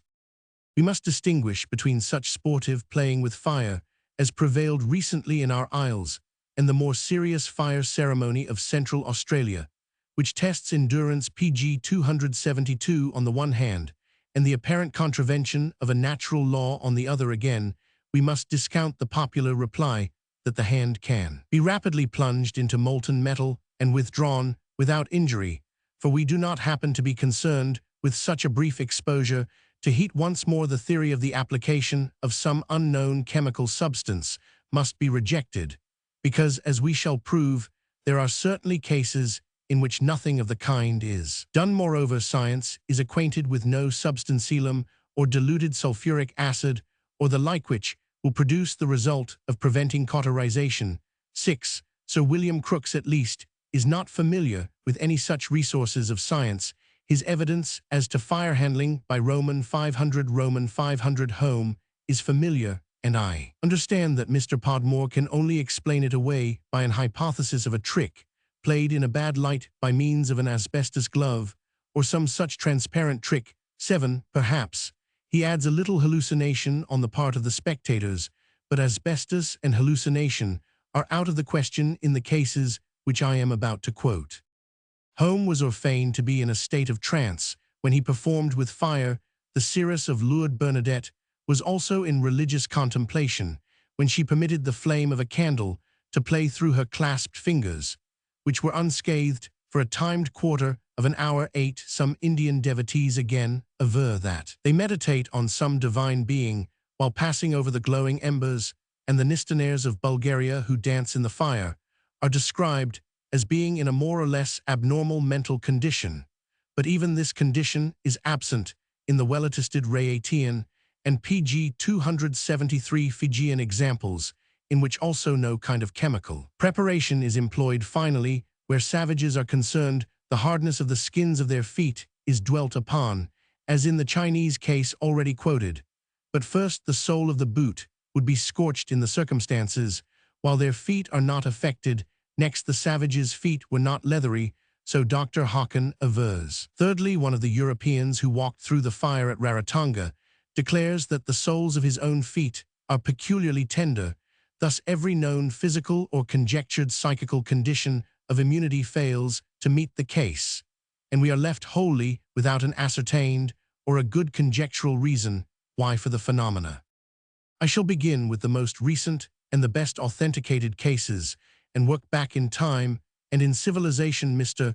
Tregear, the well-known lexicographer of the Maori and the allied Mangarova languages, lately sent me the 29th number of the Journal of the Polynesian Society, March 1899, Wellington, NZ. Professors Max Muller and Sayce were honorary members of the Society, which studies Polynesian languages, customs, and conditions. Mr. Tregear attests the upright, truth-telling character of the British official, who is the narrator of his own experiment. As the journal is not widely circulated in England, I quote the whole of the brief report. The Umuti, or Firewalking Ceremony, by Colonel Gudgeon, British resident, Rarotonga. In this journal, Vol. Roman 2 p. 105, Miss Tuira Henry describes this ceremony as practiced in Raiatea of the Society Group.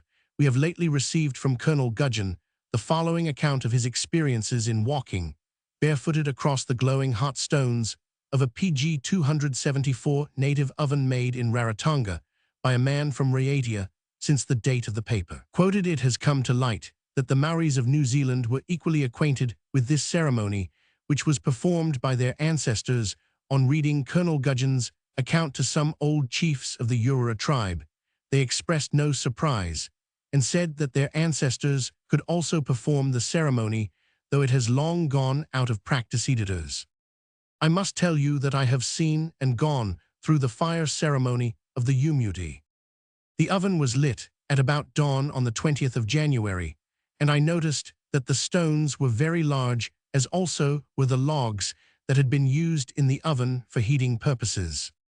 About 2 p. Roman 1000 we went to the oven, and there found the Tohunga, a Raiatea man, getting matters ready, and I told him that as my feet were naturally tender, the stones should be leveled down a bit. He assented to this, and evidently he had intended to do so, for shortly after the men with very long poles that had hooks began to level the stones flat in the oven, which was some 12 ft in diameter. He then went with his disciple and pointed to 2 stones that were not hot, and instructed him the reason was that they had been taken from a Mari or sacred place.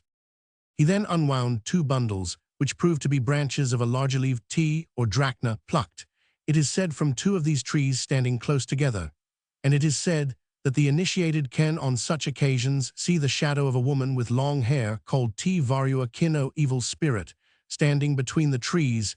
The right-hand branch is the first plucked, and it is said that the branches bend down to be plucked.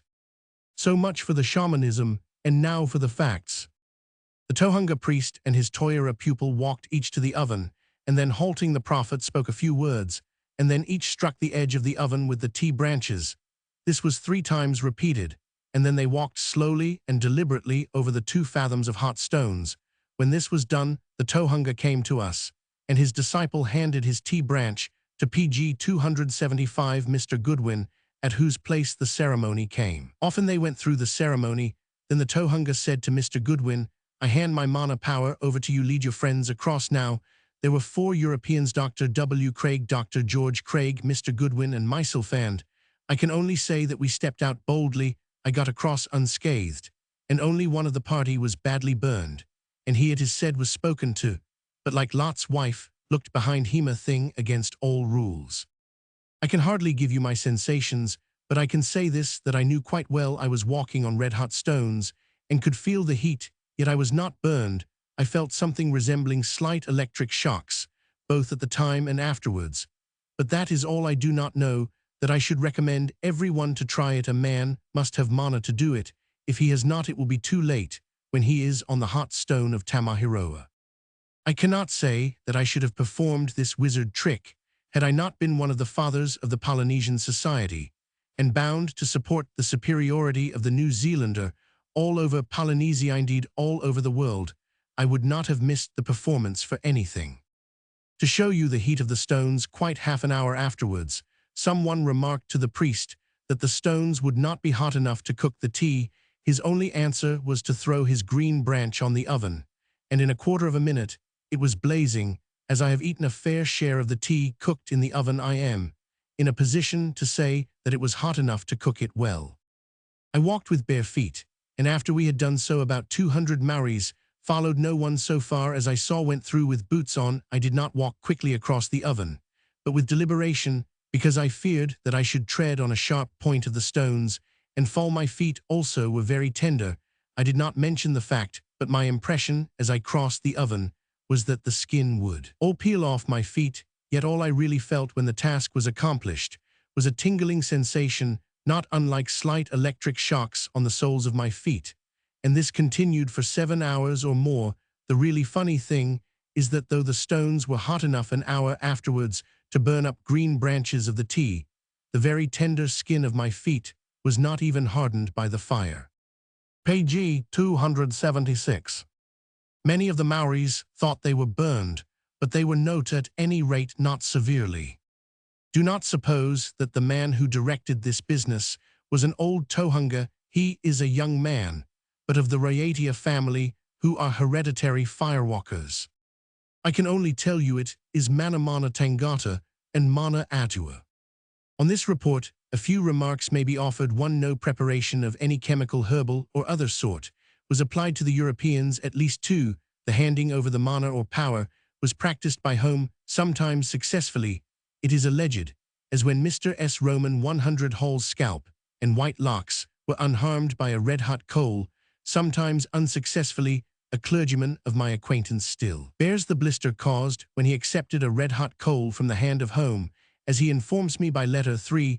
The walk was shorter than seems common, only 12 ft 4 paces, for a friend of Colonel Gudgeon's was badly burned, and the reason assigned was a good folklore reason. Since the days of Lot's wife, of Theocritus, and of Virgil, he looked behind. 5. The feeling, as if of slight electric shocks, is worthy of notice. 6. Colonel Gudgeon clearly believes that a man without mana had better not try, and by mana here he probably means nerve, as we can hardly suppose, in spite of home, that mana in a supernormal sense can be handed over by one man to another. Colonel Gudgeon's experience seems equally to baffle every theory of how it is done. Perhaps we can all do it. People may make their own experiments. Perhaps Colonel Gudgeon faced fire in a manner so unusual as a result of Dr. Hawkins' description of the Fijian rite at Mbenga, an isle 20 miles south of Suva. This account was published in the Transactions of the New Zealand Institute, Vol. Roman 31, having been read before the Otago Institute on pg 277, May 10, 1898, and is here reprinted in full as follows. An account of the Fiji fire ceremony by Dr. T. Roman 1000, Hawken F. Roman 50s. Amongst the many incidents witnessed during a recent visit to the tropical island of Fiji, probably none exceeded in wonder and interest that of which I propose to give some account this evening, and to which may be applied the designation of fire ceremony. It is called by the natives Villa Valervo. In this remarkable ceremony, a number of almost nude Fijians walk quickly and unharmed across, and among white-hot stones, which form the pavement of a huge native oven termed loven, which shortly afterwards are cooked, the succulent sugary roots and pith of the cordyline terminalis, one of the cabbage trees known to the Maoris as the tea, and to the Fijians as the maso. This wonderful power of firewalking is now not only very rarely exercised, but at least as regards Fiji, is confined to a small clan or family, na Ivalankatersident, on Biga Mbenga, an island of the group lying somewhat south of Suva and 20 miles from that capital. A small remnant of the priestly order at Ryatia, one of the Society Islands, is yet able to utter the preparatory incantation and afterwards to walk through the fire. It exists also in other parts of the world, as in parts of India, the Straits Settlements, West India Islands, and elsewhere. Very interesting accounts of the ceremony, as seen at Ryatia and at Mbenga, are to be found in the 2nd and 3rd volumes of the Journal of the Polynesian Society, and in Basil Thomson's charming South Sea Yarns. These descriptions filled our small party of three-me wife Dr. Kalkwahown and myself with the desire to witness it for ourselves, and if possible to give some explanation of what was apparently an inexplicable mystery. our desires were perfectly realized. The Hun Mr. a Roman 1000, Duncan a member of the Legislative Council of Fiji, and agent at Suva of the Union Steamship Company, to whom I carried a letter of introduction from Mr. James Mills, the managing director of PG 278. That company was most courteous and obliging, and promised his best efforts in the matter. His energy and ready response succeeded with the result that a large party from Suva enjoyed such a day as each one must have marked with a red letter. It was necessary to give the natives 3 days in which to make their preparations constructing the oven and paving it with stones, which then required heating for 36 or 48 hours, at least, with fierce fires, fed with logs and branches. They had also to gather their stores of food to form the foundation of the huge feast, whose preparation was to succeed the mystic ceremony. During these 3 days, we lost no opportunity of collecting from former witnesses of the ceremony whatever information or explanation they could afford, but with no very satisfactory result. The facts were undisputed, but the explanations quite insufficient. Some thought that the chief actors rubbed their bodies with a secret preparation, which rendered them fireproof; others, that lifelong friction on the hard hot rocks, coral reefs, and sands had so thickened and indurated the footsole that it could defy fire, but all agreed as to the bona fides of the exhibition. The incident recounted in the Polynesian Journal was also confirmed, where Lady Thurston threw her handkerchief upon the shoulder of one of the actors, and though it remained there but a few seconds before being picked off by means of a long stick, it was greatly scorched. 9. The story or legend attached to this weird gift of firewalking was told us with some variation by 2 or 3 different people, and it is mainly as follows. A far distant ancestor of the present inheritors of this power was walking one day when he espied an eel which he caught, and was about to kill. The eel squeaked out, and said, "O tui na galita and galita, do not kill me, spare me, I am a god, and I will make you so strong in war that none shall withstand you." "Oh," but replied na galita, "I am already stronger in war than anyone else, and I fear no one." "Well then," said the eel, "I will make your canoe the fastest to sail on these seas, and none shall come up with it." "But," replied na galita, "as it is, none can pass my canoe."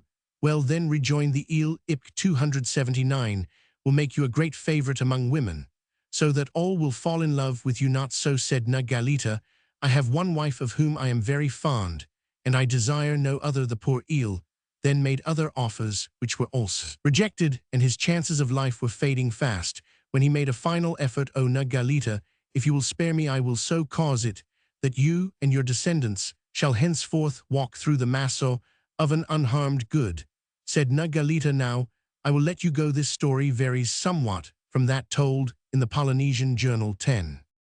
The eventful morning was blazingly hot and brilliant, and the vivid blue sky was without a cloud, as we steamed down towards Mbenga in the SS Horoto. Mr. Vaughan, an eminent inhabitant of Suva, who has charge of the meteorological department, there was of our party, and carried the thermometer. This was the most suitable for our purpose procurable.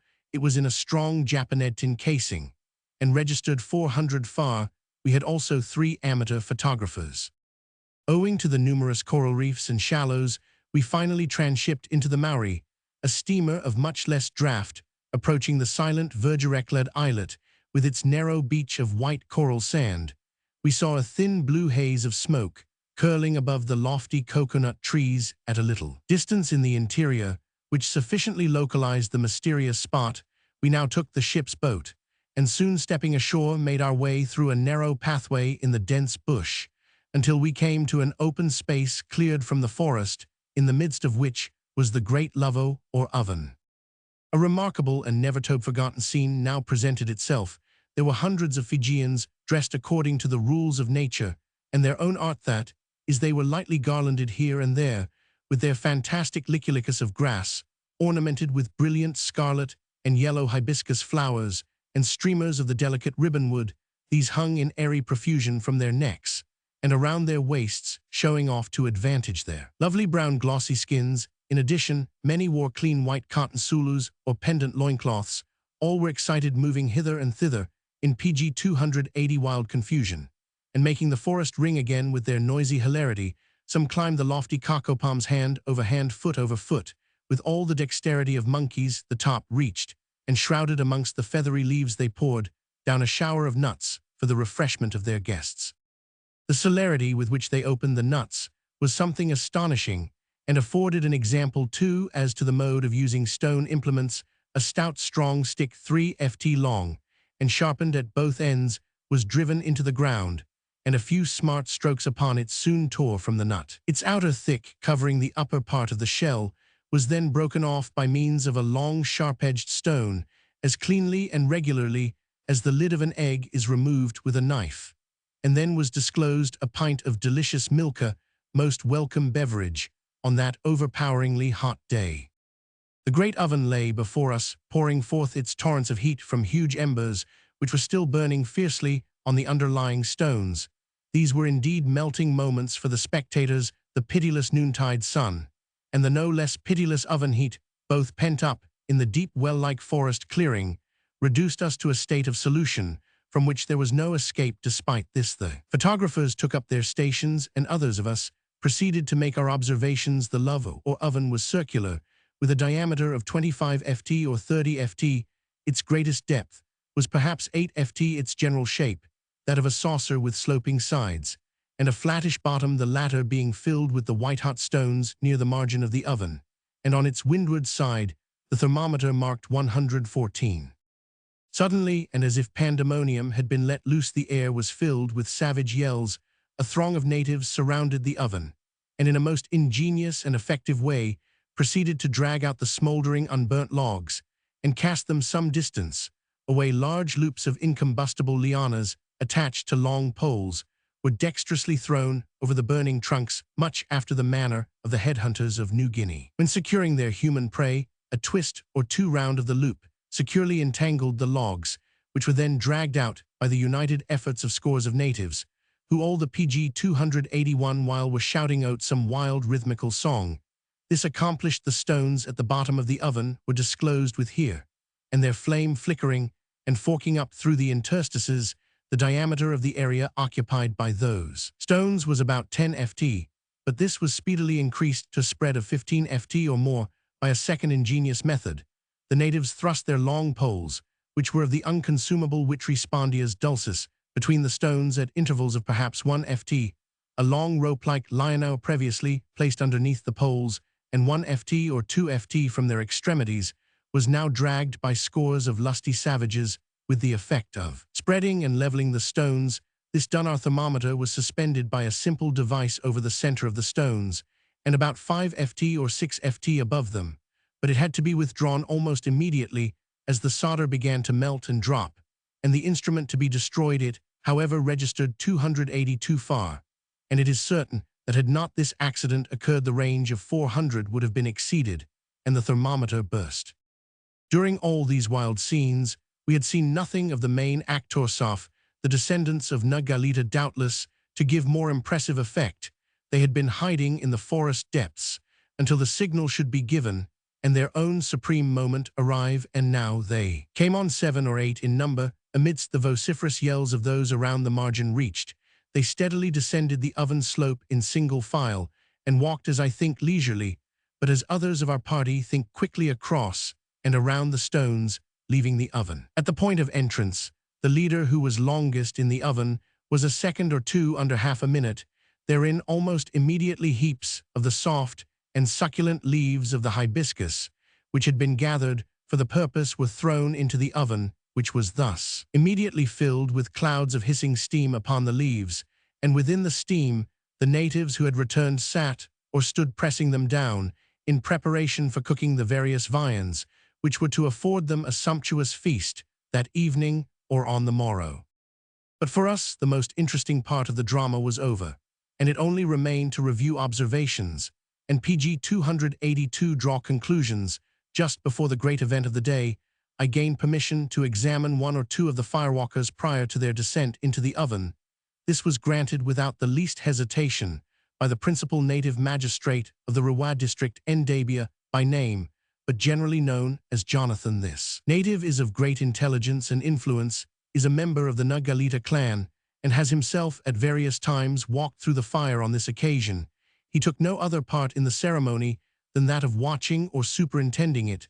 The two men thus sent forward for examination disclosed no peculiar feature whatever as to dress. They were slightly garlanded round the neck, and the waist, the pulse was unaffected. The skin, legs, and feet were free from any apparent application. I assured myself of this by touch, smell, and taste, not hesitating to apply my tongue as a corroborative. The footsoles were comparatively soft and flexible, no means leathery and insensible.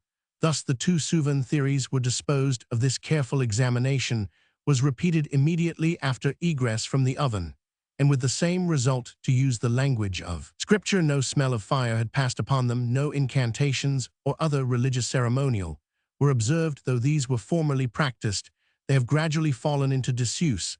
Since the introduction of Christianity, I did not succeed in procuring the old incantation formula. Doubtless, it was similar to that of the old Reitian ceremony, which is given in the second volume of the Polynesian Society's Journal p. 106. Whilst walking through the fire, Dr. Culquehound thought the countenances of the firewalkers betrayed some anxiety. I saw none of this, nor was it apparent to me at either examination.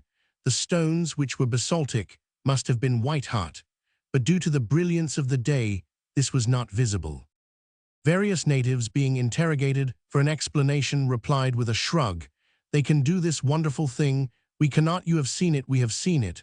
Whilst thus unable to suggest any explanation or theory, I am absolutely certain as to the truth of the facts and the bona fides of the actors. A feature is that wherever this power is found, it is possessed by but a limited few. I was assured, pg 283-2, that any person holding the hand of one of the firewalkers could himself pass through the oven unharmed. This the natives positively assert.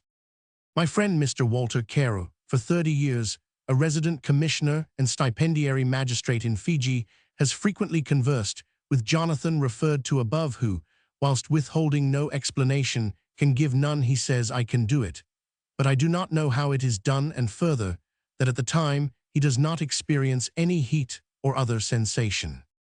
Does any psychical condition explain these facts as suggested in Lang's Modern Mythology? 11. I certainly did not observe any appearance of trance or other mental condition in connection with this. Mr. Caro thinks that intense faith is the explanation, and that, if this were upset, the descendants of Nagalita would be no longer charmed. But it is difficult to see how any mental state can prevent the action of physical law. Hypnotism and anesthetics may produce insensibility to pain, but do not interfere with the cautery. Many of the so-called fire miracles are remarkable indeed, but are readily explained, and by no means come within the present category, such for instance as plunging the hand, which is protected by the interposed film of perspiration, assuming the globular state of water, into boiling, leads. Similarly, many conjuring feats. At the beginning of this century, an Italian Leonati performed remarkable experiments, rubbed a bar of red-hot iron over his arms, legs, and hair, and held it between his teeth. He also drank boiling oil. Dr. Sementini of Naples carefully examined these experiments and experimented himself until he surpassed the fireproof qualities of his suggester. He found that frequent friction with sulfurous acid rendered him insensible to red-hot iron. A solution of alum did the same. A layer of powdered sugar covered with soap made his tongue insensible to heat. In these and similar instances, however, an explanation, though probably not a very sufficient one, has been given, but in that forming the subject of this paper, no solution has been offered. Lang's chapter on the fire walk should be consulted. His account of the Bulgarian Nistanaires is as wonderful and inexplicable as pg 284. Anything here recited. The whole subject requires thorough scientific examination. My next case occurs among a civilized race, the Japanese, and is vouched for by Mr. Lafcadio Hearn, an American writer, whose book one have not at hand, and by Colonel Andrew Haggard. 12. Colonel Haggard saw the firewalk done in Tokyo on April 9, 1899. The fire was 6 yards long by 6 ft wide. The rite was in honor of a mountain god. Ablutions in cold water were made by the performers, and Colonel Haggard was told by one young lady that she had not only done the firewalk, but had been able to sit for a long time in winter, immersed in ice-cold water, without feeling the cold in the least. after some waving of wands and sprinkling of salt. People of all ages walked through not glowing stones in this case, but red-hot charcoal. I examined their feet afterwards. They were quite soft, and not a trace of fire upon them. Colonel Haggard says that the rite is a very unusual thing in Japan. Many of the Japanese living in Tokyo had never heard of it before. Colonel Haggard was unable to get any clear answer as to why the rite is performed. The priest talked something about a good god who had power over the bad element of fire. It is not clear how the rite, being so unusual, two Japanese ladies told Colonel Haggard that they had frequently gone through the fiery ordeal. If anyone is anxious to know the particulars of the rite as practiced in the Isle Mauritius, he may communicate with our police officials there, who annually superintend the performance. Coolies from southern India do just what is done by Japanese and Fijians. Our administration, however, does not permit women to pass through the fire. Page 285. After giving these recent examples in Mauritius, Japan, Rarotonga, and an isle of the Fijian group, I am obliged to fall back on the evidence already set forth in chapter Roman 12 of my book Modern Mythology, 1897. The Bulgarian practice I take from the Recueil de Folklore de Littérature et de Science, edited by the Bulgarian Minister of Public Instruction, with the aid of Dr. Skishmanov, whom I know personally and Mastov in a private letter. Dr. Skishmanov hints at ecstase religieuse, as in the self-mutilations of dervishes and fakirs. Their performances are extraordinary enough, but there was no religious ecstasy in the little Japanese boy of 6, whom Colonel Haggard saw pass through the fire. None in Colonel Gudgeon, none in the Fijians observed by Dr. Hawken. The firewalkers in Bulgaria are called Nistanaires, and the faculty is regarded as hereditary. We find the same opinion in Fiji, in ancient Italy, and in the Spain of the last century. In Spain, the firewalkers were employed to help to put out fires. The story is given in the essay on the last Earl Marischal in my Companions of Pickle p. 24, and is derived from D. Lembert's account of the Earl. There is a family or caste in Spain who from father to son have the power of going into the flames without being burned, and who by dint of charms permitted by the Inquisition can extinguish fires. The Duchess of Medina Sidonia thought this a proof of the verity of the Catholic faith, and wishing to convert the Earl, asked him to view the performance, but he insisted on lighting the fire himself, and to that the Spaniards would not consent, the Earl being a heretic. To return to the Bulgarian Nistanaires, they dance in the fire on May 21, the feast of SS Helena and Constantine. Great fires of scores of cartloads of dry wood, pg 286, are made on the embers of those, the Nistanaires, who turn blue in the face, dance, and utter prophecies. Afterwards, placing their feet in the muddy ground, where libations of water have been poured forth, the report says nothing as to the state of their feet. The Nistanaire begins to feel the effect of the fire after his face has resumed its wonted color and expression. As for India, I may cite Mr. Stokes in the Indian Antiquary Roman II, Dr. Oppert in his Original Inhabitants of India p. 190, and Mr. Crooks in Introduction to Popular Religion and Folklore in Northern India p. 10. Mr. Stokes uses evidence from an inquest on a boy that fell into the fire and died of his injuries at Periongriddy.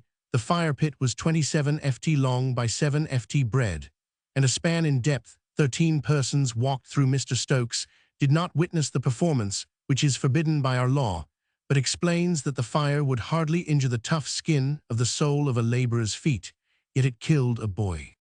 The incredulous say that the firewalkers smear their feet with oil from the fat of the green frog. Dr. Oppert, admitting that the heat is unbearable in the neighborhood of the ditch, says that the walkers as a rule do not do themselves much harm. This is vague. Equally vague is the reference to rumors about a certain preservative ointment. In Trinidad, British West Indies, Mr. Henry K. St. Clair, writing to me, describes September 14, 1890, the feat as performed by Indian coolie immigrants. He personally witnessed the rite, which was like that described to me by Mr. Stephen Ponder. In both cases, the performers were Klings. The case witnessed by Mr. Ponder took place in the Straits Settlements Province, Wellesley. The trench was about 20 yards long by 6 ft wide and 2 ft pg 287 deep. A pyre of wood 4 or 5 ft high was lighted at noon by 4 p Roman 1000. It was a bed of red-hot embers. The men who with long rakes smoothed the ashes could not stand the heat for more than a minute at a time. A little way from the end of the trench was a hole full of water. 6 coolies walked the whole length, and thence into the water. Not one of them showed the least sign of injury. They had been prepared by a devil doctor, not a Brahmin. On a later occasion, Mr. Ponder heard that one of them fell and was terribly burnt. In these cases, Trinidad and Mauritius, and the Straits settlements, the performers are South Indian coolies. In all cases, there were multitudes of European spectators, except in Mauritius, where I learn Europeans usually take no interest in the doings of the heathen. Turning to Tonga, we have the account of Miss Tuira Henry 13.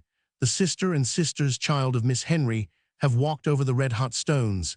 As in the Rarotonga and Fijian cases, the ovens are 30 ft in diameter. The performance was photographed by Lieutenant Morn of the French Navy.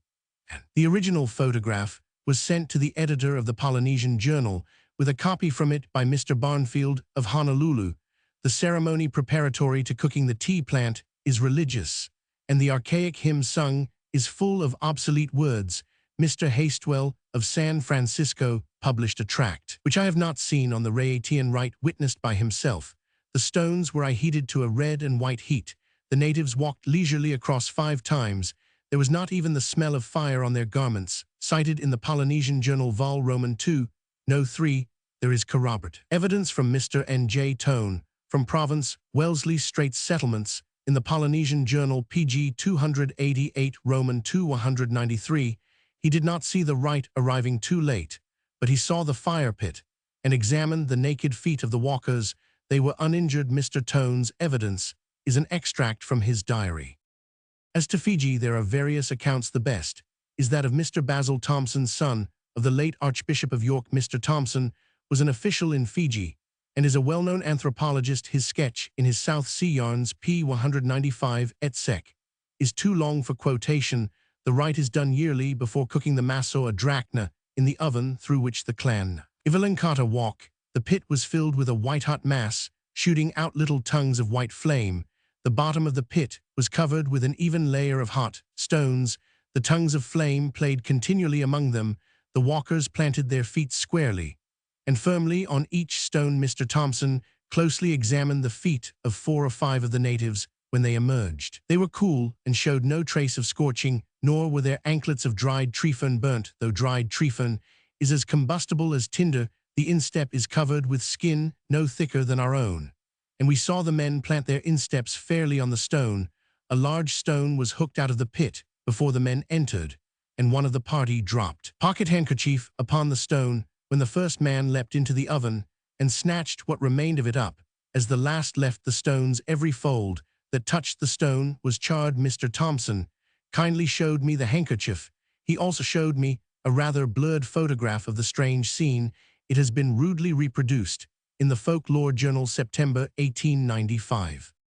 Such is part of the modern evidence for the ancient sea need. Roman 11 et seq Servius, on the passage PG 289 Pliny Hist. Nat. Roman 7 Silius Italicus Roman 5. This evidence refers to the Hiepi of Mount Soracte, a class exempted from military service by the Roman government, because, as Virgil makes Aaron's say, strong in faith, we walk through the midst of the fire and press our footsteps in the glowing mass. The Hiepi, or wolves, were perhaps originally a totem group, like the wolf totem of Tonkawa Red Indians. They had, like the Tonkawa, a rite in which they were told to behave like wolves. 14. The goddess propitiated in their firewalk was Feronia, a fire goddess Max Muller, or a lightning goddess Kuhn, or a corn goddess Manhart. Each of these scholars bases his opinion on etymology. I have merely given evidence for the antiquity-wide diffusion and actual practice of this extraordinary rite.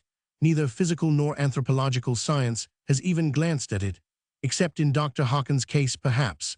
Because the facts are obviously impossible, I ought to make an exception for Sir William Crookes, but he doubtless was hallucinated or gulled by the use of asbestos, or both. Perhaps Mr. Podmore can apply these explanations to the spectators whom I have cited. For my part, I remain without a theory, like all the European observers whom I have quoted, but in my humble opinion all the usual theories, whether of collective hallucination, photographic cameras, being hallucinated of psychical causes of chemical application of leathery skin on the soles of the feet, and so on, are inadequate. There remains suggestion any hypnotist, with his patient's permission, in writing, and witnessed may try the experiment. Since this paper was written, I have seen an article Les Dompteurs du Feu on the same topic by Dr. Th. Pg 290 Pascal. 15. The first part of the essay is an extract from the Revue Théosophique Française. No date is given, but the rite described was viewed at Benares on October 26, 1898.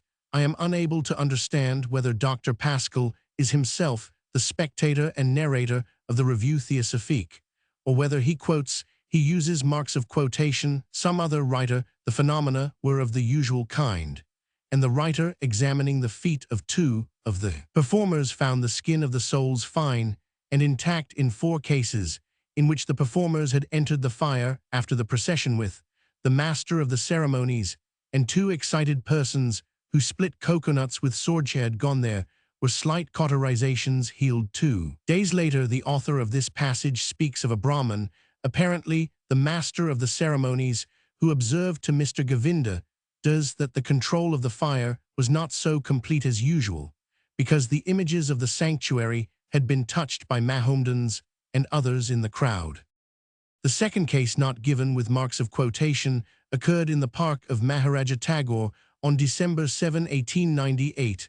A Frenchman, the son of Dr. Jovel of Paris, was present. The narrator Nous was also present, and went up, after the rite, to venture his hand in the furnace. He was warned that the Brahmin had left 10 minutes before, and that the fire had recovered its activity. The Maharaja, however, caused the ceremony to be repeated, and some minutes after all was ready. The narrator then traversed the fire barefoot at unpetty trot, a little less than 2 paces a second, as 100 yards can be run in 10 seconds.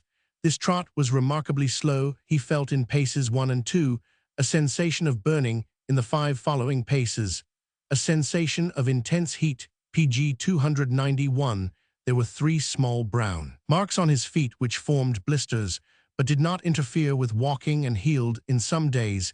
He now learned that the Brahmin's premier aide did the ceremony not quite successfully. He is convinced that but for the ceremony he would have been seriously injured. The third case was at Benares in February 1899. 3 Hindus collided and fell in. Neither they nor their clothes were burned. The author clearly regards the performers of the ceremony as able to tame considerably the destructive energy of the fire. This, of course, is the theory of the savage devotees. The ceremony was only a procession of sacred images carried in a glazed sanctuary, and words not known to the spectator were uttered by the Brahmin. Holy water was sprinkled, and a coconut was thrown into the oven. As has been said, incantations are pronounced in Fiji and elsewhere. 16. The following case is recent. It is culled from the Daily Mail, November 9, 1900. Ordeal by fire. According to the Japan Herald, on Monday last, a party of distinguished Americans, the American minister and his wife, 2 naval officers, and others attended the religious rites of the Antake Jinsha, a powerful sect of Shintoists.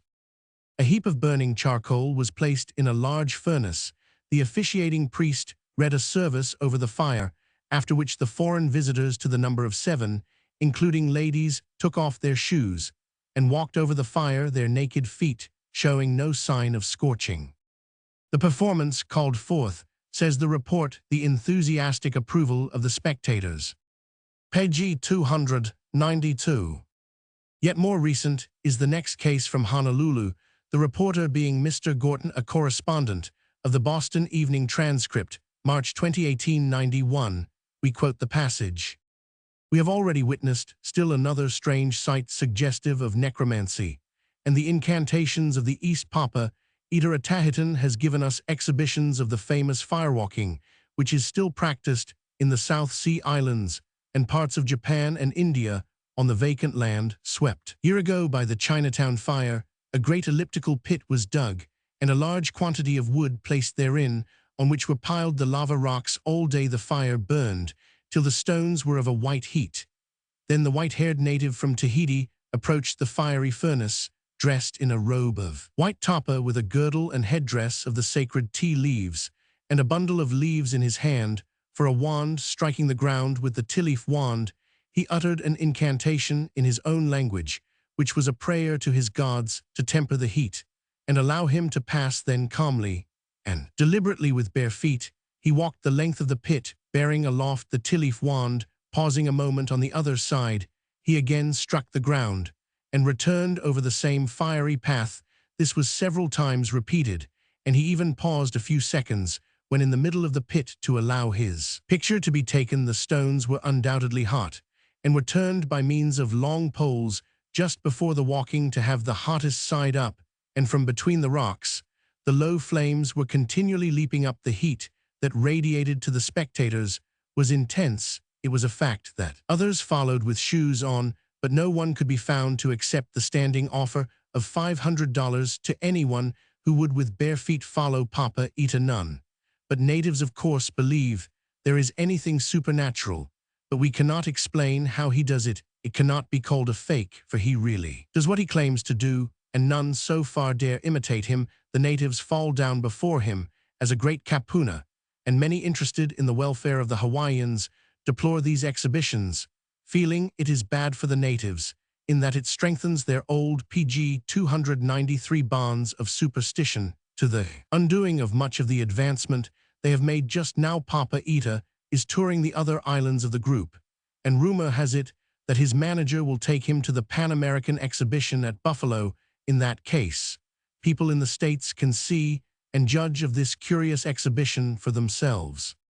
I end with the only instance forwarded from a correspondent by Mr. T.S. O'Connor of the ascertained use of an ointment to diminish the effect of the fire. Dr. Hawken and Colonel Gudgeon, as we saw, found no trace of this device, nor is it mentioned in the Japanese evidence.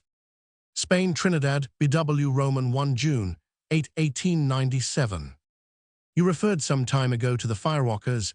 I have seen some of these gents performing quite recently, and got an explanation from a coolie customer of ours who watched the business with me. It seems they rub themselves with an oil made from the root of the tabicuch, don't know the Latin name, which has the property of producing profuse sweat, and the two combine causing an oily covering which warms very slowly and is difficult to dry up by heat. But even then it is essential that the men be good Stoics. I give the explanation for what it is worth, but saw the preparation myself, and had some of the stuff scraped off a man who was ready for the rite, put it on a piece of tin, and held it in the fire, and it certainly neither dried up nor got hot in a hurry. It is clear that this explanation does not explain several of the cases wherein no anointing is used. We can only agree with Dr. Hawken that the performances deserve the study of physiologists and physicians. The explanation of iamblichus, they walk on fire unharmed, is that the God within them does not let fire harm them. This implies that an exalted psychical condition of the performers secures their immunity, but in the cases PG 294, where Europeans bore a part, and even in Dr. Hawken's examination of the natives, there was no sign of other than the normal mental condition. As fresh evidence comes in, it is perhaps not impossible that science will interest herself in the problem.